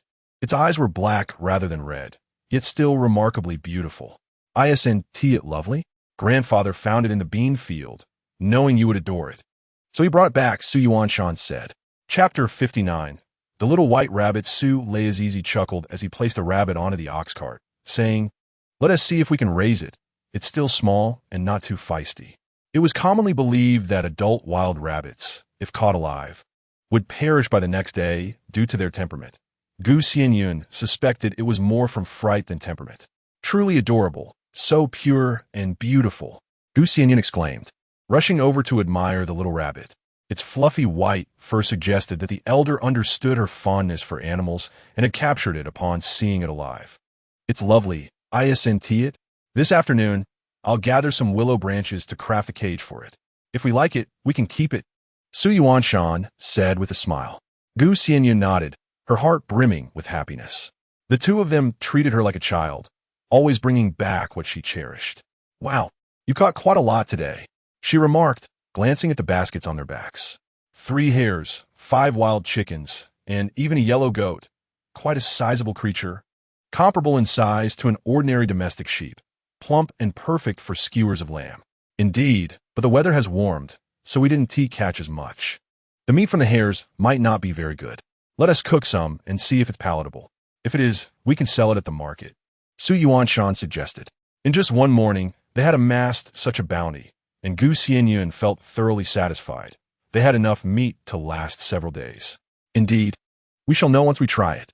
Xianyun was acutely aware that as summer approached, the flavor of wild rabbit meat would become rather unpalatable, heavily tainted by an earthy taste. However, she possessed the magical spring water, which could effectively eliminate such undesirable flavors, rendering the meat exquisitely delicious. Su Yuanshan placed the game in the shaded area of their small cottage, preparing to process it in the afternoon, yet he feared that in such warm weather, it would be difficult to preserve. Xianyun first placed the little rabbit in a basket, then went to the vegetable garden to pick some fresh cabbage leaves for it to eat. The rabbit, pure white, delighted in carrots and greens. As she hummed a cheerful tune, she washed her hands and prepared the meal, also offering some of the tea she had brewed that day to the elder Su. After their morning hunting excursion, the elder Su intended to return to the orchard in the afternoon to gather honey. Su Yuanshan proceeded to butcher the game, hanging the pelts and preparing the meat, soaking it in the magical spring water. "My dear, let us take a day of rest today. Tomorrow, we shall sell the meat we bought yesterday, and when we return in the evening, there will be no need to purchase more. For this meat will suffice for 2 days," Su Yuanshan suggested. Xianyun nodded in agreement, acknowledging that while they had lamb skewers, it did not mean they had to rely solely on pork skewers. Roasted rabbit and chicken were also delectable. However, adhering to the principle of earning without overexertion. Regardless of the quantity of meat, they would still prepare as much as they used to, selling it all and returning home early, especially considering the elder Su's age and his daily presence out of concern. "Indeed, we need not hunt every day. A few times a week will suffice, preventing excess meat accumulation and alleviating your fatigue," Xianyun remarked. Naturally, she wished to care for her husband, and although he was in good health, she did not wish to treat him like a laborer, burdening him with daily exhaustion. Su Yuanshan nodded, recalling that in previous summers, the warm weather had slowed the sale of game, hence he did not hunt daily. Yet, he felt joy in knowing that his wife cared for him and worried about his well-being.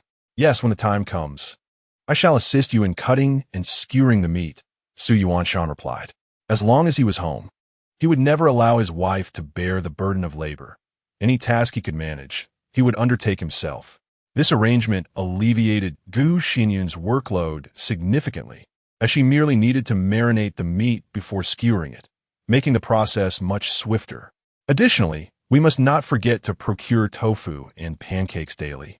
Xianyun reminded him. Xianyun nodded, acknowledging her words understood. I shall go gather willow branches to make a cozy nest for the little rabbit. Xianyun nodded, deciding against setting up their stall that evening, as everything needed for the next day was nearly prepared, allowing her to relax. The little chickens, ducks, geese, and puppies in the yard were thriving remarkably well. None had perished, and all were robustly healthy, a testament to the efficacy of the magical spring water. She reflected on the hardships faced by the common folk in ancient times, feeling fortunate that, though she did not possess vast riches like others, she at least had the spring water in her cup. With the aid of the spring, her life was steadily improving. While she might not be the wealthiest in the village, becoming the richest was merely a matter of time. While idly passing the time in the courtyard, she noticed Xianyun hurrying towards her, having already earned some silver in the morning and now taking the afternoon to rest. The balance between work and rest remains of utmost importance. Tasks are only undertaken in the morning, sufficient for the day, with afternoons reserved for repose. There must be a reason for this arrangement. Idle clouds, you are at home. Xianyun approached, seemingly at a loss for words. Xianyun inquired, what troubles you, Xianyun? Is there something amiss? It's not exactly a matter of urgency, yet it does concern you, Xianyun replied, hesitating, being straightforward by nature. This unusual reticence from Xianyun stirred Xianyun's curiosity. If it pertains to my family, you must share it with me, she urged. Xianyun nodded. Well, it's not directly about you, but rather your grandfather. He has been spoken of quite harshly by the Wang family from the west end of the village. Xianyun was taken aback, for she understood the disposition of old Master Su. Few dared to speak against him. Should anyone provoke him, he would not hesitate to retaliate fiercely. My grandfather? Are you certain? She questioned. Xianyun affirmed, I am not mistaken. It perplexes me as well. He is a formidable individual, and people typically avoid provoking him. My parents have long warned against crossing paths with your family. Yet today, it seems different. And what my grandfather? Is he not incensed? Xianyun asked, aware that old Master Su was not known for his patience with outsiders. Indeed, he and Xianyun had a unique dynamic, contrasting with many who were timid towards outsiders, yet domineering within their own family. The grandfather and grandson were the opposite. They were fierce with outsiders, but exceptionally kind to their kin. Xianyun shook her head. No, he remained expressionless and silent. Xianyun pressed further. Do you know what prompted this? I'm curious about what could lead old Master Su to restrain himself. Xianyun replied, I am uncertain. Your grandfather descended from the mountain with honey, seeking to exchange it for winter radishes with the villagers. However, please do not take offense. Your family social relations are rather poor, and many fear him. Thus they disregard his requests. Radishes? Xianyun was puzzled. Why would he desire radishes? There are vegetables aplenty in the garden, and winter radishes are no longer palatable. Xianyun shrugged, equally baffled by the situation. According to her, old Master Su had attempted to barter honey for radishes, but given his infrequent interactions with the villagers, he was met with indifference. At several homes, he either received cold refusals or was outright ignored. Even the matron of the Wang family had spoken unkindly. Oh dear, for a family of modest means. Such a precious commodity as honey should not be exchanged for mere radishes.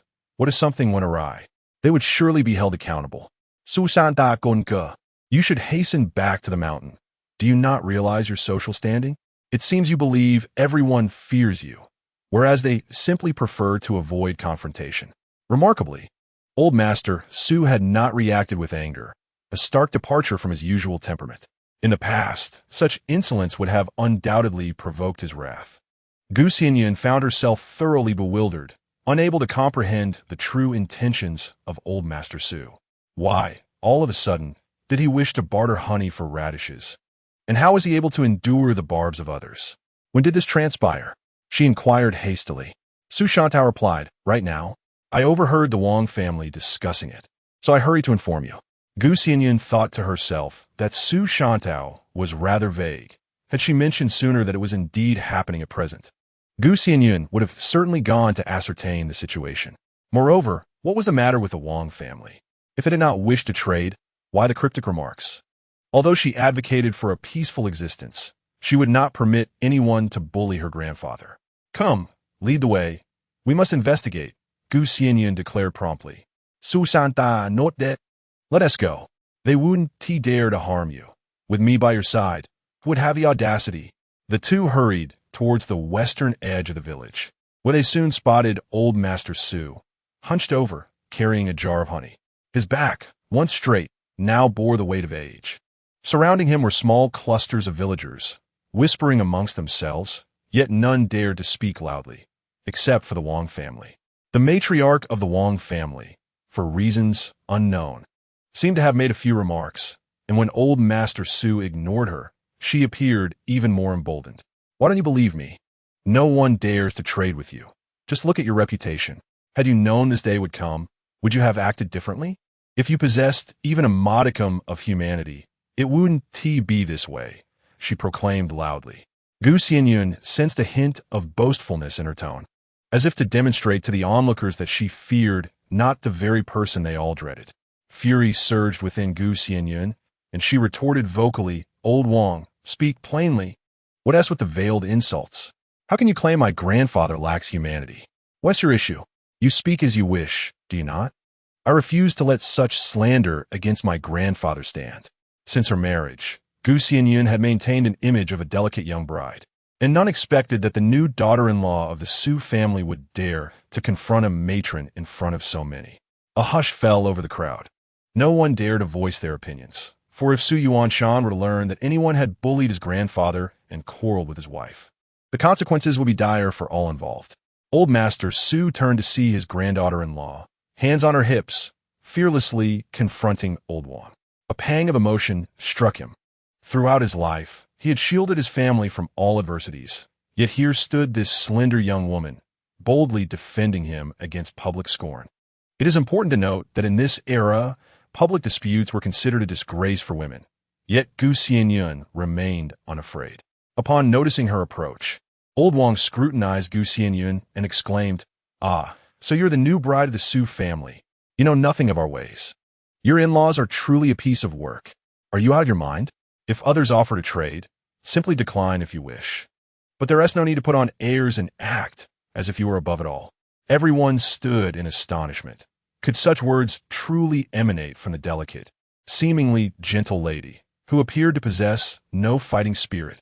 Indeed, those who dwell near ink are inevitably stained by it. This assertion momentarily left the old crone, Wang Posey, speechless. She had anticipated that her remarks would prompt Gu Xianyun to smooth over the situation. Yet to her surprise, it was she who received a scathing retort. How dare she, at over 50 years of age, be insulted in such a manner? What are you worth? You think you are so important? But you have never faced a beating, have you?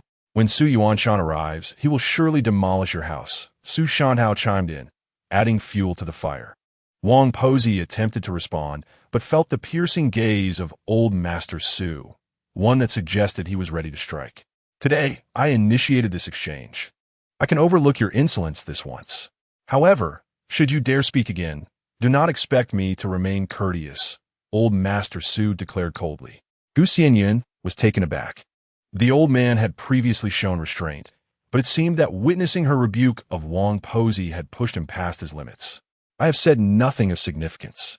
Besides, your family still relies on my family's pancakes. Should you continue this way, I shall no longer supply them. Wang Posey's tone softened, her bravado waning. Gu Xianyun suddenly comprehended the reason behind her grandfather's uncharacteristic patience with Wang Posey's rudeness. It was because the pancakes ordered by Su Yuanshan were indeed made by her. The old man preferred to endure some indignity rather than jeopardize his business. Had it not been for Su Shantao, she might have remained oblivious. Wang Posey erroneously believed herself to be the sole purveyor of pancakes in the village, and with no other source to procure them, she felt quite important. Emboldened enough to treat old Master Su with such disrespect, convinced he was dependent on her. Xianyun chuckled at the absurdity of it all. How amusing it was that this woman, who had rarely ventured beyond her home, thought that without her, they would be unable to procure pancakes. What a precious commodity! If you refuse to sell to me, I shall not seek your offerings, Xianyun retorted with a cold laugh. It was truly amusing. A mere pancake was of little consequence. Even without the pancakes, her grandfather's business would endure, unperturbed by such trivial matters. Wang Posey was left bewildered. How could this be? She was the only one in the village capable of making pancakes, and her home housed the oven. Did Xianyun intend to traverse far to another village for them? Moreover, other villages had none, and pancakes were only available in the mornings. Wang Posey was aware that Xianyun and her party had only just arrived in town that evening, which inflated her pride. As if they could not conduct business without her. Su Shantao scoffed. If you choose not to sell, we shall survive without you. Just wait for Su Yuanshan to deal with you. Wang Posey was both bewildered and somewhat fearful. She was perplexed that Xianyun genuinely intended to forego her pancakes, yet anxious that Su Yuanshan might indeed bring trouble upon her. She mistakenly thought that the Su family was currently reliant upon her, and thus she should be treated with utmost courtesy. Mind your own business, Wang Posey muttered before hastily retreating home. Su Shantao, unafraid of offending anyone, felt compelled to speak out against injustice, regardless of her lack of connection to the situation. Seeing that Wang Posey dared not confront her, Xianyun decided to disregard her entirely. Grandfather, let us return home. The water radishes in the field appear to have grown quite large in a few days. They shall be ready for consumption. Xianyun approached, softly speaking to old Master Su, implying that they should disregard the radishes. Old Master Su nodded in response, asking, "Can rabbits also eat water radishes?" Upon this inquiry, Xianyun comprehended the reason behind old Master Su's actions. He was attempting to exchange radishes for his rabbits. Perhaps the song he sang earlier led him to believe that rabbits favored radishes. Although he was a hunter, he likely had never raised rabbits, knowing only that they consumed grass, unaware of their affinity for radishes. Hearing his own words prompted him to seek a trade. Xianyun felt a surge of emotion, understanding that he wished to enhance the survival rate of the rabbits. Grandfather, it is perfectly fine if the rabbits do not eat radishes. We have vegetable leaves at home, and we can also gather some locust tree leaves later. Behind our house lies a locust grove, which the rabbits enjoy as well. We can have Su Yuanshan fetch some when the time comes. Upon hearing this, old Master Su replied, "That works too. I have never raised such creatures. So let us not proceed with the exchange. I shall return to the orchard now." Old Master Su was concerned that the rabbits were too small to survive, which prompted his desire to acquire food they favored. However, he did not anticipate that his poor reputation would deter anyone from trading with him. They were afraid and disliked him. "Do not let it trouble you, grandfather. We shall continue with our lives, indifferent to their opinions," Xianyun reassured him. In truth, the villagers seemed to be collectively isolating the Su family, possibly due to the unflattering rumors surrounding old Master Su, or perhaps out of fear. They dared not openly offend him, but chose to ostracize him, knowing that although he was formidable, he was reasonable enough not to be unreasonable. Seeing his granddaughter-in-law defend him and hearing her comforting words, old Master Su nodded, carrying honey as he ascended the mountain. "Xianyun, let us go," Su Shantao remarked, casting a disdainful glance at the onlookers, linking arms with Xianyun as they made their way back. Xianyun acquiesced, if others were unwilling to trade. It mattered little to her. They could gossip as they pleased, so long as it was not in her presence. She would act as if she were oblivious. As soon as they departed, the crowd began to murmur among themselves. What is it about this new daughter-in-law of the Su family? Unlike most wives who would hastily intervene when family members argue with outsiders, she seems to engage in the fray. Indeed, one could see that not all families are alike. However, this old woman likely did not foresee that the young lady would be so unyielding. The old woman assumed Xianyun to be a delicate little lady, who, even in a verbal exchange with old Master Su for the sake of profit, would not dare to confront him. She relied on the daily demand for her baked goods. Without them, how could she set up her stall? Baked goods were a staple. Little did she realize that Xianyun would not only refuse to negotiate, but also seize her orders altogether. The old woman was unaware of the barbecue business model, nor did she grasp that even without baked goods, the barbecue could still thrive. She mistakenly believed that barbecue required vegetables while baked goods were essential, and that her family was the only one in the vicinity producing them. She intended to challenge the most domineering figure in the village, only to find herself outmaneuvered. "Your grandfather is quite fond of you," Xianyun remarked. Xianyun nodded, acknowledging that if it were not for the rabbit, he would not have descended the mountain to procure radishes. Had he not needed the sesame cakes for his stall, he would have never permitted Wang Posey's sarcastic remarks. Subsequently, he said nothing further, choosing instead to maintain the dignity of an elder. "Indeed, I must also honor my grandfather well," Xianyun remarked. Xianyun nodded, saying, "Your family is harmonious. Just look at mine. It's a constant source of annoyance. Then it would be best for you to establish your own home soon." Xianyun replied. Xianyun's family was unchangeable, and if she wished for a better life, it would depend on her own efforts. Alas, but alas, Shou Gui's mother looks down upon me. At my age, what am I to do? Susanta lamente.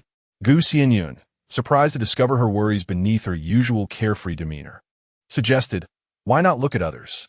Even if you do not find someone suitable, you can still earn more and live independently, although others may not be a possibility." She was certain that Xianyun's temperament made it entirely feasible to maintain ties with her family. Xianyun nodded, saying, "That may be true, but I refuse to believe that as long as Shou Gui remains unmarried, I will not seek him out every day." Seeing her stubbornness, Xianyun had previously attempted to dissuade her, but to no avail. She seemed content in her resolve.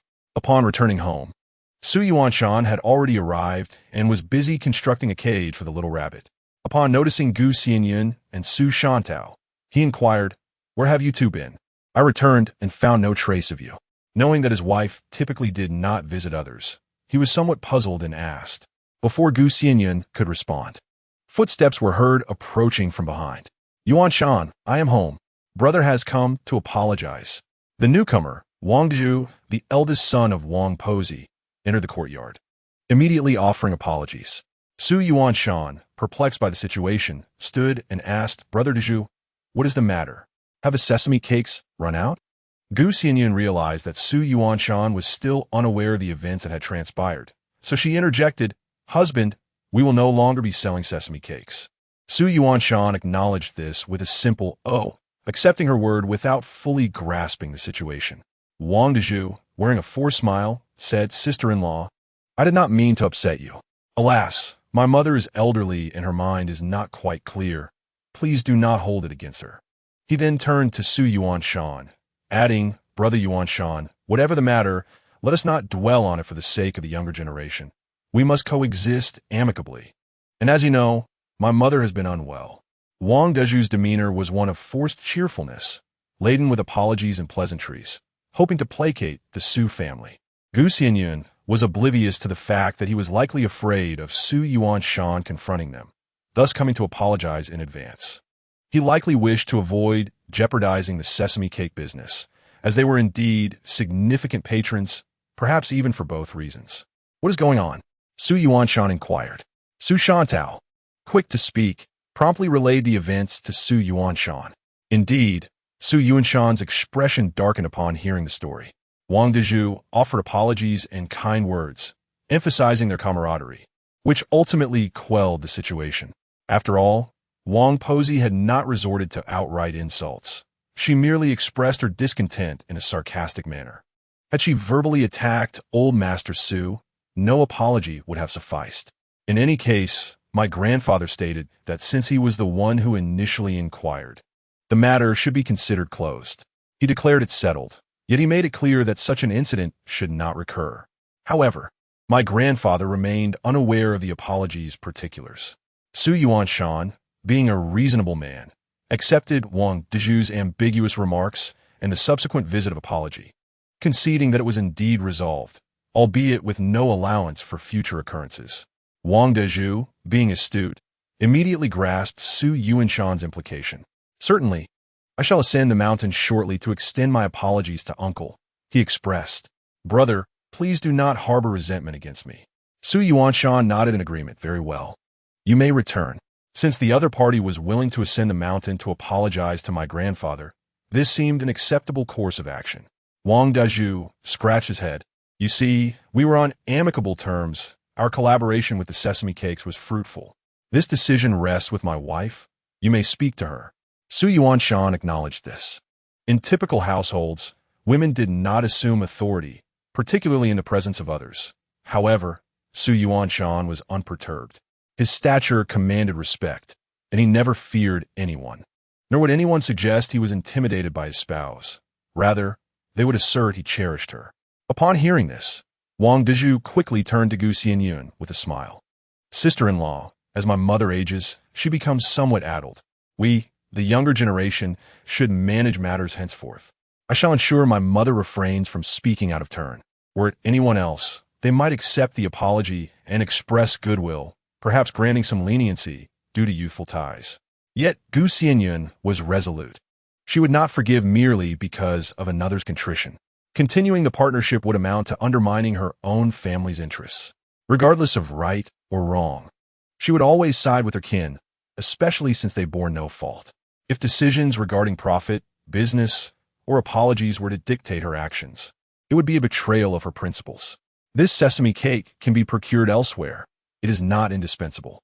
This matter has already been discussed publicly, making it difficult to retract. Let it be, Gu Xianyun firmly rejected. I shall demonstrate to your mother that I can conduct business without your family sesame cakes. This was also to show the villagers that no matter how harmonious the collaboration, a single act of disloyalty warranted a severance of ties. Knowing that future dealings with villagers and laborers were inevitable, Gu Xianyun aimed to establish herself as someone who would not offer second chances lightly. One opportunity was all she allowed. If one failed, they would be replaced, thus prompting others to think twice before acting. Wang Dazhu felt a pang of anxiety. This was a valuable patron, and he wished to say more. Su Shantao interjected. Enough, cease your words and return home. It is fortunate that Brother Yuanshan did not bring trouble to your mother. You ought not to dwell on business now, as it is clear you will not be needing it. Su Yuanshan echoed. If my wife has deemed it unnecessary, then let it be. Wang Dazhu seethed internally, yet he dared not reveal his displeasure. He extended further apologies and set off to apologize to old Master Su, returning home in a huff.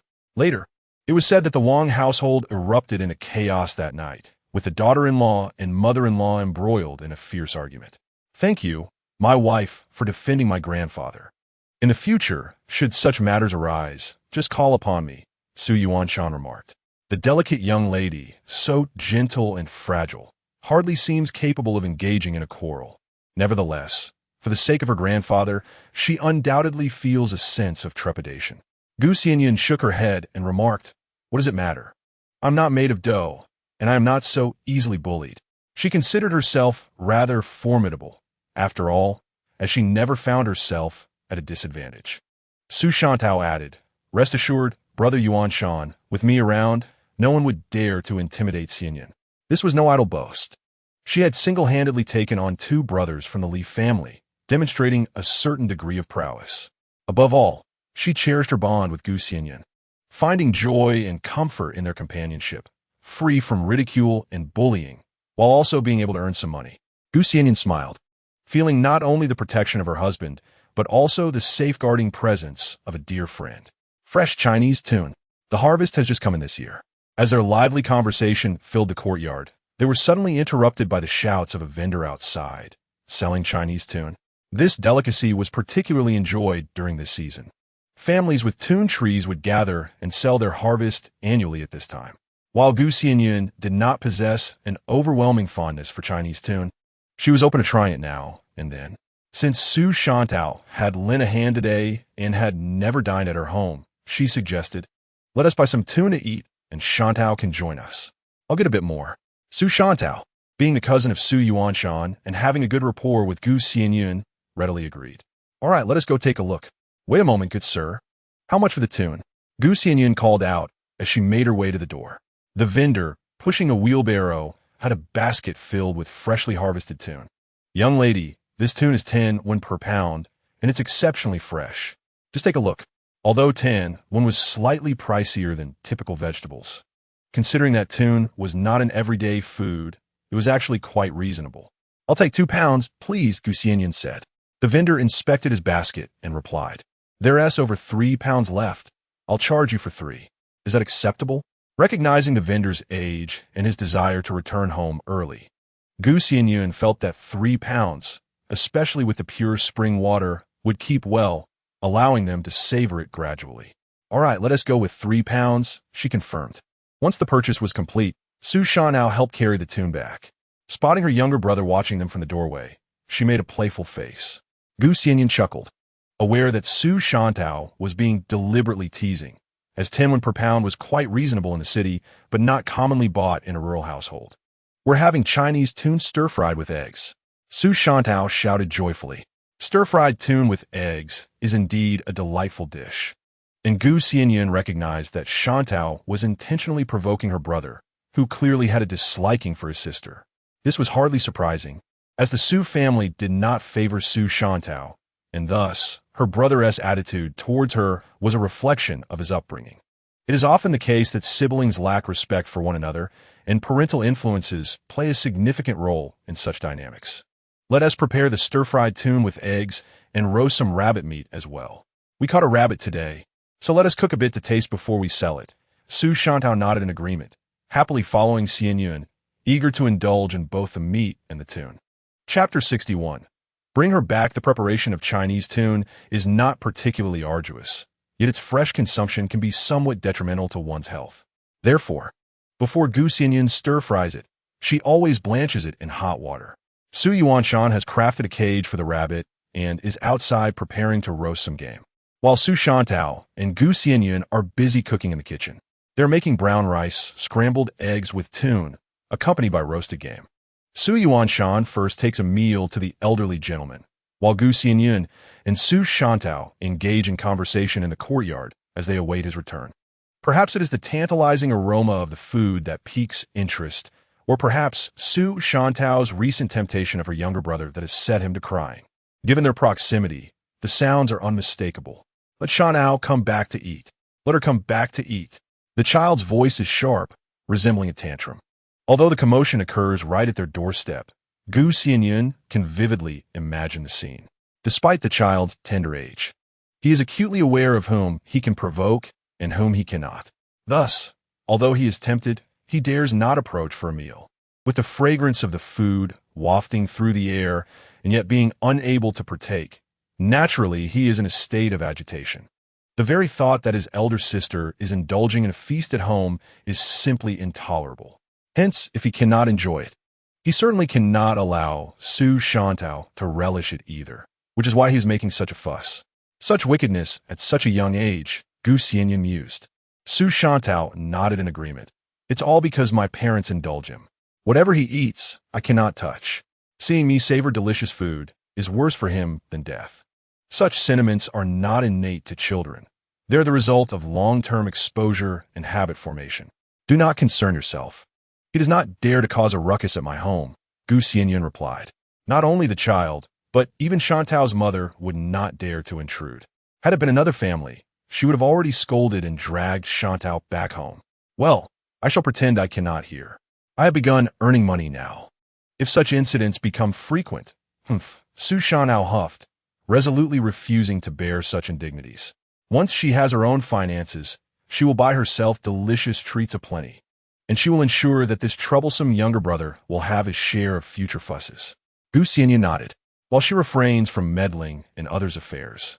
She does not shy away from inviting whomever she pleases to dine, without fear of being intimidated into sending them home. After a while of crying and making a fuss, the little brother, upon realizing that there was no response from the Su household and the aroma continued unabated, only cried louder. "Xianyun, you wretched girl, where have you gone? Hurry back. If Yaozu is upset, I swear I will punish you. Where are you? Come back at once." The sound of Xianyun's mother berating her can be heard, feigning ignorance of Xianyun's whereabouts, all the while shouting. Naturally, Xianyun cannot hear this, nor could Xianyun. "Shout all you like. Gu Xianyun thought. After a while, when there was still no response, Shantao's mother finally coaxed the child into the courtyard.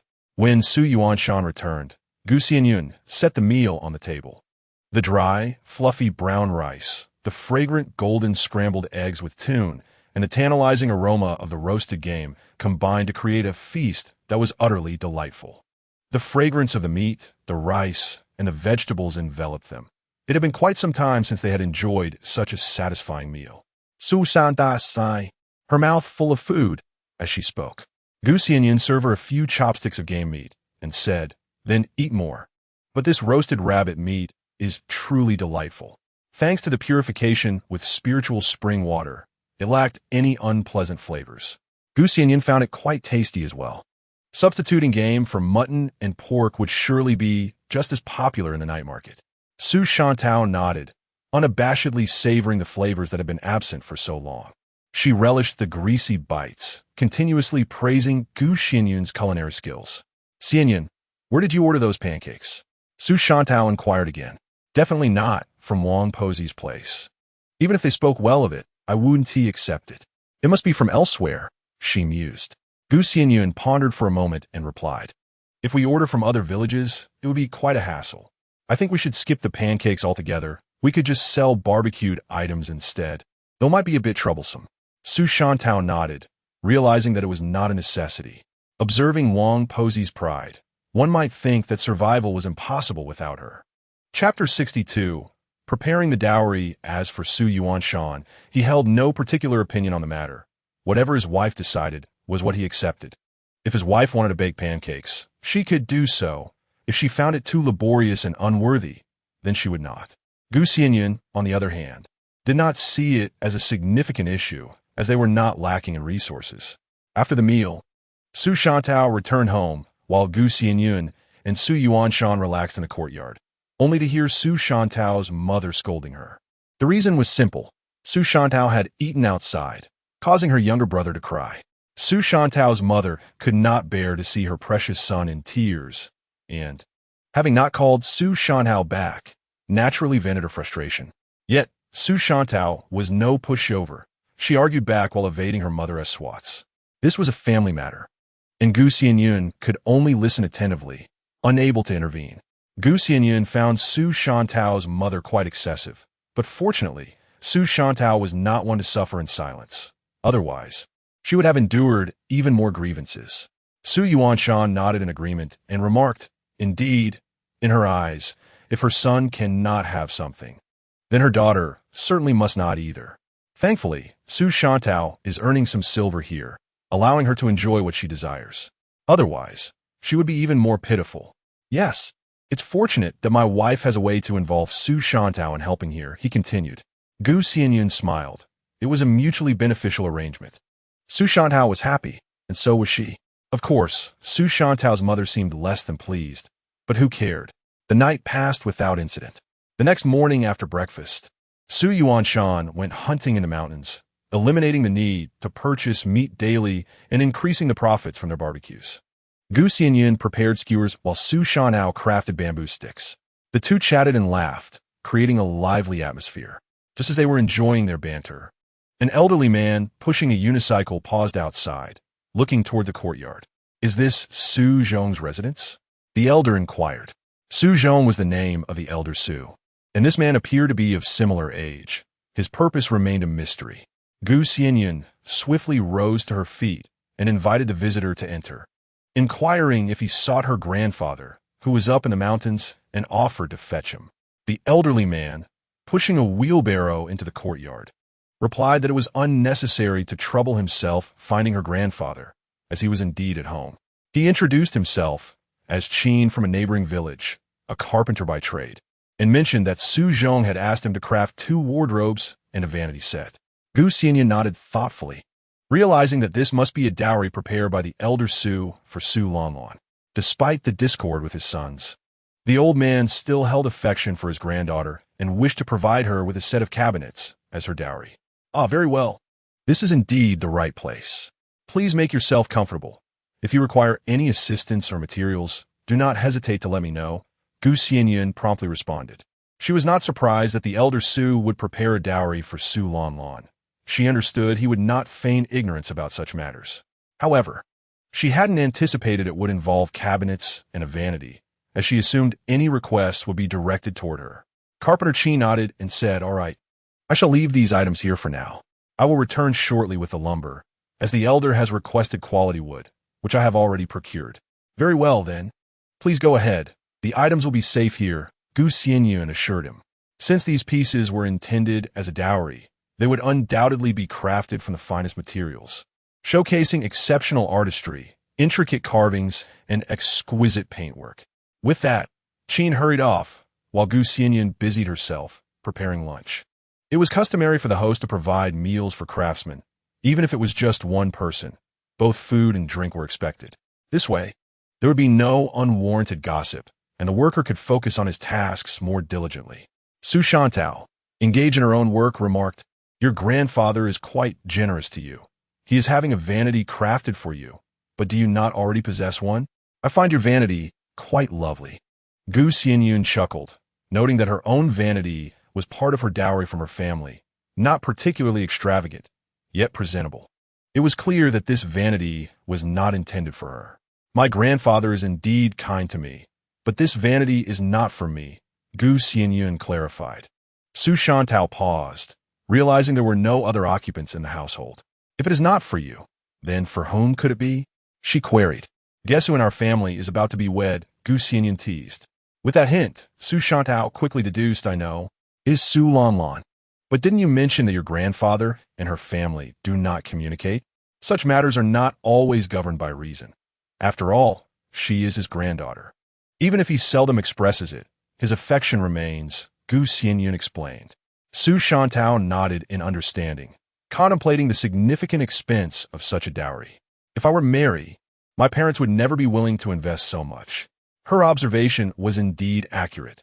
The costs of materials and craftsmanship were considerable, and most families would hesitate to make such sacrifices for their daughters. Noticing Su Shantao's melancholy demeanor, Gu Xianyun quickly encouraged, "Then earn your own money and buy for yourself. Cultivate your own abundance. If they are unwilling, you need not covet their generosity." This remark elicited a laugh from Su Shantao, who nodded and said, "You make a valid point.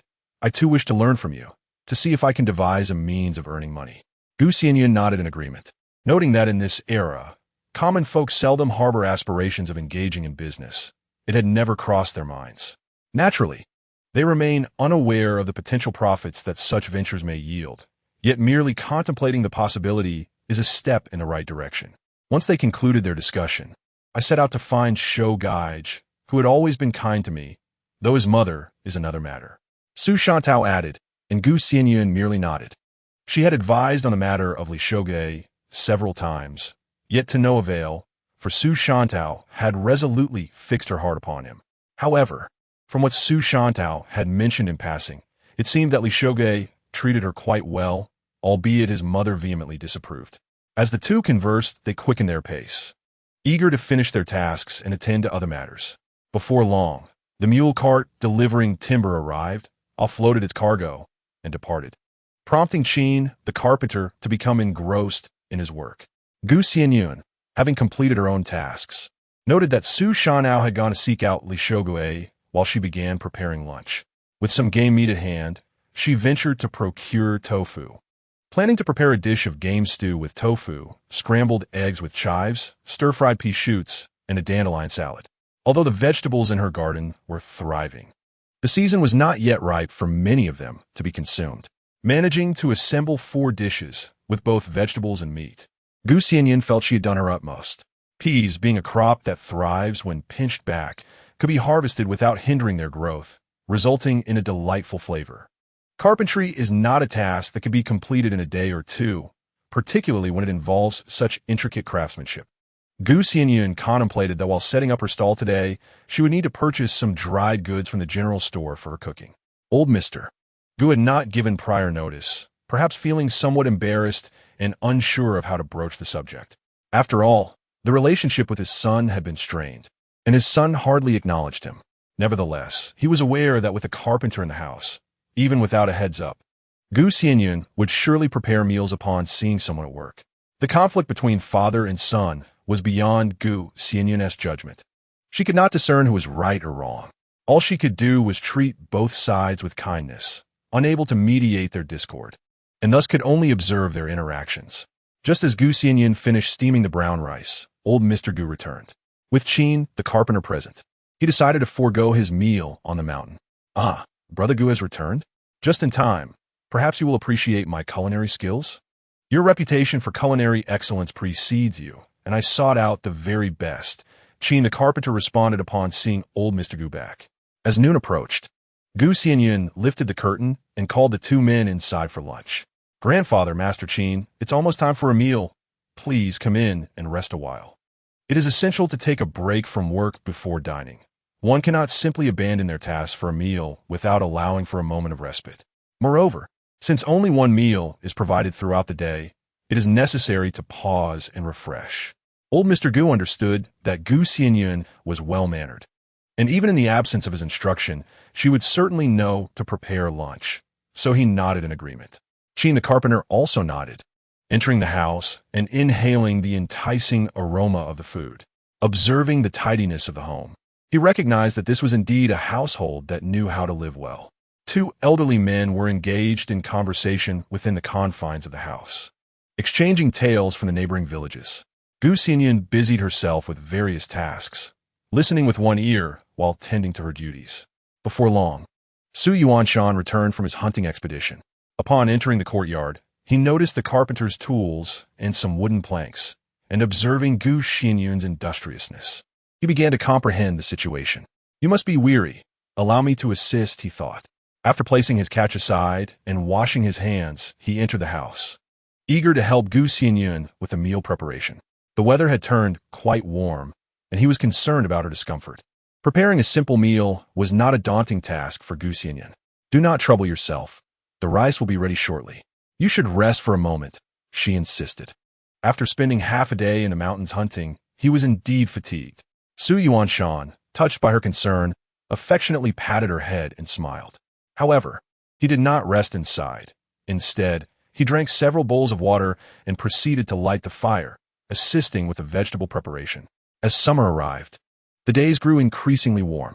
Each day, Gu Xianyun prepared a small basin of cool boiled water, infused with tea made from sour jujube leaves and linquan water, sweetened with a touch of honey.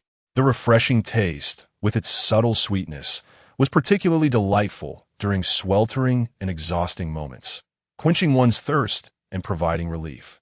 The dishes were simple yet delectable, and soon they were laid upon the table. Xianyun poured some wine, inviting the elder and the carpenter, Qin, to partake. In most households, female guests were not permitted at the dining table, but the Su family did not adhere to such strict customs. Even with outsiders present, the grandfather and grandson paid little mind to societal expectations, allowing others to voice their opinions freely. Qin, observing the table adorned with an array of fragrant and visually appealing dishes, and noting Gu Xianyun's presence at the table, recognized the esteem in which the Su family held their daughter-in-law. Previously, he had heard unpleasant rumors regarding the Su family, and as they began their collaboration, he felt apprehensive, fearing potential discord should they fail to meet expectations.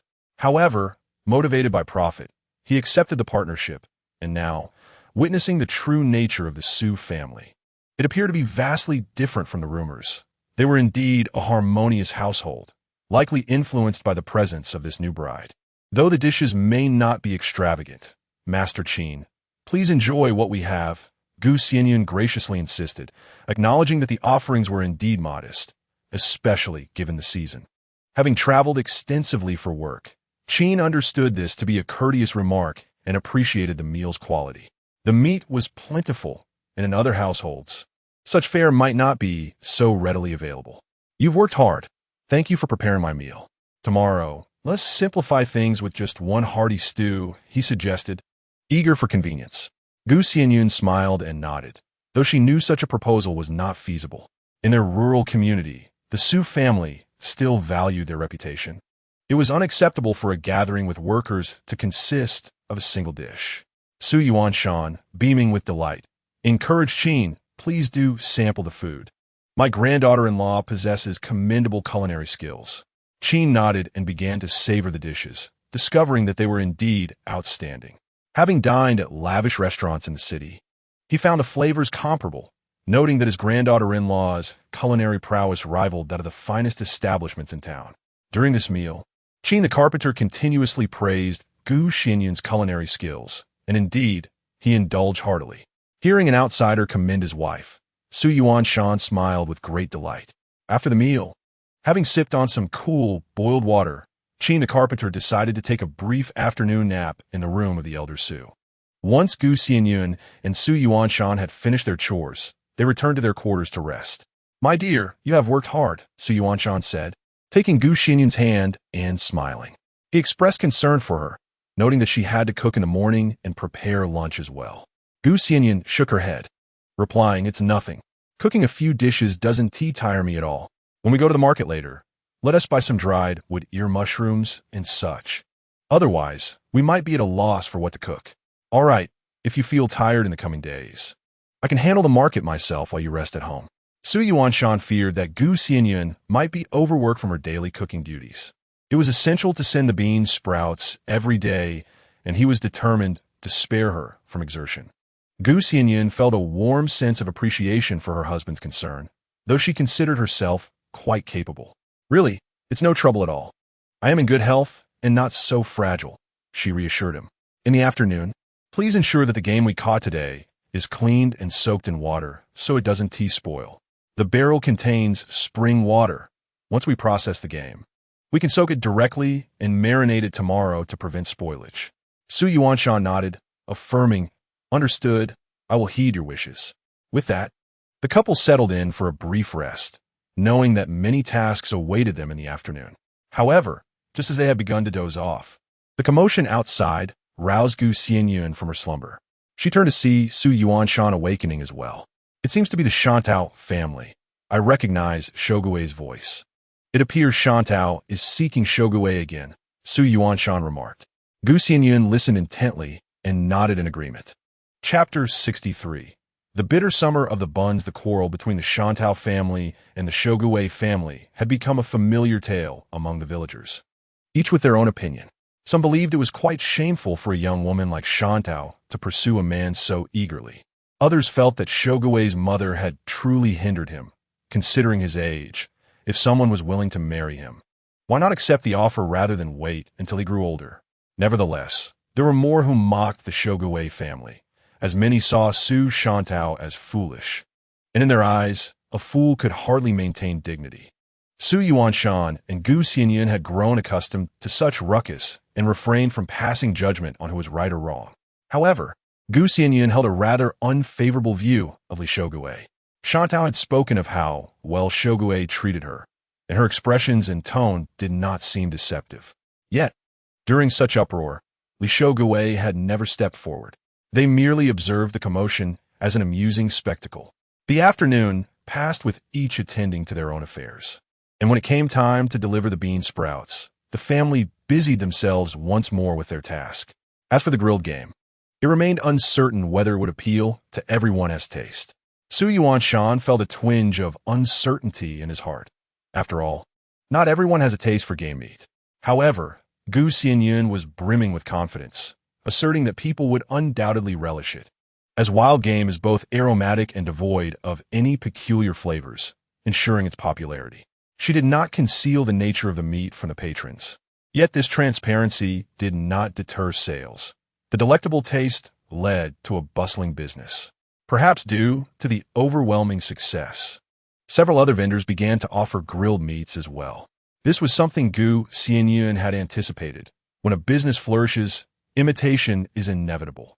As they were closing up for the night, Xianyun inquired, "My dear, have you noticed that several other barbecue stalls have emerged?" She replied, "Indeed. It is not surprising that others wish to sell what proves successful. Even if they are imitating us, we cannot concern ourselves with that. We must simply focus on our own endeavors." With the enhancement of the spiritual spring water, Xianyun was confident that her grilled meat was the most flavorful and freshest, sourced from Xianyun's hunts, thereby yielding the highest profits.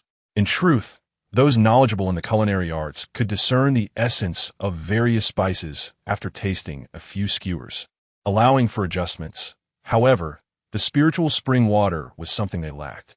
As they packed up to leave the city, old Su remarked while driving the cart, "It is no surprise that as business thrives, others will follow suit. In the night market, there are many vendors selling various goods. We do not produce much, but we manage to sell out every day." His words reassured the couple, and Xianyun nodded in agreement. Indeed, there was a time when we struggled to meet demand. Now, with increased offerings, everyone can partake. Old Su nodded, and Xianyun added, "Indeed, not only the patrons of the night market, but villagers have been inquiring about setting up stalls."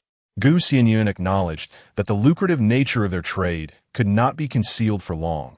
Gradually, more individuals would join the market, though many remained hesitant. Seizing the opportunity before the influx of competition, she aimed to maximize her profits and ponder future business ventures once the number of stallholders increased. This was the essence of staying ahead of the times. Others could only replicate what had already been done, allowing for financial gain. Thus, by day, she hunted and prepared skewers, and by night, she sold bean sprouts at her stall. Xianyun noticed her savings steadily increasing, and her heart swelled with joy at the fruits of her labor.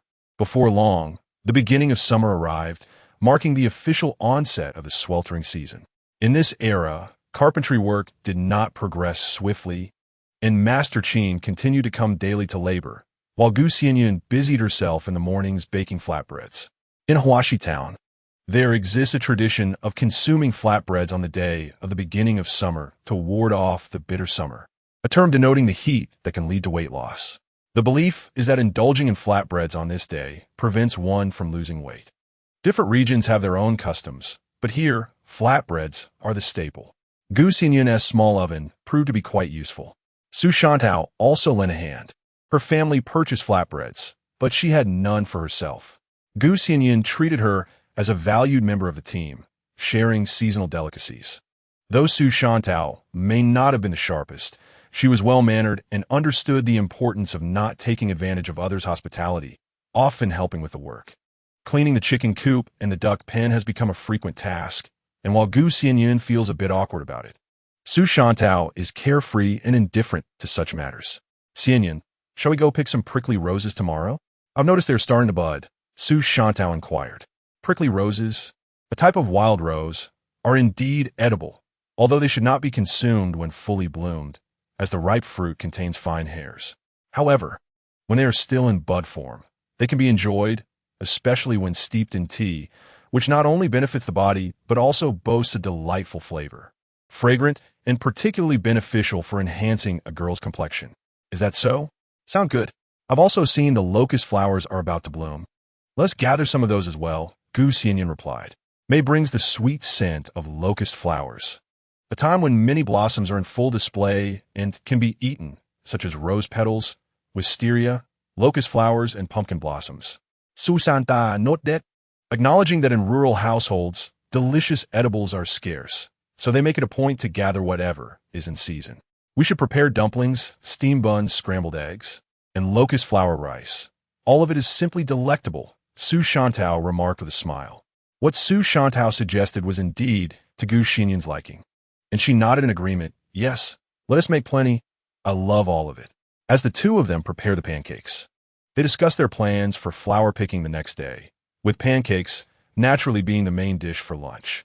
Xianyun also made a small bok choy and tofu soup, stir-fried leeks with bean sprouts, honey-dressed radishes, and stuffed pumpkin blossoms.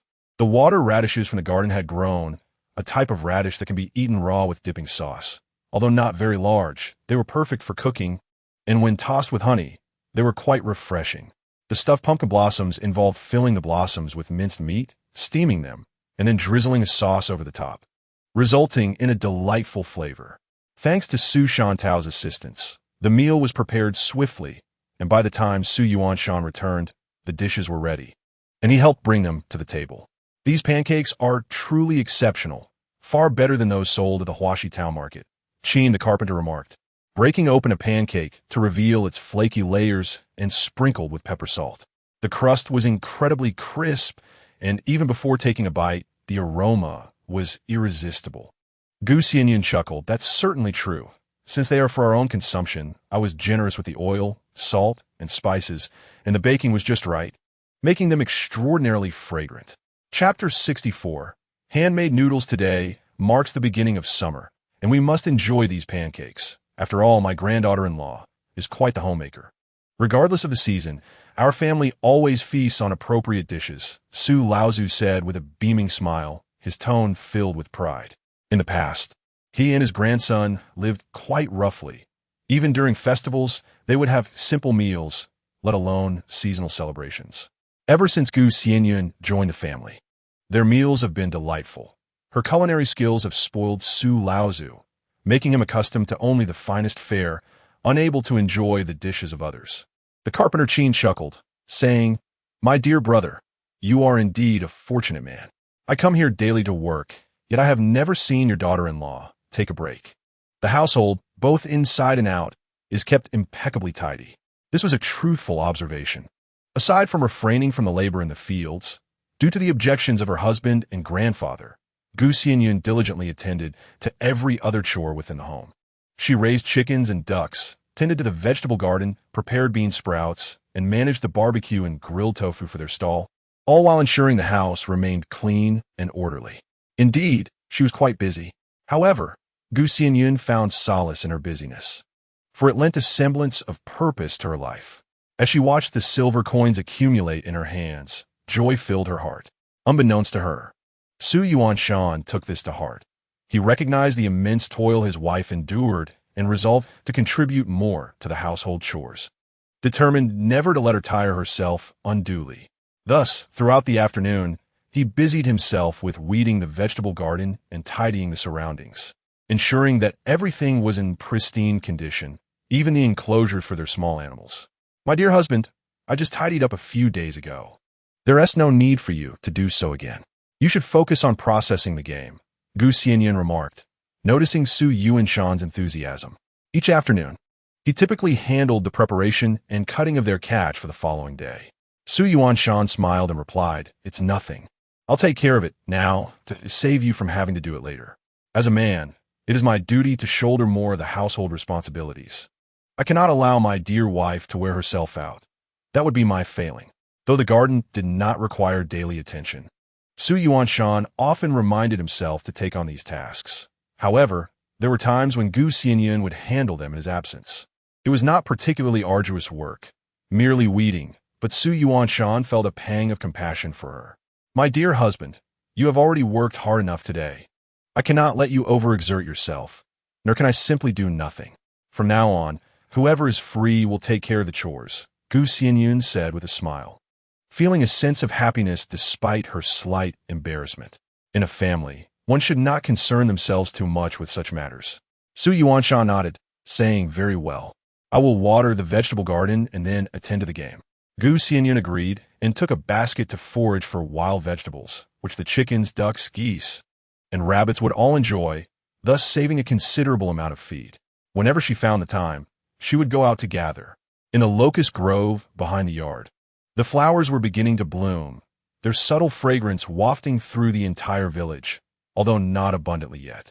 The scent of the locust flowers was enchanting, capable of spreading far and wide, a delicate aroma that invigorated the senses, making one feel as if every strand of hair was infused with sweetness.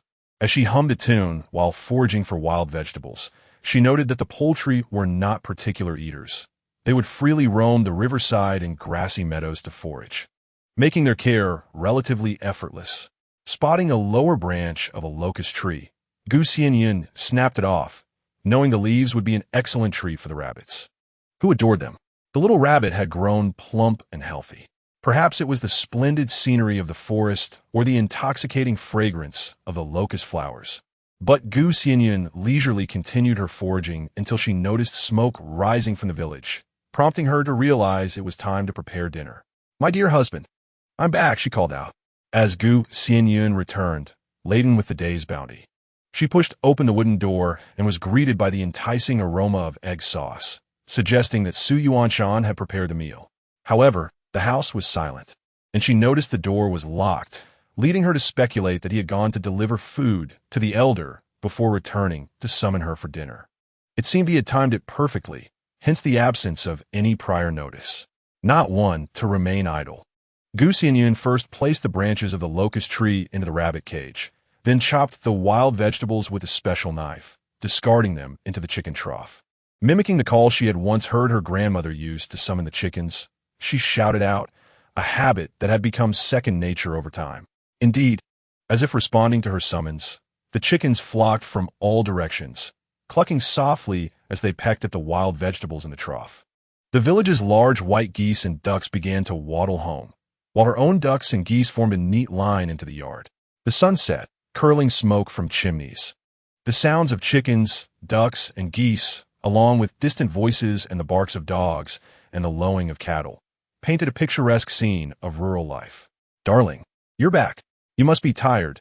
Dinner is ready," Xianyun called as he returned with the ox cart.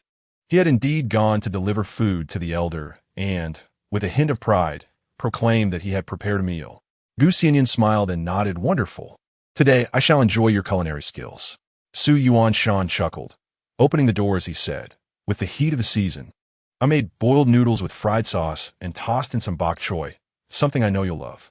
Though lacking in extravagant dishes, the light fare suited the warm weather perfectly, enhancing the flavors.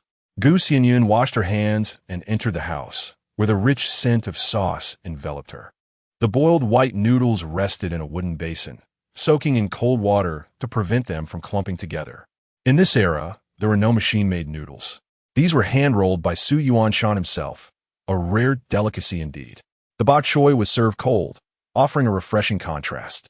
Xianyun set the table in the yard, and when Xianyun offered to help, he insisted, "You've worked hard, dear. Just relax. I'll bring it over." Noodles were served in large bowls, and Xianyun felt no reservations in her husband as presence, filling her bowl generously before drenching it in the egg sauce. This simple yet flavorful dish, made from organic free-range eggs and his homemade sauce, heightened her appetite significantly. She slurped the noodles, relishing the fusion of the sauce's richness with the bok choy's crispness, prompting her to give a thumbs up in approval. Seeing his wife enjoy the meal so heartily filled Xianyun with childlike joy. Between bites, he remarked, "Having lived with you for so long, my culinary skills have certainly improved. From now on, I'll learn to cook even more. Whatever you desire, I shall prepare." Chapter 65. Homemade earrings. Xianyun praised Xianyun, saying, "Living life with my sister, these skills are essential. We must also learn to prepare various other dishes." "All right, I shall heed my wife's words," Xianyun replied with a hearty smile. Today marks the beginning of summer, a festival in its own right, and they decided to take a day of rest. Xianyun approached life with a laid-back attitude, believing that wealth is trivial, while happiness is paramount. Thus, on certain holidays and solar terms, they would occasionally take a day off. Money could be earned at any time, but life must be savored gradually. After dining, the young couple strolled leisurely together. The fragrant locust tree grove behind their courtyard was in full bloom. "Let us pick a few branches. The scent is divine. We can use them as incense in the house," Xianyun suggested, her fondness for the fragrance of locust blossoms evident. She envisioned placing them in water, allowing their aroma to pervade the entire home, wrapping her in sweet dreams as she slept. However, her shorter stature meant she could not reach the blossoms without a sickle to bend the branches. Xianyun noted that, taking Xianyun's hand and leading her into the grove to gather flowers. Naturally, he would do whatever his wife desired. After collecting several branches, they returned home and placed them in a large jar filled with spring water, ensuring their longevity. With the flowers arranged, the couple wandered back into the courtyard, where Xianyun extended his hand to show Xianyun what he held. "Look, what is this?" he asked with a grin. Xianyun peered closer and was surprised to see 2 thorns from the locust tree branches. Curious, she inquired, "What are these for? Are these not the hard thorns from the locust tree?" Xianyun nodded, glancing at her ears. "Today is the beginning of summer, a time when young girls traditionally pierce their ears. I shall make you a pair of earrings." Xianyun chuckled, realizing the intent. Although she had her ears pierced as a child, she had never adorned them due to her laborious lifestyle. Indeed, The beginning of summer was a customary day for ear piercing, with affluent families using gold and silver, while those of modest means opted for locust thorns as they facilitated healing. In this era, the method of piercing ears involved using a needle. First, two small beans were pressed against the earlobe until the skin thinned, then the needle was threaded through.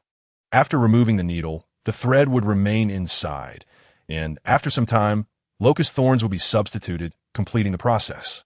All right then, you may craft me a pair, but surely not just two thorns, Xianyun said playfully. Su Yuanshan affectionately ruffled her hair and replied, in truth, I should have bought you something fine, gold or silver, which I could afford. However, alas, I am not in control of our finances, being empty-handed, and thus I can only make do. Xianyun giggled, acknowledging the truth in his words. They were indeed capable of purchasing earrings, but she had chosen not to, as money had other purposes. As for Su Yuanshan, he truly had no silver to spare. He had previously given him pocket money, yet he claimed he had no need for it. Not even enough to buy a piece of tofu. Intent matters most. When we have silver in the future, I shall buy many, Xianyun declared with a smile. Su Yuanshan, serious yet tender, nodded and caressed her cheek. Previously, there was a promise to buy you hairpins, and now the intention has shifted to purchasing earrings. Rest assured, I shall procure the finest for you in due course. Xianyun nodded in agreement, proclaiming, indeed, let us strive to earn. The couple exchanged smiles, and Su Yuanshan set off in search of materials to craft the earrings. Chapter 66. Into the mountains to gather flowers. The creation of earrings proved to be a simple endeavor, requiring only the flowers of rami and the leaves of hemp.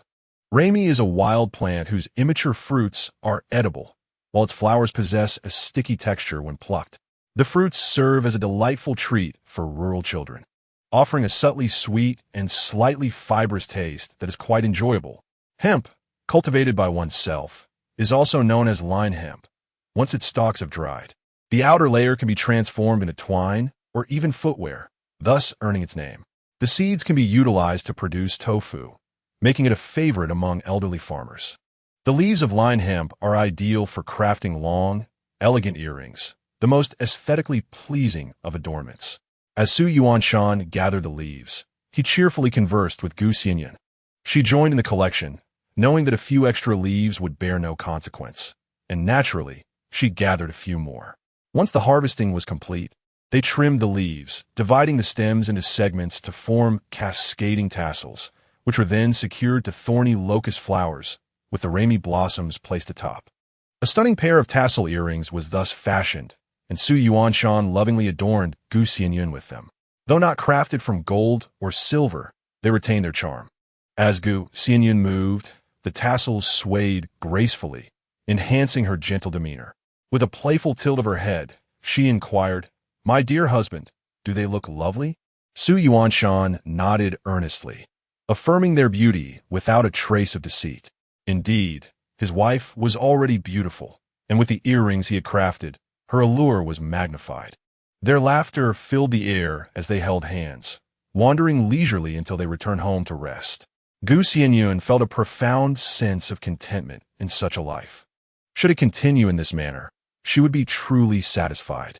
The following morning, Su Shantao arrived early, carrying a basket and a small cloth bag.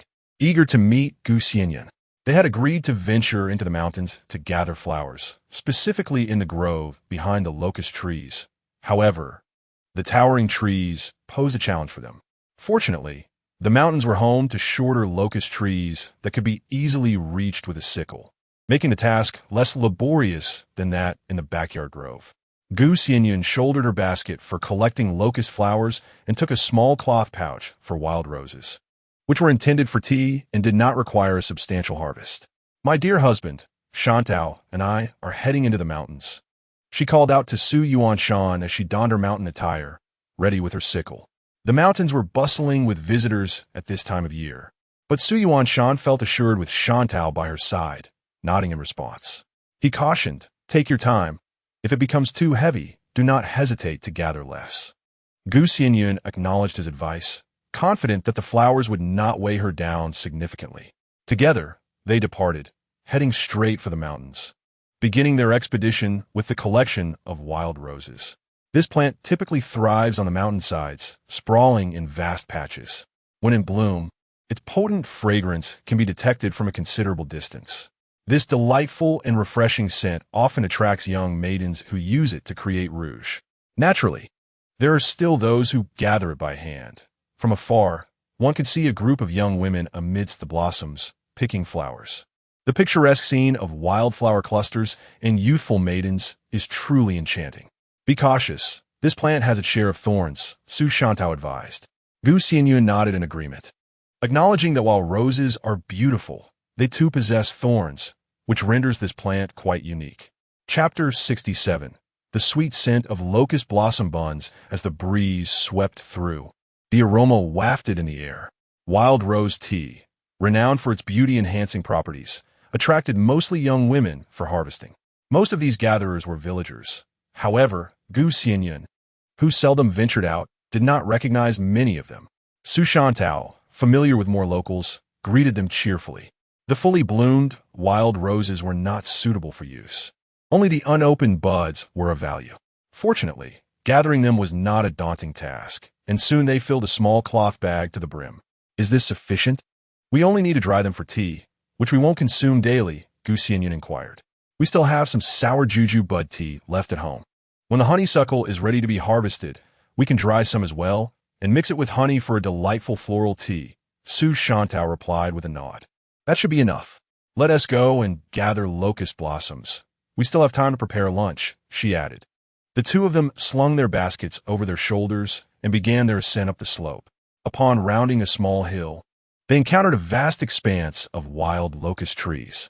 The trees in the mountains were not particularly tall and were easily accessible.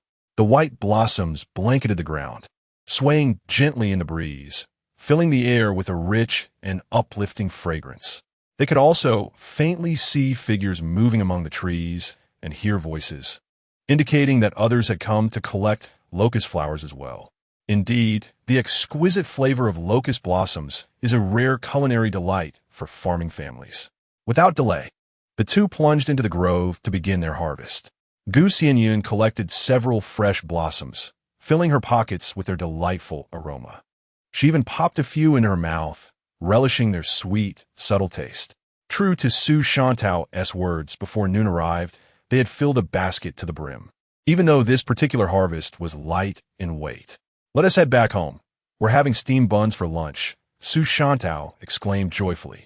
Coming from a modest background, with her parents showing favoritism, she rarely had the chance to enjoy delectable food. The prospect of making locust flower buns filled her with delight. Xianyun nodded in agreement. I'll also prepare buns for dinner, with locust flower rice. There are various ways to enjoy locust flowers, with the most common being buns, dumplings stir-fried with eggs, or steamed locust flower rice. The two chatted and laughed as they made their way back. Just as they descended the hill, Xianyun spotted Su Yuanshan's silhouette in the distance. Su Shantao noticed as well and chuckled. It seems my brother is coming this way. He must be worried you cannot carry it all and has come to assist you. How could I possibly be unable to carry this? Xianyun replied, laughing. Although such words were spoken, a genuine joy welled up within. Su Yuanshan must have completed his household chores and come to welcome her, concerned for her well-being. As he approached, he observed that Xianyun did not appear fatigued. I have prepared the minced meat, he said, taking the burden from Xianyun's back and shouldering it himself. Although it was not heavy, he was determined not to tire her. Xianyun chuckled. Oh, how delightful. I was just thinking of reminding you that the best filling is made with the locust flowers. You certainly know how to prepare minced meat. Naturally, Su Yuanshan replied with a smile. Living alongside you, I have become increasingly astute. Su Shantao interjected with a grin. All right, you two mind your manners. Deep down, she felt a twinge of envy, wondering when she might enjoy such a life, and when guides would treat her with greater kindness. Su Yuanshan and Xianyun exchanged smiles, both wishing for Su Shantao's happiness. As they chatted merrily along the way, they soon arrived home, not far from the village. Qin the carpenter was still hard at work, and, upon seeing the locust flowers Su Yuanshan carried, he guessed their midday meal.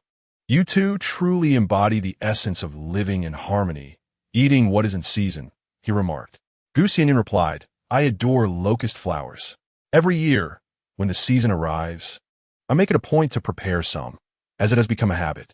Indeed, it is delightful, superior to ordinary vegetables, Qian the carpenter agreed. Xianyun nodded, acknowledging that these should be considered wild vegetables, with a truly exquisite flavor, though regrettably seasonal. Steaming buns required little effort. Xianyun handled the dough, while Xianyun meticulously sorted the locust flowers, ensuring none were infested or prickly, before washing them and preparing the filling. Since they were making unleavened buns, they would be denser, yet Xianyun preferred them that way over leavened buns. Once a large pot of buns was prepared, she began to kindle the fire to steam them. Meanwhile, she also prepared a soup of cabbage and tofu. As they were having buns, there was no need for a stew. She also mixed some honeyed radish shreds along with a few pickles, which sufficed for the meal. Timing her actions, Xianyun opened the pot when the buns were ready, and a delicate aroma wafted forth. The sight of the plump, white buns was truly tantalizing. The locust flowers and minced meat were enveloped together, their distinct fragrances merging delightfully. One bite was utterly satisfying. Qian the carpenter and old Su praised the meal, with Qian joking that after a few days of such feasts, he would surely gain weight. Witnessing everyone enjoy their meal brought joy to Xianyun. She hoped that both old Su and Xianyun would eat well, as nourishment was essential for good health. After the meal, Xianyun offered to wash the dishes, stating that Xianyun must be tired from her time in the mountains. She went to dry the wild roses before taking a moment to rest. The afternoon would bring the task of delivering bean sprouts, and later, they would set up their stall. Their income had been considerable lately. With Xianyun's hunting, the stall required little capital, yielding even greater profits. She also sold some furs of wild beasts, which contributed to her earnings. After saving for a while, she would be able to purchase a yellow ox to rotate with the one at home, for otherwise it would be too exhausting. After resting for an afternoon, Xianyun rose and steamed a dish of locust flour rice, anticipating its consumption during the evening market.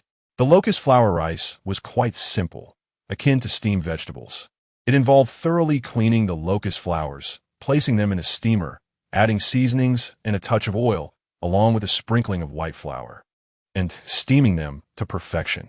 Once cooked, those who preferred sweetness could add honey, while those with a taste for the savory could opt for garlic salt water. Each variant was delightful in its own right. As she was to sell goods and could not indulge in garlic, Xianyun added honey, which was pure wildflower honey, a precious commodity in this era. However, due to the lack of technology and additional production methods, the yield was quite low, compounded by the fact that the bees also needed to feed, resulting in a meager annual harvest sold only in the fall. Gathering the items for her stall and packing food, the family climbed onto the ox cart and set off towards the town, swaying gently along the way. The news of the Su family setting up a stall in town had spread throughout the village, and many had recognized it as a lucrative venture, prompting others to seek a share of the profits. Some were merely observers, while others took action, including those who grew bean sprouts but were unaware of the mystical properties of Lingquan water, which naturally led to losses. Nevertheless, the number of stalls increased, with two more young wives joining in, one selling small wontons and the other serving Yanchun noodles, both simple fare. Perhaps due to the high prices of meat, or perhaps because there were no hunters in their households to procure it. Many had not mastered the art of roasting meat as Xianyun did. I noticed that ahead of us was an elderly man from our village, Su Leoi, driving an ox cart. Observing this, I remarked. Xianyun nodded, confirming that it was indeed a villager, and said, "It seems they are also headed to the night market." Xianyun smiled, realizing that their intelligence network was less effective than her own. Xianyun had informed her days prior that there were stalls selling wontons and Yanchun noodles, and that they were turning a profit. Indeed, Xianyun remarked, Xianyun mentioned it to me a few days ago. She said there's a stall selling wontons and another selling Yanchun noodles, and that they seem to be doing quite well. Su Leoi nodded, stating, "They're all following your lead. In the past, we farmers would never have thought to venture out at night to sell snacks." The old man's tone conveyed a sense of pride. Although the villagers feared the Su family, they harbored disdain and did not respect them. Thus, the old man felt a sense of accomplishment seeing Xianyun thrive. At least people were learning from their own kin, which had opened avenues for earning money. Xianyun nodded. However, as we see these few stalls making profits, others will inevitably be tempted. I worry that more and more will emerge to set up stalls. This logic held true. Soon, not only their village but the surrounding ones would likely witness an increase in market stalls. While everyone was currently observing, witnessing the profits would surely encourage more ventures. Xianyun nodded, comprehending Xianyun's intentions. The night market was confined in size, frequented by the same townsfolk. Should vendors from the surrounding villages invade, the profits would undoubtedly diminish. Despite Xianyun's skewers being delectable, enhanced by the essence of spiritual spring water, the limited hours of operation meant that if the customer base were further diluted, the meager earnings would render the endeavor futile. Indeed, an oversupply of vendors would invariably lead to reduced profits.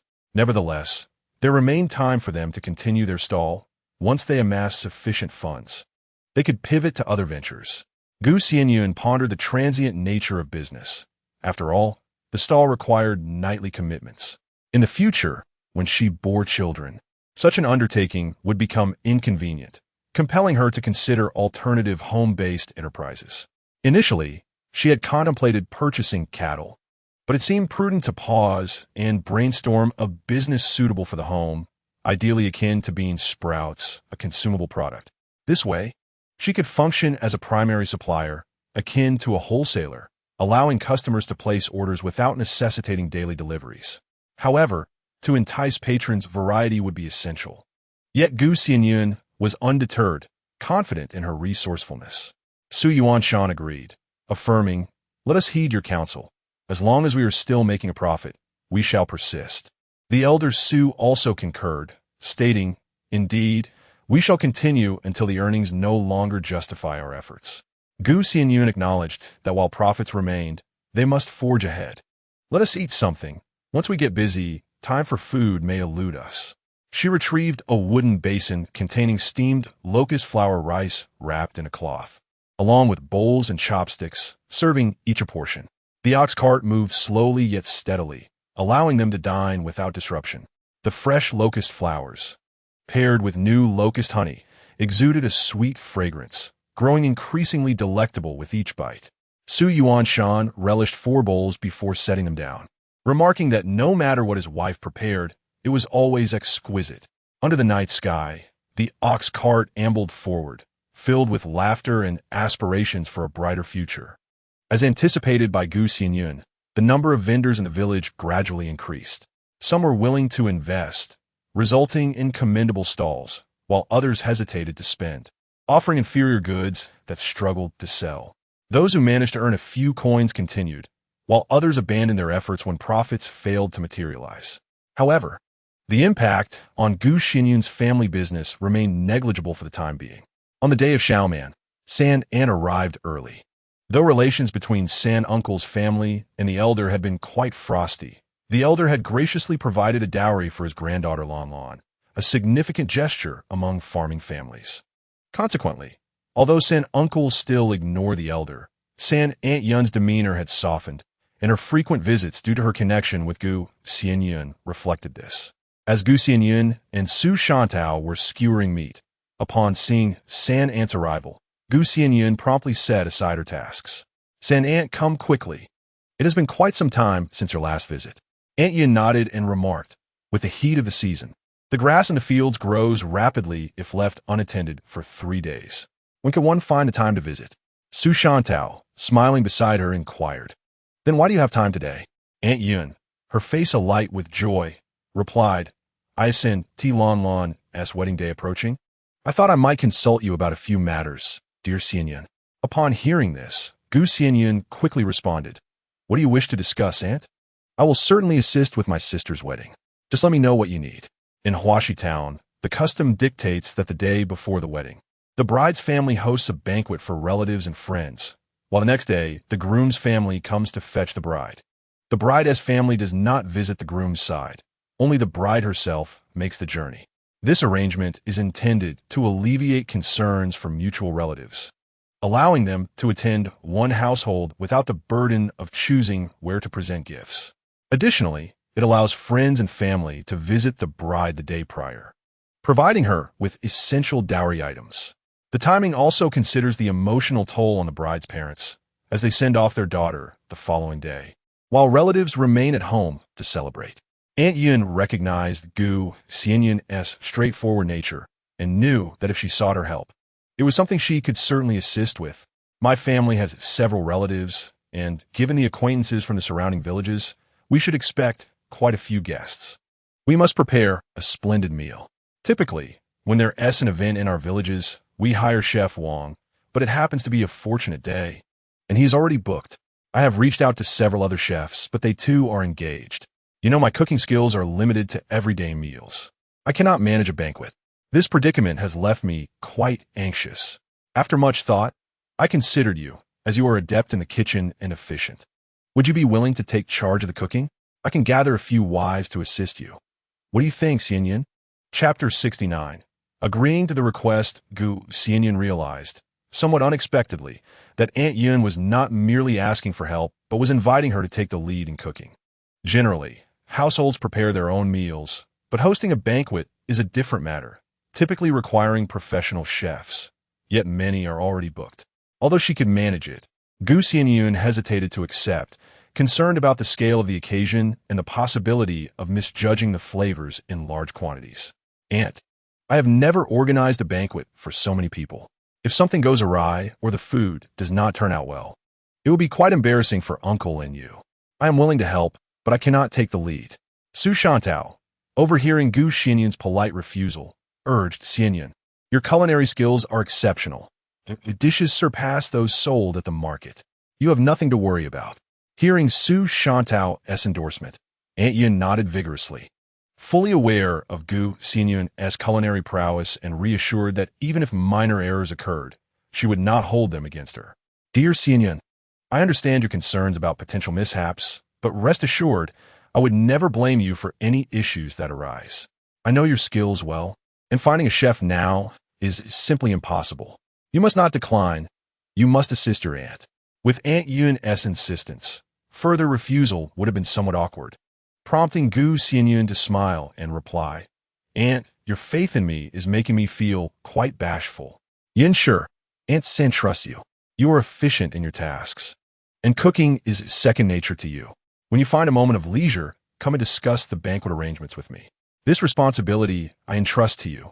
Gu Xianyun, all right, Aunt San, I shall give it a try, but I would appreciate your guidance, as it would provide me with assurance.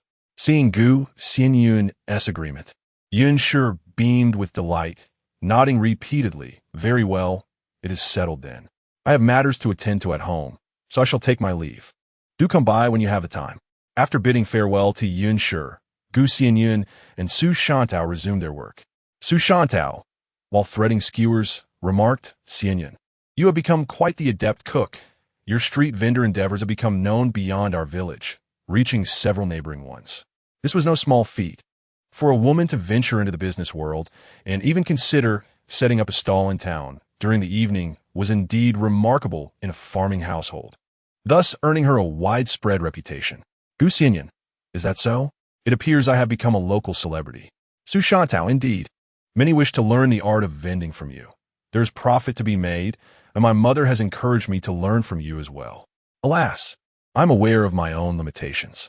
Gu Xianyun understood that Shantao's mother was quite shrewd, contemplating that if Shantao learned from her, perhaps she could join her as well. Yet, it was evident that Shantao recognized her own inadequacies. Your mother hasn't inquired about your wages for working with me, Gu Xianyun pointed out. Previously, when Su Shantao worked for her, the wages either went towards her own market purchases or were saved with Gu Xianyun, never making their way back home. Shantao's mother had scolded and even struck her in frustration, yet Shantao was impervious to such tactics, rendering them ineffective. Today, she feigned illness, and tomorrow she claims she will prepare meat for me, urging me to buy the ingredients. I shall not be deceived. I purchase a pound of meat and am fortunate to receive a mere morsel. Gu Xianyun nodded in agreement with Shantao's stance. After all, Shantao contributed to the household by working in the fields, and given her family's treatment of her, her resistance was justified. Once they completed the skewers for the day, Su Shantao returned home, and Gu Xianyun began preparing lunch, anticipating Su Yuanshan's return from hunting, knowing he would surely be famished. The vegetable garden was flourishing, with many plants beginning to blossom. Before long, a variety of produce would be available for harvest. At present, young lettuce, cabbage, and scallions were ready to be enjoyed. Gu Xianyun retrieved some cornmeal from the storeroom, prepared a batch of small pancakes, and fried some game meat for a savory sauce, washing and rolling the scallions, wild greens, lettuce, and small cabbages to savor. Su Yuanshan had a bountiful catch today: 3 wild rabbits, 6 wild chickens, and a few foolish chickens. Such a significant haul in just one morning was indeed commendable. "I'm back. Look at my impressive catch today," Su Yuanshan announced cheerfully as he entered the courtyard, eager to display his spoils to his beloved wife. Gu Xianyun had just finished preparing the meal and was waiting for Su Yuanshan's return. Hearing the commotion outside, she hurried to open the door. Seeing Su Yuanshan's beaming face as he proudly showcased his achievements, Gu Xianyun responded, "You brought back quite a bounty today. Indeed. Your luck is remarkable."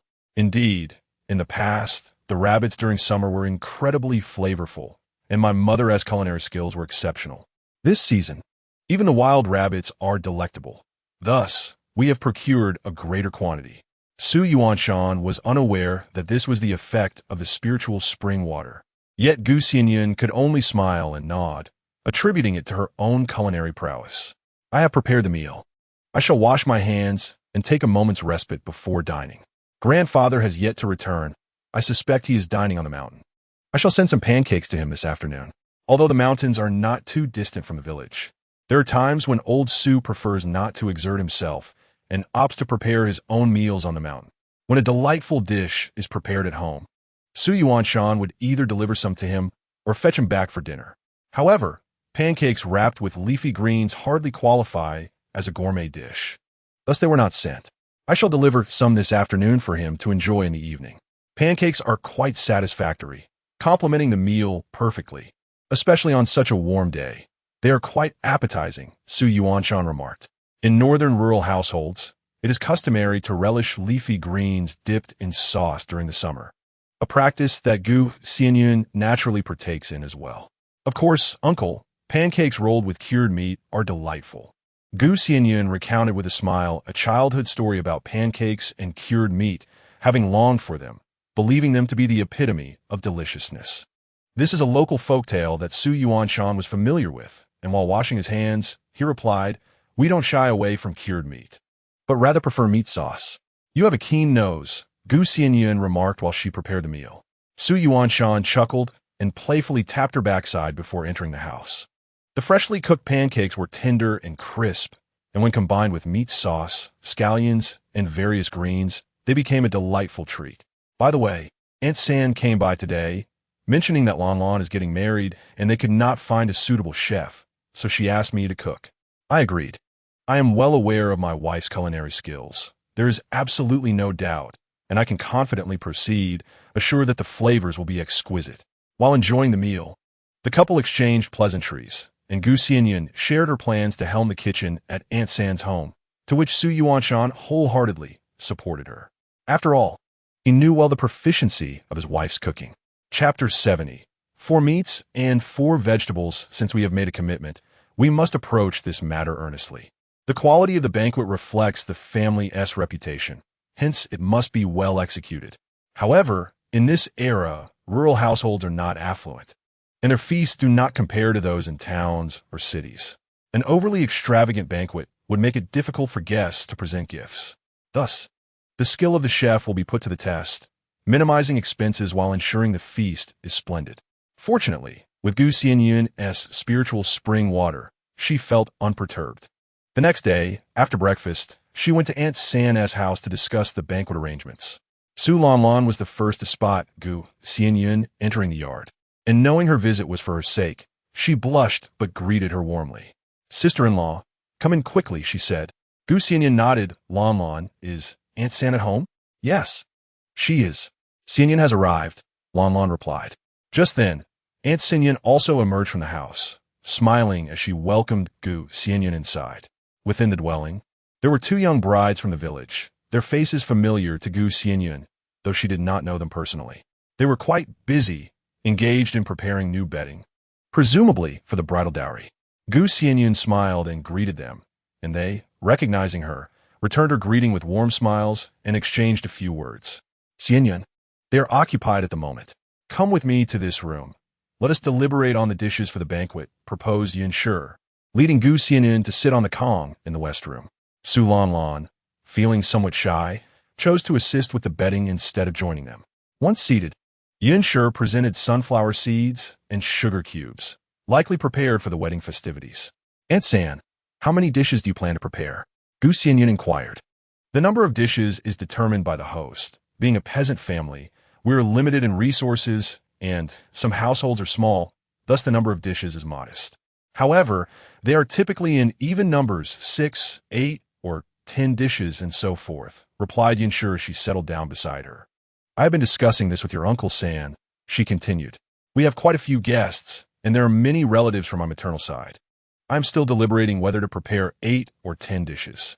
If we have more substantial dishes, we shall stick to 8. If not, we can opt for 10. Xianyun suggested. It is quite simple. If the food is plentiful, we can prepare fewer dishes. If the ingredients are less extravagant, we shall make more. Yin nodded in agreement. Contemplating, I was thinking that braised pork and meatballs, or chicken and fish, are essential. Generally, affluent families include all 4. But for ordinary peasant households, selecting 2 suffices. After all, purchasing so many chickens, fish, and meat would strain our finances, and the gifts are not substantial either. Xianyun observed, braised pork and meatballs are less costly, while chicken and fish require a higher expenditure. How about this? If we prepare 10 dishes, we can include braised pork. If we opt for 8, we shall feature chicken and fish. She continued, fried meatballs are not overly complicated, but chicken and fish must be presented whole. 8 dishes would suffice. Yin found this arrangement reasonable, reflecting, considering our circumstances, perhaps we should prepare 10 dishes, featuring braised pork and meatballs. Xianyun agreed. Very well, I shall sprout some bean sprouts and bring them along for use. She refrained from mentioning wild game, as it is best enjoyed fresh and unsuitable for such celebratory occasions. That would be great. I would appreciate your assistance. Stir-frying the bean sprouts with chives will count as 1 vegetarian dish, Yin replied. Xianyun added, indeed. We must prepare tofu for the fried meatballs and reserve some for mapo tofu. Yin affirmed, you decide the arrangements. We shall aim for 4 meat dishes and 4 vegetarian dishes, plus 2 cold dishes. What else do you think would be appropriate? For the meat dishes, she proposed a platter of braised pork, a dish of sot ed meat, spicy lung slices, and stir-fried mushrooms with meat. In this era, organ meats could indeed grace the banquet table, as the variety of available meats is limited, with affordable options even scarcer. Xianyun planned for 2 substantial meat dishes, alongside lung slices and mushroom meat, which could easily be procured from the local grocery store, likely available in Yin's household as well. Yin nodded repeatedly, acknowledging that the costs for these meat dishes were not exorbitant. Dried chilies and dried mushrooms were readily available at home, making this arrangement quite favorable. Indeed, the meat dishes were settled. For the vegetarian options, how about vegetable balls, chives with bean sprouts, and mapo tofu? Would stir-fried celery with vermicelli be suitable? Xianyun agreed, stating that she could prepare that dish as well, especially since the celery in her garden was ready to be harvested. She intended to bring some from her home when the time came. Xianyun was not a stingy person. Moreover, celery could be harvested in moderation, allowing it to continue growing. Yin was filled with joy, appreciating her niece-in-law's generosity and efficiency. She truly liked her. All right, I must thank you for that, third aunt. As for the cold dishes, that's easy to arrange, just those 2 types of appetizers. Xianyun nodded, noting that it was customary for families celebrating joyous occasions to serve cold dishes as appetizers, typically a plate of peanuts and a plate of small dried fish. These small dried fish were not served whole, but were tiny fish, carefully prepared into savory dried morsels, excellent for pairing with drinks. Xianyun remarked, that makes 10 dishes perfectly balanced between meat and vegetables. I think it's quite satisfactory, and the cost for this feast is reasonable. Yin nodded in agreement, expressing her gratitude for Xianyun's assistance, stating that without her, she would not have been able to conceive such an economical yet decent banquet. Xianyun smiled, recognizing that while this banquet might not be extravagant, it was commendable for a farming household, sufficient to avoid ridicule. Let us finalize the arrangements. I'll come over the day before to prepare tofu, roast the meat, and fry the meatballs. Very well, you'll be putting in the effort, so come. Take a break in this room and let us converse, Yunshi suggested. Xianyun followed Yunshi to the east room, where they were making quilts. Xianyun offered to help, but Yunshi declined. Xianyun, you rest. The banquet is in your capable hands, and there's no need for you to concern yourself with anything else. Yes, Xianyun, take a break. Let us chat, chimed in a young wife nearby. After a delightful conversation, as noon approached, Xianyun prepared to return home, but Yunshi insisted she stay. Xianyun, you must eat here. With so many of us, how can we let you leave? Forget about Xianyun. Let him manage on his own. You stay and enjoy the meal. As the daughter-in-law preparing the quilts would naturally be provided for, she ensured that Xianyun would not leave. Xianyun, not feeling compelled to depart, decided to remain. All right, I'll heed third aunt's wishes and disregard my husband for now. As soon as she finished speaking, laughter erupted in the room, as it was filled with women. And Yunshi did not summon Xianyun to join them for the meal. The meal was being prepared by Su Lanlan, featuring braised cabbage with meat and vermicelli, which was already wafting delightful aromas before it even hit the table. The rice was brown rice accompanied by a cool, refreshing mung bean soup. Chapter 71. The rain intensifies while the gathering was joyous. Xianyun found himself feeling somewhat out of place, knowing that his wife was dining at third aunt's. He prepared a modest meal for himself. However, having been married for so long, they had always shared their meals together, and he had never experienced a separation during mealtime. Just a single meal apart felt quite unusual. He pondered how he would manage if his wife were to return to her family home for an extended stay. After dining at the Yun family, Xianyun returned home and noticed that Xianyun had not gone hunting today.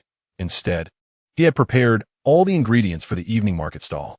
You've already skewered everything? I was planning to do that upon my return. Why didn't you go hunting? Xianyun inquired. Xianyun nodded. It's an opportune moment to rest. You should take a break too. So, have you finalized the dishes? Xianyun nodded and shared the outcome of her discussions with Sanandi. Xianyun listened intently, nodding in agreement, satisfied with the proposed menu. As the couple conversed, they busied themselves with chores in the yard. Xianyun cleaned out the chicken coop and duck house, pushing the manure outside to use as compost. Meanwhile, Xianyun tended to the vegetable garden, weeding and taking care of the plants, and casually picked a few green apricots. Clouds began to gather from the north. Upon finishing his tasks, Xianyun looked up and saw dark clouds rolling in. Xianyun also glanced upward.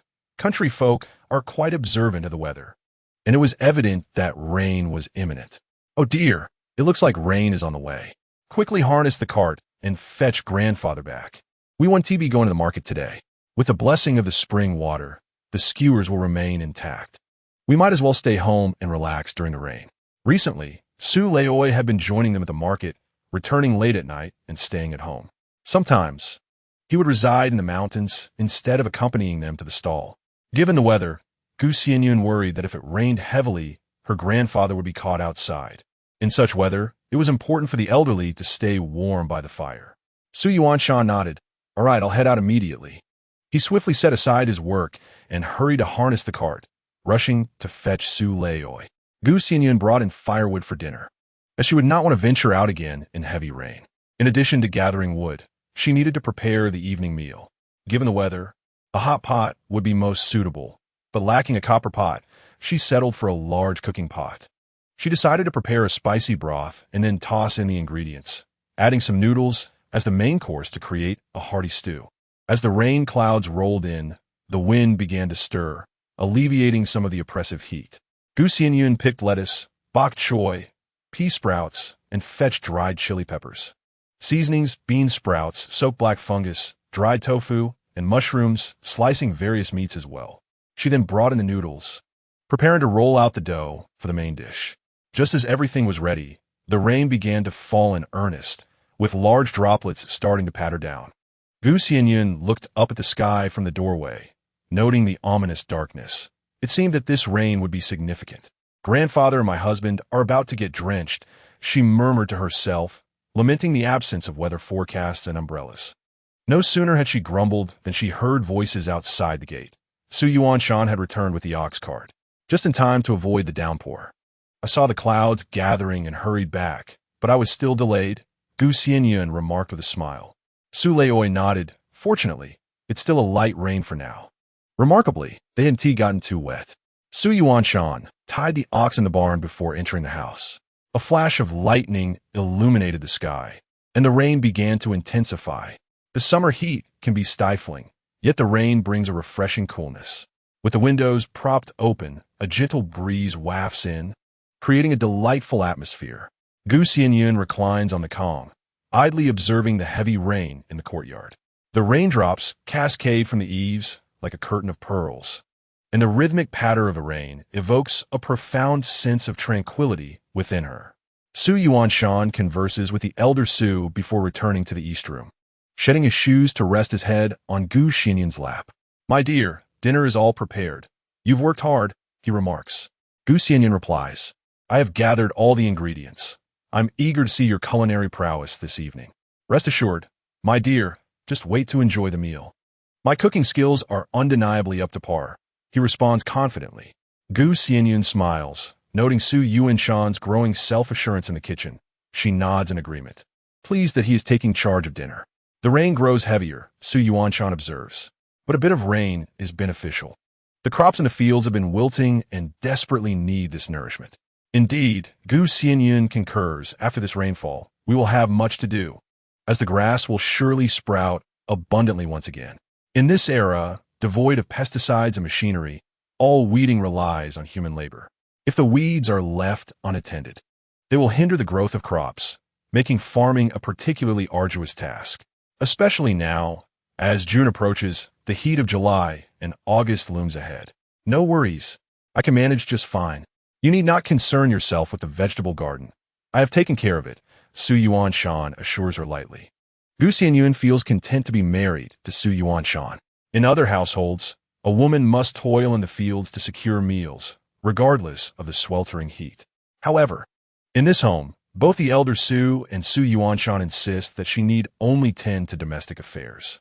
Xianyun hunts in the morning, labors in the fields in the afternoon, manages household chores, and even delivers beans sprouts in the evening, leaving him with little time to rest. You are busy, but the work in a vegetable garden is minimal. I can handle it, Xianyun smiles, reassuring him. Relationships are reciprocal. Though she prepares meat skewers daily, the effort is lightened by Xianyun's prior preparation. Sometimes she cooks, other times he does, and they share the responsibility of washing dishes equally. Hearing Xianyun's words warms Xianyun's heart. Look at how my dear cares for me. She does not wish for me to tire myself, he thinks. Filled with satisfaction, the couple continues their conversation on various topics. While outside, the rain pours relentlessly. Yet inside, their home exudes warmth. The rain brings a serene calmness. Before long, drowsiness overtakes them. After resting for a while, Xianyun awakens groggily, noting that the rain continues, though it seems to have lightened. Without the sun, the time is indeterminate, and she cannot tell how long she has slept. However, the sky has darkened, suggesting it is time for dinner. Husband, are you hungry? Is it time to prepare the meal? She gently nudges Xianyun awake. Xianyun stirs, glancing at the dimming sky, realizing it is indeed late. Are you feeling hungry, my dear? He asks. Xianyun shook her head and remarked, Fortunately, I am not too hungry, but it is indeed time to prepare a meal. Grandpa must be feeling peckish as well. Su Leoi, an individual who cannot remain idle, not only tends to the bees, but also engages in field work. His industrious nature keeps him busy throughout the day. Well then, let us commence with cooking, Xianyun said briskly as he rose and slipped on his shoes. Naturally, Xianyun joined him in the endeavor. The couple worked swiftly, and before long, the meal was ready. Despite the chimney being a bit troublesome to light on rainy days, the interior was filled with the delightful aroma of the dishes they had prepared. At the dining table, Gu Xianyun took a few bites of the noodles and some pieces of meat, relishing the piquant and savory flavors, perfectly balanced in seasoning. Your culinary skills have truly improved. My dear, for a first attempt, this is delectable. On a day like today, a bowl of this is quite comforting, she praised. Su Leoi chuckled and replied, from now on, let him learn more about cooking. He should take on this task regularly. After all, what else does he have to do? Gu Xianyun nodded in agreement. Having heard tales of Su Leoi's reputed difficulty in getting along with others, yet she found him to be quite amiable. Hearing his wife and grandfather speak fondly of him, Su Yuanshan smiled brightly and said, as long as you enjoy it, I can cook for you every day. Laughter filled the room, while the rain continued to fall outside, and the warmth of their meal added to the homely atmosphere. Time flew by, and soon it was time for Su Lanlin's wedding. As a member of her maternal family, Gu Xianyun had to prepare a dowry. Although Su Leoi had already provided for it, and they were family, Gu Xianyun felt compelled to express her sentiments, as they were indeed close relatives. In rural life, maintaining good relationships with relatives is crucial, as they are the ones who lend a hand in times of need. Furthermore, Su Sanshu's family was quite amiable, so it was only right to show her appreciation. Typically, gifts for a bride vary according to the closeness of the relationship. For those nearer, one tends to give more valuable items, while for those further away, practical items such as bed linens or wash basins are appropriate. However, this matter needed to be discussed with Su Yuanshan, as she did not want to make unilateral decisions on what to give. One morning, as Gu Xianyun prepared breakfast, she broached the subject. The wedding is fast approaching for Lanlan. What do you think we should gift her? Su Yuanshan pondered for a moment and replied, to be honest, I am uncertain and not quite sure what would be appropriate. My dear, you decide. Whatever you suggest will be fine. Gu Xianyun found herself in a bit of a quandary, as she had never encountered such a situation and was apprehensive about choosing the right gift. I am at a loss as well. After much contemplation, I still cannot settle on something suitable. Jewelry and clothing are somewhat excessive for her, as she lacks for nothing, and others are already providing those gifts. Lanlin's maternal relatives and the Su family have already contributed valuable items, while inexpensive gifts seem inadequate. Su Yuanshan reassured her. Grandpa has already provided something of worth. We are family, so our gift need not be extravagant. It is the thought that counts. Gu Xianyun nodded, acknowledging the reasoning.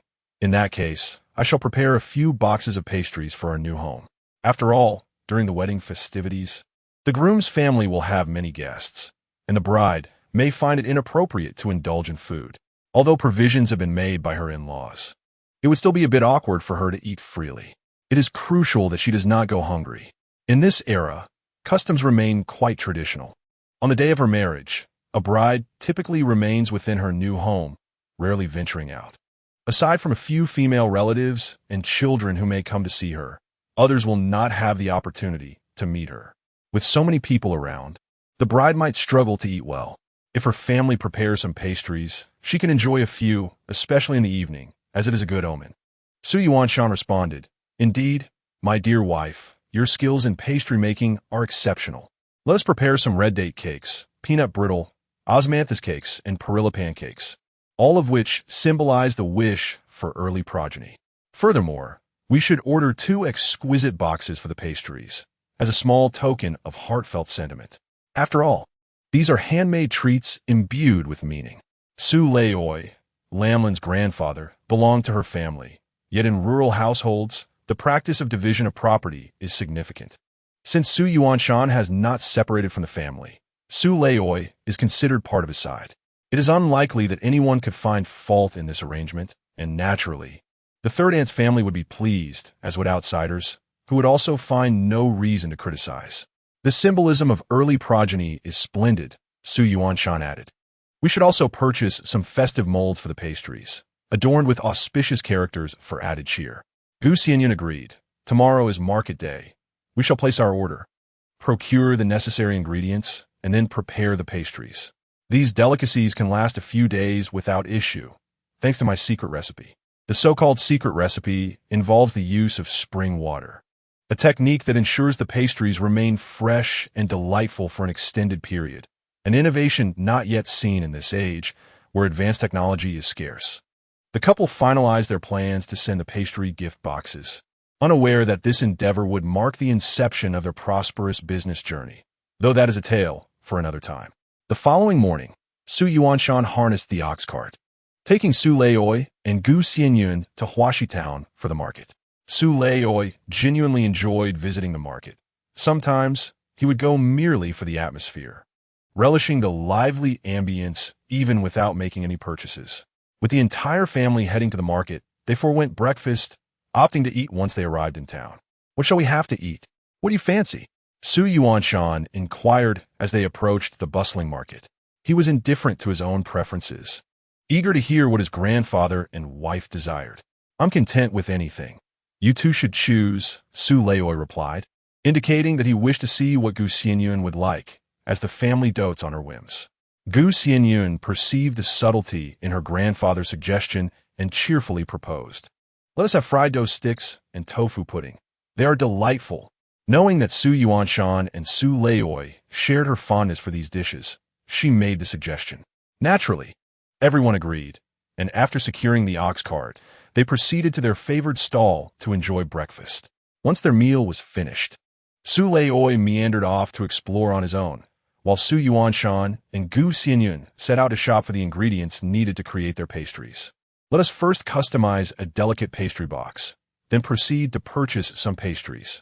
The box shall be intricately carved with the auspicious symbols of dragons and phoenixes, and painted in a deep crimson hue.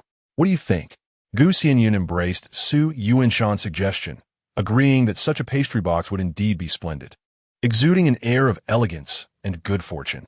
"Yes, this is perfect, but it must not be too small. We need it to hold a generous quantity," she remarked. The town does possess pastry shops, yet such exquisite boxes are scarce, appearing grand and beautiful, but lacking in practicality. Chapter 72. Dipping Susie salt, the couple first ordered the box, then ventured to acquire eggs, lard, red dates, peanuts, pepper salt, dried osmanthus, and Susie. Susie, the seed of a plant known as perilla, possesses a delightful aroma and can be utilized as a filling for pastries. For instance, Susie mooncakes can be crafted, as well as a seasoning akin to pepper salt, known as Susie salt. The abundance of seeds in perilla symbolizes good fortune, prompting Gu Xianyun to purchase extra, intending to prepare some Susie salt herself. With honey available at home, there was no need to buy sugar, as honey would render the delicacies more delectable and precious. Gu Xianyun stated, "We shall not buy sugar. Honey will suffice and taste far superior." Su Yuanshan nodded in agreement, suggesting, "Let us procure some molds for making pastries." Pastries crafted with molds are visually appealing and can be embossed with patterns or characters, enhancing their charm. The couple then visited a general store, acquiring various molds, 2 square designs, one featuring the character for joy and the other adorned with peonies, along with 2 circular ones. Su Yuanshan pondered, "What else shall we purchase? We must not forget anything, for this is the last market day before Lanlin's wedding." Gu Xianyun nodded, recognizing the urgency and importance of their preparations. "I believe these are the essentials for making pastries. Yet the colors appear dull. We must embellish the joy character and peony with red," she mused. Su Yuanshan inquired, "Then shall we procure a brush and what? Paint?" Gu Xianyun chuckled, "But is the paint edible? We ought to buy dried flowers that can serve as natural pigments." Amused by her playful demeanor, Su Yuanshan felt a wave of happiness wash over him, affirming, "Indeed, my dear wife is right. I am rather foolish." With a playful glance, Gu Xianyun teased him, prompting Su Yuanshan to gently pinch her cheek. "What natural ingredient can we use to achieve a red hue that is also edible?" he asked. Gu Xianyun replied, "Hibiscus flowers would suffice, although they may be hard to come by. Let's instead acquire some sapanwood from the apothecary. It can produce a red dye and has a mildly sweet yet slightly bitter flavor, making it suitable for culinary use. When soaked in honey water, the bitterness dissipates." In this era, food-grade red dye is unattainable, thus necessitating the use of such alternatives. Many pastry shops utilize red yeast rice powder, but various flours can also serve the purpose. "Truly, my wife is wise," Su Yuanshan exclaimed with a grin. "Let's go and buy it." Hand in hand, the couple strolled towards the apothecary, ensuring they had gathered all necessary items before proceeding to await the arrival of Su Laozhong with their ox cart. Since venturing into the realm of selling bean sprouts at the night market, my financial situation has greatly improved. Xianyun has also become more generous with her spending, relishing in the newfound wealth. After earning some money, the joy of spending it brings a delightful satisfaction. Before long, old Master Su returned, having purchased some dry tobacco leaves along with a few mulberries. At this time of year, fruits are scarce, making mulberries a rare treat. There aren't many fruits available now. It's nice to buy some mulberries, he mused to himself. Xianyun chimed in, these are delicious. Hearing her affirmation, the old man chuckled. As long as you enjoy them. That's what matters. I bought quite a bit. Su Yuanshan, noticing the tobacco leaves in the old man's hands, remarked, our homegrown tobacco should be ready for harvesting, right? I'll check on it tomorrow and see to the leaves. During the growth of dry tobacco, numerous branches and leaves sprout, which must be pruned to ensure the proper development of the leaves. This process is known as topping or leaf stripping. However, this task is rather unpleasant, particularly due to the harsh aroma that can irritate the eyes. Old Master Su, being advanced in years and fond of smoking, plants some tobacco each year. But it is Su Yuanshan who handles the leaf stripping. The old man felt a wave of happiness. His grandson was dutiful, always eager to assist him, especially with the arduous task of tobacco leaf harvesting. Had last year's crop been properly cured, there would have been no need to purchase any. The old man refrained from elaborating further, as he struggled to articulate his feelings. While he was pleased, words eluded him. Nonetheless, having lived with his grandfather for many years, Su Yuanshan understood his sentiments well. This year, we have someone at home, Su Yuanshan continued, so nothing will go to waste. Last year's tobacco leaves were ruined due to unexpected rains that interfered with the drying process. The reason was simple. Both the old man and Su Yuanshan had been away, leaving the leaves unattended during the downpours, which led to their spoilage. Xianyun smiled and assured, this year I will ensure the leaves are well protected from the rain. I promise. The old man chuckled. Over the years, he had seldom laughed, but since Xianyun entered their lives, his laughter had increased. Today, they ventured out for the market, and since there were no skewers to prepare in the morning, coupled with the need to make pastries for Lanlin's upcoming wedding, they found themselves quite busy. For the next few days, they planned to refrain from setting up their stall, returning home after delivering the bean sprouts. Su Yuanshan also refrained from hunting, enjoying a leisurely day instead, as most of the farm work was nearly complete. He stayed home to cook alongside Xianyun. By the time they returned from the market, it was nearing noon.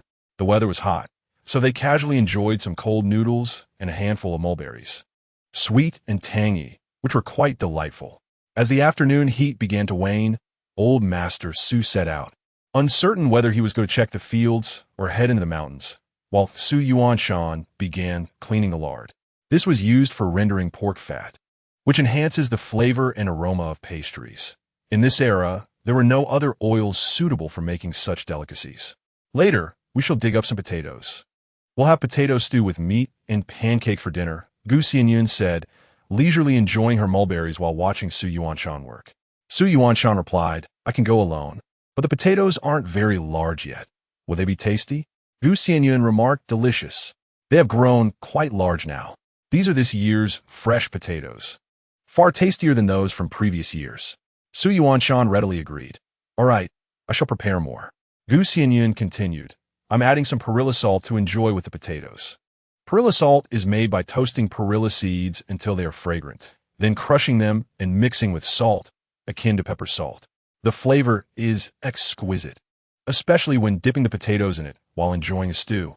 Lihua Village and Xinghua Village are not far apart, thus their culinary habits are quite similar. What Xianyun relishes, Su Yuanshan finds equally delightful. Indeed, it is delicious. It has been years since I last tasted it. My last was at Aunt San's home. Having a wife is truly wonderful. She knows exactly what I crave. You seem to be increasingly eloquent these days, Xianyun teased. Just speaking the truth, Su Yuanshan replied. The couple exchanged a smile, their hearts brimming with sweetness. Since their marriage, they had never quarreled or exchanged harsh words. United in purpose, they diligently worked to enhance their shared home and make it flourish. While Gu Xianyun did not accompany him to dig for potatoes, she busied herself preparing dinner. She first made the perilla salt by heating it in a pan until its aroma wafted through the air, then crushed it using a rolling pin, mixed it with fine salt, and placed it in a dish. When Su Yuanshan returned, he washed the potatoes while Gu Xianyun rendered lard, pouring the clear lard into a jar and seasoning it with fine salt before also preparing some crispy fried dough, adding the salt as well. Here, try this. Isn't it your favorite? Gu Xianyun offered a piece of fried dough to Su Yuanshan. His face lit up with happiness as he exclaimed, "Ah, my dear wife. You truly care for me." Gu Xianyun chuckled and savored a piece herself, relishing its fragrant crispness and rich meat flavor, feeling immensely satisfied. With more lard still in the pot, Gu Xianyun chopped some pork belly and tossed it into the pan, stirring it until it released its fat. She then added the potatoes, enhancing the aroma before pouring in water and finishing with some flatbreads, all in one seamless motion. "It's done. Come out and cool down." Su Yuanshan called to Gu Xianyun as he noticed she had finished her tasks. The kitchen was undoubtedly warm from the fire, which he could tend to. Gu Xianyun nodded. It was indeed hot inside, so she went out to sit beneath the apricot tree in the yard, plucking a few sour apricots to enjoy, which made her grimace in delight. Su Yuanshan, after stoking the fire, joined her outside and saw her happily munching on the sour apricots. "I've noticed you've been picking sour apricots lately. Could it be that you were expecting?" Su Yuanshan asked with a hint of joy in his voice. Having been married for some time, he thought it might be time for a little one. Gu Xianyun blushed and replied, "I'm just being greedy. When I saw them, I couldn't resist picking one." "What are you thinking?" Hearing his wife's playful words, Su Yuanshan chuckled and scratched his head, saying, "I was merely asking. Whether or not we have children matters not, as long as my dear wife is by my side." Gu Xianyun smiled gently, knowing that having a child was only a matter of time.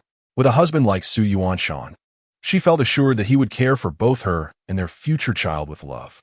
The aroma of stewed meat and potatoes wafted into the courtyard, enveloping the entire farmhouse in the delightful fragrance of home-cooked meals. As the sun dipped below the horizon, wisps of smoke began to rise from the village chimneys. And before long, Elder Su returned home. "It smells wonderful. Meat is stewing," he remarked upon entering the courtyard, immediately catching the savory scent. Gu Xianyun nodded and replied, "Indeed. I also prepared some perilla salt." "How does that bunde? Ah, splendid. It's been ages since I've had it. Let us enjoy a little wine tonight." Su Yuanshan brought out the table from inside the house, setting it up while reflecting on his grandfather's transformation. Previously, Grandpa seldom spoke, and even when at home, words were few. Since the arrival of his wife, however, Grandpa had changed considerably. He was more talkative and appeared much happier. Perhaps it was the warmth of having a family that brought about this change, much like Su Yuanshan himself. Once the dishes were ready, they were served, and Su Yuanshan poured some wine for Elder Su. The family gathered under the apricot tree to prepare for their meal. The clouds in the sky were delicately tinged with hues that were truly beautiful, while distant sounds of people, barking dogs, and the chirping of birds mingled with the faint aroma of grass, uplifting their spirits. "Let us see how this perilla salt tastes," Su Yuanshan said, picking up a piece of potato and allowing it to soak in the perilla salt before savoring it. The fragrant salt complemented the potato exquisitely, and he had long craved this delightful flavor. Gu Xianyun took a bite as well, nodding in agreement. "Yes, this is the taste. Next year, we should plant some perilla ourselves. It yields quite well." Elder Su also enjoyed his meal, alternating between bites of meat and sips of wine, nodding in approval as he savored the potatoes dipped in perilla salt. "That's easy enough. Just a few plants at the edge of the field will suffice," Su Yuanshan added. Gu Xianyun nodded, saying, "Very well, I'll assign this task to you. Don't forget, not only can the perilla be eaten, but the leaves wrapped around roasted meat are also delicious." "I wasn't aware the leaves could be consumed," Su Yuanshan chuckled. The family chatted casually, eating and drinking, their laughter intertwining with the pastoral scene, becoming part of the earthly joys of life. The following morning, Gu Xianyun busied herself with the idea of experimenting with making some pastries. Elder Su, unable to assist, attended to his own matters. Since they were not going to market or hunting these days, Su Yuanshan lent his hand to Xianyun. Let us start by making a small batch to taste and see if any adjustments are needed. We should make too much at once in case it doesn't turn out well. She expressed her concerns. Xianyun, however, thought she was overly worried. How could her skills possibly fail? Nevertheless, respecting her wishes, he agreed to proceed cautiously. All right, I'm at your service today. You are the master. Instruct me on what to do and how, he said. Great. I have a task for you. Pit the red dates and tear them into strips. Then steam them until soft. One portion should be soaked in honey, while another should be stir-fried with lard to make date paste. You can manage this task, can't you? Xianyun smiled. Xianyun nodded confidently. No problem, leave it to me. Let Xianyun prepare the filling while Xianyun handles the dough. The dough consists of honey, lard, spring water, flour, and eggs, requiring no fermentation, merely a resting period of 40 minutes. During this time, Xianyun soaks the red dates and lightly oils the molds, while Xianyun finishes the filling. Xianyun incorporates the honey-soaked dates into the date paste for the filling, assembling it much like a dumpling. The date cakes are shaped using a round double happiness mold, reminiscent of mooncakes. Once formed, she carefully paints the red characters on the mold with a brush, then places them into her homemade bear-shaped oven for baking. This is her first attempt, and a sense of apprehension lingers. What if it doesn't turn out well? Xianyun feels a twinge of doubt. However, Xianyun exudes confidence, reassuring her, do not worry. It will surely be a success. The fruits of our collaboration cannot fail. Xianyun smiles and nods, resolving to believe in herself. As time passes, it is nearly time to take the treats out of the oven. Xianyun, armed with a damp cloth, gingerly pulls out the baking tray. Wow, my dear, look at this. It seems absolutely delectable. The neatly arranged, round pastries exude an inviting charm. Xianyun exclaims, these treats look mouth-watering. The outer crust, having been baked at high temperatures, has taken on a dark golden hue. Thanks to the lard and spring water, it remains moist, with a flaky exterior and a soft interior. Xianyun can hardly contain her excitement. She picks one up, but the heat causes her to drop it, pinching her ear in distress. Seeing her adorable reaction, Xianyun chuckles, unbothered by the heat due to his tougher skin, and decides to take one for himself. I'll handle this. Don't burn yourself, he says, placing the tray on the table. He selects one, breaking it apart while still warm, revealing the harmonious blend of honey and date paste, with threads of honey stretching enticingly. The faint fragrance of red dates wafts through the air, and the appearance is quite appealing.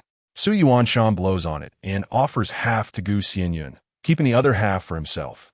Xianyun takes a bite, savoring the firm texture of the pastry, the sweet aroma of the red dates, rich in flavor and pleasantly soft, truly delightful.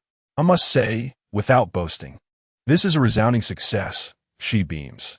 With the infusion of spring water, the aroma is intensified.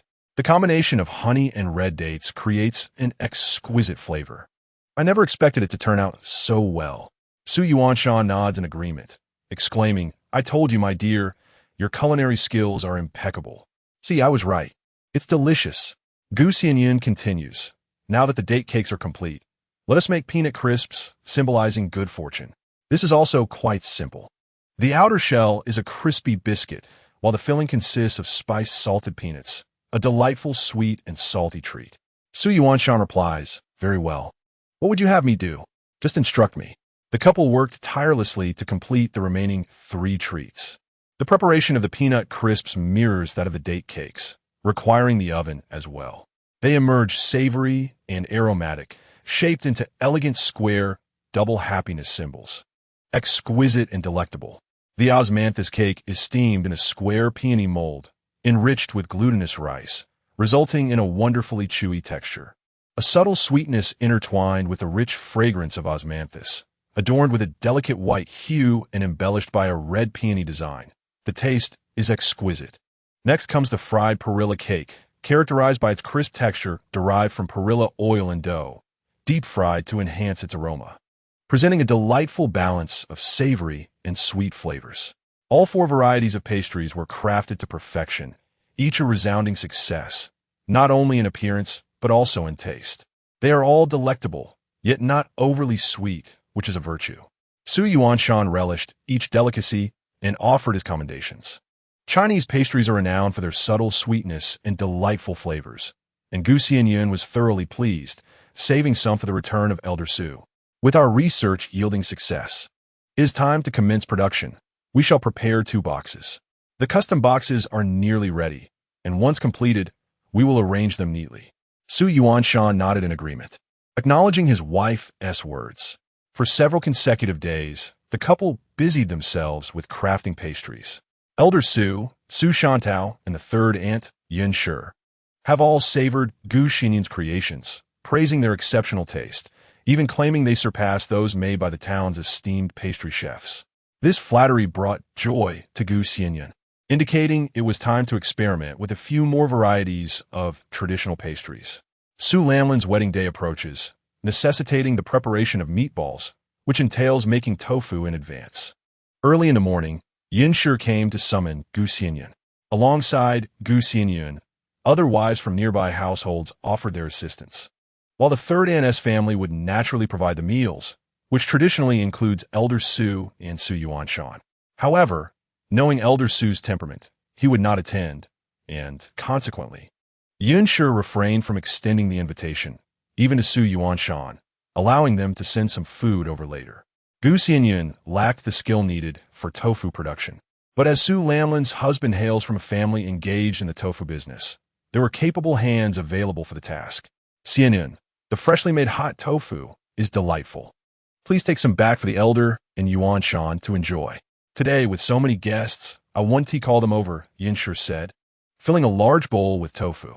Sensing that calling Elder Su would not yield his presence, she instructed Gu Xianyun to deliver it.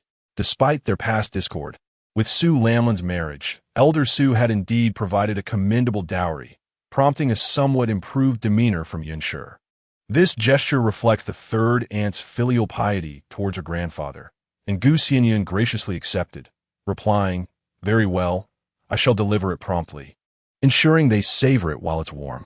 Fresh tofu is best enjoyed hot, and Yin Shi nodded, adding 2 generous bowls of rice to the basket for Gu Xianyun to take along. Mixed rice with tofu is delightful.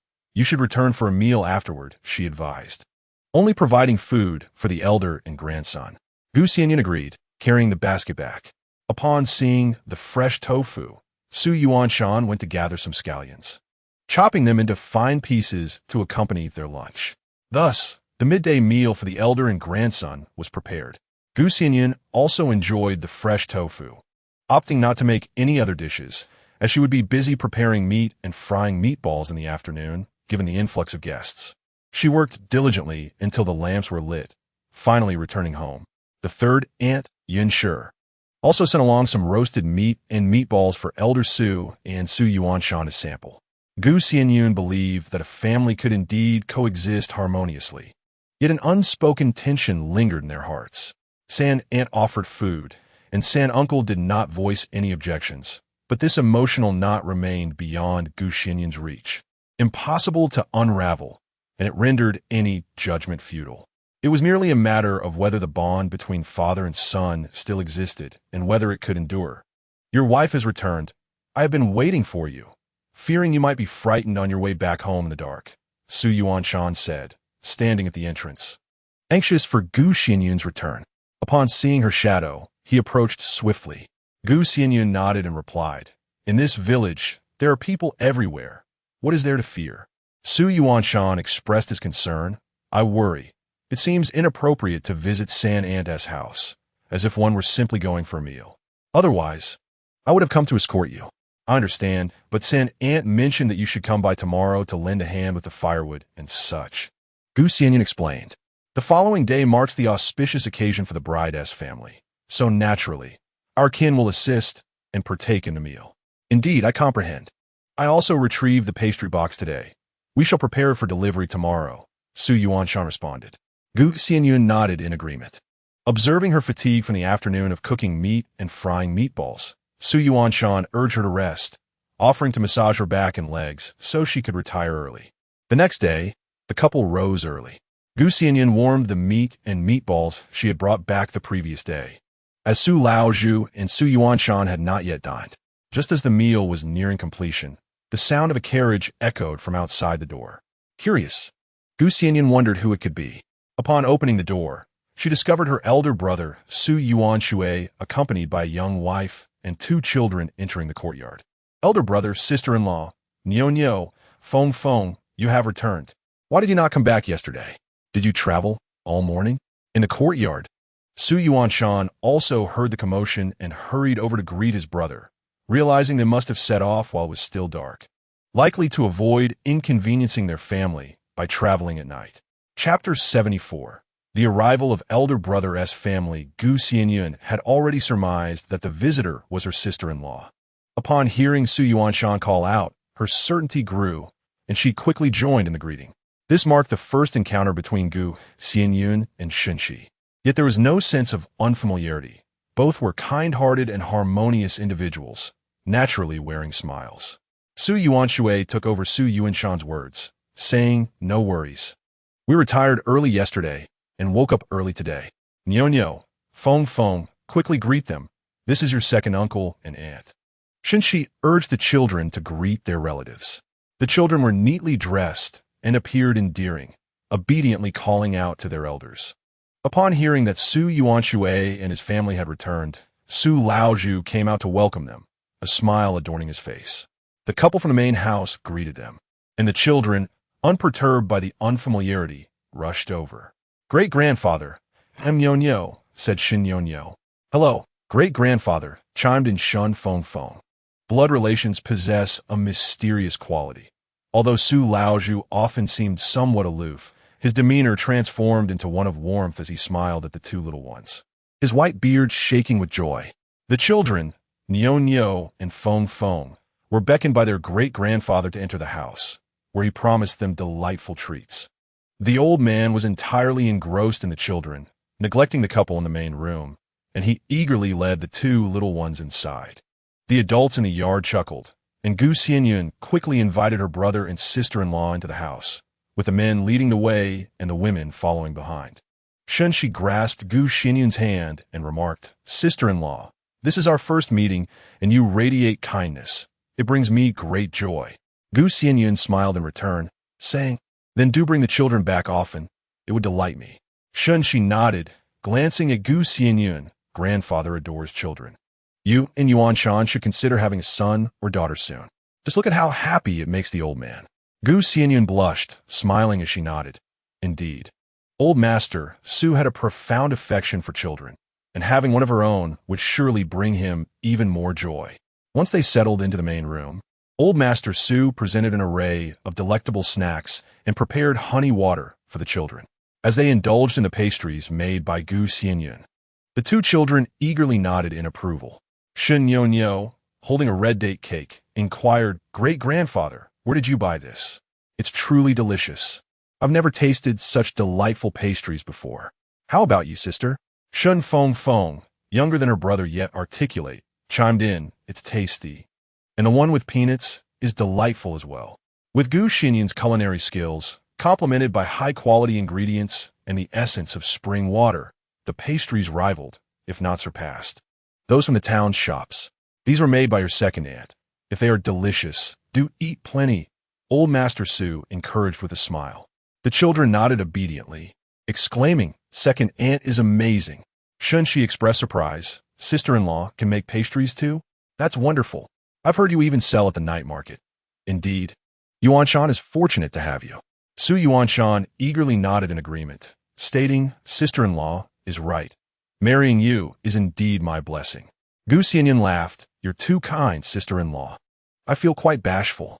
Laughter filled the room as the meal neared completion. Concerned that it might not suffice, Gu Xianyun quickly prepared some chive and egg pancakes, fragrant and crispy. She also made an egg soup, rich with meat and vegetables, creating a breakfast that was both hearty and satisfying.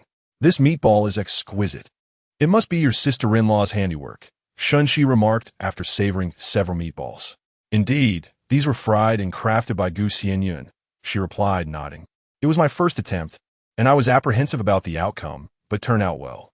The method for the meatballs was inspired by memories of watching her mother prepare them in her childhood home. And to her delight, the replication was successful. She chuckled. It seems I should learn more culinary skills from you, sister-in-law. The family relished their meal, enjoying the savory meatballs, delightful pancakes, and refreshing soup. After dining, the family began unloading the items brought from the car, which included wine for the old man, pastries, vegetables, and even items for Su Lanlin's dowry. To Gu Xianyun's surprise, her sister-in-law, Shi, had brought her a gift, a pair of embroidered cotton-soled shoes, presumably crafted by Shi herself. It was the first time Gu Xianyun had received shoes made by her sister-in-law's own hands, and she was instructed not to be dismissive. Shi gently took Gu Xianyun's hand and placed the embroidered shoes into her grasp. The shoes, adorned with colorful threads depicting beautiful flowers on a black surface, were not only visually appealing but also robust, designed with a thicker sole to accommodate insoles for added warmth. Gratefully, Gu Xianyun exclaimed her thanks to Shi, praising the exquisite craftsmanship, the meticulous stitches, and the lovely floral design, expressing her genuine fondness for the gift.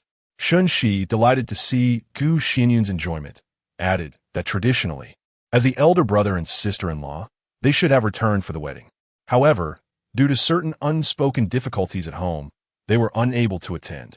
She urged Gu Xianyun not to harbor any resentment. Both Su Yuanshui and Shi felt a lingering guilt, apprehensive that Su Yuanshan and Gu Xianyun might think ill of them for not attending their younger brother's wedding.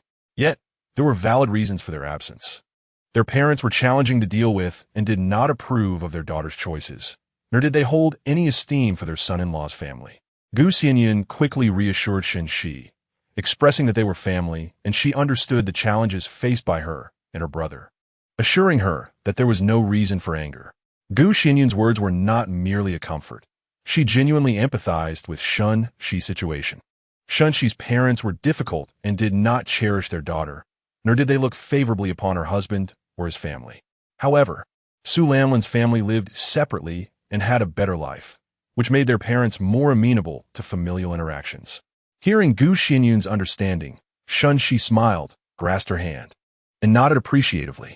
After bringing their belongings inside, old Master Su took Su Yuanshui with him up the mountain. He had no desire to dine at the third branch's home, while Su Yuanshui wished to spend more time with his grandfather, thus accompanying him. Su Yuanshan had gone early to assist at his third aunt's home. After conversing with Shi, Gu Xianyun took the gift meant for Su Lanlan and proceeded to the third aunt's residence. The atmosphere there was vibrant, with not only relatives from Su Lanlin's maternal side present, but also some distant relatives who had journeyed from afar. Su Lauda, the eldest uncle, returned dressed in a Taoist robe, playfully engaging with the children, Nio and Feng Feng. The gathering was already bustling, contrasting sharply with the lack of guests during Su Yuanshan's wedding, highlighting the amiable nature of the third uncle and aunt's family. As the crowd grew, third Aunt Yin was busy attending to everyone. Upon noticing Shi and Gu Xianyun arriving with their gifts, she hurried over. Xianyun, Shi, you both have arrived. Come inside. When did you return? Shi, with a smile. Shi responded, Third aunt, I came back today. Third Aunt Yin nodded, saying, Such a long journey. And you still made the trip back. Coming quickly. At that moment, Su Lanlan also came out to greet her two sisters-in-law, urging them to enter. Shi then presented her dowry to Su Lanlan, saying, Lanlan, I wasn't sure what you would like, so I made you a bracelet. I hope you will enjoy it. With a smile, Shi handed the gift box to Su Lanlan. Su Lanlan eagerly accepted the box, revealing a silver bracelet within. It appeared to be crafted by a local artisan using their own silver, rather than purchased from a jewelry store, exuding beauty and thoughtfulness. Gu Xianyun speculated that it was likely a gift from Su Yuanshui during his wedding, as the Yun family had also contributed generously to the occasion. Otherwise, the Shin family's parents would not have been so generous towards their relatives, for Shi's opinions held little sway in such matters. Wealthy families might present gold or jade, but for ordinary rural households, a silver bracelet was indeed a commendable gift, as silver holds value. It's truly beautiful. Thank you, sister-in-law. Su Lanlan expressed her delight.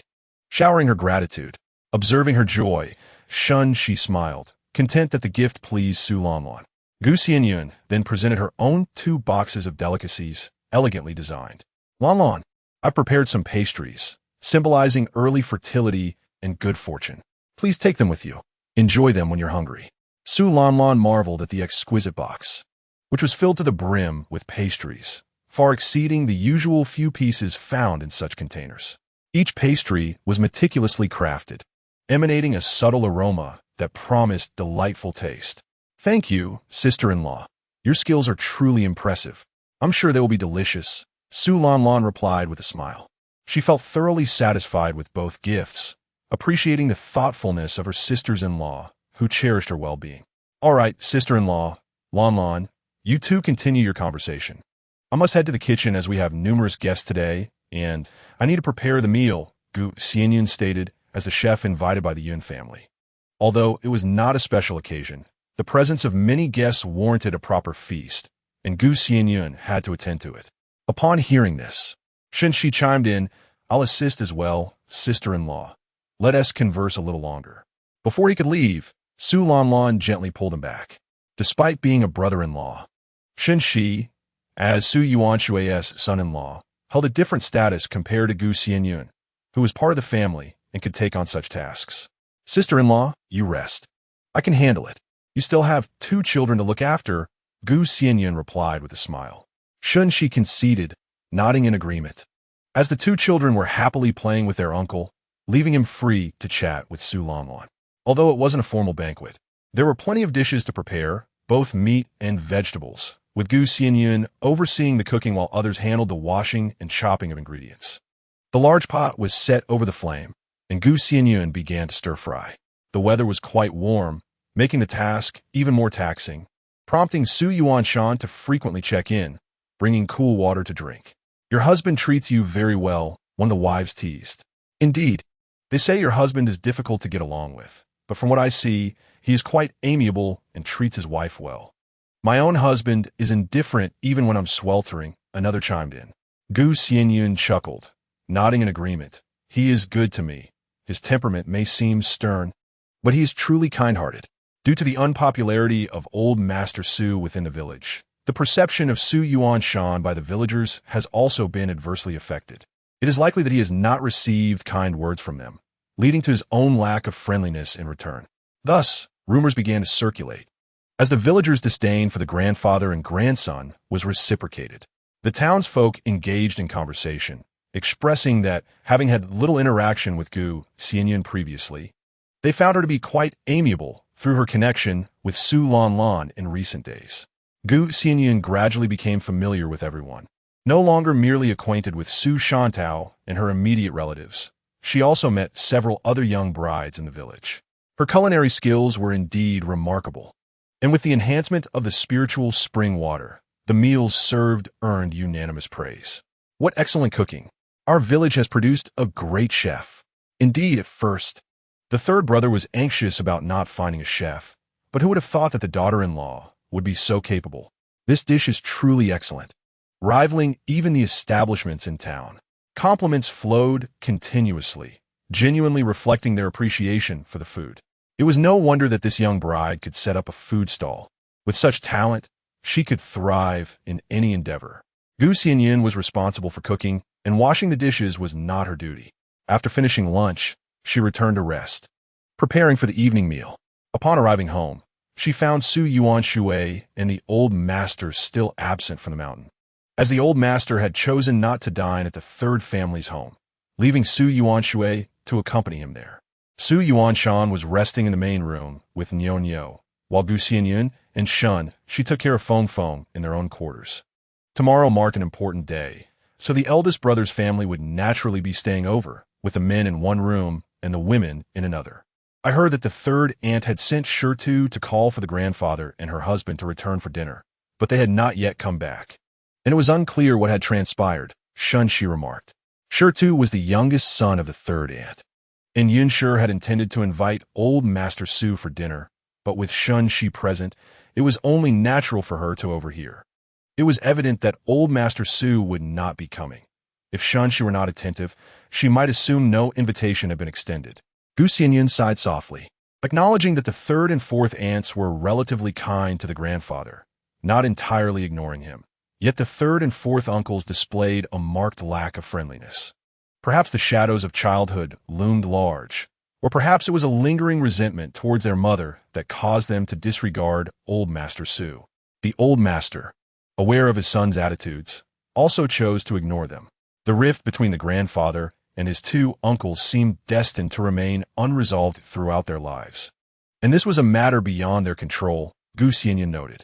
From old Master Su's perspective, he had committed no wrong. Yet from the standpoint of the matriarch and the two uncles, they too were not in the wrong. This illustrates how often one cannot comprehend another's perspective due to differing viewpoints, making it impossible to enforce notions of right and wrong, and naturally, one cannot act as a mediator. Shun Shi, well aware of the situation's complexities, shared the sentiment that, like Xianyun, they found themselves powerless in this matter. Alas, it seems that this knot may remain untied even until death, sighed Shin Shi. Both my grandfather and two uncles are not ill-natured individuals. It is merely the whims of fate that have led us here with no recourse in sight. Xianyun agreed, contemplating that tomorrow her grandfather would likely refrain from attending. However, he has prepared a dowry for Lan Lan, which reflects his affection for his granddaughter. The old man is quite obstinate in his temperament, and it is likely he will not show up tomorrow. Shun Shi nodded in affirmation. Xianyun also nodded, fearing that not only would he not attend, but he might also retreat to the mountains. She pondered what it would feel like for him to witness the joyous banquet of his son's family from afar in the mountains. The two sisters-in-law chatted for a while, and Xianyun felt a certain affinity with her sister-in-law. Shun Shi was gentle and soft-spoken, possessing a pleasing manner of speech. However, the distance between them felt considerable. Had they been closer, they would surely have gotten along splendidly. After a time, Shun Shi suggested that Xianyun rest for a bit, as dinner preparations awaited them that evening. Nevertheless, it was not a formal banquet, and since it was a family gathering, the meal would be simpler. That evening, Su Laodao returned as well, sharing a room with Su Yuanshan and the others. This uncle was rather eccentric, and although he had come to stay, he was restless at night, performing rituals in the courtyard for quite some time. Su Laozhang was on the verge of reprimanding him, for he had once believed his son to be the most promising, yet here he was behaving in such a manner, an acceptance difficult for the old man. However, the uncle, possessing a thick skin, did not take offense, but instead cheerfully retreated indoors. Xianyun, do you know why uncle behaves this way? Shun Shi whispered. Xianyun shook her head, genuinely unaware of the reason. I do not know either. Perhaps he has become somewhat deluded in his pursuit of Tao. This uncle was markedly different from other priests, and Xianyun felt he had truly become befuddled in his practice. Shun Shi remarked that it was uncertain. She had inquired with her husband how a scholarly man could have transformed into such a being, but he too was at a loss. Both were puzzled and exchanged a few more hushed words, ultimately deciding to retire early for the night, as an early rise awaited them the following day. The next day, at the break of dawn, Xianyun rose from her slumber. Upon seeing her awake, Shun Shi followed suit. Sister-in-law, don't rush. You should rest a bit longer while I prepare breakfast. You all can eat shortly. Today was the auspicious day for the bride's family, necessitating an early breakfast. Otherwise, it would be quite awkward with guests arriving while they were still dining. Moreover, after breakfast, they would need to busy themselves with the preparations for lunch, making this the most hectic day of all. Shun Shi nodded in agreement. Then you may proceed. Xianyun acknowledged and went to freshen up. Su Yuanshan, hearing Xianyun had risen, got up as well. My dear, you are working hard. Once today, as tasks are completed, be sure to rest. Su Yuanshan was deeply concerned for his wife, as she rarely undertook so much work at home. However, with the arrival of relatives, one could not shy away from lending a hand, and he could only feel a pang of sympathy. Xianyun smiled and replied, It's nothing to worry about. There are plenty of helping hands. The firewood has already been chopped. After breakfast, you can return to await my father and the others. They are likely not to arrive too late. In rural households, familial bonds run deep. Xianyun, now wed to Su Yuanshan, finds that the joyous occasion at Su Yuanshan's uncle's home calls for the presence of her family as well. Both her father and sister have returned to offer their congratulations. However, Gu Xianyun, overwhelmed with responsibilities, entrusts the task of entertaining them to Su Yuanshan. He reassures her, "Do not worry, my dear. I shall ensure that your parents and sister are well taken care of, and I will extend my hospitality to all who arrive." Nodding in agreement, Gu Xianyun replies, "That is well. I must attend to my duties now." Su Yuanshan, though feeling a pang of concern for her, understands that he cannot substitute for her. Meanwhile, his aunt's household has already sprung into action, rising early to prepare for the festivities. Gu Xianyun busies herself with meal preparations when Su Lanlan arrives, carrying a small cloth bag filled with candy. "Sister-in-law, you have worked hard," she says as she places the bag into Gu Xianyun's pocket. With a smile, Gu Xianyun responds, "Thank you. I shall partake in the joyous spirit." Soon, guests begin to arrive, filling the air with lively chatter, some writing red envelopes, others catching up with relatives. After completing the task of preparing the red envelopes, Su Yuanshan brings his father-in-law, Gu Montsong, to see Gu Xianyun, who is still occupied with cooking. "Xianyun, your father has arrived," he calls out as they enter. Gu Montsong watches his daughter in her element, feeling a swell of pride. It is indeed impressive that she can manage such a gathering with so many guests. "Dad, you're here. Where are mother and my elder sister?" Gu Xianyun inquires. Gu Montsong replies, "Your elder brother-in-law and I have come. Your mother was asking about you. When will you return? You've been busy for quite some time." Reflecting on this, Gu Xianyun realizes it has indeed been a while since she last visited home, engrossed as she has been in her night market endeavors. "All right, I will return in a few days," she promises decisively. "Very well, then. You carry on with your work. I shall take my leave," Gu Montsong nods. "Father, please don't leave today. Stay for a few days," Gu Xianyun urges. Gu Montsong agrees, but harbors thoughts of not wanting to burden his daughter, finding joy in her happiness. As noon approaches, the sound of firecrackers marks the official commencement of the feast. 10 dishes, a delightful array of both meat and vegetables, hot and cold, accompanied by wine and rice, create a jubilant atmosphere as everyone raises their glasses in celebration. At one table, Gu Montsong, Su Yuanshan, Su Yuanshan's uncle, Lu Taizhu, and other guests gather. As the dishes are served, Su Laoda is the first to pick up his chopsticks, savoring a few bites before exclaiming, "Gu Xianyun's culinary skills are truly remarkable." The guests nod in agreement, and even Gu Montsong is taken aback, pondering how his daughter has developed such exceptional talent. Other tables also buzz with conversation, astonished by the delectable dishes crafted by a humble farmer's daughter. "Goodness, I must say, the dishes prepared by Yuanshan's wife are truly exquisite, rivaling even those of professional chefs," one woman remarks. Another at the same table nods in affirmation. "Indeed, her skills are commendable. I have heard she is a wonderful person, especially easy to get along with, unlike her husband." "Is that so?" "Indeed, I have yet to truly spend time with her. Her in-laws are quite difficult to deal with. Such a wonderful young lady, what a pity." One table is filled with exclamations and praises, while another simply offers compliments, though tinged with a hint of jealousy. How is it that a family like the Zus could have such a splendid daughter-in-law? Gu Xianyun is certainly busy, yet she remains unaware of her newfound fame. Not only in her village, but in the surrounding area, her culinary skills have garnered her a reputation worthy of a chef. Chapter 76. The hardship of a wife at last. The day's labors have come to an end, and the feast she prepared was truly exceptional, with no shortcomings whatsoever. The family of her third uncle was thoroughly satisfied. Aunt Yun presented Gu Xianyun with sweets, meats, and various delicacies, expressing her gratitude. Fortunately, this daughter-in-law possesses such talent. Had the feast not been well executed, it would have been quite embarrassing. As it stands, everyone is singing her praises. Upon returning home, Gu Xianyun found that her elder brother's family had already departed, and neither her father nor her brother-in-law had stayed. Her brother mentioned that the family could not afford to host them for too long, so he returned home, while her uncle went to stay with her fourth uncle. Her father and brother-in-law also insisted on not overstaying their welcome. Su Yuanshan briefly discussed the situation with Gu Xianyun, noting how the departure of relatives had suddenly rendered the house quiet. According to tradition, tomorrow marks Su Lamlin's wedding day, and her brother and sister-in-law should indeed be present.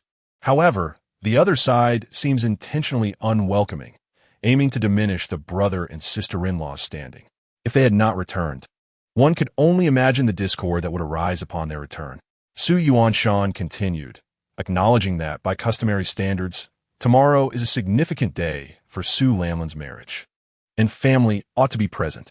Yet, the Shun family wishes to assert their authority, making it clear that both daughter and son-in-law must heed their wishes. Gu Xianyun pondered this, recognizing that even if they desired a son and not a daughter, the absence of sons naturally places greater affection on the daughter. Moreover, the son-in-law treats them well. It is baffling where their dissatisfaction lies. Alas, her brother and sister-in-law are not without their struggles. Su Yuanshan sighed softly, acknowledging that he could not assist much in this matter. He could not allow his brother to remain in distress. Returning home would only serve to disrupt their family unit. Indeed, we find ourselves at an impasse, Gu Xianyun lamented, feeling equally powerless. Furthermore, I could not persuade father to stay, as he rarely visits his daughter's home, and even when he does not linger. Su Yuanshan sincerely wished for Gu Monsong to stay for a few days. But Gu Monsong insisted that he had matters to attend to and would not stay. Gu Xianyun understood her father's nature. He seldom visited relatives and rarely ventured out. Father is as he is. I shall return home for a few days when the time is right, Gu Xianyun remarked. Upon hearing this, Su Yuanshan embraced his wife, saying, "That simply will not do. If you return, I shall miss you dearly. One day apart feels like 3 autumns to me. It is unacceptable unless you take me with you to your family home. How can one bring their husband to their parental home? They would surely mock me." Gu Xianyun laughed. Su Yuanshan shook his head. "I care not for their opinions. I shall accompany you regardless." Gu Xianyun tilted her head. "Very well. Then your culinary skills shall be put to the test." "Such a splendid wife," Su Yuanshan chuckled, proceeding to massage Gu Xianyun. For she had worked herself to exhaustion that day, and he wished to relieve her weary muscles. The following morning, I accompanied Su Lanlan to her bridal sedan, and subsequently assisted my aunt in tidying up the household. With Su Lanlin's wedding behind us, one would think the bustle would cease. However, many came seeking Gu Xianyun to cater for their celebratory feasts. Yet, Su Yuanshan declined all offers, for the family's earnings were sufficient, and he could not bear to see his wife toil for extra money. Gu Xianyun had never contemplated venturing into such a demanding line of work. The returns were meager, and she had conceived a new strategy for generating income. "Grandfather, dear husband, I have received custom order for the delicacies I prepared for Lanlin's wedding," she announced. "The number of street vendors has been steadily increasing, and I propose that instead of selling at stalls, we transform the meat intended for our stalls into other products to sell to taverns and grocery stores, much like we did with the bean sprouts. We have already made over 30 taels from the bean sprouts, and the stall business requires minimal capital as we hunt for our supplies. However, there exists a more lucrative opportunity now. As the ranks of vendors swelled across the nearby villages, many sought to emulate this profitable model. With her initial earnings, Gu Xianyun was eager to explore a second venture. Su Yuanshan chuckled. "Just the other day, you expressed a desire to purchase cattle. Have you now changed your mind?" "Indeed, I have," Gu Xianyun affirmed. Su Yuanshan nodded in approval. "Very well, I have no objections." The elder Su, puffing on his pipe, remarked, "I am not well versed in such matters. Pursue whatever you wish. Should you require funds or assistance, do not hesitate to ask." "Grandfather, I wish to construct a few rooms outside our walls to produce pastries and dry wild game for sale. What do you think?" Gu Xianyun inquired. The more advantageous location would be directly across from them. However, she was aware that the elder had reserved that spot for Su Yuanshui. Fearing that one day Su Yuanshui might be displaced, she kept silent, understanding the elder's frequent contemplations regarding that area. While they had their own home and yard, typically, others seeking to build would not find favor. Yet, Elder Su recognized his granddaughter-in-law's prowess in business. Although he was unaware of her current plans, he harbored no objections. "Very well, the profits from your street vending are a testament to your capability. Pursue whatever endeavor you desire. I support you wholeheartedly," he encouraged. Su Yuanshan added, "I am well aware of your talents, and I too have no objections. Do as you wish, even if it leads to failure. It matters not." Seeing such unwavering trust from her family, Gu Xianyun shared her aspirations. With Lanlin's marriage, many have learned of my skills in crafting wedding delicacies and that our bean sprouts are also available for sale. People have approached me to serve as a chef and to create pastries, while others in need of catering have come seeking our bean sprouts. Her culinary reputation had spread far and wide, yet her ambitions did not lie solely in this direction.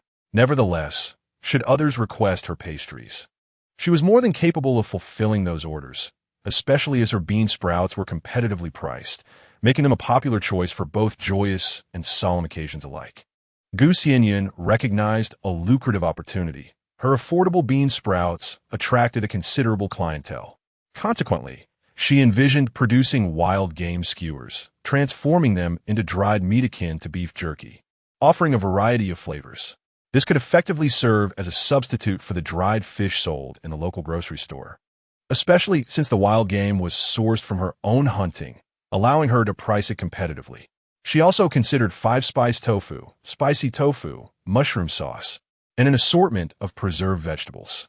Most importantly, with autumn approaching, she planned to harvest fruits and mushrooms to create canned goods, utilizing her spring water to ensure a long shelf life. Gu Xianyun shared her plans with Xianyun and the elder Su, leaving the grandfather and grandson somewhat bewildered. They had little experience in business and struggled to grasp the concept, yet they managed to comprehend the essence of her proposal. Xianyun inquired, "My dear, are you intending to open a grocery store in the village?" The elder Su remarked, "Our village once had grocery stores, but they could not sustain themselves due to the sparse population and limited demand. However, we have seen an influx of customers purchasing bean sprouts and ordering snacks. If outsiders come to buy, that could be beneficial." Upon reflection, Gu Xianyun realized her venture differed from a traditional grocery store. It resembled a wholesale business. Therefore, they needed to offer products at lower prices than the grocery store and provide unique items to attract vendors to source from them. This would effectively position them as a food processing facility. They would produce goods that, if townsfolk or city dwellers wished to sell, they would need to procure from her, allowing for both wholesale and retail opportunities. The potential for profit was substantial, especially with local patrons directly purchasing from her.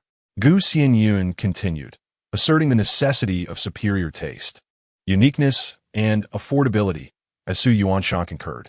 Indeed, while the bean sprouts and dried meat are economical, they are not exclusive. We need a signature item to distinguish ourselves, and that shall be canned fruits. Gu Xianyun understood that, in this era without greenhouses, only a few southern fruits, aside from oranges, could be transported. Freshness posed a significant challenge. Even the royal family could not enjoy autumn fruits in spring. In winter, the selection dwindled to frozen pears, oranges, and dried fruits.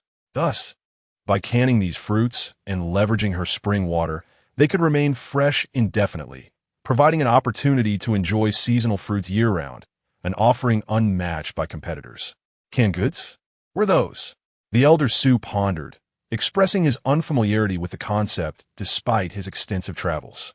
Gu Xianyun explained, "I once heard from a southerner that it is a method of preserving fruits, allowing one to savor fresh peaches, pears, and hawthorns even in winter." Both the grandfather and grandson were captivated by the prospect. Xianyun remarked, "If that is indeed the case, it shall surely come to fruition. When others come to procure these canned goods, they will inevitably purchase other items as well. If we can truly excel in this endeavor, it is likely that not only our town, but even the capital will seek to acquire supplies." Sulei also concurred. Gu Xianyun nodded in agreement, but felt it was somewhat conservative. Should they succeed, it was likely that even the imperial court would desire their goods, for such an item was not found within the palace. Moreover, others would be unable to replicate it, as they would lack the knowledge of preservation techniques to ensure its longevity. Indeed, this offers greater profit than our humble market stall, Gu Xianyun asserted. "You are truly wise. My dear, my grandfather and I wholeheartedly support you. In this household, you should pursue your desires as you see fit." Xianyun spoke with sincerity. Regardless of what his wife chose to undertake, he would support her endeavors, striving to help her realize her aspirations. Sulei added, "Have no fears. Once the idea has taken root, we shall act upon it. If it does not succeed, it is of no consequence. To have the support of loved ones in the pursuit of dreams is indeed one of life's greatest joys. This is what family is about, uniting as one in every endeavor. Thank you, grandfather and husband. We have that mountain, and the fruit trees I planted this year have thrived. Next year, we shall plant even more, and by the time we harvest some fruits, we can cultivate a portion for ourselves, thus reducing our costs. Xianyun had long considered the potential of that mountain, with its spiritual spring, any soil that would nurture the fruit trees splendidly. Xianyun nodded, understood. You need not worry. I shall ensure everything is handled with utmost clarity. Leoi added, indeed, you need not fret. Once the wild apricots are harvested, I will hire someone to remove the apricot trees and promptly order the saplings for next year. When the time comes to plant, you may attend to it. Aware of Xianyun's expertise in tree cultivation, Leoi's assurance meant that everything else would be prepared. She only needed to focus on planting. Xianyun nodded, grateful for the arrangement, as it relieved her of any burdens, leaving her to simply gather the spring water. Thank you, grandfather. Thank you, husband. Xianyun said with a sweet smile. Leoi chuckled, we are family. There is no need for such formalities. With Xianyun planning to build a house, Leoi sought a tiler to determine when they could commence construction. Xianyun busied himself clearing the weeds outside the walls and constructing a fence with wooden poles to enclose a portion of land. The Su residence was situated at the eastern edge of the village, with the house and its land personally chosen by Leoi, free from neighbors. The nearest was Su Shantao's home, separated by a small grove of trees, which belonged to them and could not be disturbed. The other side of the property lay fallow, as no villager dared to cultivate land near Leoi, who had effectively claimed it as his own, permitting the construction of a house without objection. Busy with the arrangements for the new house, they did not set up their market stall that day. After settling at the mountain for the night, Xianyun closed the door early after dinner. My dear, let us wash up and rest, he said as he embraced Xianyun from behind, inhaling her fragrance, feeling a flutter of desire within. Xianyun was aware of Xianyun's intentions and remarked, you toil incessantly. Cannot you take a moment to rest? Xianyun chuckled softly and responded, that is not an option. My wife is so exceptional. I must hasten to ensure she bears a child, lest she no longer desires me. A blush crept onto Xianyun's face as she playfully nudged Xianyun with her elbow, to which he feigned a pained ouch. After washing up, Xianyun insisted on carrying Xianyun rather than allowing her to walk on her own, gently placing her onto the bed. Standing at 6 feet tall and robust from daily hunting, Xianyun towered over her, who appeared petite in comparison. He endeavored to be gentle with his beloved, yet found it a true trial to restrain himself. Dear husband, Xianyun whispered softly, calling his name sweetly in his ear. This ignited a fervor within Xianyun, leaving him perplexed as to why he could never feel satisfied, unable to bear even a day's separation from her. Xianyun, my dear wife, do you love me? He breathed, kissing her neck and trailing downwards, pausing at her bosom to inquire softly. Xianyun answered with a gentle affirming her love. Unable to contain himself any longer, Xianyun lowered his head to taste her, eliciting a soft hum from Xianyun that only intensified his desire. Subsequently, the room was filled with the warmth of spring, enveloped in an enchanting atmosphere. Chapter 77. Completely disheartened, the house Xianyun planned to build this time was not overly complicated. It was merely a simple shed rather than a formal dwelling. A row of sheds stood at the front, resembling storerooms, meant for storing goods, where others would also come to collect their items. At the back were additional awnings designed to shield the roasting furnace, enabling work even during rainy days. As the shed was constructed, villagers began to gossip, speculating about Xianyun's intentions. Some ambled by, casting curious glances inside, eager to glean information. Xianyun found the attention amusing. Had they inquired, she would have been truthful, for the truth would soon be revealed. Xianyun, how are you so remarkable?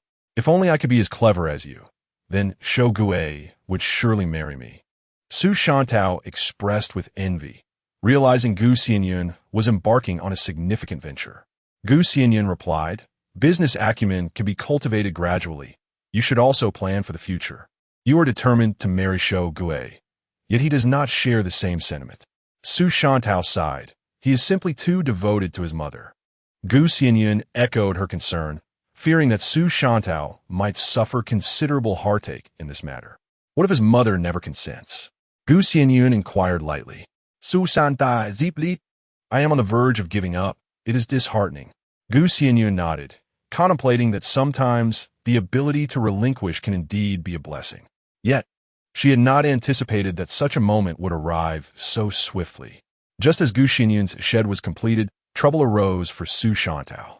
The incident was sparked by the return of Li Shougui's mother, who came to berate them. Xianyun was taken aback, for only days prior. Li Shougui's mother had fallen while gathering firewood in the mountains, and no one dared descend to rescue her. However, Su Shantao had bravely ventured down to find her, not only locating her, but also carrying her back, earning the gratitude of Li Shougui's mother. In those days, Su Shantao was particularly elated. It was expected that Li Shougui's mother would not dare to come and berate them again, for that would be a form of bullying. Xianyun set aside her tasks and hurried outside to observe the scene, where a throng had gathered at Su Shantao's doorstep. The crowd had come to witness the commotion. I would rather perish than have my son repay his life to save her. How could my son possibly take a fool as a wife? This is utterly inconceivable. If your Su family persists in this folly, you might as well kill me. In death, I would not require your salvation. Harsh words tumbled from Shougui's mother's lips, while Su Shantao's family remained as indifferent as ever, shutting the door and disregarding the turmoil surrounding Su Shantao. In the past, Shougui's mother would have been met with a rebuttal from Su Shantao, but now she remained silent, tears welling in her eyes. Mother, this has nothing to do with Shantao. It is I who have decided to marry her. She is a wonderful person. Why can't you accept her? My son is not exceptional. He is merely an ordinary farmer. Is it your wish for him to aspire to a wealthy heiress? Upon hearing his words, Shougui's mother sank to the ground, lamenting and striking her legs in despair. Oh heavens! My son, spending every day with a fool, has become foolish himself. How many fine young ladies were there before? How could I have let this happen? I am driven to the brink of madness, all because of this rescue. Mother, this is irrelevant. I've always found her pitiable, and I wish to share my life with her. Xianyun understood well why Shougui's mother had come to cause a ruckus. This time, it was not merely about Shantao. Her son had made the same choice. For Shougui's mother, this was sufficient to drive her to madness. In the past, her son would heed her words. If she forbade him from marrying someone, he would comply. But this time, he defied her desires, choosing instead to marry a fool, an idea she found utterly intolerable. How could he choose Su Shantao when countless admirable young ladies had previously turned him down? Go back to where you came from. What do you know? Matters of marriage are dictated by parental authority and the matchmaking of others. You have no say in this. Upon hearing this, Li Shougui immediately replied, Mother, I have always listened to your wishes, but now that I am of age, must I remain a bachelor for life? Shantao is a kind and sincere girl. She treats me well and will undoubtedly cherish me. Mother, please do not involve yourself in my affairs. Perhaps it was Li Shougui's demeanor and words that steadied Su Shantao's heart. She remained silent, her eyes glistening with unshed tears. She had never envisioned a day when Li Shougui would stand up for her, agreeing to be with her. This was profoundly moving for her. You unfilial wretch. This family is not yours to command. Silence yourself and return home at once. Do not bring shame upon us.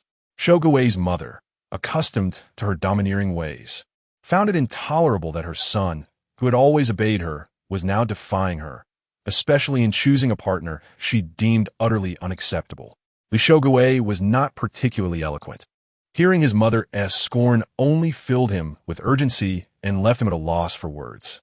Amidst the gathering, onlookers could no longer remain silent, and one among them spoke out.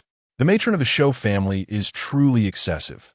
Just a few days prior, Shantao had saved her. It is indeed unreasonable. Without Shantao, she might have perished in the mountains. Disagreement is one thing, but to come to someone's door and hurl insults is quite another. Matron Shou, this is your son's desire. How can you berate the young lady? Shantao is not a bad child. Seeing that no one came to her defense, Matron Shou's fury intensified. What do you know? If it were your son, would you consent? You all stand there, speaking without feeling. Mother, please stop creating a scene. Let's go home, someone urged. Yet, Matron Shou had no intention of retreating easily. Instead, she rose and began to pound on the door of the Su family with fervor. Is there anyone inside who can speak? Come out. We must have a resolution today. She was determined not to leave without an explanation, relentlessly knocking on the door. However, Shantao's mother was not one to be trifled with. Initially, she thought it best to ignore the commotion, believing it would resolve itself in time. But today, having eavesdropped, she learned that Li Shougue was insistent on being with Shantao. Did it not place her in the right? Infuriated, she flung the door open, hands on her hips. Ready for confrontation. What are you shouting about? It was your precious son who insisted on marrying my Shantao. If you have any ability, manage your own son. You are truly heartless. Had it not been for Shantao's intervention, you would have perished long ago. You lack compassion. You disagree? I disagree as well. Who knows what kind of person your son is? You prevent him from seeking companionship while keeping him for yourself? Shantao's mother finally found her voice, ready to unleash the pent-up grievances she had endured previously, not allowing Matron Shou a moment to respond. Her words were harsh, insinuating that Matron Shou's reluctance for her son to marry stemmed from ulterior motives. Matron Shou's fighting spirit was equally formidable. She could not tolerate such accusations and began to retaliate vehemently. The onlookers rushed to separate the two women, fearing a physical altercation. I never asked Shantao to save me. Do not use that against me. If because of me, my son suffers for life, I would loathe that. Your family should have some dignity. Control your daughter. Matron Shou shouted. Shantao's mother retorted with a scoff. Remember, it was your son who declared his intention to marry our Shantao. If anyone needs to be disciplined, it is you. Shantao, come back here. We do not agree to this union. Shantao stood silently, her resolve evident. She wished to marry Shougue, and the opinions of others were of no consequence to her. Observing Shantao's inaction, Matron Shou exclaimed, Do you see? Your daughter lacks shame. How many times has this issue arisen? Any person with even a modicum of pride would not continue to pursue my son. Shantao's mother, already displeased with her daughter for the ridicule she endured from the villagers, found Shantao's immobility both embarrassing and infuriating. Are you a corpse? Do not remain where you are. Return to me at once. If you choose not to come back, consider this home no longer yours. I shall disown you as my daughter. I have endured enough humiliation. Let everyone witness this moment. If you do not return today, this family shall no longer claim you. From now on, you may associate with whomever you wish, and I shall not intervene. It is unclear whether this is a deliberate provocation or if, perhaps, Mother is genuinely tired of managing you. She boldly declares her sentiments before all present. Yet, Mountain Peach remains unmoved, as if she has been cast out of her own home, indifferent, standing there and gazing at Li Shougue. Seeing Mountain Peach's lack of comprehension, Mother Shougue feels empowered and turns her gaze to Li Shougue. Listen well, Li Shougue, I do not approve of this union. Come home with me at once. Should you choose to linger here, you shall no longer be my son. Mother Shougue understands her son's filial piety. He would find it unbearable to reject the woman who bore him, and she knows he will follow her. However, to her astonishment, Li Shougue remains rooted to the spot, marking the first time he defies his mother's wishes.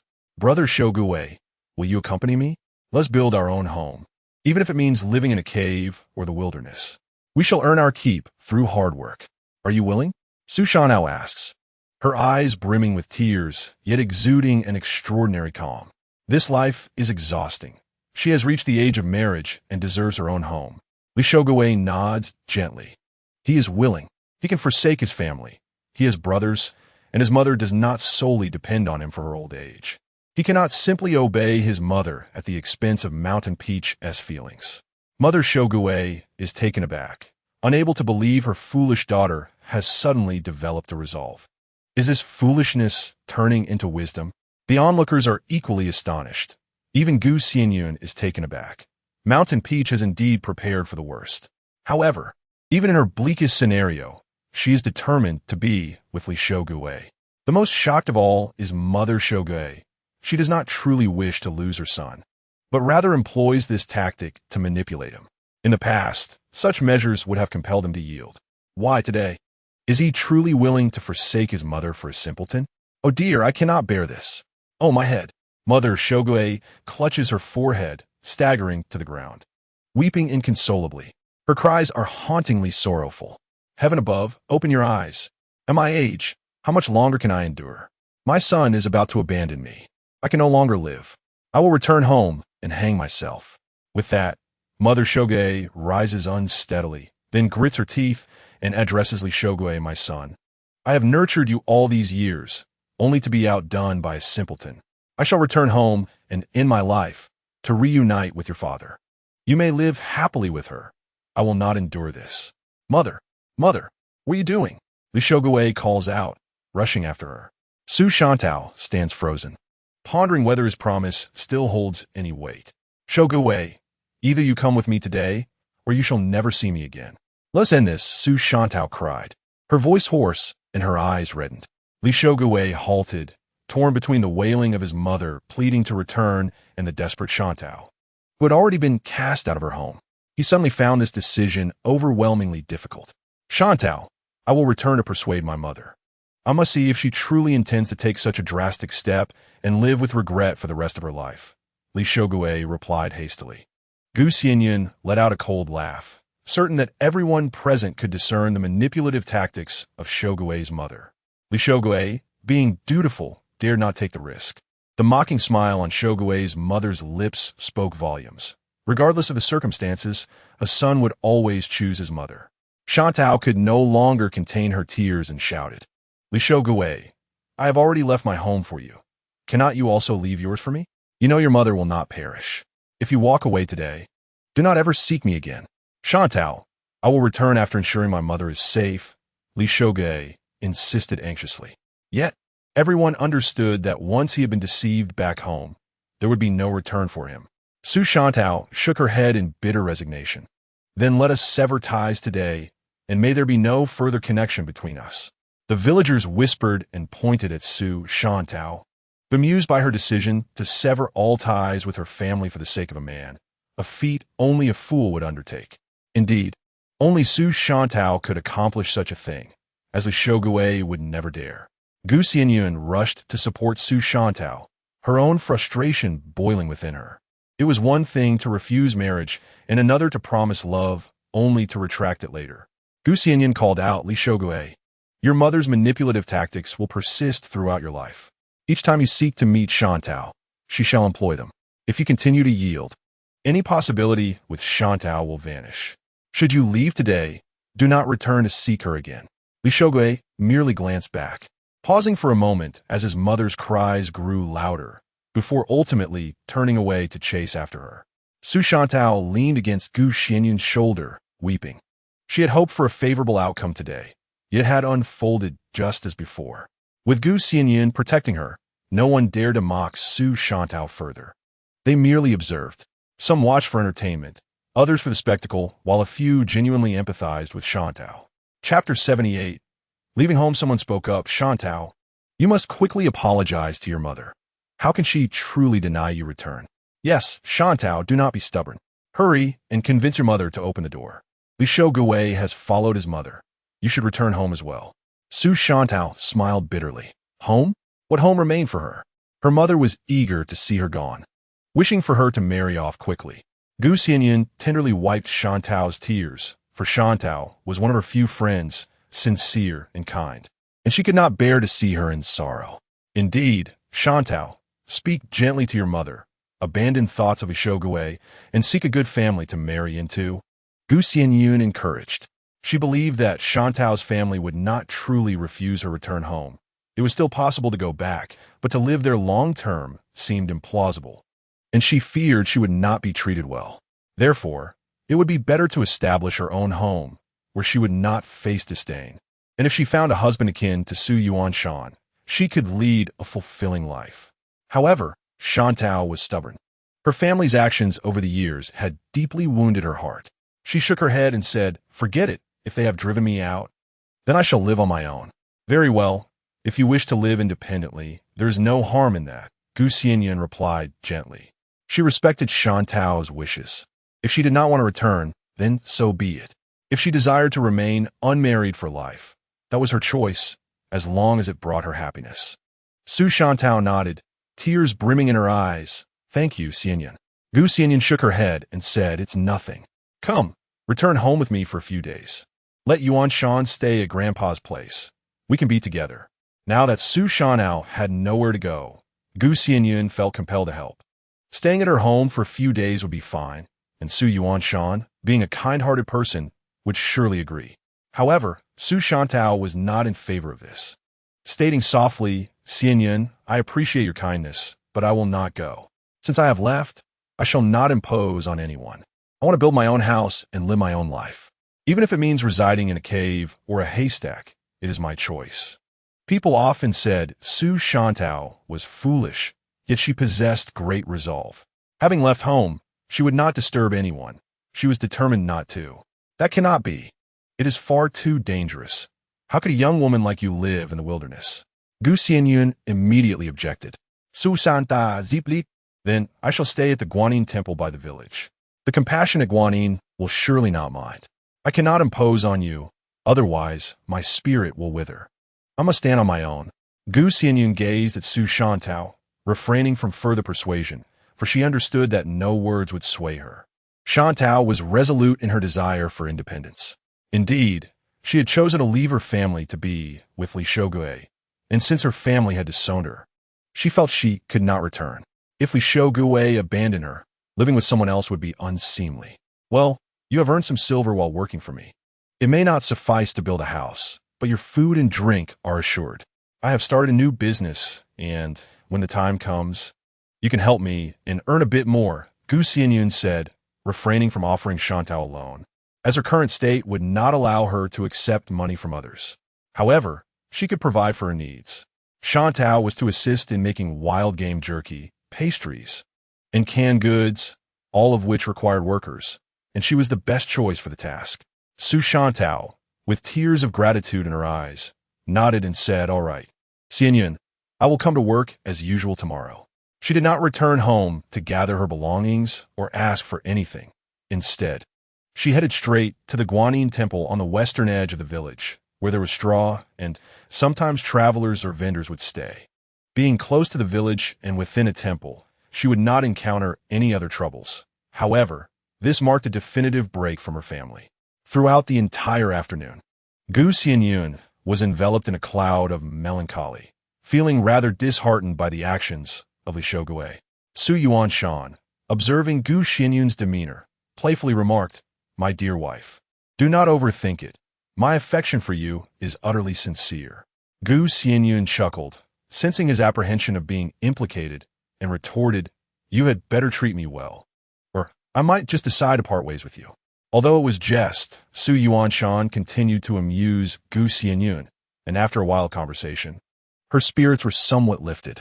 However, her uplifted mood was short-lived as Shantao Nyang made her entrance. Ah, my dear nephew and Xianyun, are you both busy? Are you preparing to set up a stall?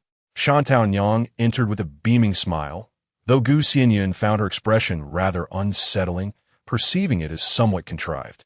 Su Yuan Shan was about to address her as aunt, for they were indeed relatives, and seeing her cheerful demeanor, he felt obliged to refrain from speaking ill.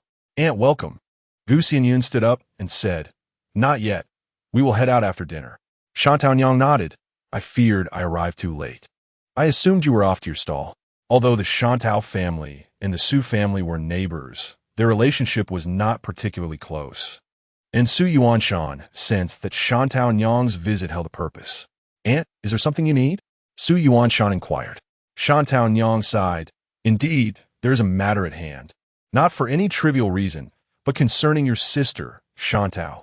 Gu Xianyun, believing that Shantao Nyang had come personally to request her to persuade Shantao to return, thought perhaps she still cared for her daughter. However, as soon as Shantao Nyang spoke, Gu Xianyun realized her assumptions were misguided. Yuan Shan, Xianyun, you are aware of your sister's nature. She is rather foolish and lacking in discernment. The Li family has no interest in her, and even if she were to leave my household, they would not welcome her. She has run off for their sake, but that is not how it should be. She must be brought back, yet her stubbornness makes it a challenge. so we must find a way. Before anyone could respond, Xianyun continued. She relies on her work here, and with certain wages unpaid, she has food and drink. I was hoping you could provide her wages, without sustenance. She would have no choice but to return. Surely, you wish for her to come back as well. The smile on Xianyun's face vanished, and she scrutinized Xianyun's expression, finding it wholly insincere. If they truly wished for Xianyun to return, there were ample means to do so. It was evident that Xianyun was merely fixated on her daughter's earnings. Aunt, are you calling for Xianyun? Is she not returning? If you were to go yourself, she would likely come back. She merely struggles with her pride after stating her departure. Naturally, Xianyun had not gone, and she replied, You do not understand her. She would not return if called. If she finds herself without food, she may come back. This is a favor you too must extend to help your aunt. You cannot allow your sister to wander aimlessly. Aunt, if you were to call her, she would return. I know Xianyun well, Xianyun interjected, recognizing the ulterior motives behind Xianyun's request, which was quite transparent to anyone observing. The smile on Xianyun's face had vanished, and she remarked, You do not understand her. She is a fool, an utter simpleton, incapable of thinking beyond her immediate circumstances. Only when she finds herself without an escape does she contemplate returning home. This silver is, after all, from my family. You cannot possibly wish to withhold it. Xianyun's anger began to simmer. After all, they were relatives, and she was an elder who claimed to act in Xianyun's best interests. How could they fail to grasp this? Xianyun immediately scoffed. Yours? This belongs to Xianyun. You have cast her out of your home. Is it still yours? Xianyun, it is well known that you are formidable and not to be trifled with. Yet you must adhere to reason. Xianyun is your sister. I am acting for her benefit. You cannot wish her harm. She has no money or food, so she returns home. Do you truly wish to prevent her from doing so? Xianyun interjected. Xianyun remained silent. If they genuinely sought Xianyun's welfare, this argument could hold merit. However, their previous treatment of her had been harsh, rendering Gu skeptical of their sudden change of heart. I cannot concern myself with your affairs. Leave at once. The earnings from this labor belong to the one who toiled for them. Your family's matters are of no consequence to mine. Whether she chooses to return home is her business, not mine. Henceforth, do not approach my wife for assistance. Should anyone come to trouble her in my absence, they shall not find me accommodating. Xianyun's disposition allowed no tolerance, especially toward someone like Xianyun's mother, whom he held in low regard, thus speaking without mercy. Xianyun believed Xianyun's approach to be commendable. He needed no elaborate explanations or convoluted arguments. Simply stating that their affairs did not concern him sufficed. Indeed, my husband speaks the truth. Your issues bear no relation to our family. Xianyun is merely a worker in our household. Her decision to return home is irrelevant to us. Yet I will pay for the labor rendered, regardless of my husband's presence. Xianyun feared future complications, clarifying that seeking her out would yield no benefit. Otherwise, she worried that they might demand money in Xianyun's absence. Xianyun's mother was infuriated, initially prepared to employ various moral arguments. Yet the couple's refusal to listen rendered her speechless. Frustration mounted within her. She had anticipated leveraging this rationale to procure some silver. But this couple remained steadfastly supportive of that simpleton. Furthermore, Xianyun was kind-hearted and had treated them well. While it was acceptable to dote on a son, she should not be overly harsh on a daughter. Beware of favoritism. When you grow old, you may find yourself alone. Xianyun spoke without reservation, having long disapproved of Xianyun's mother's actions. What parent would label their own child a fool, even if one were not astute? It was unfitting for a parent to wield such harsh words. Xianyun's mother, seething with anger, recognized Xianyun's temperament and dared not retort, much less create a scene. I truly overestimated you both. You regard Xianyun with such disdain. With that, Xianyun's mother turned and stormed away, her back to them. Xianyun smiled at the sight. Well done, my husband. She attempted to manipulate us under the guise of caring for Xianyun, but we are not swayed by such tactics. Her affairs do not concern us. Xianyun gently pinched Xianyun's cheek and remarked, It is good that you are no longer upset. Yet this Xianyun is rather cunning. How could she possibly respond to her words? In truth, it was a clever tactic. By refusing to engage, one remains unaffected, asserting that the matter does not concern them, thereby rendering any moral coercion futile. The couple busied themselves tending to the vegetable garden and tidying up the courtyard, but before long, a visitor arrived. It was none other than Li Shugul, who had either managed to console his mother or had sneaked out. Yuanshan, are you home? Is Shantao here? Li Shuil, being older than Su Yuanshan, addressed him directly and wasted no time with pleasantries. Gu Xianyun shot an irritable glance at Li Shugul, feeling quite exasperated with him. Initially, she had sympathized with him for being pursued by Shantao, believing he had no intentions in that direction and that he was simply unfortunate. However, now it seemed apparent that Shantao's persistent refusal to listen was due to Li Shugul's lack of a direct rejection, leaving her unwilling to give up. Aware that his wife disdained Li Shugul, Su Yuanshan displayed no cordiality, frowning as he replied, "She is not here." "Oh, do you know where she has gone?" Li Shugul inquired, assuming that Su Yuanshan, due to their close relationship, would be privy to her whereabouts. Unable to contain herself, Gu Xianyun interjected, "How did you come out? Wasn't your mother about to hang herself? Is she dead?" Realizing Gu Xianyun was agitated, Li Shugul explained, "My mother is simply that kind of person. I'll talk to her when I return, and it will be fine. I sneaked out to see Shantao." Li Shugul was an honest man and not one to fabricate tales, yet his words only incited further exasperation in Gu Xianyun. "You snuck out? What if your mother can't find you and decides to hang herself again? You should go back." Li Shugul responded lightly, "That won't happen, sister-in-law. Please tell me where Shantao has gone. I am worried." "Worried?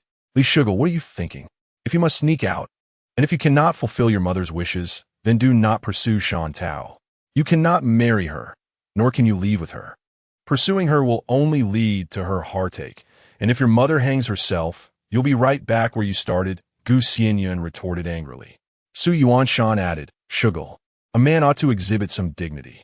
Shantao declared before the entire village that she would not return home and would go with you. Do you comprehend how humiliating that is? Only she could endure such a public declaration. Others would not survive it. You are tarnishing her sincerity. If you cannot marry her, then do not provoke her further. Let be." In this era, elopement was an extremely disgraceful affair, particularly when publicly declared. Shantao, despite her large heart, only felt sadness, showing no concern for the shame. Others, however, would have suffered greatly. Li Shugul scratched his head, genuinely at a loss for what to do.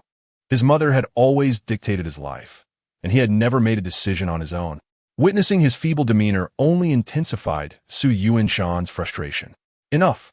You should leave at once. Your presence is aggravating. You might as well spend your life by your mother's side." Understanding Su Yuanshan's temperament and recognizing his rising ire, Li Shugul sighed and departed. In the midst of her frustrations, Gu Xianyun found herself at odds with her husband over the matter concerning Shantao. Their quarrels persisted throughout the afternoon. However, as night fell and they set up their stall to earn some silver, their spirits lifted. And Gu Xianyun couldn't help but chuckle at the absurdity of letting external affairs provoke their tempers. After all, both of them were inherently kind-hearted individuals, unable to tolerate injustices. The following morning, after a hearty breakfast, Su Yuanshan ventured into the mountains to hunt as usual. While the elder Su ascended, Gu Xianyun busied herself with daily chores at home. It wasn't long before Shantao arrived. Observing her swollen eyes, indicative of tears shed, Gu Xianyun gently remarked, "Shantao, if you're feeling down today, it's perfectly fine to take a day off. There's no need to push yourself." "It's nothing," Shantao replied. "Yesterday was difficult, but today is better. I must earn money to build a house." Gu Xianyun sincerely hoped that Shantao was indeed able to put her troubles behind her and had found some semblance of peace. "All right, you haven't had breakfast yet, have you? What would you like to eat? I can prepare something for you," Gu Xianyun offered. Su Yuanshan chuckled. "Xianyun, you are truly wonderful, always so kind to me. But I have already eaten. I indulged in some offerings meant for the deities." Gu Xianyun laughed, reflecting on how the compassionate Guanyin would surely understand Shantao's plight and would not cast judgment upon her. "By the way, did Li Shogue come looking for you yesterday?" she inquired. Shantao nodded. "Yes, he did. I sent him away. I will no longer have any dealings with him." That's good. Being able to completely let go is a positive step, Xianyun affirmed. Yes, to be honest. He was the only one who never called me foolish or looked down on me.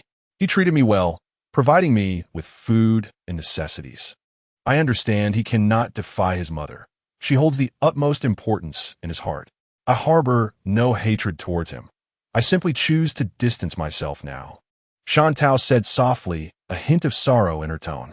Xianyun nodded in agreement. Indeed, if his mother disapproves, he cannot take charge of his own life. Even if you see the good in him, it ultimately holds no significance. He cannot shelter you from life's storms. Shantou acknowledged this. Yet the experience had illuminated who truly cared for her. Xianyun was a friend she would cherish for a lifetime. Anyone who wronged her would also wrong Xianyun. And regardless of right or wrong, she would always stand by her side. Friendship does not require neutrality. Just when Xianyun thought Shantou's troubles had reached a resolution, and her own shelter was nearing completion. After all, constructing a simple shed was far less cumbersome than a house. She was taken aback by another unexpected visit from Shantou's mother. It had been over 20 days since her last appearance. Even Shantou was somewhat surprised. You stubborn girl, you still haven't returned home? Today, I'm making steamed buns. So go home and enjoy them. You can't keep living at the temple every day. That's simply unreasonable. Shantou's mother entered the courtyard, bypassing pleasantries and getting straight to the point. Both Xianyun and Shantou were momentarily taken aback by her directness. Mother, Shantou called out, but no response followed. With a sigh, Shantou's mother said, Do you still recognize me as your mother? It's been long enough that you've been angry with your own family. I didn't call for you, yet you truly haven tea return home. Come back now. Having spoken, Shantou turned and departed, while Xianyun gazed at Su Shantou. The intricacies of human emotions are often inscrutable. Xianyun was unaware of the intentions of Su Shantou's mother, whether it was a genuine desire for her daughter to return home or something more calculated. Why the sudden call for you to go back? Xianyun inquired. Su Shantou shook her head, replying, I do not know, but I will return to see. Regardless, whatever plans they have must receive my consent, or else they would be in vain. The reason for calling Shantou back was her perceived utility, which ultimately revolved around marriage and a modest dowry. However, Xianyun had no cause for concern. If Su Shantou's mother had the final say, Su Shantou would have been married long ago. Given Shantou's disposition, her disapproval could lead to drastic actions. Who would dare to overstep? Indeed, Xianyun nodded, accepting Su Shantou's decision to return. Perhaps Shantou had come to a realization, allowing her daughter to go back. Those circumstances remained largely unchanged. At least Shantou now had a proper place to dine. Meanwhile, Xianyun's first batch of wild game jerky was completed. It had taken too long to air dry, so it was prepared directly in the drying oven. There was no beef or pork jerky, only wild game jerky, as Su Yuanshan could procure it from the mountains, thus conserving costs. In the future, should sales flourish, he would consider customizing beef and pork for dried jerky. This is my newly crafted flavor, with 5-spice, spicy, and cumin variations. Do sample it. Xianyun presented the freshly baked jerky on a platter, with Su Leazizi and Su Shantou present, while Su Yuanshan lent a hand in creating the 3 distinct flavors. The jerky looked enticing on the plate. However, Su Leazizi felt his age creeping upon him, rendering him unable to chew such tough jerky as he once could. This delicacy, if not thoroughly dried, would spoil. Only when fully dehydrated could it be preserved for longer. While the younger generation could manage it, he found it increasingly challenging. Nonetheless, Su Leazizi did not wish to dampen Xianyun's enthusiasm. He cautiously picked up a piece of jerky, taking a delicate bite, expecting it to be tough and dry, only to be pleasantly surprised by its tenderness and delightful chewiness. I thought I wouldn't be able to bite through it, yet it's quite manageable. Remarkable, truly savory, Su Leazizi exclaimed in astonishment. The wild game jerky was exceptionally flavorful, imbued with a subtle essence of smoke, and the seasoning complemented the meat exquisitely. Indeed, I prepared it to about 60% dryness, employing a special preservation method. Hence, it is not entirely dry. This is suitable for adults, children, and the elderly alike. And the 3 flavors are guaranteed to be tender, Xianyun explained. Preservation relied on the essence of Lingquan water. Recognizing that it was meant to be a side dish for drinking, it was essential that it be easy for the elderly to chew. Sule Azizi was taken aback by Gu Xianyun's thoughtfulness, nodding repeatedly. Yes, yes, this is much tastier than dried fish, and at a reasonable price. I believe it will sell well. Gu Xianyun nodded in agreement. Then I shall take your grandfather's auspicious words to heart. The elderly gentleman beamed with joy, his beard trembling with delight. Su Yuanshan also picked up a piece and took several bites, visibly enjoying the tender meat fibers. The aroma is enticing, the taste delightful, and merely gazing upon it stirs one's appetite. Even after some time, it remains unspoiled, ensuring its marketability. Su Shantao savored heartily, giving a thumbs up and exclaiming, "It is truly delicious. Xianyun, you possess remarkable skills. Whatever you undertake, you execute with such finesse. I'm already looking forward to the 5-spice dried tofu you mentioned. As long as it's delectable, let us commence with these 3 flavors. I shall ponder if there are other delicacies we can create. Let us produce more, for I must elevate the reputation of our workshop." The crowd nodded in agreement, though they were somewhat perplexed by Gu Xianyun's reference to a factory, which likely referred to their humble workshop. They all had faith in Gu Xianyun's culinary prowess, confident that it would yield no shortcomings. Having crafted jerky, 5-spice dried tofu, and selling bean sprouts and snack boxes, they could be considered a source factory with the most competitive prices, attracting some buyers. However, they had yet to establish a name for themselves and were not yet unrivaled in their offerings. Gu Xianyun awaited the harvest to begin canning, but that required patience. This era does not afford the luxury of obtaining various fruits year-round. Even merchants must wait. While managing these sales, it did not hinder Gu Xianyun and her team from setting up their evening stalls. They were still earning their due profits. Aside from Su Shantao, they engaged another worker, a young woman named Wei, introduced by their third aunt, Yun. She was tidy and efficient, requiring only guidance from Gu Xianyun, who felt no fear of her learning the trade, for the key aspect remained preservation. In this age devoid of additives, mastering the methods without the means of preservation would prove futile. As the Dragon Boat Festival approached, Gu Xianyun spoke to Su Yuanshan. "My dear, with the festival nearing, I was thinking of purchasing some items to take back to my family." Although it was a discussion, Gu Xianyun was fully capable of making decisions independently. Whatever she wished to buy, Su Yuanshan would have no objections. He nodded in agreement. "Indeed, it is time to procure some goods. What we buy will be at your discretion. Tomorrow, during the market, we shall gather everything. Let us purchase some yellow millet to make zongzi, and we can take some back for my family while keeping some for ourselves," Gu Xianyun suggested with a smile. The custom of making and consuming zongzi during the Dragon Boat Festival was also observed here. Yellow millet resembles a sticky form of millet, though some regions prefer glutinous rice for their zongzi. And let us get some honey as well. Zongzi paired with honey is delightful, Su Yuanshan added. In this region, sweet zongzi is the norm, hence the accompaniment of honey. Some zongzi contain dates, red beans, and raisins, yet Gu Xianyun favored the pure rice variety without any additional fillings. The following day, after returning from the market with reed leaves and rushes, Gu Xianyun prepared to wrap the zongzi. This task was not challenging, and she completed it effortlessly without assistance. The zongzi must be cooked thoroughly to preserve them, and Gu Xianyun had prepared quite a batch, setting 2 large pots over the fire. The chickens, ducks, and geese raised at home thrived remarkably due to the nourishing spring water.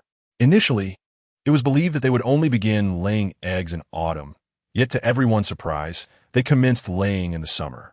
Aunt Yun was astonished, noting that while she had purchased the same stock, her own fared poorly, and she praised Gu Xianyun for her exceptional skills in raising such fine poultry. The zongzi pot was particularly suited for boiling eggs, imparting a unique flavor. Gu Xianyun gathered the uneaten eggs from the past few days, washed them thoroughly, and placed them in the zongzi pot for cooking. The pot, filled with spring water, amplified the aroma of the zongzi, filling the courtyard with a delightful fragrance. The villagers placed great emphasis on these festive occasions, leading every household to prepare zongzi. Regardless of their financial circumstances, everyone would make some, saturating the entire village with the enticing scent of zongzi. Once the zongzi were ready, They were soaked in cold water to cool, along with the eggs, which were prepared early to ensure that Su Yuanshan could take Old Master Su home for a meal. Observing the market, Xianyun noted numerous vendors selling glutinous rice, all imported from the south. Concerned that some might be stale, she opted for locally grown golden rice instead.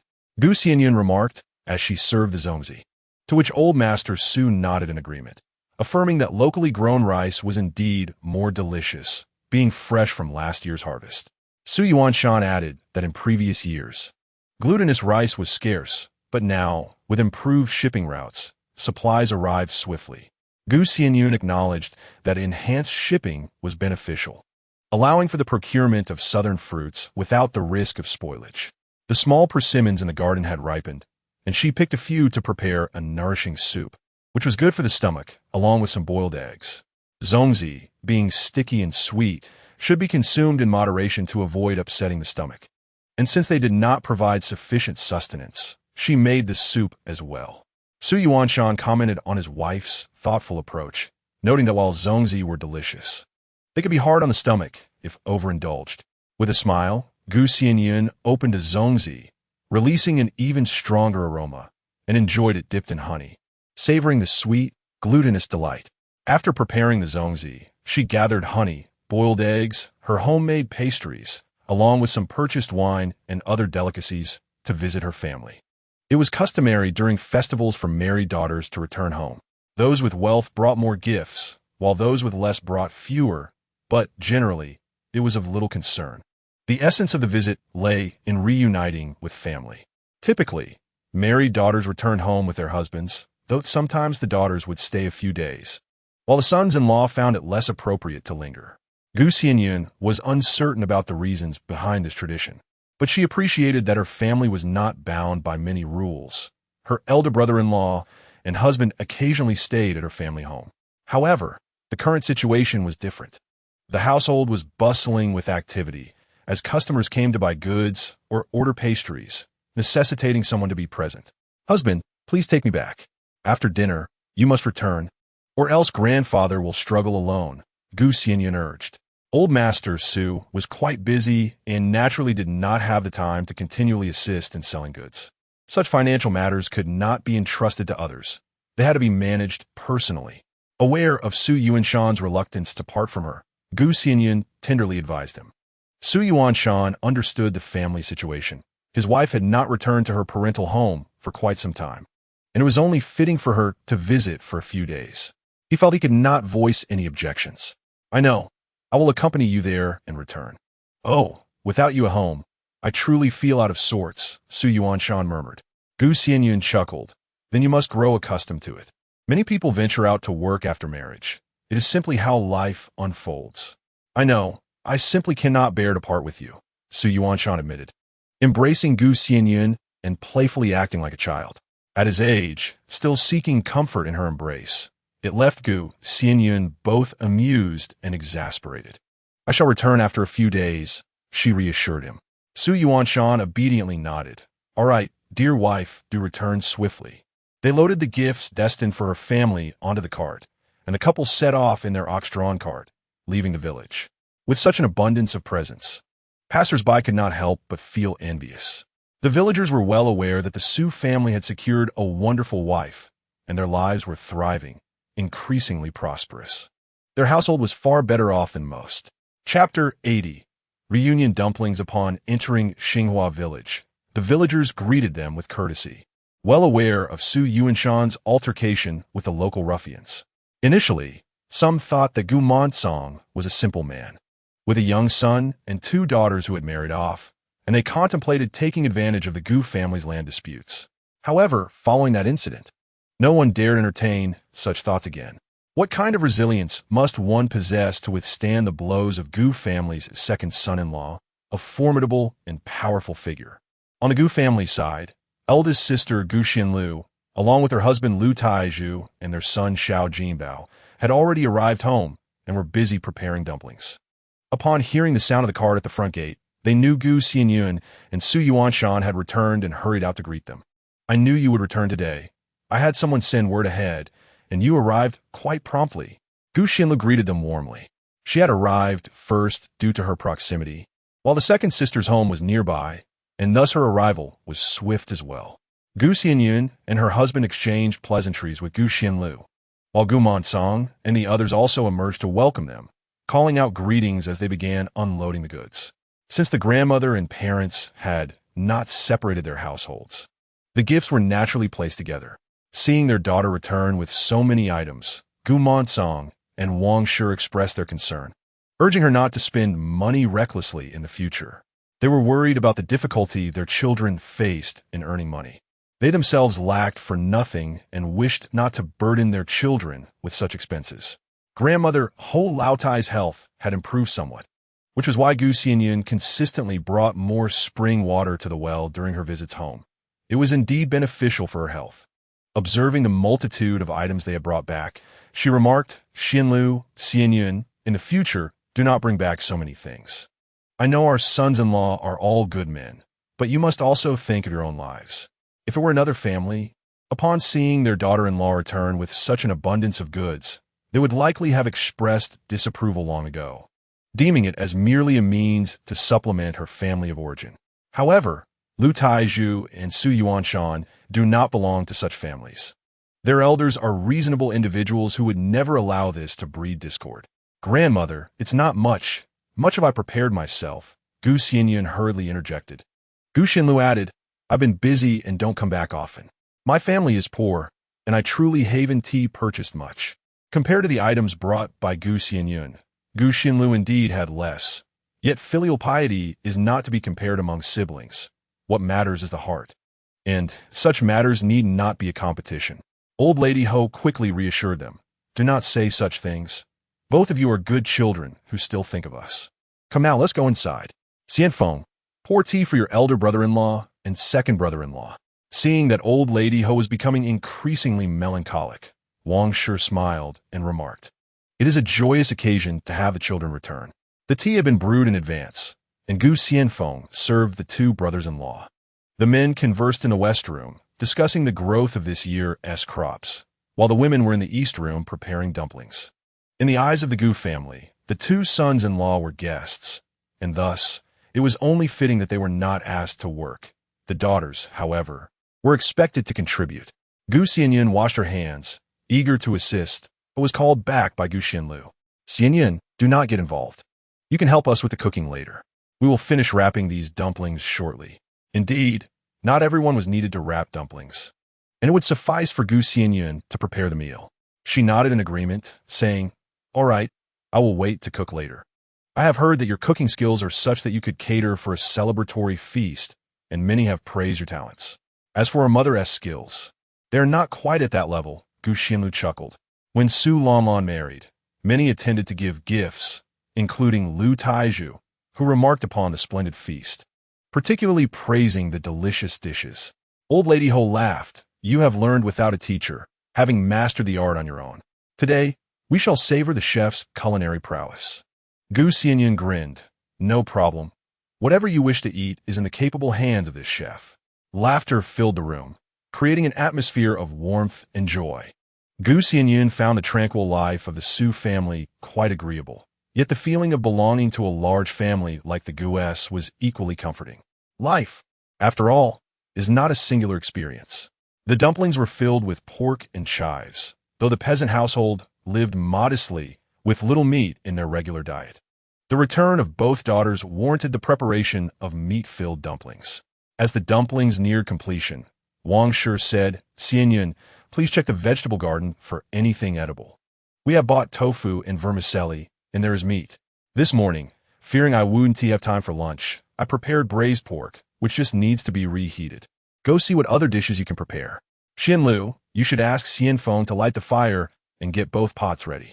Gu Xianyun agreed, taking a basket to the vegetable garden, relishing the opportunity to be the head chef and deciding the menu herself.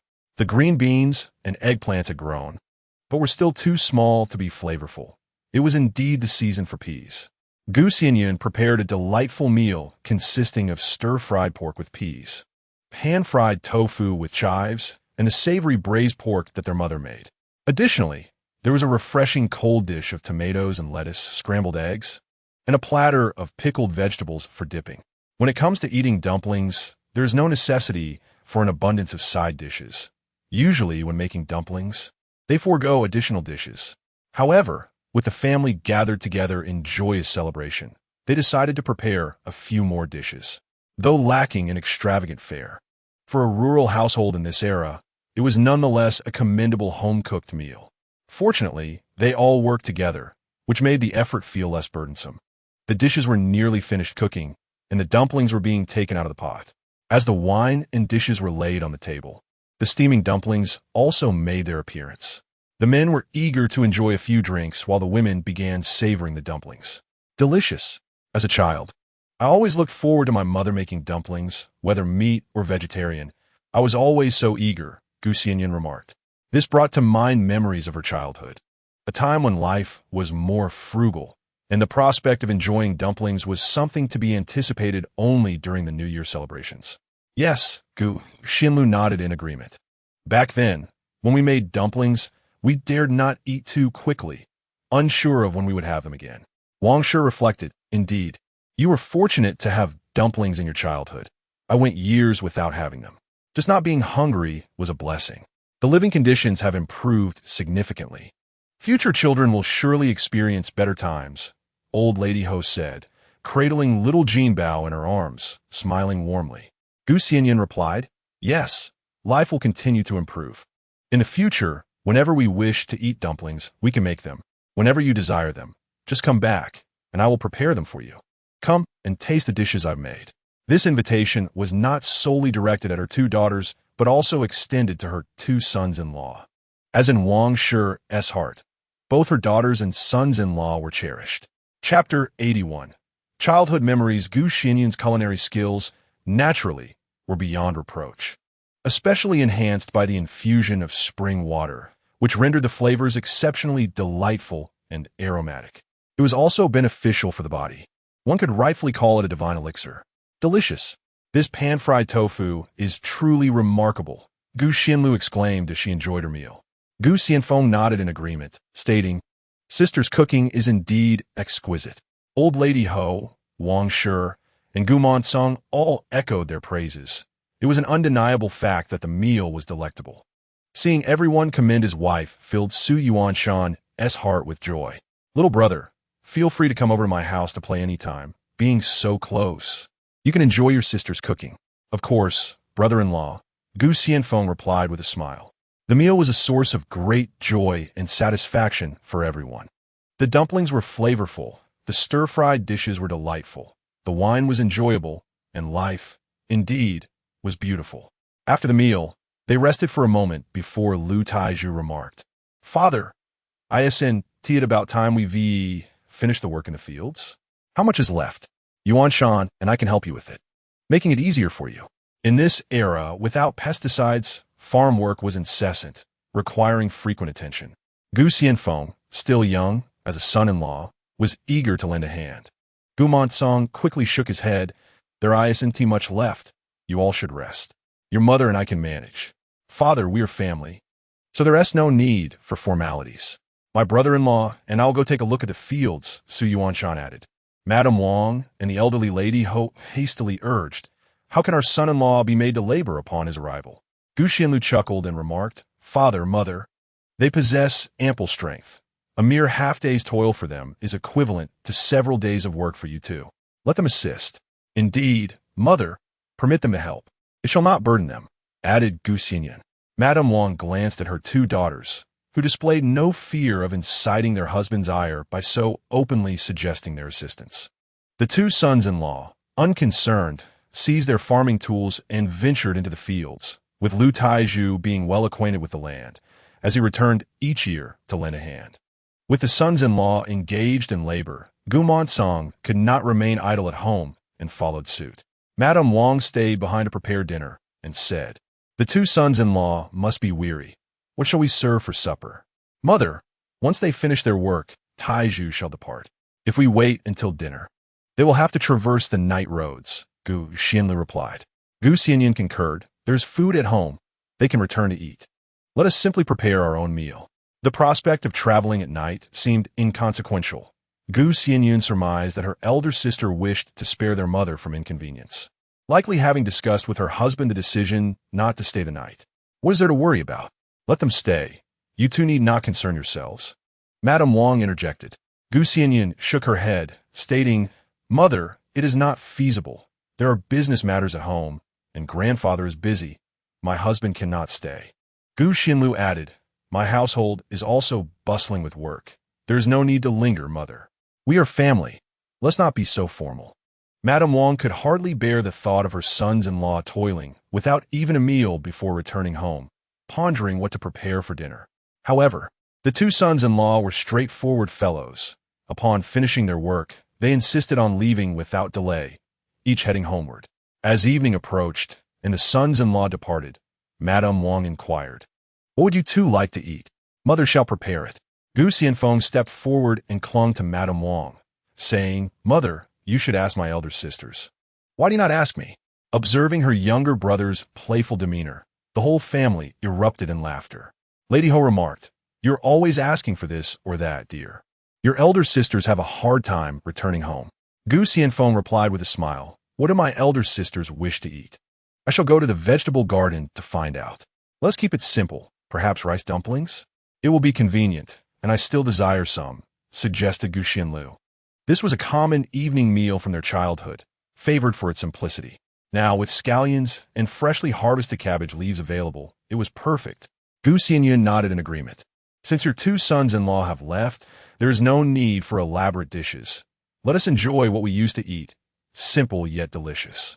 It was understood that Gu Monsong and Madame Wang regarded the two sons-in-law as guests. Had they stayed, they would undoubtedly have been treated to a sumptuous feast. It was not that they considered their sons-in-law as outsiders, but rather they wished to avoid any feelings of obligation or dissatisfaction, ensuring their daughters were well cared for. Madame Wang nodded. Very well, you two go dig up some potatoes, gather some cabbage leaves and scallions. Your grandmother and I shall prepare the rice. The rice made from a blend of millet and rice is particularly delightful, surpassing both plain and brown rice in flavor. In a family where each member has their designated role, Mrs. Ho tended to the fire, while Mrs. Wang washed the rice and prepared to cook the 2 servings of rice. Gu Monsong busied himself sweeping the yard, and soon they would gather in the courtyard for a meal. The evening glow of the sunset bathed the land, the sky still retaining its light. The 3 siblings, accompanied by little Jean Bao, ventured into the vegetable garden beyond the wall, baskets in hand. The fading sunlight elongated their shadows. The younger brother skipped ahead, pulling little Jean Bao along, while the eldest sister chatted merrily, evoking memories of their childhood. This scene stirred a sense of melancholy in Gu Xianyun, for as girls grow up, they must eventually marry, leading to a division of their lives and infrequent reunions. Despite each having their own families and happiness, such moments inevitably made Gu Xianyun yearn for time to stand still. Elder sister, look how reminiscent this is of our childhood, Gu Xianyun remarked. Gu Xianlu nodded with a smile, saying, Indeed, we shall return often. The 3 of us will always be the closest of kin, forever. Yes, let us return more frequently, Gu Xianyun agreed, nodding in affirmation. The corn in the fields had grown tall, and the potatoes in the garden were ready to be harvested, albeit still small. They gathered some cabbage leaves, pulled scallions, and dug up a few potatoes, regretting that the eggplants were still immature and the corn had yet to ripen. Otherwise, they could have relished the boiled corn alongside steamed potatoes and eggplants dipped in garlic sauce, a delightful treat. Upon returning home, they washed the potatoes thoroughly, peeled them, and placed them in a large pot to steam, while also cleaning the cabbage leaves and scallions. In this era devoid of rice cookers, cooking rice involved boiling it in water until it was about 80% cooked, then transferring it to an iron pot for steaming, resulting in perfectly cooked rice with a delightful taste. Shall we have soybean paste or egg sauce? Mrs. Wang inquired. Gu Xianfeng promptly responded, Mother, let us have egg sauce. Mrs. Wang turned to her 2 daughters with a smile, asking, And what about you two? The sisters naturally echoed their preference for egg sauce. In their impoverished past, they had only known soybean paste, while egg sauce held a special place in their hearts as a delicacy. Though they could now enjoy it more frequently, it never felt sufficient, especially when accompanying their rice, as the flavor of the egg sauce was simply exquisite, a cherished memory of their childhood. Chapter 82. Not a suitable match with simple fare, Xianyun felt an overwhelming warmth and nostalgia. Unsure whether it stemmed from the memories of the original owner or if she had truly become a part of this family. After a few days at their maternal home, her two brothers-in-law came to collect them, feeling out of sorts without their wives. Upon leaving Xinghua village with Xianyun, Su Yuanshan eagerly expressed his longing. Dear wife, before you enter my life, I never thought much of these days. Yet now that you are gone, I find it unbearable to accept your absence. These past few days of your return home have been sheer torment. Unlike his usual demeanor, Su Yuanshan spoke earnestly about his feelings, revealing that he had succumbed to lovesickness during her brief absence. Xianyun chuckled, Then you must learn to adapt, for I have promised my elder sister that we shall return for short visits whenever possible. Su Yuanshan eagerly grasped Xianyun's hand and declared, No, from now on. Wherever you go, I shall follow. It is too arduous to live each day consumed by thoughts of you. Look at you, Xianyun gently replied, aware that Su Yuanshan truly missed her. It was evident that he held her in high regard. Su Yuanshan squeezed her hand and asserted, Regardless of what you say, I will accompany you back to your family or visit you daily. Without you, my heart feels hollow, and I find myself a loss, unable to eat or drink. Very well, I shall tether you to my side, taking you with me wherever I go. Xianyun chuckled in response. Su Yuanshan joined her laughter as the summer breeze rustled the leaves overhead, alleviating the oppressive heat. The couple, engaged in light-hearted conversation, strolled into the village. As they passed the entrance of Su Shantao's home, they observed a throng of individuals, several unfamiliar faces among them, which piqued Xianyun's curiosity. Upon returning home, she quietly inquired, Husband, I noticed many strangers at Shantao's house. What is the occasion? Su Yuanshan explained, They are here to meet Shantao. Her family has arranged a marriage proposal, and today is the day of the introduction. They will likely be leaving soon. No wonder Shantao's mother had suddenly altered her demeanor. Wishing to bring her daughter home, it was for the sake of a marriage proposal, which would surely yield some bride price. Otherwise, she would not have cared for Shantao's well-being. It is often said that there are no parents who do not dote on their children, yet in Xianyun's view, such parents are increasingly common, especially